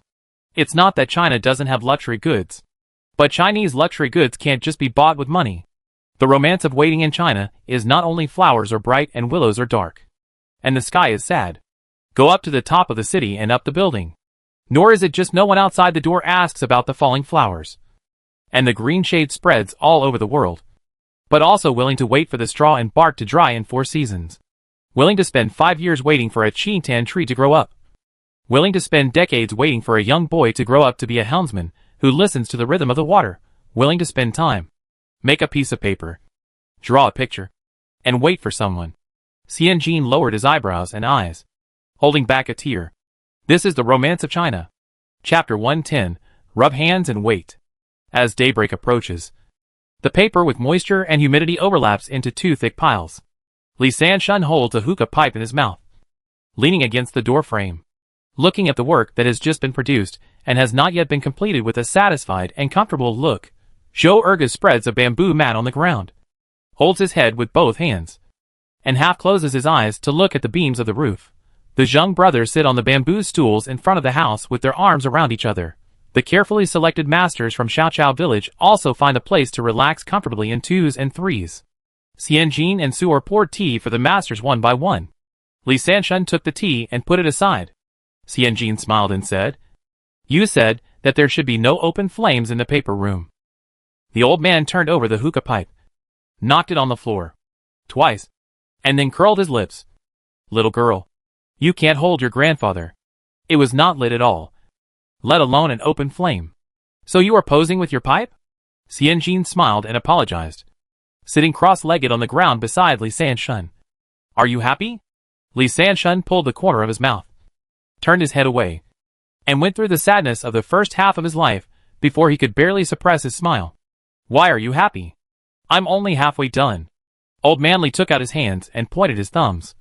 "There's still some work to do, such as pressing water, baking noodles, and brushing paper." "It's all work." Xianjin nodded. "The road is long and difficult, but if you keep going, you will get there." Old Man Li waved his hands. "I don't understand. I don't understand. You're talking so much. I don't understand a word. Didn't you ask for Langjin to teach you how to read?" Xianjin laughed. Li Sanshun said confidently, "Knowing words is knowing words, and learning articles is another price." Xianjin, the character of the love-brained person has collapsed, and you guys in the group of poor students can't collapse. Xianjin's undisguised eye roll amused Li Sanshun, and the old man tapped his hookah pipe happily again, and gave Xianjin a rare smile. Although the arc of the smile did not exceed 3 degrees, it was still a smile. "You study with Principal Xiao, and you will improve more and more. When you are successful, don't stay here. Go away." Xianjin laughed. "Where can I go?" Li Sanshun cast his eyes on the 2 piles of paper that had half gone, and said in a long tone, "Where it can go. You can go there." "Where can it go?" After it was flattened and compacted to squeeze out the moisture, Li Sanshun stepped on the ladder and put it one by one on the high baking board in the baking room. 22 strokes were applied on a piece of paper, and 50 sheets were folded into a stack to form a seal. The 6 Zhongxian paper was finally completed. A total of 200 sheets. 4 stacks. Xianjin drove a mule cart to bring them all back to Jingxian. After more than 20 days of traveling. It was almost early winter in October when I returned to Jing County. The shop and look were managed by Manager Dong. Only Zhou Erga's brother Zhou Sangu, the youngest brother of the Zheng family, stayed in the shop. Look was left with Aunt Zhong and Aunt Do the outline, and the rules were all there. And Manager Dong only had to follow the rules. When Xianjin saw Manager Dong, he saw that the old man looked tired, with 2 dark circles under his eyes and chapped corners of his mouth. Manager Dong waved his hand at Xianjin, wanting to say something but stopping. In the end, the inner demon defeated justice, and he complained in grief and anger. Aunt Zhong, she didn't eat, drink, sleep, or close the shop. Xianjin suddenly realized. Manager Dong is the career target of this volume king. How can he easily let go of the opportunity to plunder? Oh no! Learn from her. What's wrong with her? Xianjin suppressed his laughter. Manager Dong swore that although he was not a naive person in the workplace, he had never complained about someone behind someone's back. At this moment, he really wanted to move a small stool and sit next to Jean Jier to start from the first complaint 20 days ago.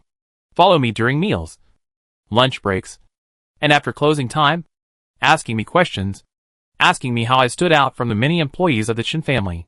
What qualities make it easier to stand out? Manager Dong had no desire to live. Actually, to steal his position, we only need to wait for him to retire naturally, which would take 2 years at most. There is no need to force him to death right now. Right? Although Xianjin is not a fan, she is still very pleased to see her subordinates doing so, as long as it doesn't affect her. Xianjin took the account book from Manager Dong and read it. Very good. Now both stores are doing well. One sells traditional rice paper and red tracing books, and the other sells sentimental and cultural products. They take different paths, and the total profit last month almost exceeded 90 taels. If we continue to calculate like this, the total profit for the year may exceed 1,000 taels. Not bad. Almost surpassing the Chen family's best mulberry paper workshop in the east of the city. Xianjin comforted Manager Dong for a few words, and then talked about the 4 stacks of 6 Zhongxian behind the mule cart. It's so hard to make it. I'm going to send 2 stacks to Xuanqing Mansion to ask the old lady to take a look. 6 Zhongxian is not like a notebook or a tracing book. They have to inform the head office that they have made 6 Zhongxian and can supply it for a long time. Just like if you open a cultural company, it's okay to sell some peripheral figures. But if you create a Lingnabauer, shouldn't you report to the president? When the president comes to the company later and takes a look around, he will find that the subsidiary suddenly has a big IP that attracts money and attention. This is hard to explain. Manager Dong nodded. That's what we should do. There has been no Liazangshuan in Jing County in recent years. Our family is the first. When the 24 yamen of the inner court come to Nanzili to purchase at the end of the year, we can also compete for a place among them. The palace must use paper. It doesn't matter whose paper it uses. There are many scholars in Jing County, and there are also many paper shops. 6 or 7 out of 10 families are next to each other to make paper. Paper shops must rely on one thing to make a name for themselves. Xianjin had a plan in mind, but she couldn't do it before the president spoke. Then wait for the horn of the head office. Xianjin and Manager Dong looked at each other and laughed at the same time. While waiting for the horn, they can also look forward to the generous year-end bonus. Right? The year-end bonus is still on the way. And Xianjin waited as promised. Her father used the excuse of welcoming her, and set up a large family dinner to satisfy her appetite. As usual, Chun Fu, Xianjin and Star of Hope dominated the 3 parties. During the meal, Xianjin only saw the drooping hair on the top of Hope Star's head and Chun Fu's chattering red lips. Xianjin found that she had a new skill. Her ears could automatically block Chun Fu's sound waves. She watched Chun Fu's mouth moving constantly, but it seemed that there were 2 invisible soundproof covers outside her ears. Then what? Chun Fu, blalala. Ah? Really? Chun Fu, why not? Blalala. Then you are really amazing. Chun Fu, my daughter understands me. Now let's continue with the next 3.5 sentences. Back and forth. Qin Jianfang looked up several times, looking at Xianjin. Hesitant to speak, She seemed to have forgotten their lawsuit. When she came back, she even nodded to him in a friendly way. It would be better to continue to ignore him without looking away. At least it means that she still remembers the inexplicable quarrel between them before she left. When Chen Jianfang raised his head for the 10th time and was about to interrupt Chen Fu's speech, the servant Xiaoyan stumbled into the inner hall, gasping for breath. No. No. No. Chen Jianfang frowned slightly. Why are you so frightened? Xiaoyan's face flushed. A large group of soldiers came to the mountain courtyard. The mountain courtyard was surrounded in 3 layers. People inside can't get out, and people outside can't get in. Chapter 111, Imprisoned. Xianjin's hand tightened, and he suddenly raised his head. His tone was more stern than expected. What do you mean? Xiaoyan had a sad face and shook her head vigorously. Just now I went to get the teaching plan of my husband, and as soon as I came out, I saw many officials. I took advantage of the chaos to climb out from the side door. And then, no one came in, no one came out.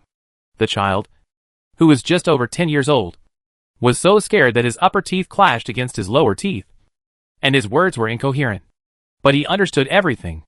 The government came and surrounded the Qincheng mountain courtyard. No one was allowed to enter or leave the gate at will. Xianjin came from the future and had never experienced the natural oppression from the government in the feudal era.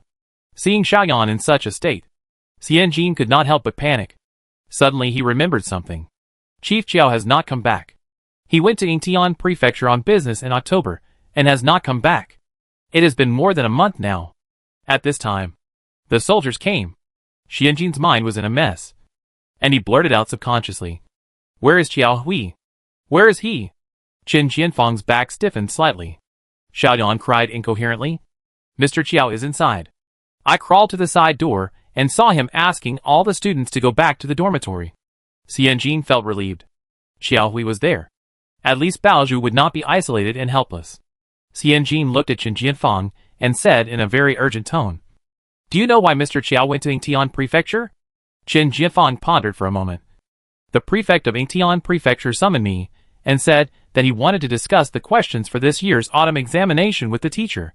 The autumn examinations in the north and south of Zhili have always been self-set, usually by the academic official, and have not been discussed with the teacher in the past few years. This year, Yingtian Prefecture sent a letter. The teacher declined it a few times, but he couldn't refuse it again and again. It seemed that some thoughts passed through his brain. Chen Jianfang clenched his fists and clasped them tightly on the table. There is no good banquet, but the Hongmen banquet. There is no good chess, but the decisive chess. This is to lure the tiger away from the mountain and capture the thief and the king. Chen Jianfang quickly put on his coat from the compartment and took a bag of silver from the chest. Before he was ready to go out, he turned around and told the third master, I'll leave the family to you. If the arrow is really aimed at Qincheng mountain courtyard, the government may come to the Chen family to search. As everyone knows, he was brought up by Qiao Shanzhong. If the government really wants to set up a trap to hit the Qiao family, it is very likely to start with the Chen family. Chen Fu tightly grasped a corner of the tablecloth spread on the table, and after hearing Chen Jianfang's last words, he let go of his hand and hid Xianjin behind him like an old mother protecting her chicks. Chen Fu nodded heavily. Okay. Okay. Okay. Chen Jianfang turned his head to look at Xianjin again, pursed his lips, and walked out quickly. Xianjin wanted to call him to go with him, but he didn't say anything in the end. It's useless for her to go. Chen Jianfang had his own way to deal with this matter, and that was his circle. Xianjin, who came from the future, still couldn't figure out the rules of the game in that circle. Chen Jianfang had always been a person who didn't show his emotions, and rarely showed them. He always showed a gentle and silent image. Xianjin swore that she saw visible panic when he turned his head. What happened? Xianjin didn't sleep well that night. To be precise, he didn't fall asleep at all. He curled up at the foot of the cramped bed, and hazily saw the light outside through the thin shiotong paper pasted on the window lattice, turning from dark to dim. A heart is like this alternating light, swaying back and forth. When the cock crowed, Xianjin turned over, put on a coat, walked out of the yard, and saw Chen Jianfang walking into the corridor facing the light. Xianjin took a few quick steps and asked anxiously, Are there any clues? When he got closer, Xianjin could see Chen Jianfang's face clearly. Pale. Even his lips were white. Xianjin's heart fell to the bottom. At the end of August, Ning Yuanhou was defeated in the anti-Japanese war. The court sent another 5,000 troops to reinforce Fujian. Ning Yuanhou led the team to the sea. And there has been no news since then. Li Guolao impeached Ning Yuanhou for dereliction of duty, replacing prisoners with civilians, and corruption. Chen Jianfang whispered. And collaborating with the enemy. What does it have to do with Master Qiao? Xianjin growled. Chen Jianfang smiled bitterly. In-laws, we support each other when there is benefit. And we must settle accounts together when there is danger. The master of the Qiao family in the capital has now been dismissed and imprisoned. After Ning Yuanhou went to Fujian, he had a close correspondence with his teacher. And some of the letters mentioned the general situation of the war. Xianjin stared at Chen Jianfang blankly. And many points in his mind seemed to be connected by a long thread. The wheat black tea that Qiao Shanchan loves to drink every day. The Fujian specialty that Zhang Wenbo specially gave her. The maids and servants with southeastern coastal accents that suddenly emerged in the human tooth market. In ancient times, communication was not as developed as it is today. People usually only know what is happening around them. The big events that happened in faraway places would only be like the flapping of butterflies in the Amazon River basin, which indirectly triggered a tornado in Texas. These faraway big events would only appear beside her in small, but concrete forms. Xianjin swallowed hard. Her throat hurt, like two blades stabbed into the left and right sides of her tonsils. Even if she had correspondence with Master Qiao, even if they were in-laws, it was not ironclad evidence. Master Qiao was a top scholar. Even if he was the prefect of Atian Prefecture, he couldn't just arrest people. Xianjin held two blades in his mouth, and he sorted out his thoughts word by word with dull pain. Chen Jianfang lowered his head, unable to see the expression on his face, and spoke in a light tone. The current prefect of Atian Prefecture is the close junior brother of Li Guolao, who advocates Neo-Confucianism. And the teacher is a famous psychologist. And Li Guolao is about to step down. Li Guolao is about to step down. But Qiao Fangji is still in his prime. Even if he himself does not take office. There are 20 to 30 scholars educated in the school of mind who take office every year. Xianjin's father in the later life once said that before people retire, they are helping others to die. What does helping others to die mean? It means that he will burn his last value and help the people he wants to help to swim ashore. Similarly, he will also kill people. He will eliminate and suppress those who will threaten the situation he has established after he leaves the stage without hesitation. When Li Guolao steps down, who will fill the cabinet? Will there be a new cabinet? All are unknown. However, under Li Guolao's strong advocacy, Neo-Confucianism is gradually eroding the thoughts and judgments of the current saints. At this critical moment, Li Guolao will definitely clear all the weeds on the road for his next term. The defeat of the anti-Japanese war in the southeast. Isn't this a knife handed to the hand? As for how the defeat was made, is there still a chance to turn the cards? The but determines the head. These are not the issues that these high-ranking and powerful people are considering wholeheartedly for the time being. Xianjin took a deep breath, looked at Chen Jianfang and asked softly, is the teacher still alive? Is he in Yingtian Prefecture now? Or has he been escorted to Beijing? Chen Jianfang's eyes were sore, and he looked at the red lacquer pillars in the corridor with a gloomy gaze. After a long time, he shook his head gently. I don't know anything. I can't find out more. It is said that. Chen Jianfang turned his head slightly, his throat bitter and sour. It is said that they tortured the teacher. Chapter 112. There are shooting stars to watch. Do not punish the doctor. Xianjin thought his voice was sharp. But when he really spoke it, he could hear the hidden tremor in his voice. As if to encourage himself, Xianjin straightened his back and insisted loudly. Do not punish the doctor. It's not that I won't punish you. Chen Jianfang's voice was very steady. It's that I won't punish you easily. This is not embezzlement. Not forming a clique for personal gain. And not even promoting party members. Chen Jianfang spoke a little quickly. It's collusion with the enemy. Collaboration with the enemy is the same as treason. Xianjin's spine relaxed, and cold sweats came from his back. In ancient times, punishment. In the Great Ming Code, the 5 punishments are beheading, caning, imprisonment, exile, and death.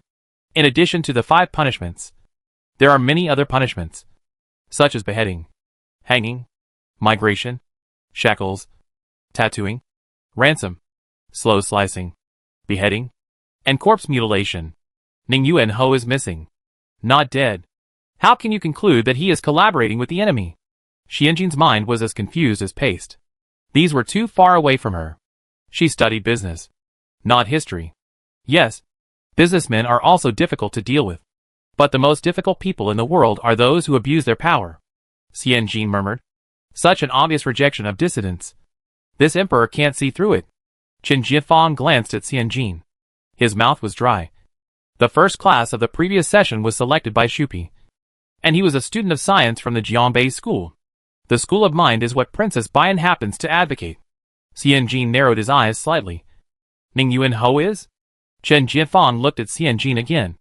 And his eyes were full of deep meaning. Ning Yuan Ho is the cousin of Empress Dowager Duanxia, and the uncle of Princess Bian. Princess Bian supported the school of psychology.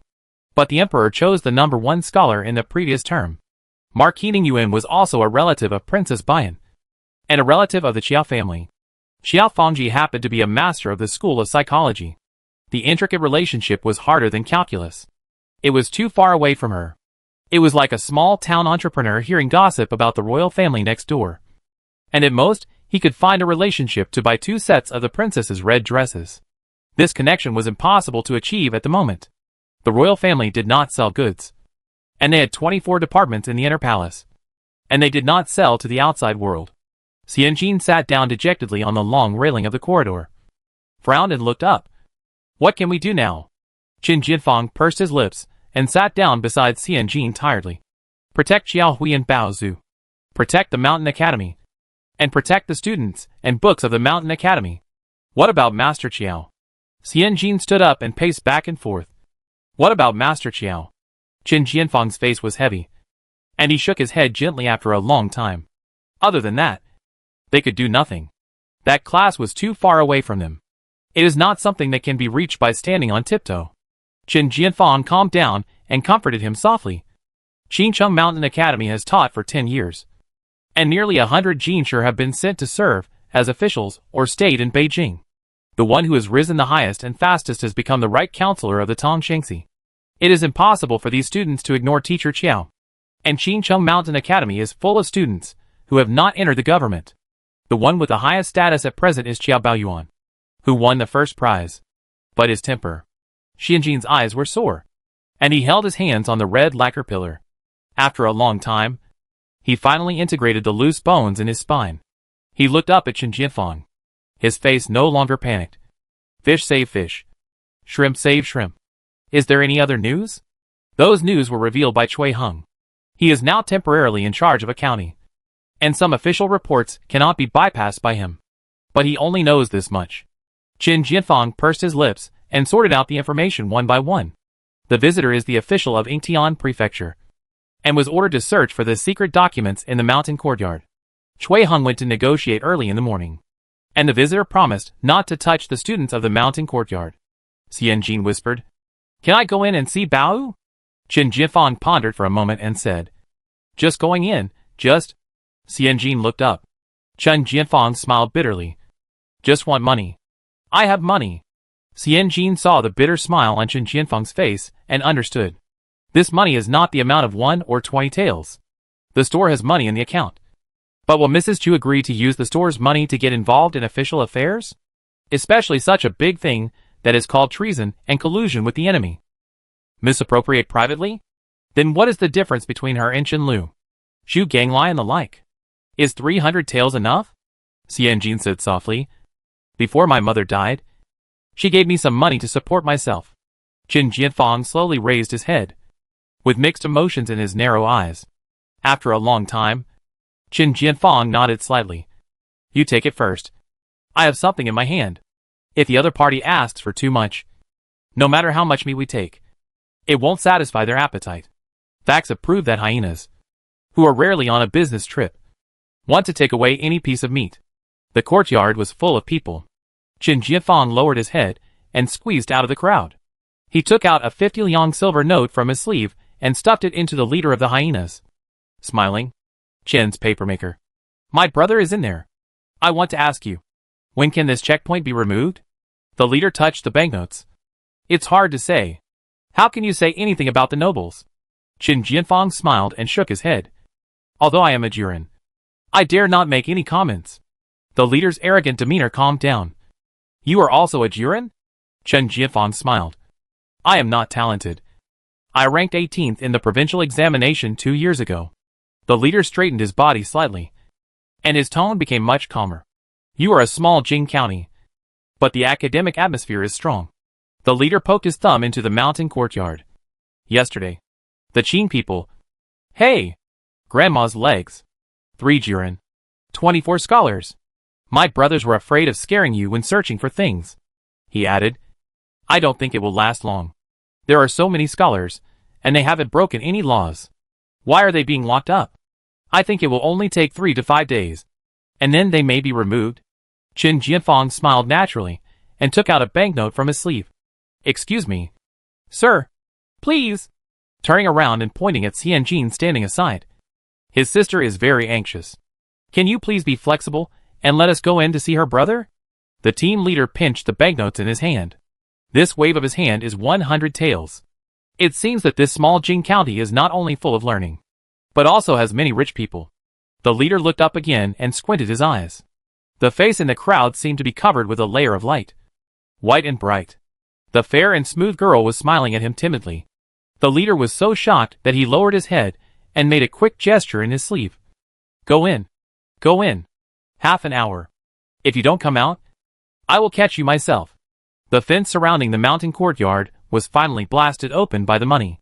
Xianjin took 2 steps at a time and followed Qin Jianfang closely into the mountain courtyard. The mountain courtyard was the same as before.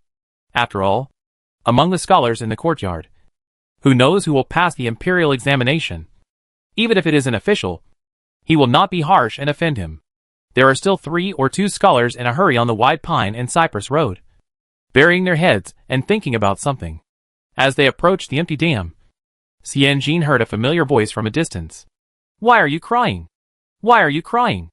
All of us are trapped in the mountain courtyard in the middle of the night. All thanks to your father. I heard that your father was locked up.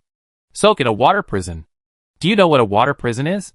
Soak your father in 3 meters of dirty and smelly water, and the water will rise every hour, covering his mouth and nose. When your father can't stand it anymore and urinates and shits in the pool, the water will go down. You're talking nonsense. You're talking nonsense. It was Fat Baoju's voice. Xianjin's face turned grim, and she lifted her skirt and trotted forward. Your father is a traitor. He will be beheaded. You are the daughter of a traitor. You should take off all your clothes and throw yourself into a brothel, and be a whore to be ridden by thousands of people. Shut up. You coward. You only bully Baoyuan's sister when he's not around. If you have guts, wait for Brother Baoyuan to come and repeat these words again. A very childish male voice was high-pitched. Xianjin arrived panting. He saw Du Juning with his hands open, tightly protecting Xiao Baozhu, who was in tears. The little man was only 8 years old, and his thin shoulder blades were like butterfly wings. The one who spoke wildly was also an acquaintance. Sun Shun, the scoundrel from Huayan Prefecture who didn't buy all the blind bags and couldn't open the 6-foot-long Xian, came to the store and scolded her for bad origin. Too many biological fathers, and a slut mother. The scoundrel pointed at Du Juning and laughed, and then spit on the ground fiercely. You are a piece of shit. Others rewarded you with 2 pieces of paper, and you treated them as their dog. Get out of here. Today, when Xiao Baoyuan is not around, I will skin his sister. The scoundrel winked and teased. Let's see what the skin and figure of the daughter of the 3rd-place winner are like. Xianjin raised her sleeves expressionlessly, then bent down to tuck the hem of her skirt into her gauze high socks, and twisted her head to the left, then to the right. Qin Jianfang went to the thatched book house first, turned a corner, and came to the dam. As soon as she came in, she saw Xianjin burying her head and taking 3 steps back, then rushing forward. When she was about to rush in front of Sun Shun, she saw her holding Sun Shun's collar with one hand without hesitation, and raised her fist with the other hand high. Bang! Xianjin punched Sun Shun's right eye socket. Xianjin stretched out his arms and leaned back. Another bang was heard. Xianjin's forehead hit Sun Shun's forehead hard. As soon as Xianjin let go, Sun Shun fell to the ground on the dam like a rag. His knees softened. Xianjin lowered his head and covered his forehead, turned around expressionlessly, and watched dizzily as Sun Shun's lackey silently moved back half a step, and then saw Qiao Bao crying and holding up her skirt and running towards her. Xianjin caught Qiao Baozhu with one hand, then turned around and spat on Sun Shun's face. You useless piece of shit. Do you have to pick a time to bully a girl? I'll beat you up every time I see you. Otherwise, I'll be sorry for the 8th section brocade and Tai Chi I practiced in the morning. Xianjin embraced Qiao Baozhu's chubby body with both hands, and pressed his whole body weight on the fat girl. A meteor flashed in front of his eyes. I'm afraid she has a concussion. If the mushrooms at noon weren't cooked during the day, at noon, she saw a shooting star. Xianjin closed his eyes and shook his head. When he looked up, he saw Qiao Hui holding a knife in his hand, with a sullen face, standing 3 meters away from her. Damn. He really had a concussion. If it wasn't a concussion, how could she see a few stars flashing in the eyes of Qiao Hui, Qiao Baoyuan, and Qiao de Tanhua? Chapter 113 slipped away. There were stars in Qiao Hui's eyes, and after blinking, the stars disappeared, leaving only slightly red eye sockets and bloodshot eyeballs. Qiao Hui raised his hand, and the back of the knife flashed a cold light, and the blade was aimed at Sun Shun. Sun Shun covered his right eye socket, which was swollen higher than a mountain. In horror, Chen Jianfang took a big step forward, stopped Qiao Hui sideways, and whispered, Baoyuan, be careful. Outside are the soldiers of Yingtian Prefecture, who are worried that they can't catch your Qiao family. Qiao Hui glanced at Bao Du and Xianjin, turned his knife behind his back, and said with red eyes, Get lost. Sun Shun still wanted to be aggressive. The lackey behind him hurriedly pulled the corner of Sun Shun's clothes. Last time he beat you, your left eye was blind for 2 months. This time it was your right eye that was blinded. God bless you. It was very symmetrical. The lackey whispered again. He has always been reckless. And now that his family is in trouble, he has no scruples. He will certainly not get any good results if he kills you. But who will die? It's not you. He almost said it clearly. It's not against the law for a madman to kill people. Sun Shun vaguely remembered the miserable life of lying in bed for 2 months, and then looked at the bright knife in Qiao Hui's hand, stood on tiptoe, poked Qiao Hui with his index finger, and then was dragged back by the lackey half-pushing. As soon as Sun Shun left, 1/3 of the crowd left. Qiao Hui looked around with cold eyes, and said in a low but full voice, My fellow brothers and sisters, I, Qiao Baoyuan, am arrogant and proud. If I have done you any wrong, I apologize. He bowed deeply. If you have any grievances against me, come forward now. The knife is here. You can chop or hit as you wish. There is only one thing. My family has suddenly suffered a great change. My younger sister is innocent. Please do not vent your anger on her. The tall young man, with red eyes and a long knife on his back, stood alone between heaven and earth. Maybe he is crazy. The scholars were talking to each other. Who wouldn't be crazy? The day before, he was still a noble and reserved son of a noble family. The next day, his father was imprisoned. His uncle was dismissed. His uncle rebelled, and the whole family was in danger. Who can bear falling from the clouds into the mud? Qiao Hui's eyes were red, but his expression was calm. After a while, seeing that no one was holding a machete, he put the knife away, clasped his hands, and bowed to the 4 people. Because of my Qiao family, you have suffered from the shock and trouble. When the Qiao family is vindicated, I will compensate you for today's loss. It seemed that they were sure that the Qiao family would be safe and sound. The scholars continued to put their heads together and chattered. There were also some who were righteous, and raised their arms loudly. Mr. Qiao is my teacher, and today is not a loss. When we get out, I will go to drink with you. Scholars with the trait of righteousness are like prostitutes, who sell their art but not their bodies. And they are all rare species. Then no one answered, but they gradually dispersed. When they dispersed, they were still in groups of 3 or 2, with their heads together. It's like a cell phone connected to a power bank. Is it that if the heads are not tightly pressed together, the thoughts cannot be shared?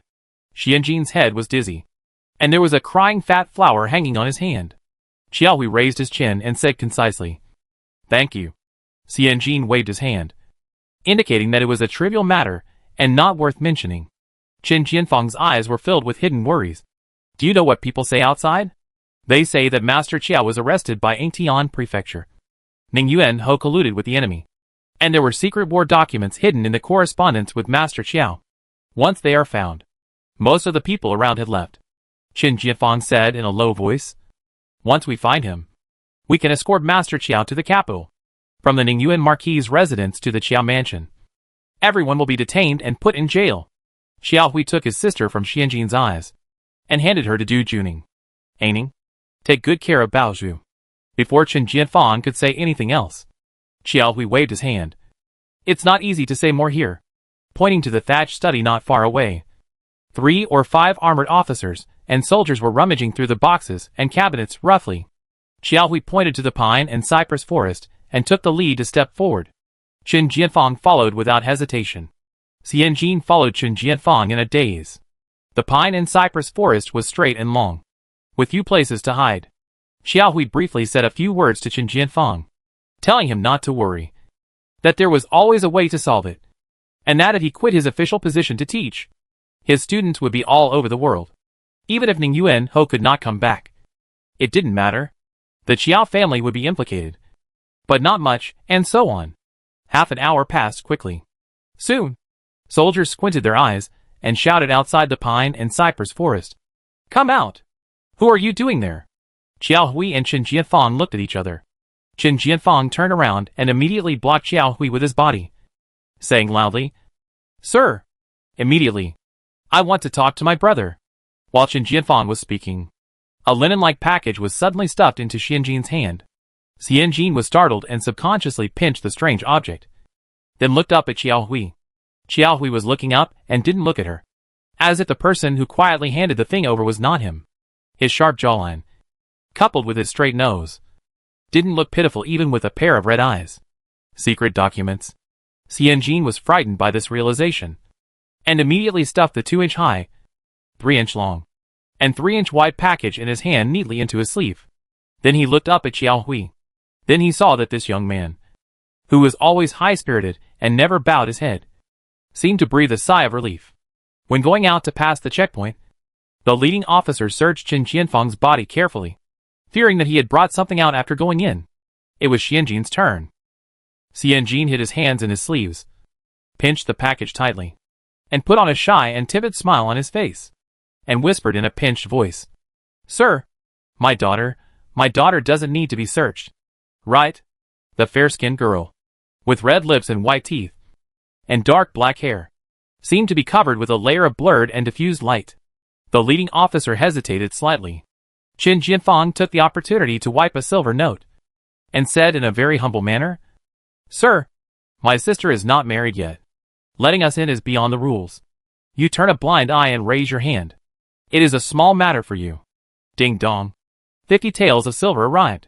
Yes, letting us in is beyond the rules. 2 people went in honestly, and came out as 2 people. Why should we make things difficult for such a small matter as searching? What's more, these 2 people are not from the Qiao family, nor are they students of the Mountain Academy. They are not that close to Qiao Fangji. Even if there are important things, how can they ask a little girl to help bring them out? The leading officer pursed his lips and waved his hands quickly, signaling the 2 to go out quickly. After returning to the Qin family's old house, Xianjin waited anxiously for the night. It was dark. Everything was hazy and dim, and the overwhelming darkness and silence overwhelmed the last dim light in the sky. In the cramped and narrow space, Xianjin opened the package roughly wrapped in a sack with trembling hands. It was called a sack, but it was the cover of the cloth. Xianjin reached out and picked up the cloth, seeing the uneven threads on the edges. He knew that it was the clothes that Xiao Hui had torn open. There was a large stack of documents and letters neatly wrapped inside. There were deeds to Huayan Prefecture and Chuzhou Prefecture. There were shops connected to a number on half a street in Xuanqing Prefecture. There was a stub of 5,000 taels of silver from a silver bank. There were also several maps. Unlike modern maps, Xianjin could only make out a rough idea. One map looked like a map of Wei. One looked like a map of Fujian. And one looked like a map of northern Jili. There were also several letters without names written on them. They were just sealed again with wax. There was also a letter without a seal. Xianjin opened the letter. The handwriting was very lively, which was the handwriting of Xiao Baoyuan's papers that she had seen before. Xianjin, I am glad to see your letter. The land, house deeds, shops, and banknotes are all under the name of the old servant Xiao Liansheng. When the mountain courtyard is unsealed, you can give them all to my sister Baozhu. Please keep the sealed letter. The light boat passed through thousands of mountains. You all advised me to comfort myself. But I knew in my heart that it was difficult to disobey the emperor's order. The Qiao family is like a gourd that is overturned and can never return to the world. The Qiao family is in a critical moment of survival. I have no choice but to respond alone. I dare not drag my younger sister with me. I will leave everything to you. I hope you will treat me well. I am in tears and grateful. The wind blew, and the thin letter paper curled up a little corner. Xianjin lowered his eyes in a daze, licked his lips, and swallowed his saliva with difficulty. Jin Jier, Qin Jianfang's voice in the room was slightly surprised. Xianjin woke up from a dream, swept all the things that Xiaohui stuffed into her drawer, pushed open the door, and saw Qin Jianfang striding to the door of the house, looking panicked and a little at a loss. Xiaohui ran away. Chapter 114. Why her? Xiaohui ran away. No one knew how he escaped from the mountain courtyard full of guards alone. Nor did they know where he ran to, let alone whether he escaped with important items. Yes, escape. This word was put on Xiaohui's head. Xianjin stood at the foot of the Jingxian city wall, staring blankly at the portrait on the city wall. That young man who had always been arrogant and didn't know what the world was. That smart and sunny young man. That young man who always stood straight. Had a perfect family appearance and future. That young man who seemed to be able to do anything effortlessly. Labeled as escape. Like a rat fleeing in panic. A wild dog running through the streets and alleys. Being chased by everyone. Xianjin clenched his hands into fists. People who came and went. Either because they were favored by Qincheng Mountain Court, or because they had heard of the reputation of Master Qiao, or because they admired scholars, left a sigh when they passed by. Xianjin cast a kind and grateful look at them. Su'er sobbed silently, and Mother Zhang took Su'er's shoulders and sighed. How could the world change so quickly? A few days ago, I came to my house to eat the crispy pork elbow, and today it is hung on the wall. Xianjin pursed his lips tightly. A thought of the upper class will cost dozens of lives and ruin the future of hundreds of people. Thousands of miles away. The power is oppressed, and the wheels are running rampant. I don't know whose face will be crushed. If she can hold the whip of power, can she control the direction of the wheel? Xianjin was frightened by this thought, shook his head lightly, lowered his eyes, turned around and walked out. Didn't go to the store. Returned to the old house. Before turning the corner, they heard a commotion inside. Su'er leaned towards Xianjin in fear. A group of soldiers in silver-gray armor stood at the door. Qin Jianfang stood calmly on the second doorstep with his hands behind his back. Qin Fu tried to straighten his back and act like an adult. Qin Jianfang glanced at Xianjin from the corner of his eye and gestured to him with his hand at his waist. Xianjin lowered his eyes and whispered to Su'er, "Go quickly and tell Aunt Du that the soldiers from Waishanuan are at the old house." Su'er turned and ran, his short legs tumbling up and down quickly. And soon he disappeared. Xianjin turned around, and when he looked up again, he smiled shyly and timidly, and his voice sounded like being caught by a clothes hanger. "Sir." Xianjin was going to vomit. He pressed his throat down and swallowed the retching. It's not easy to catch a girl. You have to disgust yourself first before you disgust others. The leading officer saw Xianjin. His momentum was reduced by 2 points. He nodded randomly, turned his head, and faced Qin Jianfang coldly. "Has Qiaohui been here?" Qin Jianfang was surprised at the right time, frowned and asked back. "He? Isn't he in the mountain courtyard?" The leading soldier was a square-faced man, who snorted coldly. "He ran away. He ran away last night. He carried a knife on his back and climbed over the wall." He glanced at Qin Jianfang again. "You are a dishonest scholar. You are obviously a student of Qiaofangji.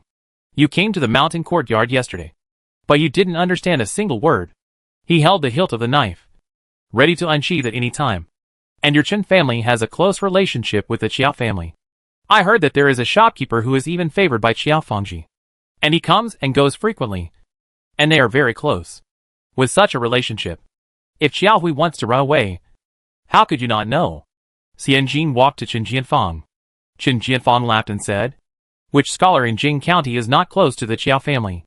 If they are not close, Why would they study in Jing County? What exams would they take? What future would they have? Chen Jianfang folded his hands in front of him, leaned back slightly, and spoke in a very organized manner.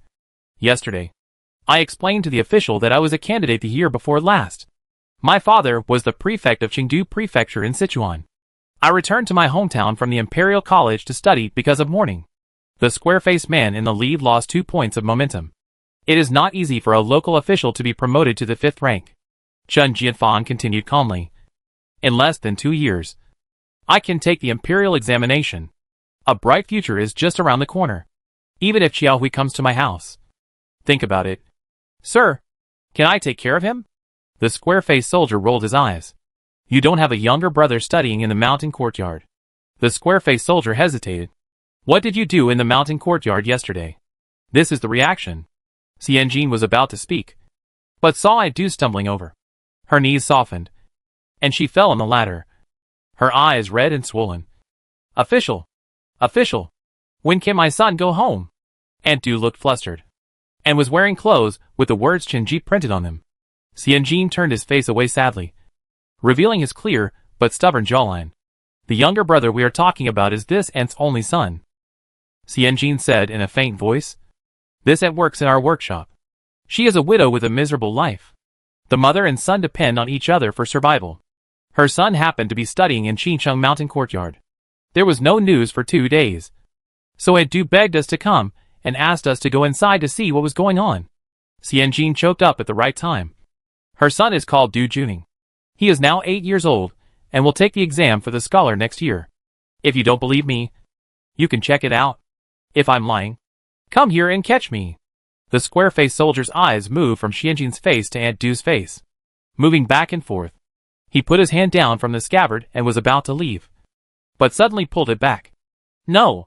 Is the son of a clerk worth you spending 100 taels to enter the mountain courtyard? Xianjin paused. 100 taels. This money is indeed a bit too much. It is indeed not quite reasonable. Xianjin pursed his lips. His eyes darkened. And just as he was about to speak, he heard Aunt Du's eyes glaring, and her cry was sharp and loud. You mean? My son is not worth 100 taels. Xianjin was slightly stunned. My son started to learn at the age of 3, was admitted to Qincheng Mountain Courtyard at the age of 7, and was ready to take the exam for a scholar at the age of 8. Scholar. An 8-year-old scholar. Even Xiao Hui was only 1 year earlier than him. The Chen family is rich. But sir, please ask around. Who else in the Chen family is studying besides this Chen or Langjin? No. The rest are all idiots like Mr. Chen San who can't tell east from west, south from north, and center. Who will help Mr. Chen Air in the future? Who will help Chen Air? You? A bug? Come to help? For 100 taels. I got a promising kid. A loyal clerk who works hard for this store. Do the math yourself. Is this worthwhile? Is it worthwhile? Chen Fu frowned and felt a little pain in his knees. Forget about calling him an idiot. It's a bit insulting to not be able to tell east, west, south, north, and center. Who is he? Chen Jia questioned. Not to mention east, west, south, north, and center. He can even get 3, 5, 7, and 8. The square-faced officer was stunned. Indeed, businessmen have few educated people. And it's not new to place bets in advance to win people's hearts. Some wealthy businessmen even play some tricks to catch sons-in-law under the list. They are willing to give up their daughters? Will they be reluctant to give up the silver of 100 or 200 taels? Chen Jianfang frowned and scolded. Aunt Du, don't be rude to the officials. Chen Jianfang took a step and pulled the square-faced man aside, whispering, that child was indeed carefully selected and raised by our family. He can be sent to Qincheng Mountain Courtyard. So what's the big deal about spending an extra 100 or 200 taels? As he spoke, he swiped another silver note into the sleeve of the square-faced officer. Silver? Do merchants lack silver? Of course. Although I am a scholar, I am still a businessman at heart. You can do the math yourself. Our Chen family has worked hard for 3 or 4 generations. Is it necessary to destroy the foundation for the Qiao family? The square-faced soldier didn't want to take the money at first, but after thinking about it, he still handed the banknote over. Chen Jianfang whispered, if you are really worried, you can search our house yourself. If you find anything related to the Qiao family, you don't have to hand it over. I will go to Tian Prefecture to confess my crime. Xianjin's hand tightened. The square-faced soldier pondered for a while, waved his hand over his shoulder. Then I'm sorry. The clerks behind him filed in, and filed out half an hour later. The leading square-faced soldier shook his head lightly. The square-faced soldier heaved a sigh of relief. He didn't want anything to happen to the Chen family. If the Chen family couldn't clear the suspicion, he would not only lose these few bills, but also be blamed by his superiors for accepting money and neglecting his duties. Xianjin slowly loosened his hand. The square-faced soldier walked out with his men in a relaxed look. Xianjin vaguely heard the square-faced soldier say, "Go to the Wang family on Shuidong Street. Dr. Wang. It seems that he has found out the families in Jing County who have a close relationship with the Qiao family." After the people left, Chen Fu's eyes were red. How can such a good child be so bumpy? Qin Jianfang looked at the soldiers walking away with an ambiguous expression. Then turned around and looked at his sensitive uncle. Perhaps life is destined. First bitter then sweet. Or first sweet then bitter. Bao Yuan had been smooth sailing for nearly 20 years. The only setback in the first half of his life was his mother's early death. Now that a disaster has befallen him, where will he go? What was Qiao Hui's mentality for running away? Did he run away because he was afraid to face it? Or was he trying to survive in a desperate situation? Qin Jianfang closed his eyes, and complex emotions surged in his chest. And he didn't calm down for a long time. After the ban on the mountain courtyard is lifted, I want to take the pearl back. Xianjin and Qin Jianfang stood side by side. When a family is overthrown, the only ones who can be saved are women and children. Qin Fu wiped the corners of his eyes and nodded. That's right. The headmaster has always treated you well. Xianjin looked at Qin Jianfang. Qin Jianfang nodded slightly. For some reason, Xianjin breathed a sigh of relief. Just like when Qiao Hui handed her the package yesterday. The mountain courtyard will probably be lifted soon. Qin Jianfang's tone was bitter. There's no point in continuing to surround them. If everyone runs away, will the things stay there obediently? Where are the things? Xian Jinqiang walked into the second door calmly. As soon as he entered the house, he quickly closed the door, moved the table away, pulled out the bricks that had been pried loose last night, looked down and saw that the package was well hidden inside. And finally his heart was put back into his stomach. Qiao Hui wanted to run away, which was within her expectations. If she didn't run away, she would be like a fish on a chopping board, at the mercy of others. If she ran away, she could still fight for her life. If it were her, she would also settle her younger sister down and run out to fight her way out. But she didn't understand. Why did Qiao Hui give the things to her, instead of Qin Jianfang? Chapter 115 Middle School Boy. As Qin Jianfang expected, after 5 days, the mountain courtyard was unsealed and students came out in a line with disheveled hair. After being sealed for nearly 10 days, all supplies to the mountain courtyard were suspended. And eggs, meat, fruits and vegetables could not be delivered. The day of the ban happened to be the day when the mountain courtyard's general staff took a vacation.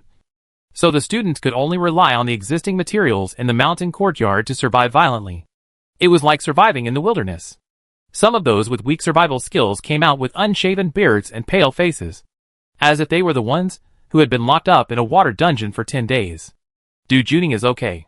And Du taught him well. Du Juning started helping with housework when he was very young.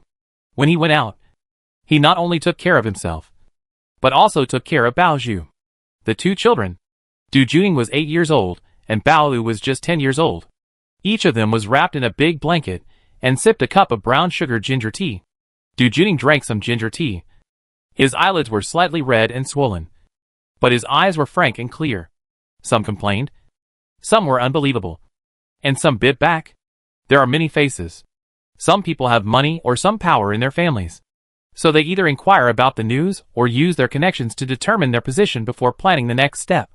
Although a do seen 2 days ago was an act, the spirit of the drama was real. She worriedly embraced her son. Did anyone bully you? Du Juning shook his head. No.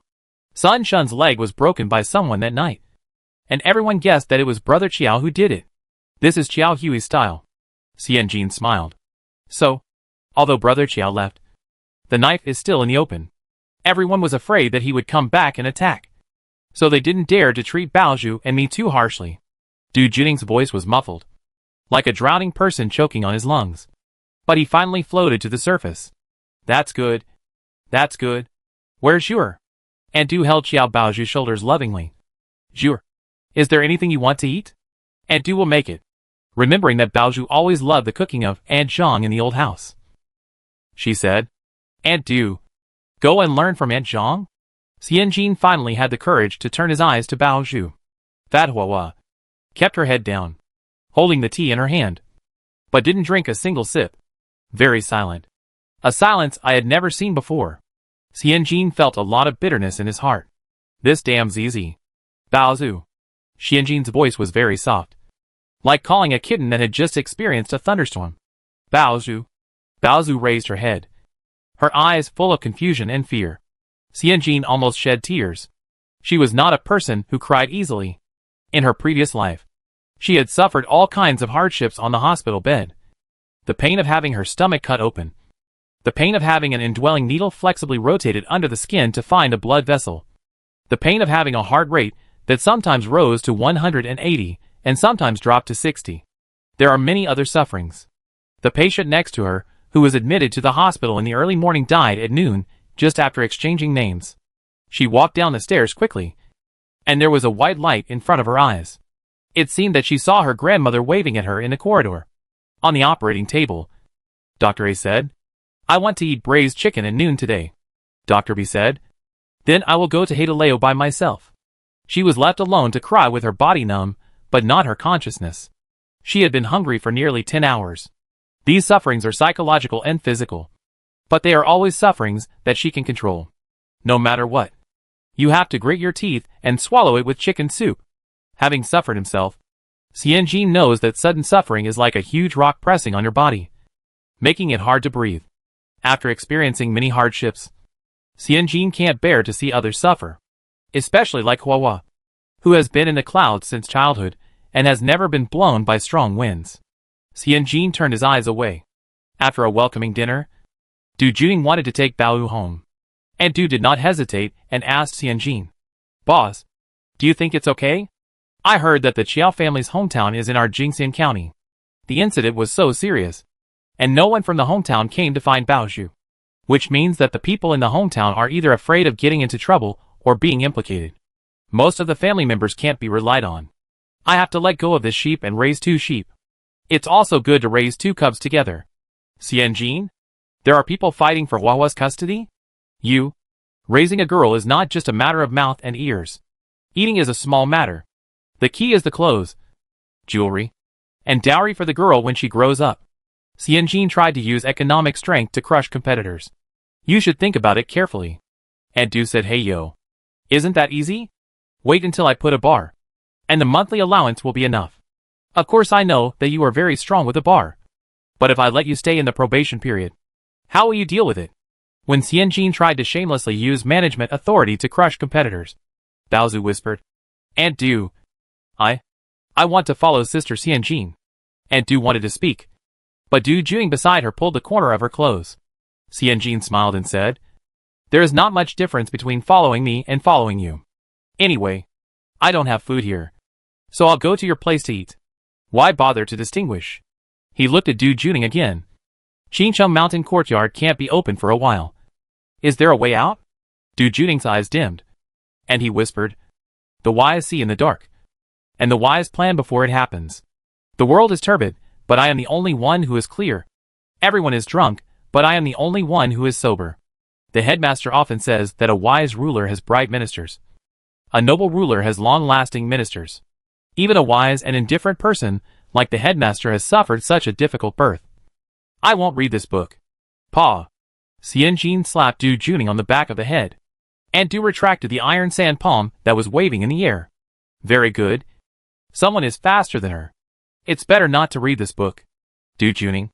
If you feel that the court is dark, you should bury your head in reading and be the light of those who come after you. If you feel that the country is unstable, you should forge ahead and be the support of those who come after you. If everyone does what you want and becomes a deserter, will this world be good? Xianjin was a little angry.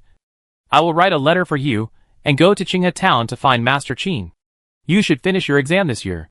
If you pass the exam, I will reward your mother by promoting her to the second level. And then, I will help you find a way to send you to Xuanqing Prefecture to continue your studies. If you fail the exam, you can study peacefully with Master Qin. When the headmaster comes back, you can come back. What? If my son passes the exam, my mother can be promoted to the second level? Mrs. Zhong's ears moved. Is there such a good thing? Her toddler, who is still learning to speak, should study the course as soon as possible. The slash on the back of Du Juning's head removed the decadence on his face. With a red face, he bowed to Xianjin solemnly and loudly. Yes. The student will remember the shopkeeper's teachings. Xianjin nodded with satisfaction. To deal with such a passionate middle school boy, you have to be more middle school than him.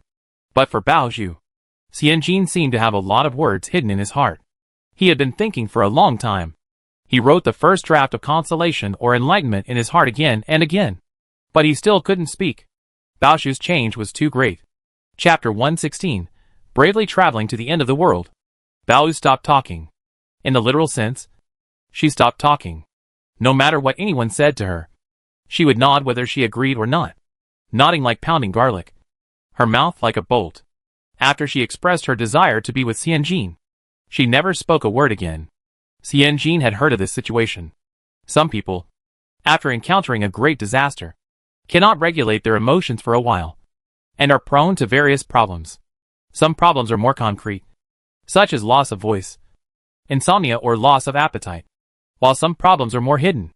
If the people around them are careless, they will lead to irreparable bitter consequences. Xianjin was quite lucky that Xiao Huahua belonged to the first type. The former was still trying to save herself.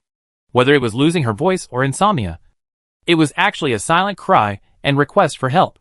Xianjin asked Zhang Ma to give Xiao Huahua a slightly heavier taste in the next few days.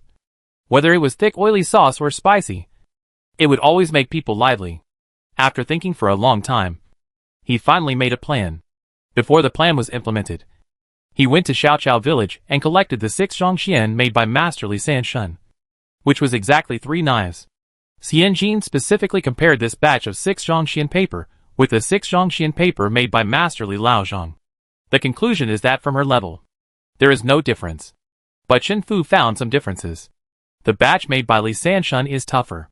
Chen Fu took the new paper, shook it against the light, and heard the crisp sound of the paper. Xianjin asked, "Is this batch better?"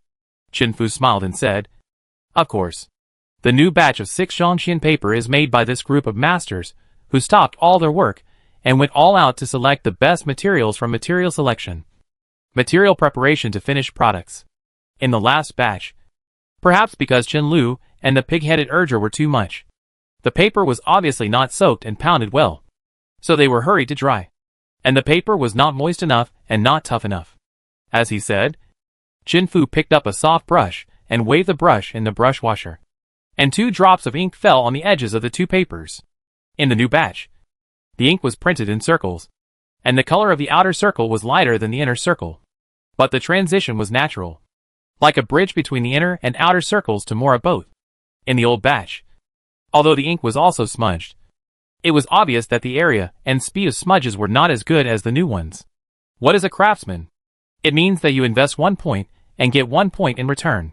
There will never be a bubble of investing 1 point and getting 10 points in return. Be down to earth, but leave traces at every step. Xianjin nodded thoughtfully. Chen Fu knocked the pen on Xianjin's head. Since you are doing this business, you must remember this knowledge." Xianjin smiled and tilted his head to look at Chen Fu. Since you are not doing this business, why do you have to remember this knowledge?" Chen Fu leaned back and stretched out his hand to straighten the pink and green border of his clothes. "You don't understand. How can a swan know the ambition of a sparrow?" "Okay." He Honghu said that she really didn't understand Chen Yang's ambition. Since Chen Fu had stamped his seal, Xianjin boldly printed the Chenji logo on the 396 zhongxian paper, and wrote a letter to Miss Xiaoxiong. Miss Xiaoxiong then sent a post, and Xianjin finally got the post to enter and leave the Xiong prefectural government. This post is more advanced than the remarriage invitation of Xianjin's nouveau riche father in his previous life. The paper is sprinkled with gold. The words are gold-plated, and the painting inside is a large begonia. The main theme is a graceful and luxurious one, showing the grandeur of the Xuanqing Lord's mansion. Then the content of the post was to drink tea. Xianjin. She was a tea house owner in disguise, and was invited to drink tea. The content of the post was to invite the shopkeeper of Shinji Paper Shop to have a cup of new daunting Bilyuakun tea at home. The entertainment content of girls in the boudoir in ancient times was really poor. Xianjin thought about it, and in order to avoid being forced to drink tea all the time, he packed a set of newly made paper puzzle board games that were expected to be launched on Look Bar, and took them with him. It took half a day to get from Jingxian to Xuanqing Prefecture. Miss Xu Xiong invited her to drink tea in the afternoon, but not lunch or dinner. So Xianjin set off 3 hours earlier. In other words, in order to drink this cup of daunting Bilyuakun, Xianjin climbed the mountain and waded through the water in a mule cart before dawn. Arriving at the mansion, Xianjin handed the invitation to the doorman, and saw 2 rows of scholars in long gowns and plain clothes leaning against each other at the door. He asked softly, "Who is this?" The doorman laughed. "They are all here to ask to see the governor, hoping that the governor can help the Qincheng Mountain Courtyard that won." The doorman couldn't remember the last name of the headmaster Qiao. Xianjin added softly, "Headmaster Qiao. Oh, they are asking for mercy for that headmaster Qiao," the doorman said bluntly while checking the invitation. After the post was reviewed, the concierge smiled. It turned out to be the eldest lady's guest. "Please come in." Xianjin seemed to have watched a free face changing, and had a new understanding of the status of Miss Xiaoxiong in the mansion. She could invite guests at any time. The concierge's tone when talking about the eldest lady is quite flattering.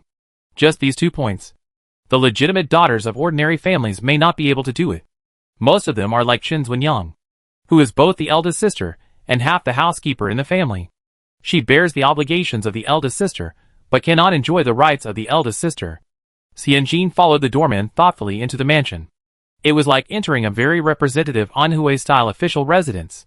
The wooden buildings with through-beam wooden structures were lined up one after another, with black, white and gray as the main colors. The halls were connected by patios. The brackets symbolizing the official residence were carefully carved and painted with colorful algae decorations, presenting the beauty of intricate colors and gold under the late autumn afternoon sky. Xianjin seemed to be calm. Xianjin was first taken to see the wife of Magistrate Xiong, Mrs. Luo. If the mistress has time to meet her niece's guests, she can meet them. If she doesn't have time, she can just greet the elders at the door according to etiquette. Xianjin didn't think that he, a mere merchant, could meet the wife of the chief official of Xuanqing Prefecture. As expected, the maid dressed in red and green told her to just greet the lady at the door. After Xianjin solemnly handed the gilded gift box containing the 6 Zhongxian to the maid, he was taken to the west courtyard where Miss Xiaoxiong lived. The courtyard is not big, with an open square structure, and 3 rows of bungalows are arranged in an orderly manner. The row of bungalows facing north and south is Miss Xiaoxiong's boudoir. "Just call me Yonyang." The little bear girl smiled and asked someone to serve Xianjin a cup of tea. "My maiden name is Xiong Yuyu, which was also given by my uncle." He said that the word Xiong sounds a bit burly, and the embellishment of Yuyu is a little cute. Xianjin took it with a smile and continued. "Xiong is cute, and Yuyu is cute too." Yonyang talked about some of her recent pastimes, and after a while, she said, "The matter of the county magistrate mentioned in your letter may have changed." "What exactly does it mean?" Xianjin put down the teacup lightly. She seemed to see the true heart of Yonyang. Yonyang wanted to marry Cui Hung more than she expressed. Chapter 117, This is a win-win situation. Xianjin deliberately wrote a sentence in bold in the letter. Once the world changes, the matter of the county government may change drastically. This sentence is a hook set for Xiong Yonyang. Before the marriage was even started, Yonyang went to Jing County 3 or 4 times in person, which was enough to show that Yonyang attached great importance to this marriage. If Cui Hung could not get the position, this marriage would most likely not be successful. Once Xiong Yonyang was hooked, Xianjin would naturally have the opportunity to enter and leave the mansion of the prefect. Naturally, there is also a chance to send Lu Zhongxian away.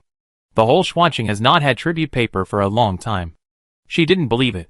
Prefect Xiong didn't expect tribute to be heard directly from the emperor in his jurisdiction. Xianjin suppressed his smile and answered Xiong Yonyang with a question. "Do you know that the headmaster of Qincheng Mountain Court was taken to prison?" Xiong Yonyang narrowed her eyes. "What does this have to do with Lord Chui's recommendation?" Xianjin said.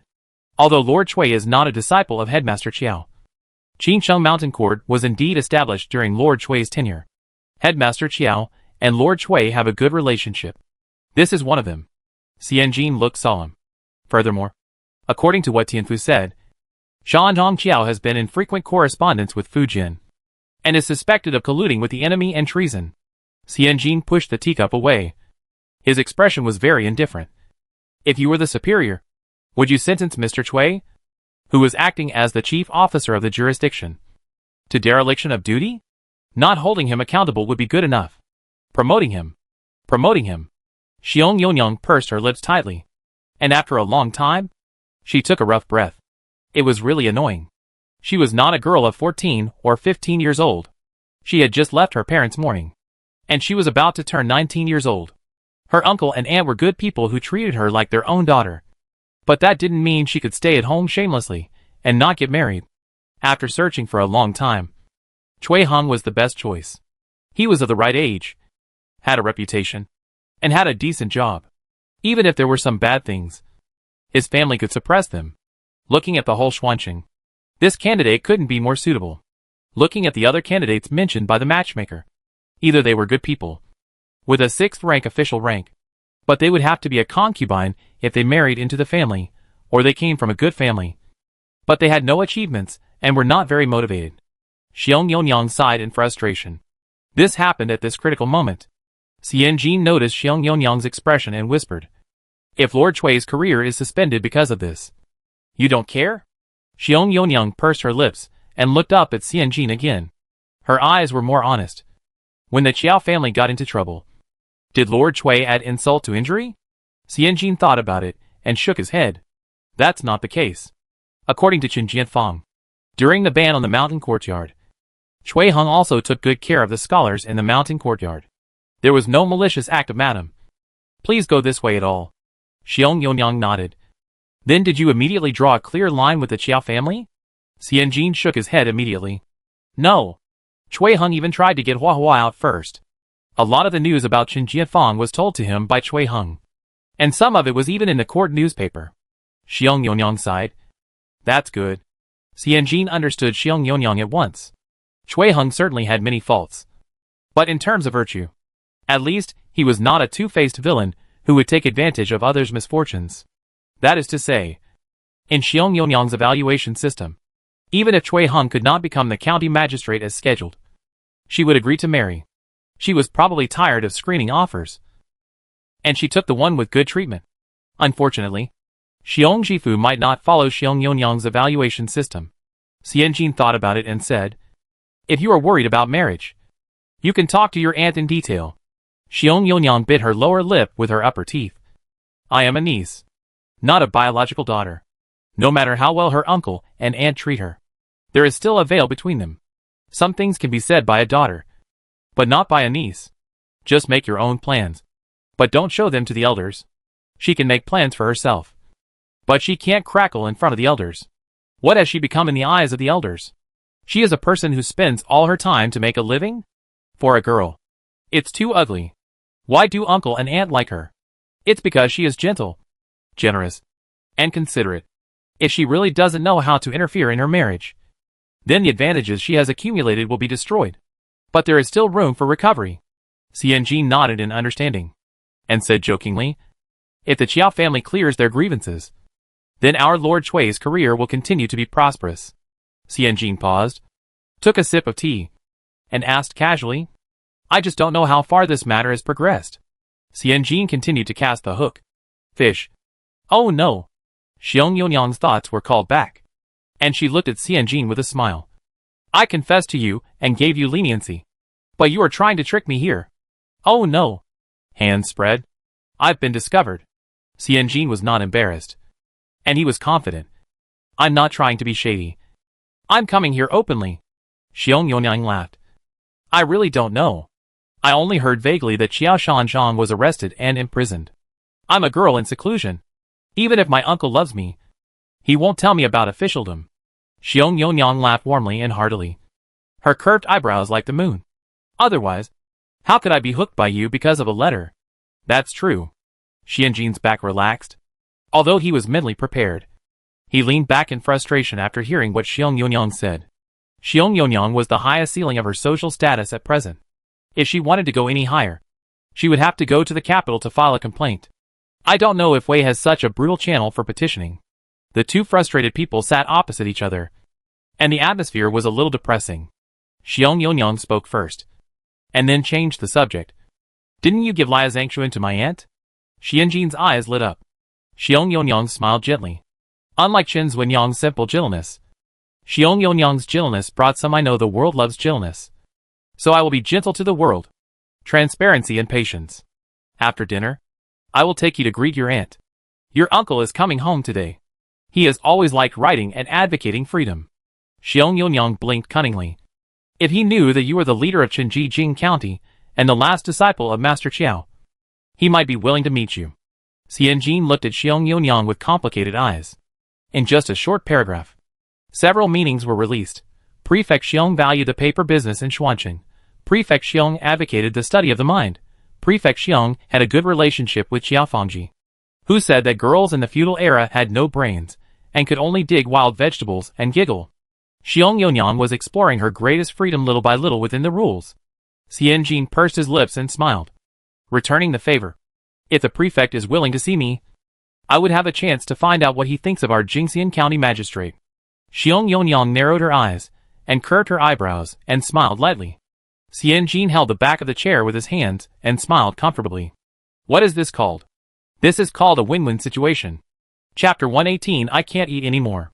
If you have something to talk about, the afternoon will pass quickly. It was getting dark, and red lanterns were lit at the four corners. The courtyard on the central axis of the old Hui-style building had the largest lantern and the reddest light. Prefect Xiong came back. When he came back, Xianjin and Yonyang had finished dinner and were chatting with Mrs. Luo, the wife of the prefect. I don't know whether it was the 6 Xian in the morning that worked, or Yonyang's face that worked, but when he came to pay his respects after dinner, the gate of Mrs. Luo's courtyard was wide open. Luo is somewhat similar to Yonyang, with a round face, thick eyebrows, thin bones, and a soft and slow voice. Obviously a Jiangnan person. The tall and straight Xianjin stood beside them, like a long and thin narrow-mouthed flower gourd standing beside two short white porcelains. The narrow-mouthed flower gourd is used to speaking human language to people, and speaking ghost language to ghosts. Luo said that the yellow croaker and turtle in Jiangnan are delicious and go well with rice. And Xianjin said that the Dongtu laver in Wenzhou can be eaten by 2 tails of water without a mouthful. Luo said that the mahjong playing style in Jiangnan is different from that in Huizhou. And Xianjin followed the trend and said one missing door. Headshot. Color drift. Carry open, one by one. Luo said that a silk hairpin is not as lively as a fresh flower hairpin. Xianjin immediately laughed and said, no matter what kind of flowers, they will be more lively on your face. The main point is to flatter the lady with a rich knowledge reserve. Really make every matter have a response. When Xiong Jifu stepped into the door, he heard people talking and laughing inside. Xianjin stood up with Yonyang. Luo smiled and took Xiong Jifu's outer cloak, and introduced with a relaxed look. Haven't you always heard that the shopkeeper of Chenji Jingxian workshop is a young girl? Here. Xianjin quickly put his hands on his left knee and greeted her, saying loudly, Your Excellency, I am the daughter of Chen Fu. Please be well. Your Excellency. Prefect Xiong was startled. This little girl is so full of energy. Prefect Xiong went into the compartment to wash his hands with perfume, lowered his head and said casually, Your surname has also been changed to Chen? Xianjin suppressed his raised eyebrows. He actually knew her. Your Excellency. It hasn't changed. It's still he. The voice was still full of energy. Prefect Xiong smiled, wiped his hands with a dry silk handkerchief, turned around and sat in front of the 8 immortal table, handed the handkerchief to Luo, and looked up at the girl in front of him. He was tall and straight, with no makeup on. He was wearing dark brown linen clothes, with a pale face and eyes as bright as fire. He looked neat and lean. When the superiors saw the younger generation, they liked those who acted and spoke without dragging their feet, were generous and energetic, like Xianjin. Prefect Xiong nodded. Xianjin didn't know what he was agreeing with. I remember you. Prefect Xiong put one hand on the square table. He had a mustache on his square face. He didn't look like a prefecture official, but a country gentleman who lived in harmony with the world. Huaimin Memorial Hall. Your father was carrying a coffin and went crazy. Madame Chu hit him on the knee with a cane. And it happened to hit you on the back. The expression on Prefect Xiong's face was completely blocked by his beard. Is it you? Xianjin was surprised at Prefect Xiong's memory. Do people who have achieved a certain level have amazing memory? In her previous life, her boss always remembered that there were 2 typos on the 8th page of her first draft. It is estimated that when she died and was mourned, her boss would cry and complain to the guests. Yes. Yes. Yes. It's her. She has typos when writing papers. The second line of the 8th page. Xianjin withdrew his thoughts and nodded hurriedly. It's me. It's me. He laughed again. I was so busy with the pain at that time that I didn't have time to greet you. Prefect Xiong's beard moved. And it was probably the mouth under the beard that was smiling. He turned to Luo and said, Several months ago, someone told me that Shenji could not remember. The head of the family is old Lady Chu. And the store in my hometown is managed by a young girl, with women in charge. Shenji has reached a higher level. Luo smiled gently. Shenji is open-minded. Don't you remember? There are many female owners in our hometown of Yuhang. Aren't the embroidery shop in Dongzhuang and the cloth shop in Xizhuang all run by women? Prefect Xiong stroked his beard and said disapprovingly, Whoever is good at it will be the head. Who cares about gender? Xianjin's eyebrows moved. So this is why Yonyang is relatively free. Governor Xiong pointed at Xianjin again. We haven't produced 6 Shangxian in Xuanqing for the past 5 years. But this little girl has made it. I think other paper shops should go to Qinji to learn from him. Learn from him. No shame and then be brave. Don't praise him with words. Be jealous in your heart. And try to deceive me in a roundabout way. Decorate? What kind of decorate? Who decorates? Xianjin's eyebrows did not move. And his face remained respectful. Yonyang covered her handkerchief with one hand and yawned softly, pulling Luosher to act coquettishly. Auntie, I feel sleepy in the middle of autumn. Luosher glanced at Xianjin, smiled and asked the maid to send Yonyang back, and took an embroidery tent and sat on the armchair in the compartment, indicating that she was there. But her heart was not there. Although there was a big age difference between Xiong Jifu and Xianjin, there was a difference between men and women after all. And Luosher volunteered to act as a buffer zone, which was very polite. Xianjin glanced at Luosher gratefully. Xiong Jifu blew away the floating leaves in the teacup. A tree that stands out in the forest will be destroyed by the wind.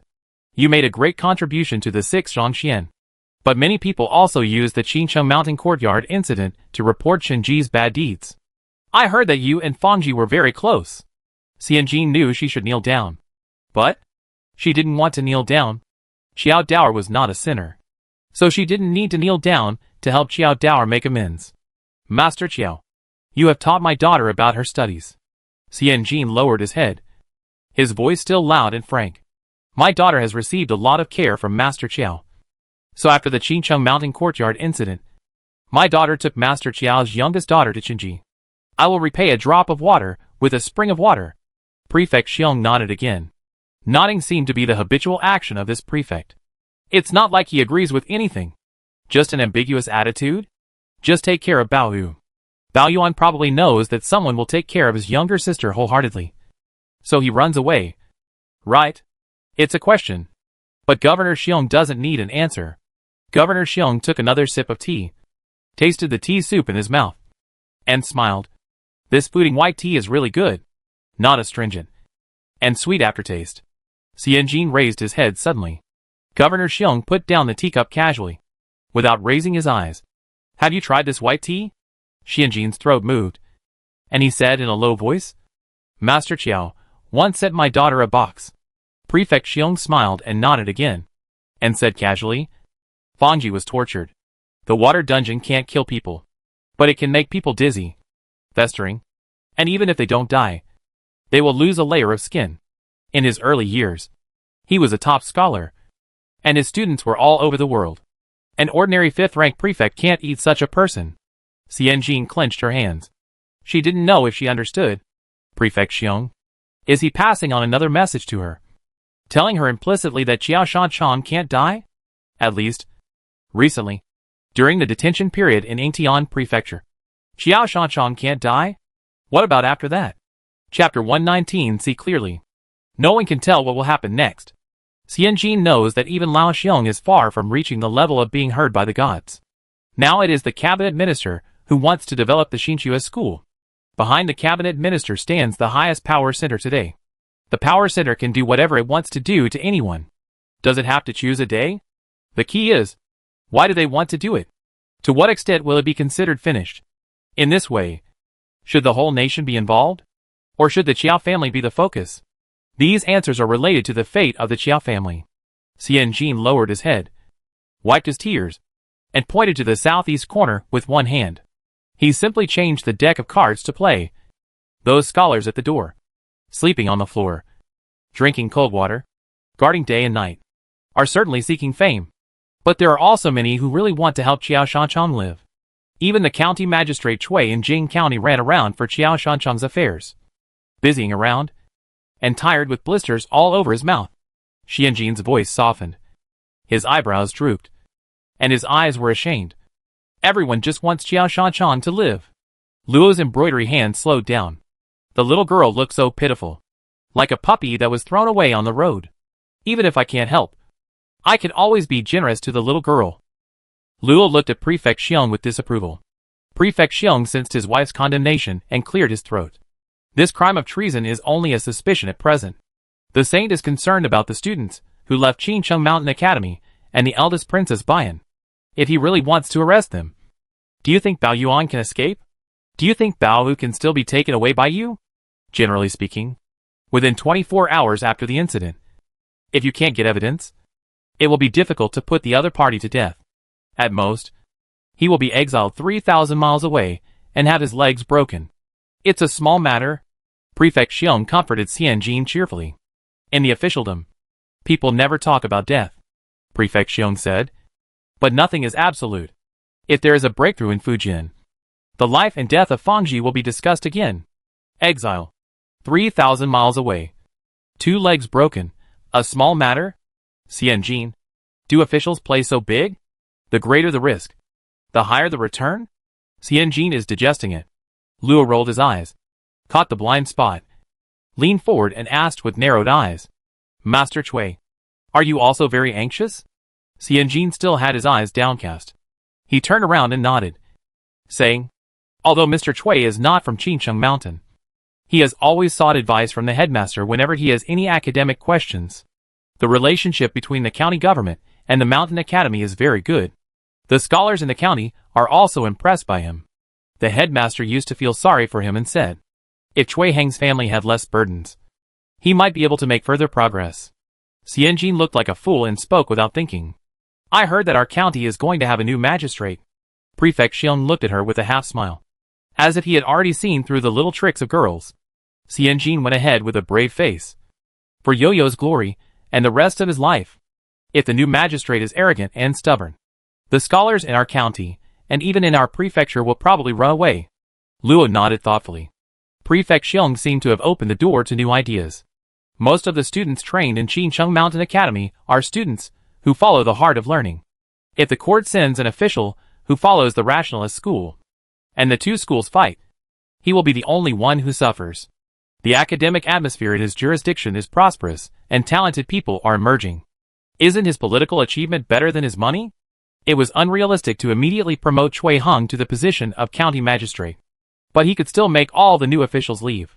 After all, the county magistrate was not as good as the current one. When evaluating at the end of the year, the comments of the direct superior were very important. Magistrate Xiong stroked his beard. A maid poured tea for Xianjin.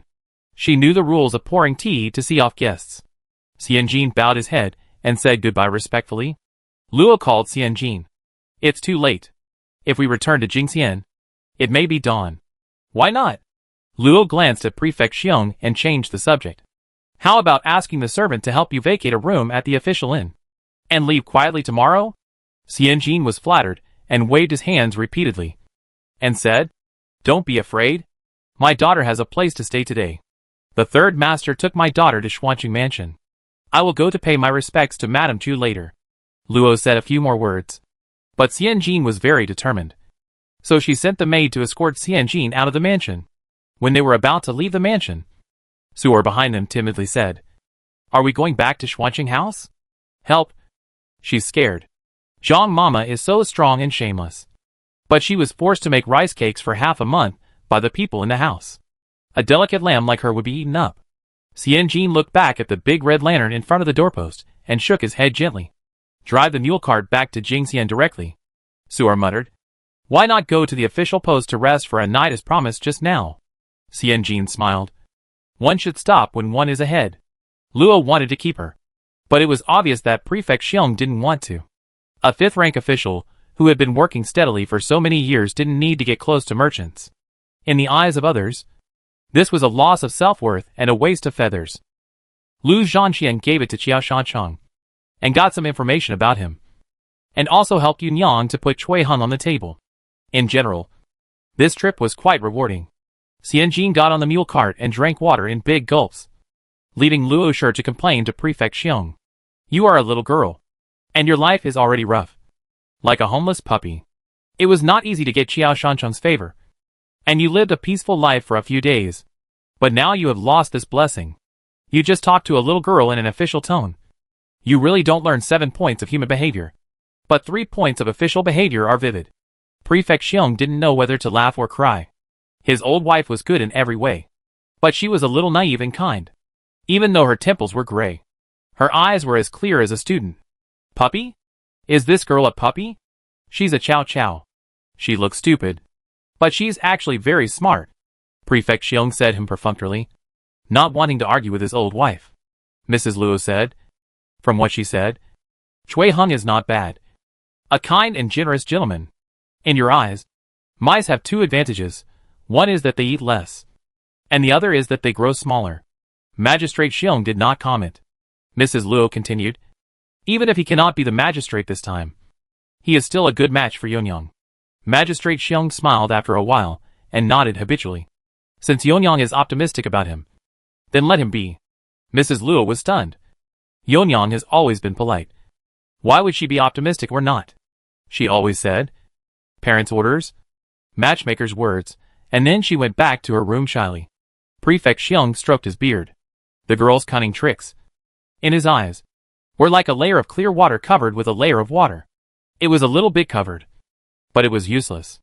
At least there were a few fish under the water, and he, as a spectator, could see them clearly. Prefect Xiong knew it very well, but he didn't want to expose it. Everyone's planning is from childhood to adulthood, from rough to sophisticated. Give young people some time to teach them to grow up slowly. At that time, the tricks and means they play will be more beautiful. Chapter 120 Extreme Struggle. We hurried out of the city before curfew, sat on the mule cart, watched the sky change, and there was silence all around. Su'er opened his eyes wide and leaned against the edge of the cart frame, lifted the curtain, and saw several stars connected in a line at the end of the sky. He excitedly prepared to call his shopkeeper to come and see. But when he turned his head, he saw his shopkeeper leaning against the wall with his head tilted, and fell asleep like a pig in a few breaths. Su'er took off his outer clothes distressfully and put them on his shopkeeper, hugged his arms and half lifted the curtain and asked, Dog brother, when can we get home? Zhou Ergo waved his whip. Don't go fast on the mountain road. Let's get home by daybreak. Su'er said oh, and poked his head out again. Brother go. Drive slowly. The shopkeeper just fell asleep. He hasn't slept much these days. Zhou Ergo waved his hands randomly. I know. You're the only one who's sensible. While perfunctorily, Zhou Ergo straightened his back secretly, wrapped the reins a few times, and held it firmly in his palm. Xianjin had a habit of sleeping when he got on the car and waking up when it stopped, which was very suitable for joining the Sunset Red Tour group. As soon as the mule cart stopped, Xianjin opened his eyes hazily, lifted the curtain, and saw the vague Yuzhou city gate plaque in the faint light. It was still written by Qiao Shancheng. Xianjin pursed his lips and turned to ask Zhou Ergu. Not allowed to enter? The curfew was not over, so the city gate was not allowed to enter. Xianjin was prepared to stay outside the city gate. I remember there isn't in 3 or 5 miles away. How about we go there to rest? Unexpectedly, Zhou Ergu hadn't spoken yet, and heard the respectful voice of the gatekeeper outside the carriage. But is it manager he of Chenji? Zhou Ergu sighed, not quite used to the friendly attitude of the gatekeeper. Then he heard the gate creaking, opening a narrow gap just for her, just enough for the mule cart to pass through. Xianjin lifted the curtain and squinted his eyes to look out, and saw Chen Jianfang standing under the huge lantern with his hands behind his back. His head slightly lowered, his chin hidden under his gentle eyebrows, like a carefully outlined oval, without any edges or sharpness. Xianjin woke up, but his mind was still not awake, and he blurted out, "What are you doing here so early? Fighting ghosts or catching chickens?" Chen Jianfang looked up and saw Xianjin clinging to the car window with a suspicious line of shiny liquid hanging from the corner of his mouth. A subtle emotion rose in his heart. This little girl didn't come home all night, so he waited at the city gate for 3 hours anxiously. He accompanied the soldiers guarding the city all night. Later, the soldiers went to sleep. He didn't dare to, for fear that no one would open the door for them when they came back. She was so. There was a line of saliva hanging from the corner of her mouth. Chen Jianfang turned around and bowed to the soldier guarding the gate. "Thank you for opening the door." He handed over a silver coin. The soldier took it with a smile, bowed lower than Chen Jianfang. "You're welcome. You're welcome." His attitude was very respectful. Money is one thing. What's important is people. Haven't you heard that the county is now buzzing with rumors that the Qincheng mountain courtyard collapsed, and the scholars inside fled like birds and beasts? Now the scholars in the whole county are counting on the second son of the Chen family to study hard and make a difference. It's just a small matter to open the city gate 3 quarters earlier. It's open early or late. What's wrong with giving Hope Star a face? The city gate was closed, and the city gate was bustling with people waiting to line up to go out of the city to the market. And there were also vendors doing breakfast business. Xianjin sniffed the oily and fragrant smell in the air and took a deep breath. "Are you hungry?" Chen Jianfang's voice sounded in the mule cart at the right time. "Why not hungry? When you go to a big shot's house as a guest, you can't eat all the time." A dung beetle, holding a bowl, eats 3 bowls of rice. This scene is too beautiful. Xianjin touched his stomach, lifted the curtain and looked at the breakfast stall with fried dough sticks and sesame balls in a big oil pan, and then looked at the Star of Hope with a calm expression, slightly lowered his head, and followed the mule cart. Why didn't he get on the cart? Xianjin had the first question in his mind. Is he going to follow the mule cart all the way back to the old house? Xianjin slowly had the second question. Let's go eat soy milk and fried dough sticks. Xianjin smiled and stopped Zhou Ergu. She lifted her skirt and jumped off the mule cart in 2 steps, and took the initiative to walk towards Chen Jianfang. Since he wants to walk, let's go together. She is not lame. Xianjin asked Zhou Ergu and Suer to go back first. Go back and catch up on some sleep. You have been traveling all night. After Xianjin walked away, Zhou Ergu drove the mule cart and woke up from a dream. No! Zhou Ergu was indignant. We can also eat soy milk and fried dough sticks, and then go back to sleep. Suer was stunned. It was rare for him to share the same hatred with Zhou Ergu. Why does the shopkeeper eat alone? Xianjin and Chen Jianfang, who ate alone, each ordered a bowl of soy milk and 2 fried dough sticks. The soy milk was not much different from that in later generations, and the aroma of beans was even stronger. Xianjin scooped a small spoonful of brown sugar into the soy milk, and then tore the fried dough sticks into small pieces and put them into the soy milk. The fried dough sticks were soaked in soy milk. When picked up with chopsticks, the crispy outer shell had not yet softened completely, but the pores inside the dough sticks after fermentation were like a delicious sponge that held the soy milk. Xianjin sat next to the people who got up early to work, eating a small piece at a time, working very quickly. Chen Jianfang had not slept all night and had no appetite, so he quietly scooped a small dish of sour bamboo shoots and placed it in front of Xianjin. The people of Hope Star were quite nice. They were very good at entertaining guests and taking good care of them. He was really nice. She cried to death. Xianjin looked up at Hope Star and smiled with a hint of fried dough sticks. Chen Jianfang couldn't help but laugh. It was as if the struggle half a month ago was tacitly written off in the smoke of fried dough sticks and soy milk. After Xianjin finished eating, Chen Jianfang propped his hands on his knees and asked, "Did you walk all night yesterday?" Xianjin nodded. "We walked on the official road, and Erga led the way. Ordinary people didn't dare to cause trouble, perhaps because of the good food. Zhou Ergu has become bigger and bigger this year. It feels like he can even lift Li Sansheng with one hand. It makes people feel very safe. In addition, the official road they were taking was still within the jurisdiction of Xuanqing Prefecture, and there were no bandits from the Baochan Temple. So Xianjin dared to travel overnight. Chen Jianfang saw that the little girl didn't agree, and he couldn't help but feel depressed. He thought of the cold tea, and then thought of the little girl's determination to drink the cold tea. If you need it, you can tell me in advance, and I will go with you. Chen Jianfang said this with fear, and he really didn't know if the little girl would get angry like the cold tea after he said this. After thinking about it, he said, "The mountain courtyard is now scattered, and I'm going on a long journey to relax." Chen Jianfang held the edge of the bowl of soy milk in his hand. After a while, he heard the little girl say with a smile, "Okay, I'll call you next time." With a click, Chen Jianfang felt as if a stone fell from his heart. He lowered his eyebrows to hide the relaxation in his eyes, and then looked at Xianjin with his peripheral vision, drinking soy milk and eating fried dough sticks in high spirits. Chen Jianfang let out a long breath in his heart. Perhaps he could have torn apart the cold tea with Xianjin without confronting each other?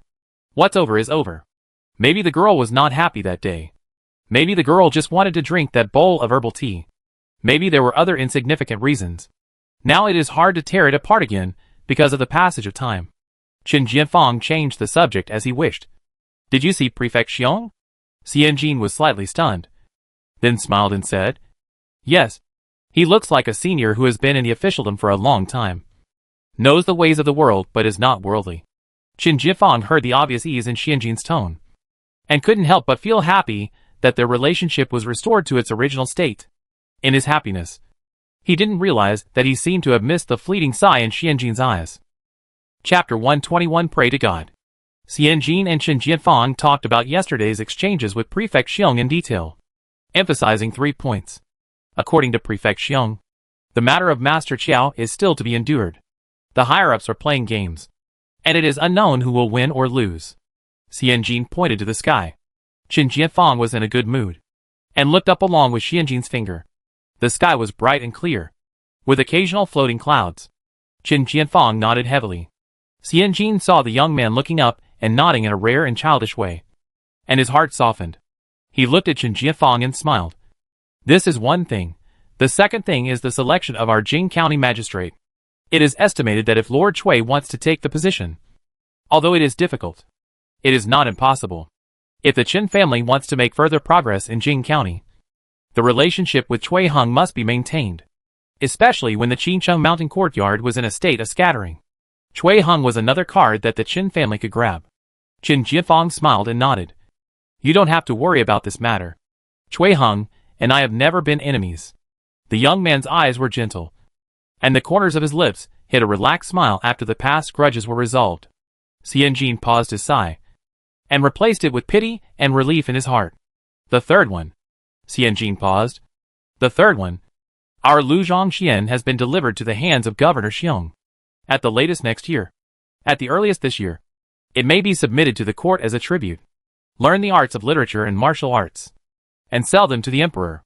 The best destination for scholars is to become an official, and dedicate their passion, and the fruits of decades of study, to the 9 provinces. The best expression of commodities is tribute. Different classes will give different meanings to commodities, which is the disgusting nature of business." Chen Jianfang lowered his head and drank a mouthful of soy milk, mumbling in a low voice, afraid that Xianjin would hear it, but also hoping that Xianjin would hear it. "All is up to you." Xianjin's eyebrows moved slightly, and he lowered his eyes to look at the empty bowl, cursing himself inwardly. A starving ghost reincarnated. Taking the opportunity to drink something at this time can relieve her panic of clearly hearing these words. On the way back to the old house, Xianjin had never tried to walk back to Shuishi Street from the city gate, passing by a twin tower. Believers gathered at the door carrying bamboo baskets with flowers, incense and candles, lanterns, water and boxes of food. It was bustling and noisy. Xianjin looked over and Chen Jianfang introduced carefully. "This is the Shuishi Twin Towers. Behind the Twin Towers is a Chongqing temple. The abbot Xinhe inside is quite proficient in Buddhism. Today is the 15th day of the lunar month, which is the day for believers to worship Buddha and burn incense." Xianjin has never understood what it means to be proficient in Buddhism. He thought about it and asked. Religion is indeed not a high-scoring course for Chen Jianfang. He thought about it for a while and said, "Abbot Xinhe can talk deeply about Buddhism. For example, life is full of suffering, and happiness will come after suffering. Many believers like to listen to it. Xianjin shrugged. Are the believers poor or sick? Qin Jianfang glanced at the believers in line. Most of them were middle-aged and elderly women, wearing coarse linen clothes, with miserable faces, but calm eyes. He couldn't help but purse his lips. Xianjin smiled. Then he must like to listen to this Buddhism. Well, isn't Abbot Xinhe just painting a big pie for this group of poor people who are good at enduring hardships? This pie is so big that it can't be cooked in this life, and it can only be eaten in the next life. Qin Jianfang lowered his eyes and said gently, there are also scholars or successful people who are willing to ask Abbot Xinhe for advice. I remember that the headmaster used to love to come here. Xianjin raised his eyebrows, stood still, and asked Qin Jianfang, Bao Zhu, can you talk? Qin Jianfang smiled bitterly and shook his head. You have only been gone for a day. You've only been gone for 1 day. I'll miss you. But that doesn't mean Bao Zhu will be able to speak on that day. Not only does she still not speak, she curls herself up all day. She only uses a little rice and water for the meals that Zhang's mother sent over. Qin Jianfang didn't know how to comfort the little girl, but he could understand Bao Zhu's helplessness and closure. If she continues like this, she will collapse. Xianjin paced in place with his head down, and after a while, he looked up and asked, this Abbot Xinhe is not only proficient in Buddhism, but can he deceive people effectively? Qin Jianfang narrowed his eyes. Liar? Oh! He spoke out the truth. Xianjin shook his head. Fortune-telling? Fortune-telling. Qin Jianfang didn't know what Xianjin wanted to do, so he could only answer truthfully. It is said that Abbot Xinhe has made some achievements in fortune-telling. Qin Jianfang naturally didn't believe in the supernatural talk, and thought that Xianjin was desperate because of Master Qiao's matter and wanted to join the Buddhist sect. So he hurriedly said, it's not a bad idea to ask Abbot Xinhe to tell a fortune. If the best is right, it will be right. And if the bad is right, it means your hands are smelly. Xianjin, you are really a materialist ahead of your time. However, the Star of Hope provided Xianjin with an idea. As soon as Xianjin entered the old house, he went straight to Bao Zhu's room. He pushed the door open and saw that the door, corner door, and several large windows of the room were all closed tightly. A pile of small hills of Bao Zhu were arched on the carved hibiscus wood bed. Xianjin half sat on the bed and patted the quilt. Bao Zhu, I have heard about the news of Qiao Shanzhong. The quilt was lifted up, and a fat little pig head arched out. Xianjin touched the pig's head and said softly, Master Qiao is now detained in Yingtian Prefecture, and will be sent to the capital on a certain day. Master Qiao has suffered a lot, and is imprisoned in a water dungeon. Every hour, the water in the water dungeon rises and drowns him. Bao Zhu buried her head, and trembled all over. Xianjin rushed over and hugged Bao Zhu's shoulders tightly. But he is still alive. But Master Qiao is still alive. I can't find out more. I just passed by the Shuishi Twin Towers, and heard from the believers that Abbot Xinhe's interpretation of divination is very effective. I think we can go to Chongqing Temple to ask for a divination. Ask for a divination. And see what happened to Master Qiao and Bao Yuan. Xianjin hugged Bao Zhu tightly. She could clearly feel that Bao Zhu gradually stopped shaking and gradually calmed down. When there is no hope in reality, just draw a pie. The process of waiting for the pie is enough to heal everything. After a long time, Bao Zhu looked up with tears streaming down her face. Xianjin nodded heavily. Let's go. Bao Zhu tightly grasped the corner of Xianjin's clothes. 2 lines of tears swish, fell down, but her head could not stop nodding. Xianjin let out a long breath. At noon, Xianjin led Bao Zhu, who was tied up in a bun, into Chongqing Temple from the second gate. The Buddha was carved with flowers and painted with gold and had a kind face. Xianjin took Bao Zhu to burn incense, offer water and fruits, and then throw a silver coin into the merit box. The young monk rang the bell, indicating that the Buddha knew, and you could start making a paid wish.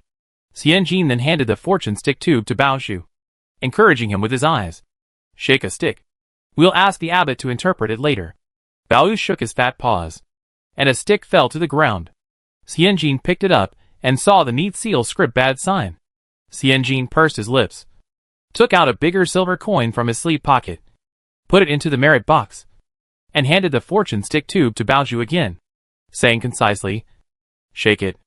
My fate is up to me, not God. Your sister Xianjin has everything, but she has the most silver coins. Little monk? Xianjin looked at the little monk. Please, little master, ring the bell and see if the Buddha agrees. Little monk? How should he convey the Buddha's intention? Agree to ring it twice? Disagree to ring it once? The little monk rang the bell silently. Xianjin touched Baozhu's head and said confidently, This bell is louder than the previous one. And the echo is longer. The Buddha agrees. Shake it. Baozhu held the lottery tube, as if facing a great enemy. Xianjin bent down to pick it up. Medium luck. Xianjin wanted to shake it again. But when he looked up, he saw the young monk's frightened and unbelievable eyes. Forget it. Life is not satisfactory 8 out of 10.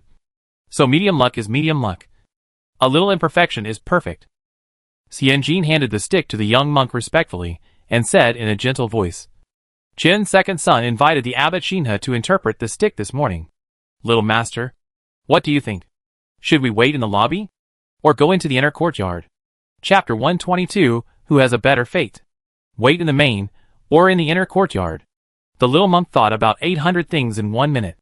Abbot one said something wrong, and this strange pilgrim took out a silver coin and stuffed it into the abbot's hand in public, saying confidently, Please say it again.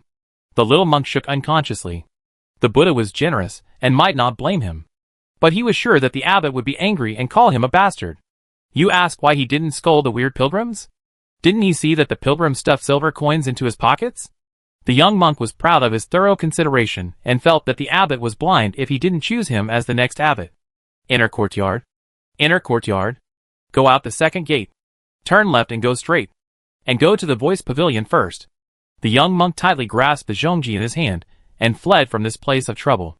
Xianjin took Qiao Baozhu's hand and walked in slowly. Baozhu was only 10 years old. Like the Qiao family members Xianjin had seen. She was big and tall.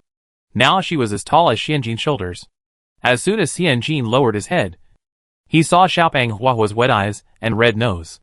Xiaopeng Huahua was looking up at her with expectation and dependence. Xianjin gently pinched Xiaopeng Huahua's palm, as if to say to her, or more like to say to himself, Don't worry. We drew a lucky sign. Don't worry. The homework for governance has not been handed in yet. This time, she deliberately wrote it in a shitty way. I am looking forward to the director's sharp comments. The inner courtyard of Chongqing Temple is simple and clean, with a fresh and original wood style. A branch of peach blossoms that has passed the season is left with a bald head to welcome the autumn wind. Qiu Feng didn't welcome him, but he welcomed a leading monk who looked like a fairy. Unlike the short, dark and fat abbots of some famous temples in later generations, Abbot Xinhe really fits the image of a hermit in people's minds.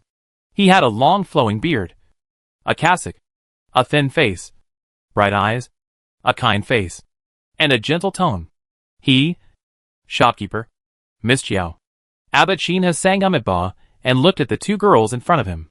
One was strong and round, but had a downturned mouth and dull eyes. And the other was tall and thin, but had a bright eye. Xianjin didn't know how to greet a monk, so he could only bow with the pearl and say hello. Abbot Xinhe. He had met the former twice. The youngest daughter of Qiao Shanzhong, the apple of his eye. He had heard of the latter several times. A celebrity in Jingxian. Chen Ji, the person in charge of the paper shop in Jingxian. Some people said she was kind and generous. Some said she was ruthless. Some said she was greedy and ignorant. And some said she was smart and resourceful. Therefore, in his mind, Xianjin has always been a kind, vicious, greedy, generous, smart, and stupid, a multifaceted image. Now I see that this polyhedron has a very good face. It has a full forehead, a wide brow, distinct earlobes, long and high eyebrows, a small mole hidden in the eyebrows, and a wide and flat house palace, which shows that it is a sign of seeking profit and gathering wealth. This is the second time he has seen such a good face in Jing County after so many years as abbot.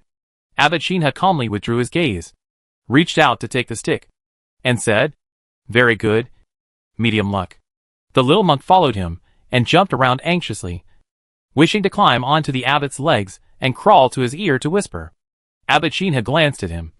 Monks can be happy or angry. Why did you lose your composure? Xianjin raised his eyelids. The little monk muffled his voice and said, This second lot. Abbot Xinhe didn't hear clearly. The little monk raised his head and closed his eyes. This is the second lot. The first one is not this one. I don't know if this one counts. Abbot Shinha brushed his wide sleeves without comment. First said oh, and then asked, when Mr. Chiao drew the second lot, did you stop him? The little monk opened his eyes in confusion, thought about it, and then shook his head. He was stunned at the time, and all his strength was used to support him from falling down. How could he have the strength to open his mouth to stop it? Abbot Shinha nodded. This is the Buddha's will, so it counts? The little monk was puzzled. Abbot Shinha took the opportunity to tell the little monk the Buddha's teachings. Everything is born from fate, and your silence is the guidance of the Buddha. Mr. Chiao drew the second lot under the guidance of the Buddha, which is fate. So how can it not count? Abbot Shinha's explanation is very Buddhist. Xianjin was stunned at first, then smiled. Abbot Shinha's statement was not only telling the little monk, but also telling Baozhu. As expected, Baozhu held Xianjin's hand tightly with tears in her eyes. The little monk seemed to understand, but not quite.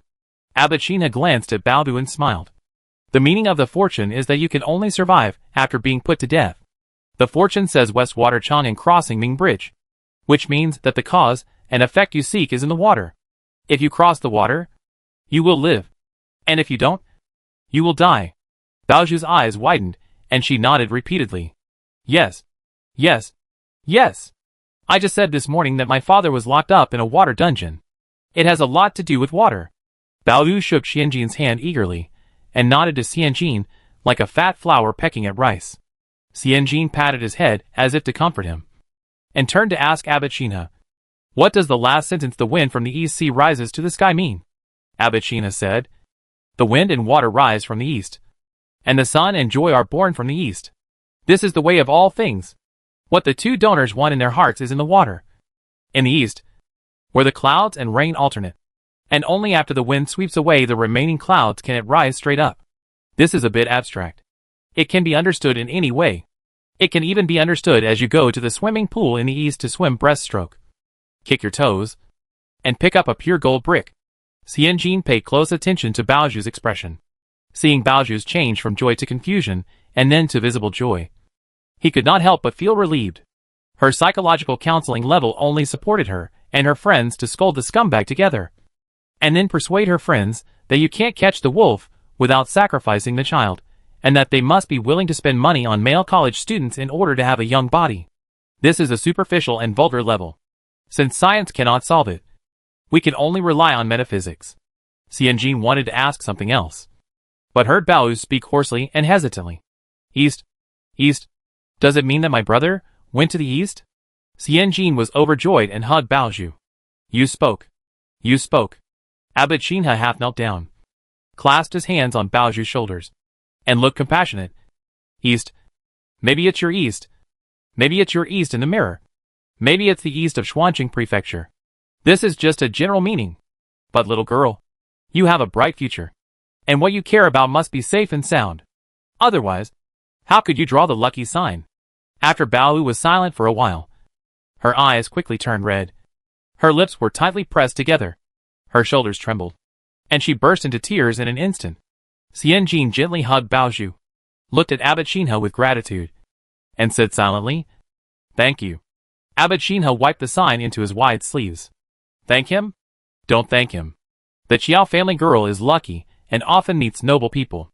Shopkeeper he of the Chen family is even more lucky. And he is the noble person himself.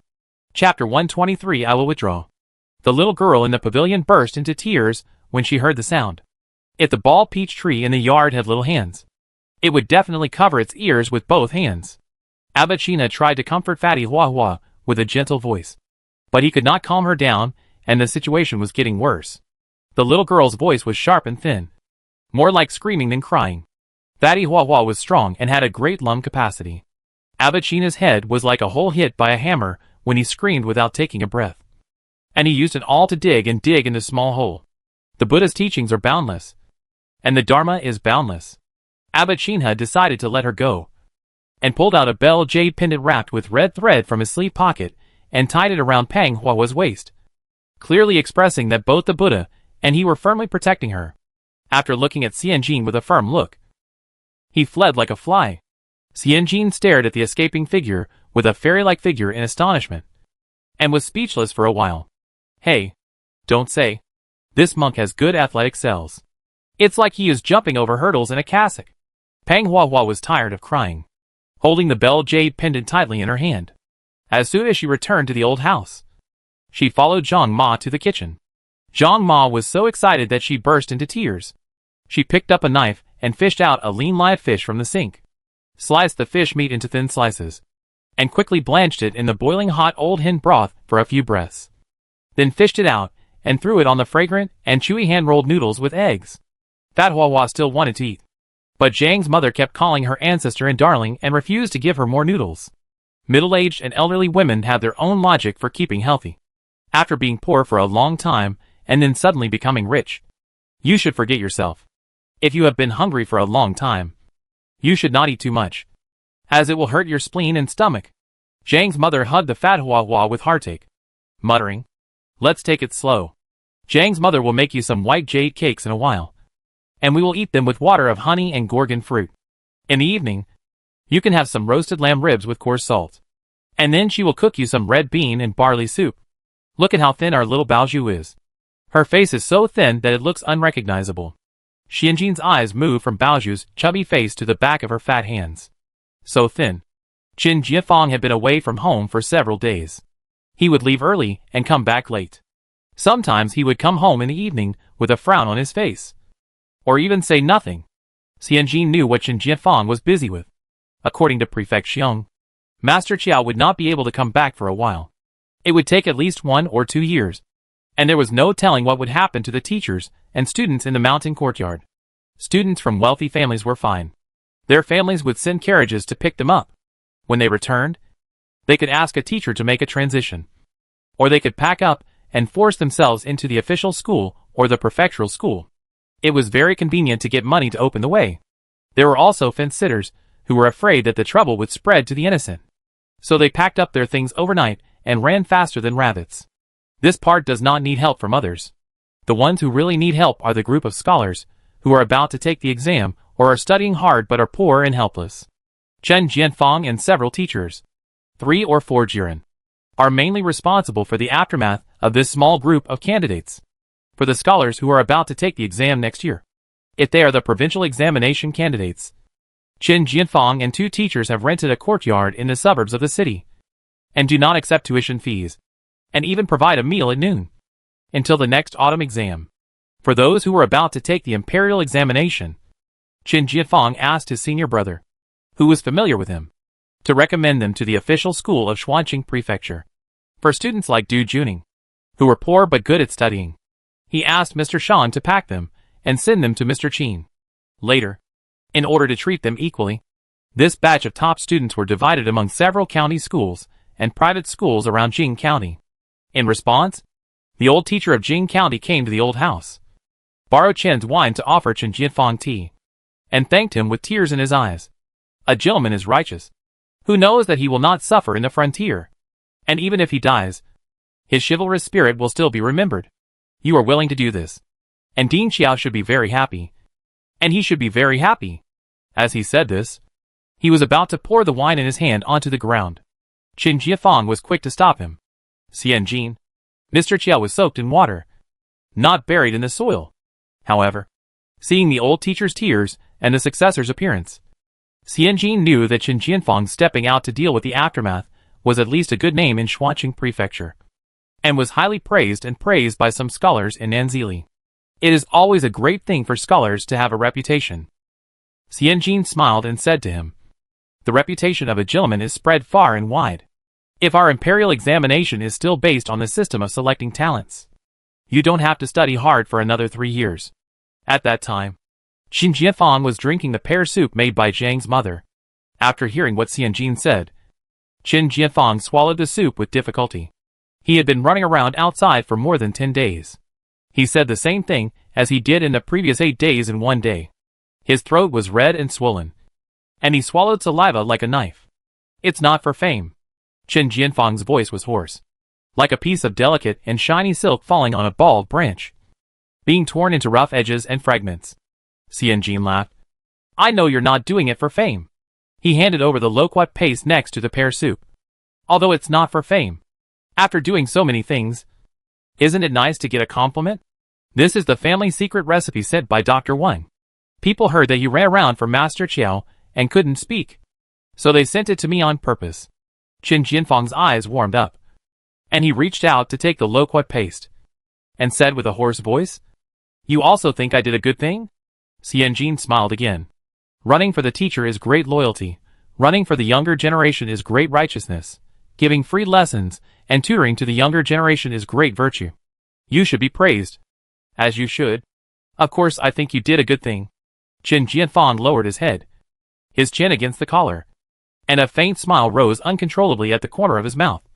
If you think it's good, then it's good. The young man's voice was so thorny that it just tickled Xianjin's itchy flesh.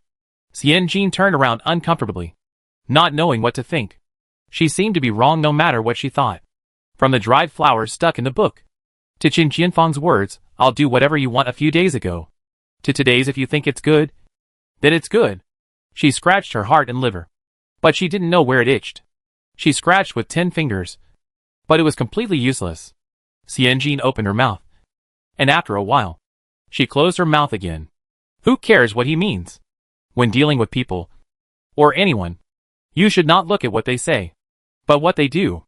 Why does she now treat Chen Fu as her stepfather seriously? Isn't it because Chen Fu treats her completely without any defense?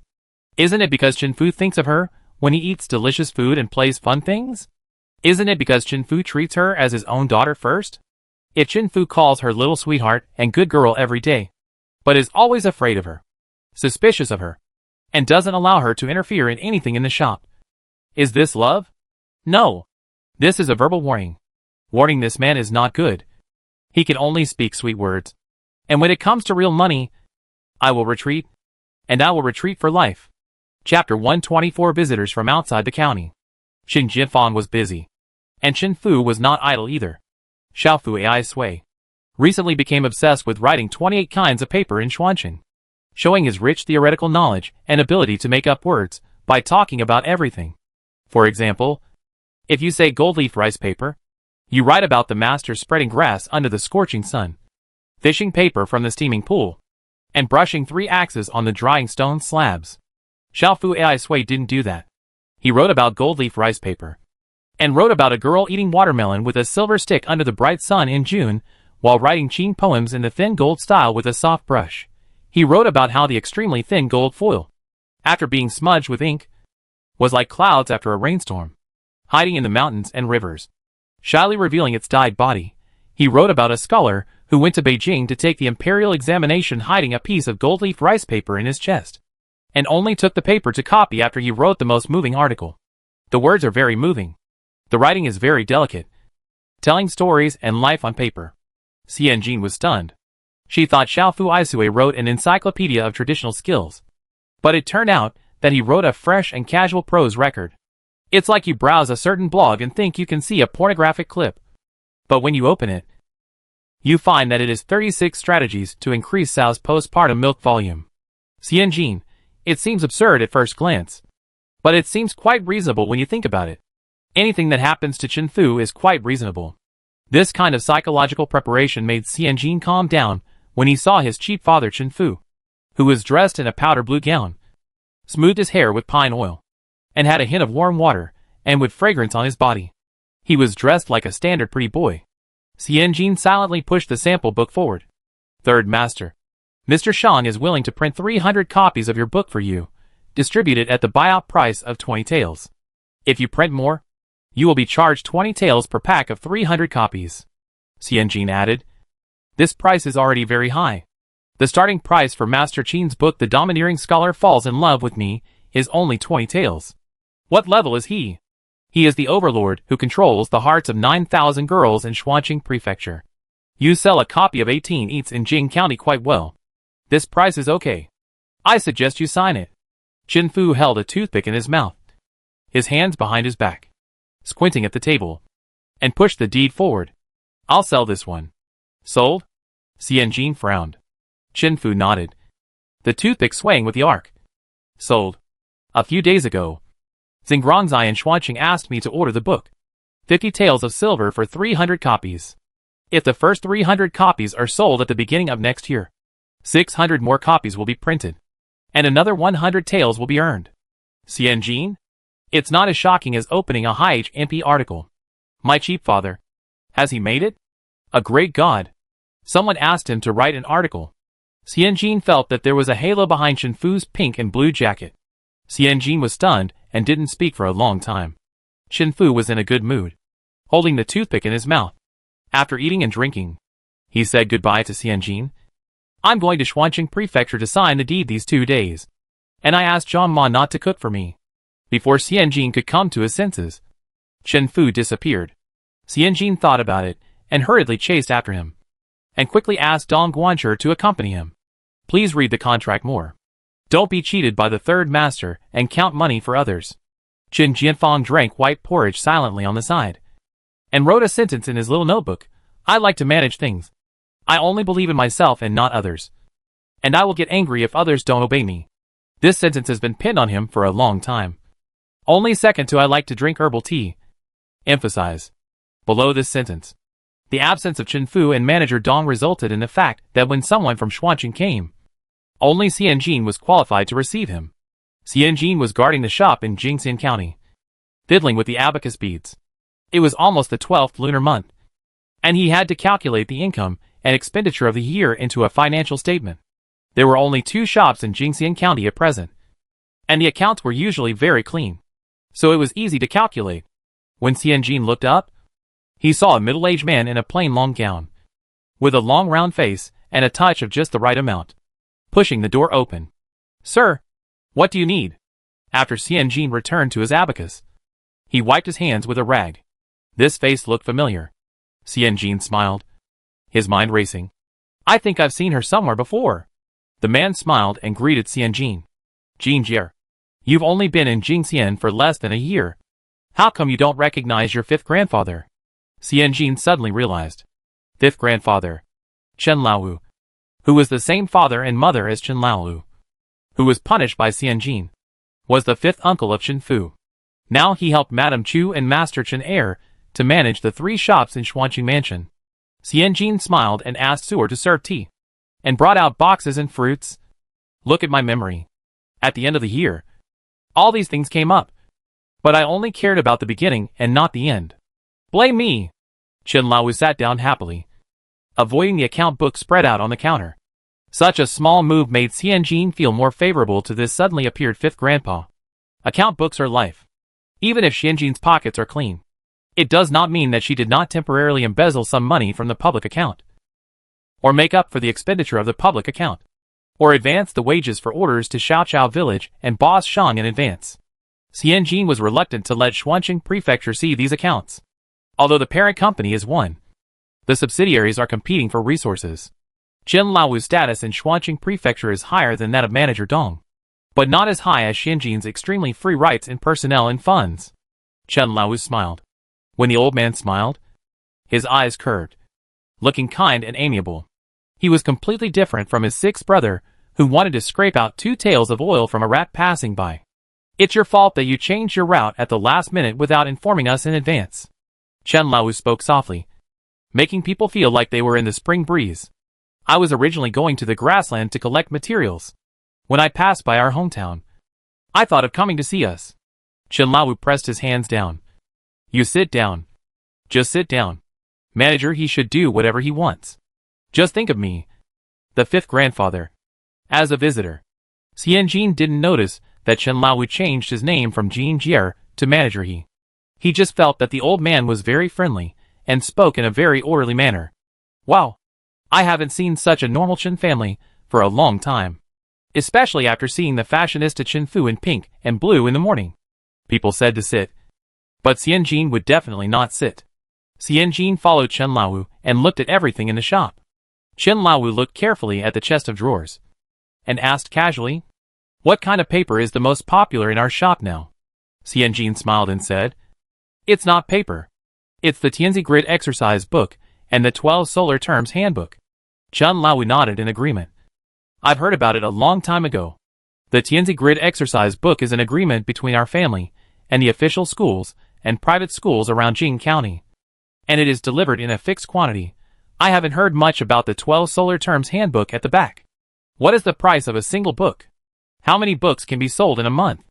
Can we keep up with the production and printing of paper? Chapter 125 Crying.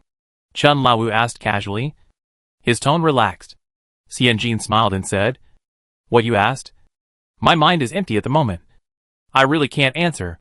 How our store purchases goods. How to operate. How to find ways to make profits. This is all the credit of our Dongguanshi. Xianjin watched the changes in Chen Laowu's expression. Chen Laowu's expression did not change. Still with a cheerful and laughing look. Looking back. As if looking for someone. Did our Dongguanshi skip work today? Xianjin handed over a cup of warm tea and said with a smile. I accompanied our third master back to Shuanqing Prefecture.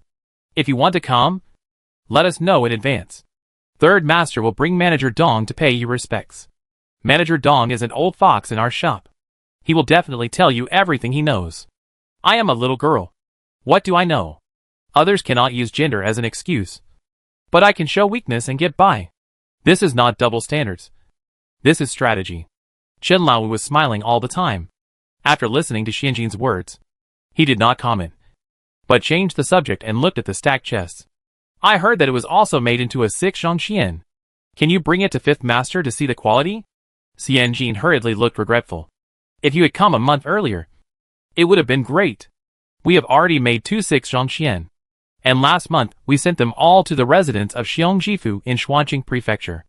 How dare we, as merchants, hoard such a good thing? We don't know that it is a crime to possess a treasure. Chen Laowu lowered his head and drank a sip of warm tea. Then smiled and said, In our Jingxin shop, there is only Li Sanshun who can take the helm of making 6 Zhongxian. And we need at least 15 masters with strong skills. Zhou Ergu in our shop is still a laborer. And the other Zheng brothers. Chen Laowu smiled and shook his head. You are destined to be a clerk. And you will never become a great man. Chen Laowu put the tea he had drunk on the table. Are the rest of the workers the masters from other workshops in Jing County? Xianjin Xiang didn't expect Chen Laowu to ask this, and was stunned for a moment. I really don't know how we made the 6-foot-long paper. It's all thanks to Master Li Sanshun. He smiled innocently. You know me. I don't have much experience. And I'm a woman. I don't know anything about making paper. Even if I follow Master Li's foot to foot, I may not understand it. Chen Laowu smiled as if he understood. Does shopkeeper he mind if I chat with Master Li? Xianjin nodded quickly, turned around and blinked, and asked Su'er. Go and ask Master Li Sanshun to come to the store. Su'er muttered with his head down. Didn't you give Master Li a day off? He said he worked hard on the 6 Zhongxian before. Xianjin was anxious, and his face turned red. Then let him run to the store now. Why should he take a day off when Grandpa Wu is here? Hey, don't. Chen Laowu hurriedly stopped him, and with a smile, the flesh on his round face piled up under his cheekbones. No. It's just a casual chat. But you, little girl, are used to making a fuss. Chen Laowu seemed to remember something, and couldn't help but laugh even more happily. Look at you. You have Manager Dong in charge of the store, and Master Li in charge of the workshop. What did you do with the 20 taels of silver per month? Xianjin also laughed, and said happily, being a lazy waste. This answer was beyond Chen Laowu's expectations. Chen Laowu's smile was finally choked. Xianjin's smile reached his eyes. If Manager Dong is in charge, Master Li will definitely not accept it. If Master Li is in charge, Manager Dong will definitely not accept it. If Third Master is in charge, forget it. It's a sin to have such an idea. Xianjin stopped there. So, after choosing and choosing, only a loser like me can be the most balanced. Chen Laowu was almost convinced by this set of perverse logic. His smile was restrained by 3 points, and he said he politely. Then he turned his head to take a closer look at the furnishings and spot goods in the store. People, since you are here, you have to eat before leaving. This is the false human relationship that has been passed down by the Chinese nation for thousands of years. Xianjin specially asked Zhang's mother to prepare a table of food. No one was eating with him. So Xianjin took out the eating skills taught by his nouveau riche father. He smiled respectfully on his face, and turned the table diligently with his hands.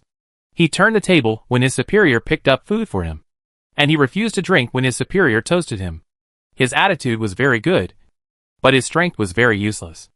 After Chen Laowu finished his meal, he said goodbye to Xianjin, who was standing on the threshold of the store, and turned into the long alley. The long servant, who followed closely behind him, hurriedly followed with his head down. This He Xionyang's daughter has been in our Chen family for almost 10 years, and I have never heard of her being anything remarkable. Now it is also widely rumored. It seems that she is indeed a coward. The smile on Chen Lao's face faded a bit, but his expression was still calm. What a coward. This girl is so slippery. Like a loach. Think about it yourself. We came all the way from Dingzhuang to Jingxian. And in such a morning? What did we find out? The long servant narrowed his eyes. Hey! I really didn't find out anything. I just remember the He family. With a sincere smile, a warm attitude, and proper etiquette. Seeing that they were a little further away from the old house, Chen Laowu gradually slowed down his pace. With a round face and wide eyebrows. Very friendly and approachable. That girl knows what she is doing. After a pause, let Luer squat outside Chen's store for the next 2 days, and count. See what sells the most. See who goes the most. After seeing it, go to the store and pretend to be a buyer. Find out the prices of all the goods. And focus on asking about the account book. We don't ask about the 6 zhangxian? The long servant started to think. Chen Laowu glanced at the long servant. Thinking is a good thing. But it's better if you don't move first. Who in the ordinary family has the courage to buy a 6 zhangxian? What's the use of buying a 6 zhangxian? Chen Laowu was so disappointed that he said, Be smart. Don't do stupid things in front of me. Even when he was scolding people, Chen Laowu always looked kind and benevolent. As soon as Chen Laowu left, Su'er said to Xianjin, Master Chen Wu came here to find out the truth. You pretend to be a hands-off boss who doesn't care about anything. If the old lady hears it, the credit will go to others, and the punishment will definitely be you. Xianjin was packing up last year's old papers. When he heard Su'er say this, he laughed and said, The turtle has meat in his belly. He came to inquire about the profit of our store. What does it mean? It means that old lady Chu didn't tell him the current business situation of the Jingxian store. So he tried to test me several times. Xianjin rolled up a stack of papers gently and forcefully. In the competition from within, showing weakness is more useful than showing strength. Let's make a good gesture. Even if Mrs. Chu comes, we are still right. When dealing with external enemies, we must share the same hatred and be as ruthless and unreasonable as the autumn wind scattering leaves. When dealing with potential internal opponents, we must be on guard and make friends. We must not tear our faces apart and let the chairman think that you are a thorn in the side and do not unite with colleagues at all. Wait a minute. The chairman will be furious and reward you with a day off. Get up on time at 7:30 in the morning. Take 3 subways. Arrive at a desolate place. Bring 60 or 70 menopausal ants to participate in the company's team building. And you need to cook by yourself. Let's see if you can cry. Chapter 126 Lying Down and Fishing. After Chen Fu came back, Chen Laowu came to visit again, carrying a pot of good wine. Seeing Chen Fu and Chen Jianfang, who had just finished school, he greeted them warmly. I have hidden the yellow wine for 5 years. Let's go! Shouted Daoxiang. I, the 5th master, have ordered a big feast of 8 cold dishes and 8 hot dishes. I am waiting for you. Xianjin smiled and watched. Xianjin was more surprised that Chen Fu was very happy to see this 5th master. At least, he was more enthusiastic than seeing all the other Chen family members. 5th master. Chen Fu smiled and nodded, and extended his hand to greet him. How did you find time to come to Jing County? Chen Laowu patted Chen Fu's shoulder on one side, and entangled with Chen Jiafang with his eyes on the other side. Hey! What else can I do? Go to Dingzhuang to collect next year's fodder and sandalwood bark. Chen Jiafang bowed gently and politely. What kind of fodder do you need to find in person? Chen Fu smiled. Hey! Collecting fodder is a small part. Let's see, you and Erlang are the main part. While talking, Chen Laowu pushed Chen Fu out with his hand. Let's go! Let's go with Erlang and drink. Call Lao Dong and Lao Li. And Zhou Ergu. That dog. 2. The Zheng brothers should also make up the number. Chen Fu's favorite things were eating, drinking and Ainyang. He followed Chen Laowu happily and walked forward. After walking 2 steps, he realized something was wrong. Xianjin, aren't you going? Chen Laowu sighed. What will it look like for a young girl to go with a bunch of grown men? Turning his head, he waved the wine pot in his hand and said hello to Xianjin casually. I ordered 2 dishes for Jean Jie and asked Zhang Ma and the short, fat, black guy beside her to eat with her. Su'er looked left and right, frowned, and slowly put a question mark. The atmosphere was lively and lively. When Chen Fu heard that Xianjin also had food to eat, he was relieved to be half pushed and half helped to go out. Qin Jianfang silently retracted his raised left foot and bowed steadily. The younger generation is still in mourning, and the elders are toasting each other. It is inevitable that the younger generation will spoil the fun by drinking tea and eating vegetarian food alone. In addition, I still have articles to write, so I will not accompany you today. The Star of Hope was not Chen Lao's target. Chen Lao listened to his words and said ouch twice with regret. He gave a few words of advice, and then decisively took Chen Fu away. As soon as the noisy people left, the old house quickly returned to peace. Xianjin lowered his head and brushed the folds on his skirt. When he looked up again, he casually greeted Chen Jianfang. Mrs. Zhang said, we'll have noodles tonight. I asked for mushrooms. Tell me what you want to eat in advance. Chen Jianfang walked to Xianjin and smiled. I'll have the same soup as you, so that Mrs. Zhang doesn't have to make 2 servings. The two of them walked towards the courtyard at the wellhead. Xianjin asked casually, has Fifth Grandpa always followed the old lady? Chen Jianfang nodded slightly. Since my grandfather died, Fifth Grandpa followed my grandmother to make a living, and Sixth Grandpa took care of the family business. Although the 2 elders have the same father and mother, they have very different personalities. Sixth Grandpa has always been perverse and rebellious, and he is very courageous. A gentleman does not talk about the faults of others, let alone his own elders. Chen Jianfang said in detail. Sixth Grandfather made a big mistake, and the consequences are known to you and me. Fifth Grandfather is completely different from him. He has always been gentle, considerate of the overall situation and down to earth. He has never made any big mistakes in all these years in the eldest house. Xianjin pursed his lips and nodded gently. Chen Jianfang stopped and frowned. But didn't Fifth Grandfather look for you today? Xianjin shook his head. Did you look for the mistakes in the store? Xianjin shook his head again. Chen Jianfang couldn't figure it out. That is, what's wrong with him? It can only be what's wrong with Fifth Master? Can it be that she is not good? Xianjin curled the corners of his lips, wanting to laugh a little, but he managed to hold it back, and said, when Fifth Master came into the store today, he went straight to the profit and the cost, and kept asking me about the store's business and the 6 Zhangxian that I just made. Chen Jianfang was a little puzzled by Xianjin's incomprehension, and subconsciously tried to make up for Master Chen Wu. Maybe he saw that you managed the store well, so he asked a few more questions? Definitely not. All the questions were about business secrets. What good person would ask, hey, boss, how much can you make this month? Your noodles are delicious. Where do you buy the ingredients? How do you make the seasoning? You are a business spy. You don't even provide cover. It's really insulting to people's intelligence.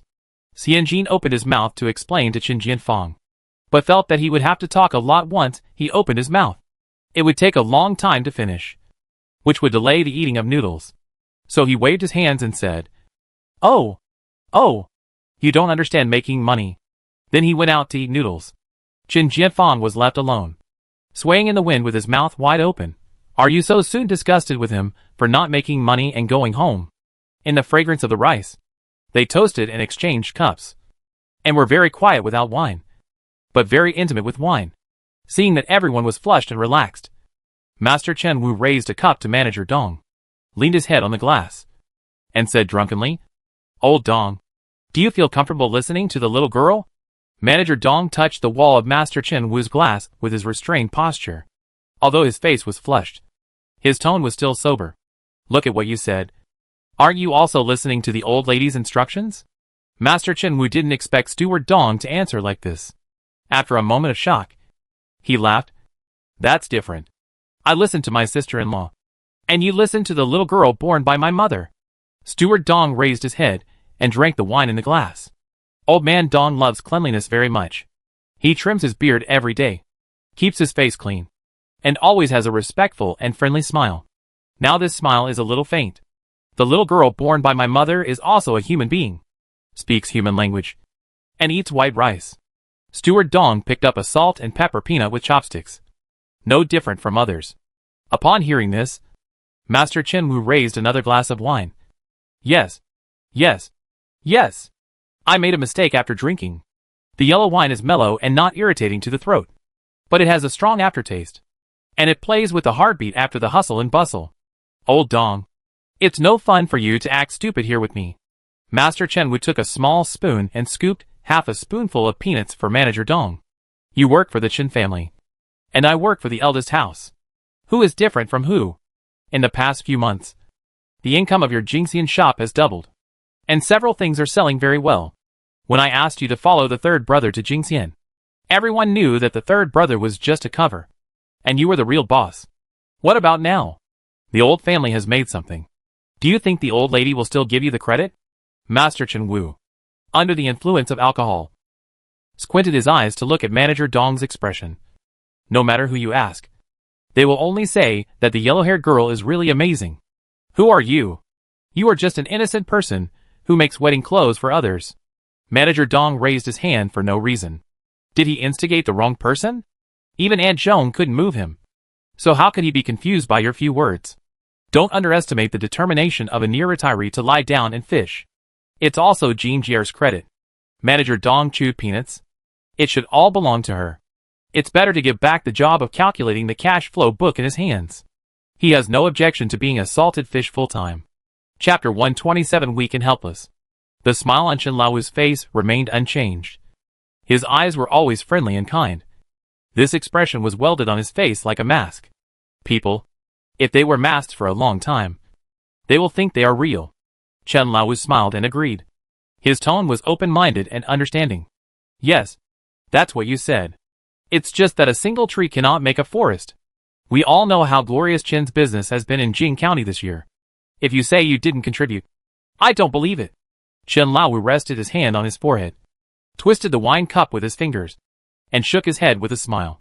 Without you old sparrows, how can the chick fly? I heard that the chick went to visit the residence of Governor Xiong 2 nights ago, and returned to Xuanqing Prefecture, but did not go back to the Chen family to pay respects to my sister-in-law. Chen Lao clapped his hands with the back of his hands, and said with regret, You say, what does this mean in the eyes of my sister-in-law? Isn't it that the wings are hard, and it's ready to fly? Dong Guancher chewed peanuts and drank a sip of wine. Does this mean that the old lady sent you to tighten the leather for the Jingxian workshop? Chen Lao leaned back, with a kind smile on his chubby face. That's not the case. But think about it. The Chen family still needs her now. If one day the Chen family doesn't need her anymore, wouldn't you? Lao Li, and the other gentlemen here have followed the wrong person? Have you stood on the wrong side? Manager Dong looked calm and composed, eating peanuts very steadily. Followed the wrong person? Old brother. He's almost 50. What side is he standing on now? Now he has 3 stripes on his sleeves, a monthly salary of 20 taels, free food and accommodation, and a few young men who listen to his arrangements. He can save 200 taels of silver in a year. He can even not show up in the store every day. Jean Jier said, It's better to be absent without a heart than to be absent without a body. For those who have more than 2 bars, we will implement the rubber band system and work flexibly.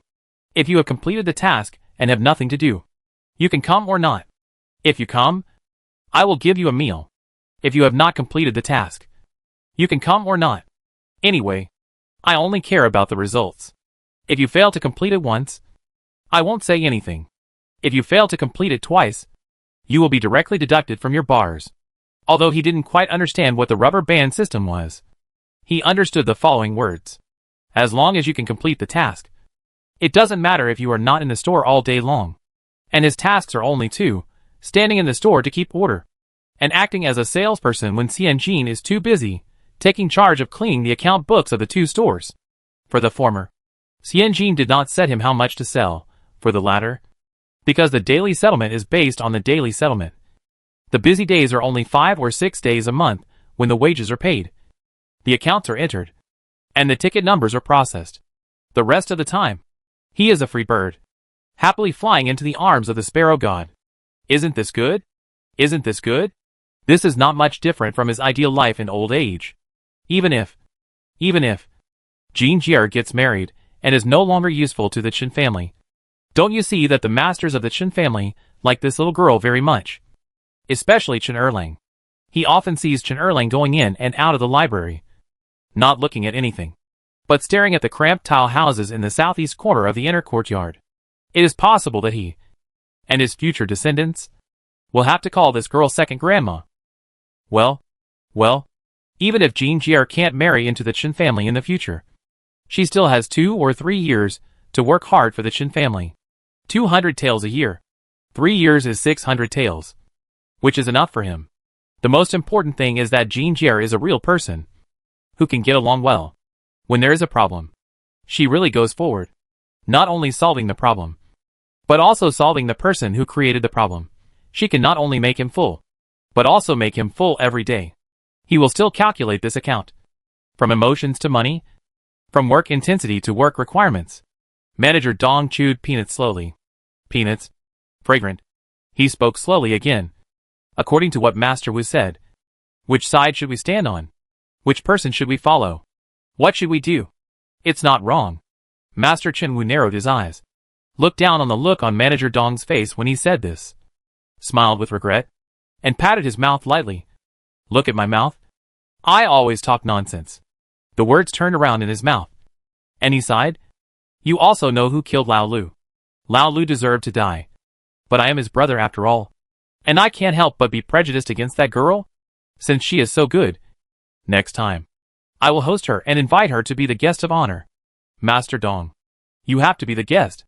Manager Dong smiled, picked up the wine cup, and took the initiative to touch Master Chen Wu's cup. Okay, you talk. I'll keep you company. Master Chen Wu raised his head and drank the wine, smiling and revealing the bottom of the cup. Turn around and talk to others. After eating and drinking, Master Chen Wu paid the bill and left. Master Dong sent Manager Dong back. You old thing. You are the oldest. I am worried. Don't freeze to death on the street. Let me go to the government office to recognize you tomorrow. Let Luer take you. Manager Dong's face was drunk, and he waved his hands with a flushed face, leaned on Master Chen Wu's long-serving side, turned around and walked back, and naturally missed the scene of Master Chen Wu hooking Li Sanchuan's neck. Shunner. Master Chen Wu hooked Li Sanchuan's neck, and kissed him warmly under the influence of alcohol. Like brothers from the same mother. Have you made the Sixzhong Xian? Li Sanchuan's alcohol smelled from his throat to the top of his head, and was about to overflow from all 7 orifices. The paper-making master usually doesn't drink. If he drinks too much, his hands will shake. Today, he couldn't wipe his face, so he had to drink 2 cups. 2 cups is not much. But no one told him that 1 cup is 1 tael. Li Sanchun was about to answer, but a wave of sour and pungent air churned from his stomach. Wow! Vomit! Li Sanchun sprayed into the sky, right on Master Chen Wu's head. Chen Wu was numb. Really numb. Not because of the sour smell of wine lees, nor because of the 2 half-digested noodles hanging with mucus in front of him. It was because of this damn fate. He suspected that he had taken a detour from Dingzhuang just to survive this inevitable disaster in life. Master Chen Wu's smile finally faded, and he reached out his hand expressionlessly to pick up the noodles that had just come out of Li Sanchuan's stomach, took out a silk handkerchief from his sleeve pocket and wiped it. Then he fixed his eyes on the man with superb biceps in front of him, as if he was getting braver and braver. Ergu. Before he finished pronouncing the word go, he saw the man in front of him with his hands on his waist and his sleeves rolled up. He used the alcohol to provoke the Zheng brothers around him. Come on! Come on! You run first. I'll give you 5 steps. And I'll chase you. When I catch you, you'll call me daddy. Bang. With a sound coming from nowhere, 3 drunken men started a meaningless chase on the deserted streets of Jing County, which was related to the relationship between father and son. Ergu, who was full of muscle, won of course. He was so happy that he seemed to have forgotten the sadness of being fined for doing the wrong homework. Zhou Erga held the Zheng brothers' throats tightly with 1 arm each. Call daddy. Daddy? Daddy? Daddy? Daddy? Then, Zhou Ergu's stupid laughter with a little fatherly love resounded through the clouds. Master Chen Wu stood still, feeling helpless and wanting to ask for help. The late autumn wind could not take away his helplessness and weakness. It was very immoral to knock on someone's wall. But God, he wouldn't take revenge on him like this. Right? Chapter 128, Every Detail. Master Chen Wu paid for it himself and suffered a whole night of hardship, including but not limited to Zhou Erge carrying 2 large pieces of zheng pendants in Jingxian County City on a dark and windy night for 5 kilometers. And he couldn't catch up with the mule cart. While the 3 conspicuous bags were running, Li Sanshun still remembered the duties and responsibilities of the workshop leader, vomiting while chasing and restraining his subordinates. It's late at night. Don't make noise. Wow. To be honest, the sound of his vomiting was the loudest. Master Chen Wu wanted to cry, but he didn't have time. He had to send these shameful people home one by one. After a night of tossing and turning, he suddenly felt his temples were gray, and he looked at least 5 years older. How should he repay the 5 years that would eventually pass away? On the mule cart back to Xuanqing, Master Chen Wu, with his eyes black and blue, punched the wall of the carriage with his fist. He wanted to curse, but he didn't know who to curse. Curse the cunning Dong Wubua, or curse Li Sanshun, who vomited all over the place, or scold Zhou Ergu, who ran in Jingxian County late at night and saw the sun at 4 o'clock, or that sissy Xian Jin. These people, he couldn't find anything to scold. According to the whole process, he deserved to be scolded. He spent money, took deeters, and invited guests to suffer. The silk on the inner wall of the carriage was not soft enough, which made Chen Lao's palms numb. The long-term attendant Lu Er carefully looked at Chen Lao's expression and hesitated.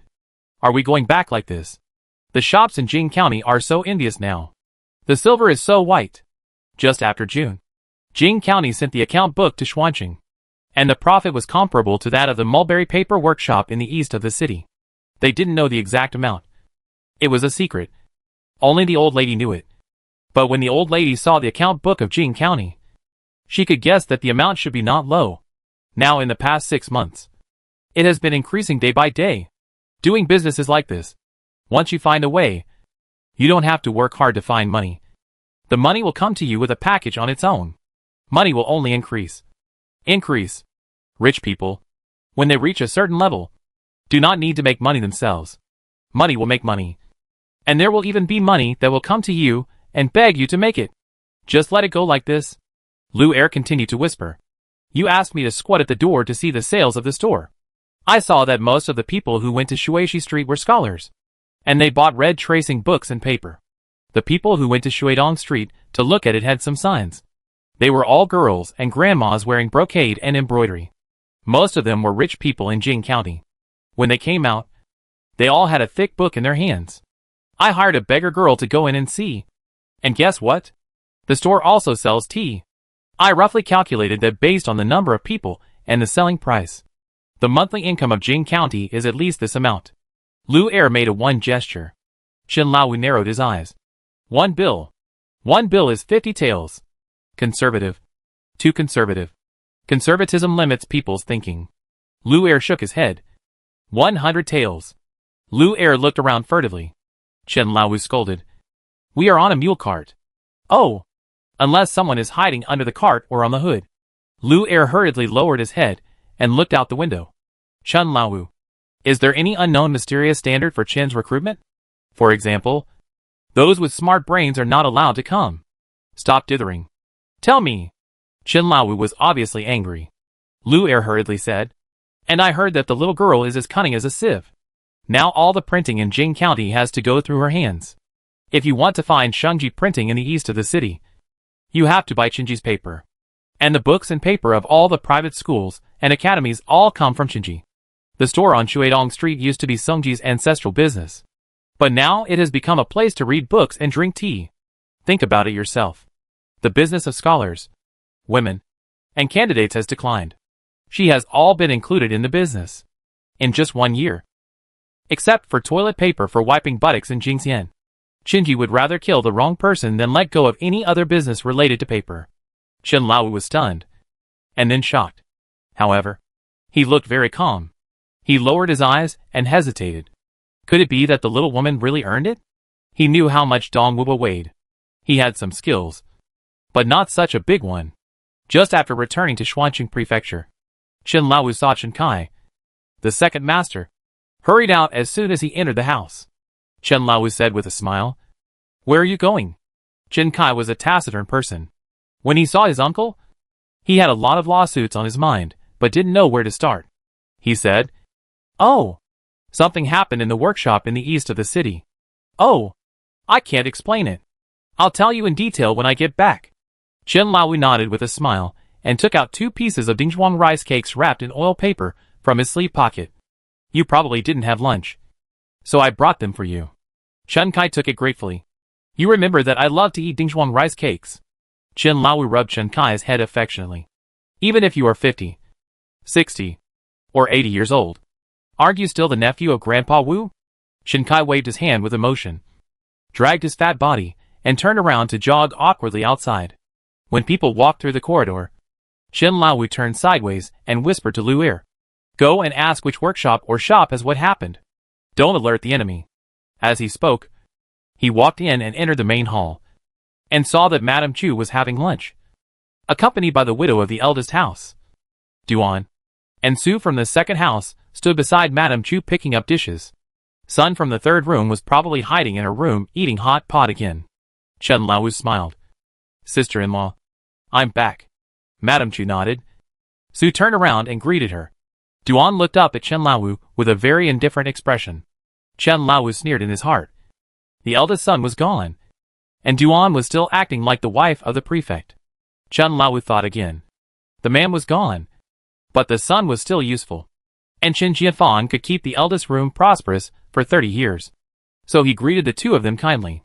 Madame Chu ordered someone to bring chairs and put stools, and moved her crutches to the side, motioning Chen Laowu to stand closer. Is it smooth?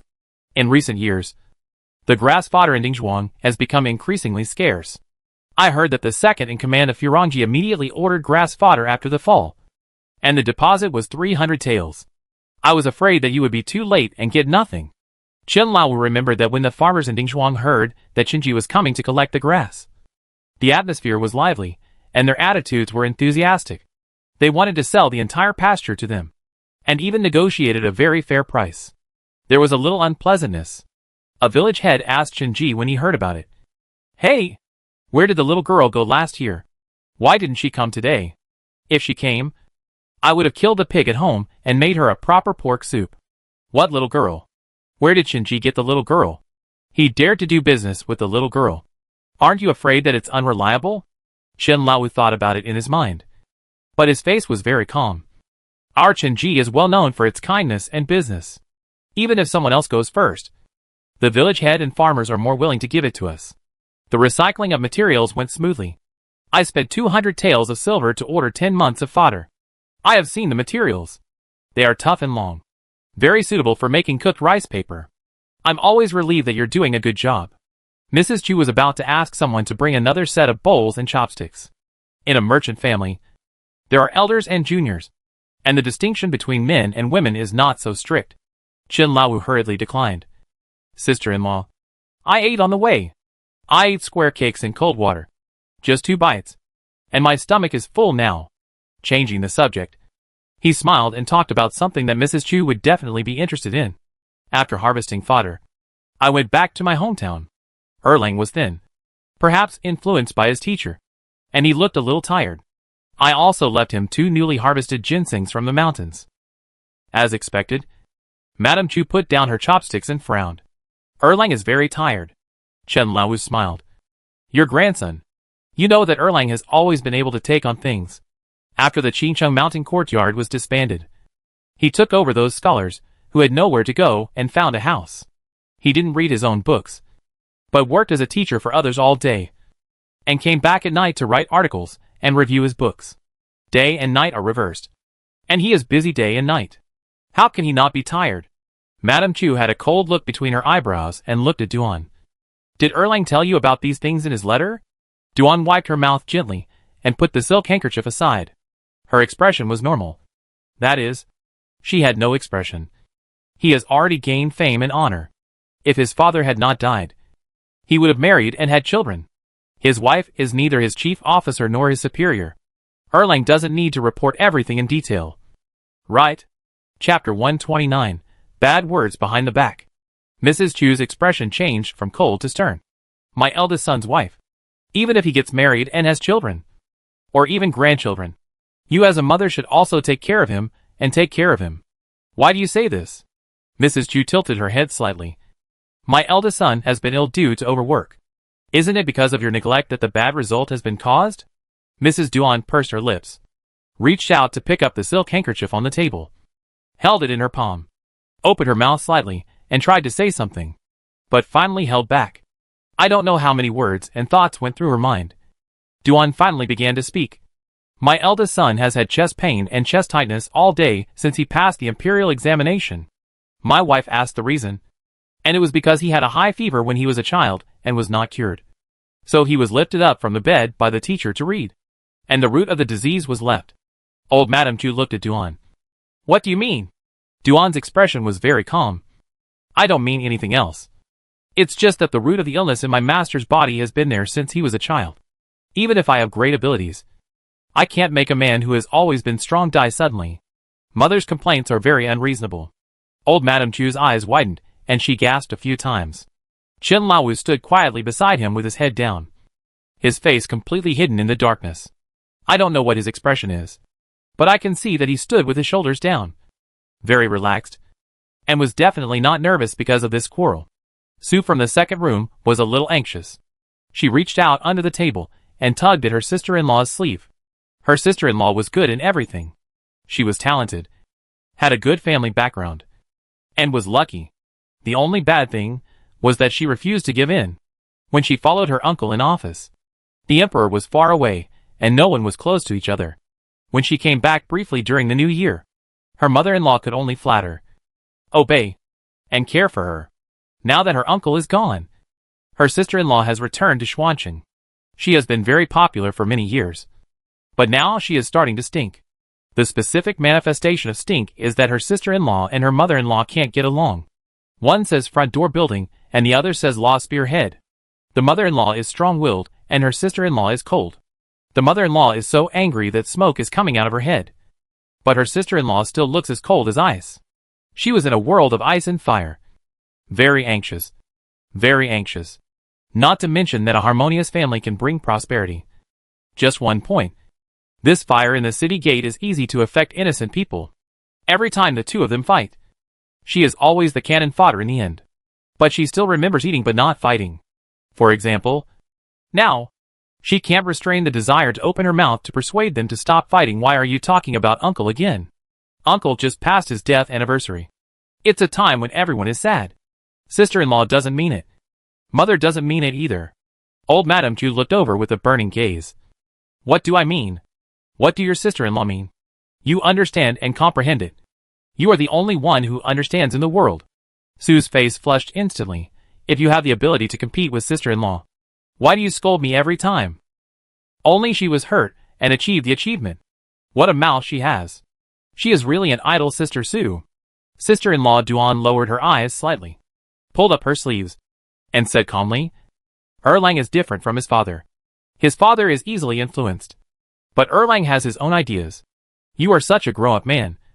You know what to do and what not to do. Mother, you should relax. Without waiting for Mrs. Chu to respond, Duan stood up and said goodbye, without any eye contact with Chen Laowu, and walked straight out. Sue still had a piece of roast duck in her chopsticks. She had even picked it up. After hesitating, Sue still took Mrs. Chu's bowl as the final destination of the roast duck, and also picked up a few scallions and a piece of dough.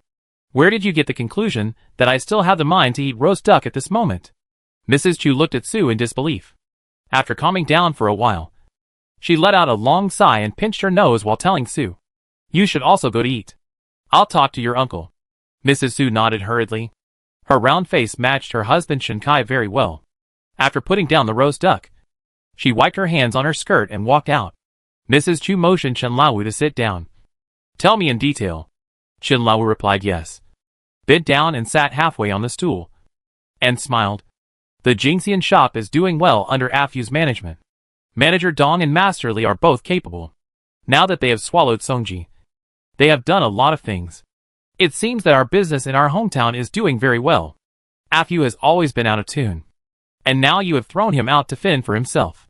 He is a man who can stand up. Chen Laowu wanted to say more, but was stopped by Madame Chu. Don't talk about others. Just talk about Erlang. Chen Laowu looked in the direction where Duan had just gone. Madame Chu said impatiently. Don't worry about them. Women are kind-hearted. They think tolerance is love. But they don't know that tolerance is indulgence. Waved her hand again. Tell me in detail about Erlang's recent situation. 2 months ago, I heard a little about the incident of Master Qiao of Qincheng Temple being taken away by the government. I thought it would not affect Erlang's studies. Now that you mention it, I neglected it. Chen Lao rubbed his hands awkwardly, as if he felt guilty for the quarrel between the mother-in-law and the daughter-in-law caused by him, and changed his tone while speaking. Alas, I was also distressed when I saw Erlang suddenly become thin. I didn't care that my nephew's wife was there just now. Now I think what my nephew's wife said makes sense. This Master Qiao has many students all over the world, and he is also a third-place winner. The Qiao family has a strong foundation in the capital, and the son-in-law of the Qiao family has a title. Master Qiao has many opportunities to make a comeback. Our Erlang stepped forward to clean up the mess at this time, so that the Qiao family can see his sincerity. Difficult. Madame Chu's nose was sore, and after rubbing it for a while, it finally felt better. Unless the Ningyuan Marquis returns from Fujian in one piece, and is completely cleared of the charge of treason, the Qiao family can be restored with dignity. Chen Laowu looked like he was hearing this for the first time, and said hesitantly, Then isn't our Erlang doing useless work? Madame Chu pursed her lips tightly, and did not answer. Chen Laowu thought for a while, and then said, Not only that, I heard that Jin Jie. Mrs. Chu's expression eased a little. What happened to Jin Jie? Chen Laowu accurately grasped the change in Mrs. Chu's expression and smiled. Nothing. But I heard that Jin Jie has a close relationship with the Qiao family. After Master Qiao was imprisoned, she even took his only daughter to our old house to raise her. Mrs. Chu frowned slightly. Chen Laowu smiled again. It's okay to raise her. We can afford the money to raise a girl. But what should we do in the future? As my sister-in-law said, we don't know whether the Qiao family will live or die. The classmates of Erlang Bang Shan can earn a reputation of loyalty and integrity in the mouths of others. But if we raise the daughter of the criminal of the Qiao family without permission, will others think that our family is also following Master Qiao to help do things such as collusion with the enemy, treason, and anger the court? Chapter 130. Get it right. Madame Chu frowned, and after a while, she maintained her judgment and shook her head. That's not the case. The wife and children will not be harmed, and all the girls will not be slaughtered. This is the rule. Even if the King of Heaven comes, we have to do this. It's okay for our family to raise Master Qiao's daughter, but these trivial matters should not distract Erlang and ruin his study time. Madame Chu's voice sounded like she had made a decision. Chen Laowu didn't say anything, waiting for her to speak. Since the Qincheng Mountain Courtyard has been disbanded, what's the point of Erlang staying there? Tell Erlang to come back as soon as possible, Mrs. Chu said in a deep voice. Chen Laowu replied respectfully, No matter where Chen Jianfang is, it doesn't have much impact on people. It's better to put him in Xuanqing Prefecture. It's just right to use Chen Jianfang as a raft to stir up the conflict between the Duan family and the Chu family. Didn't they just have a fight because of this? Besides, if Chen Jianfang leaves Jing County, it will be convenient for him to do anything in Jing County.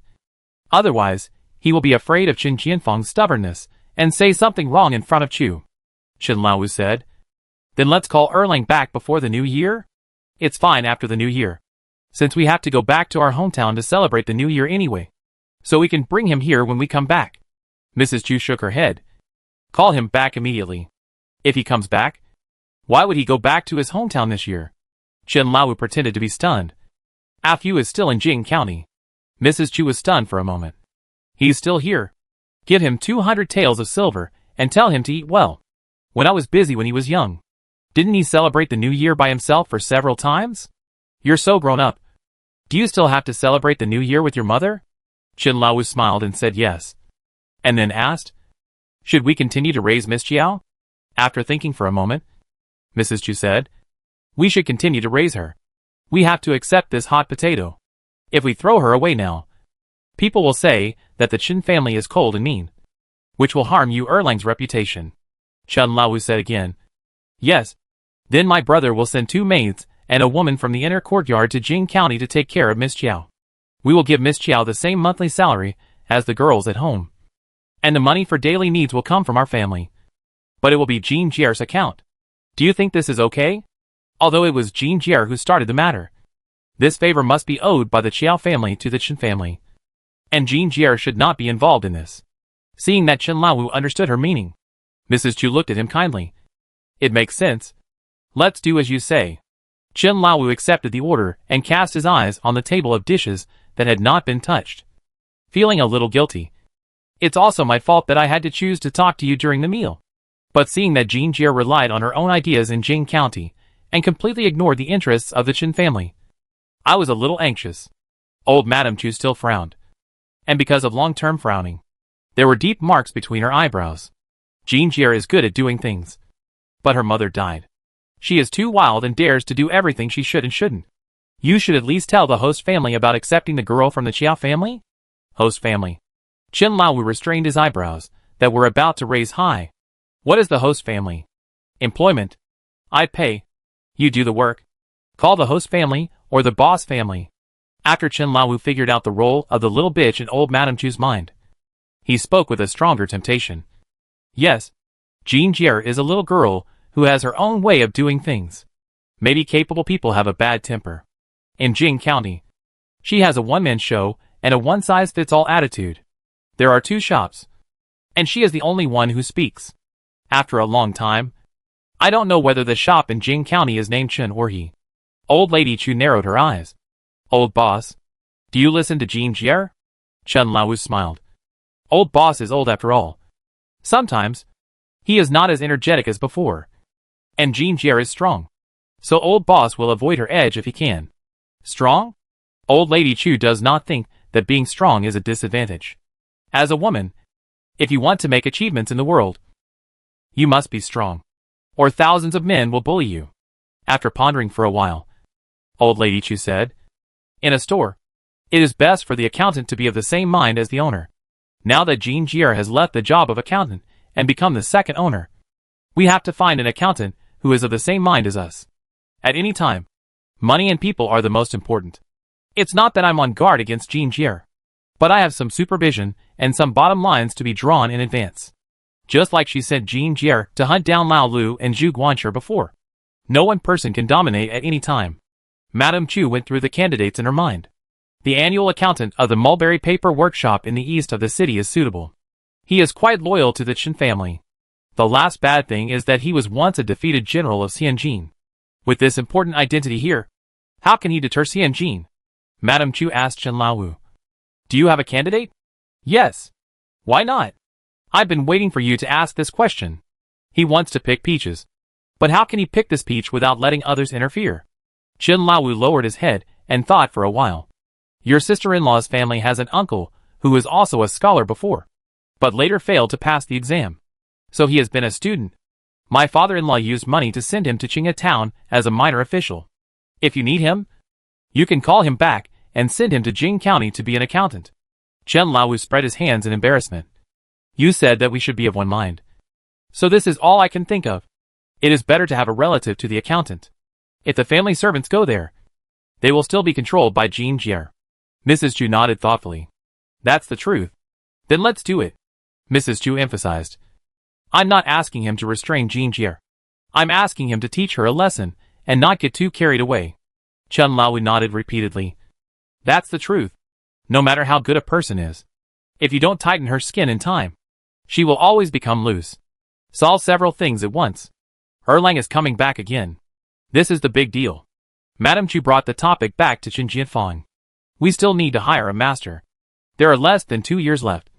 And once the mourning period is over, Erlang will immediately take the stage. If Master Chiao falls, Chiao Hui will have no future. Erlang is the top seed in our Xuanqing prefecture. Send someone to ask the governor Xiong if he can recommend a master with real talent and knowledge. The best is a retired Jinshi. And the worst is a Jiren, who has been studying for many years. Money and tuition are not a problem. As long as it suits our Erlang symptoms. Any price is fine. Chen Laowu nodded repeatedly. After leaving the corridor, the long servant Lu Er followed him with his head out. Master Wu. How is it? Chen Laowu smiled and walked forward with his hands behind his back. How is it? Little guy. He has always succeeded in controlling this sister-in-law.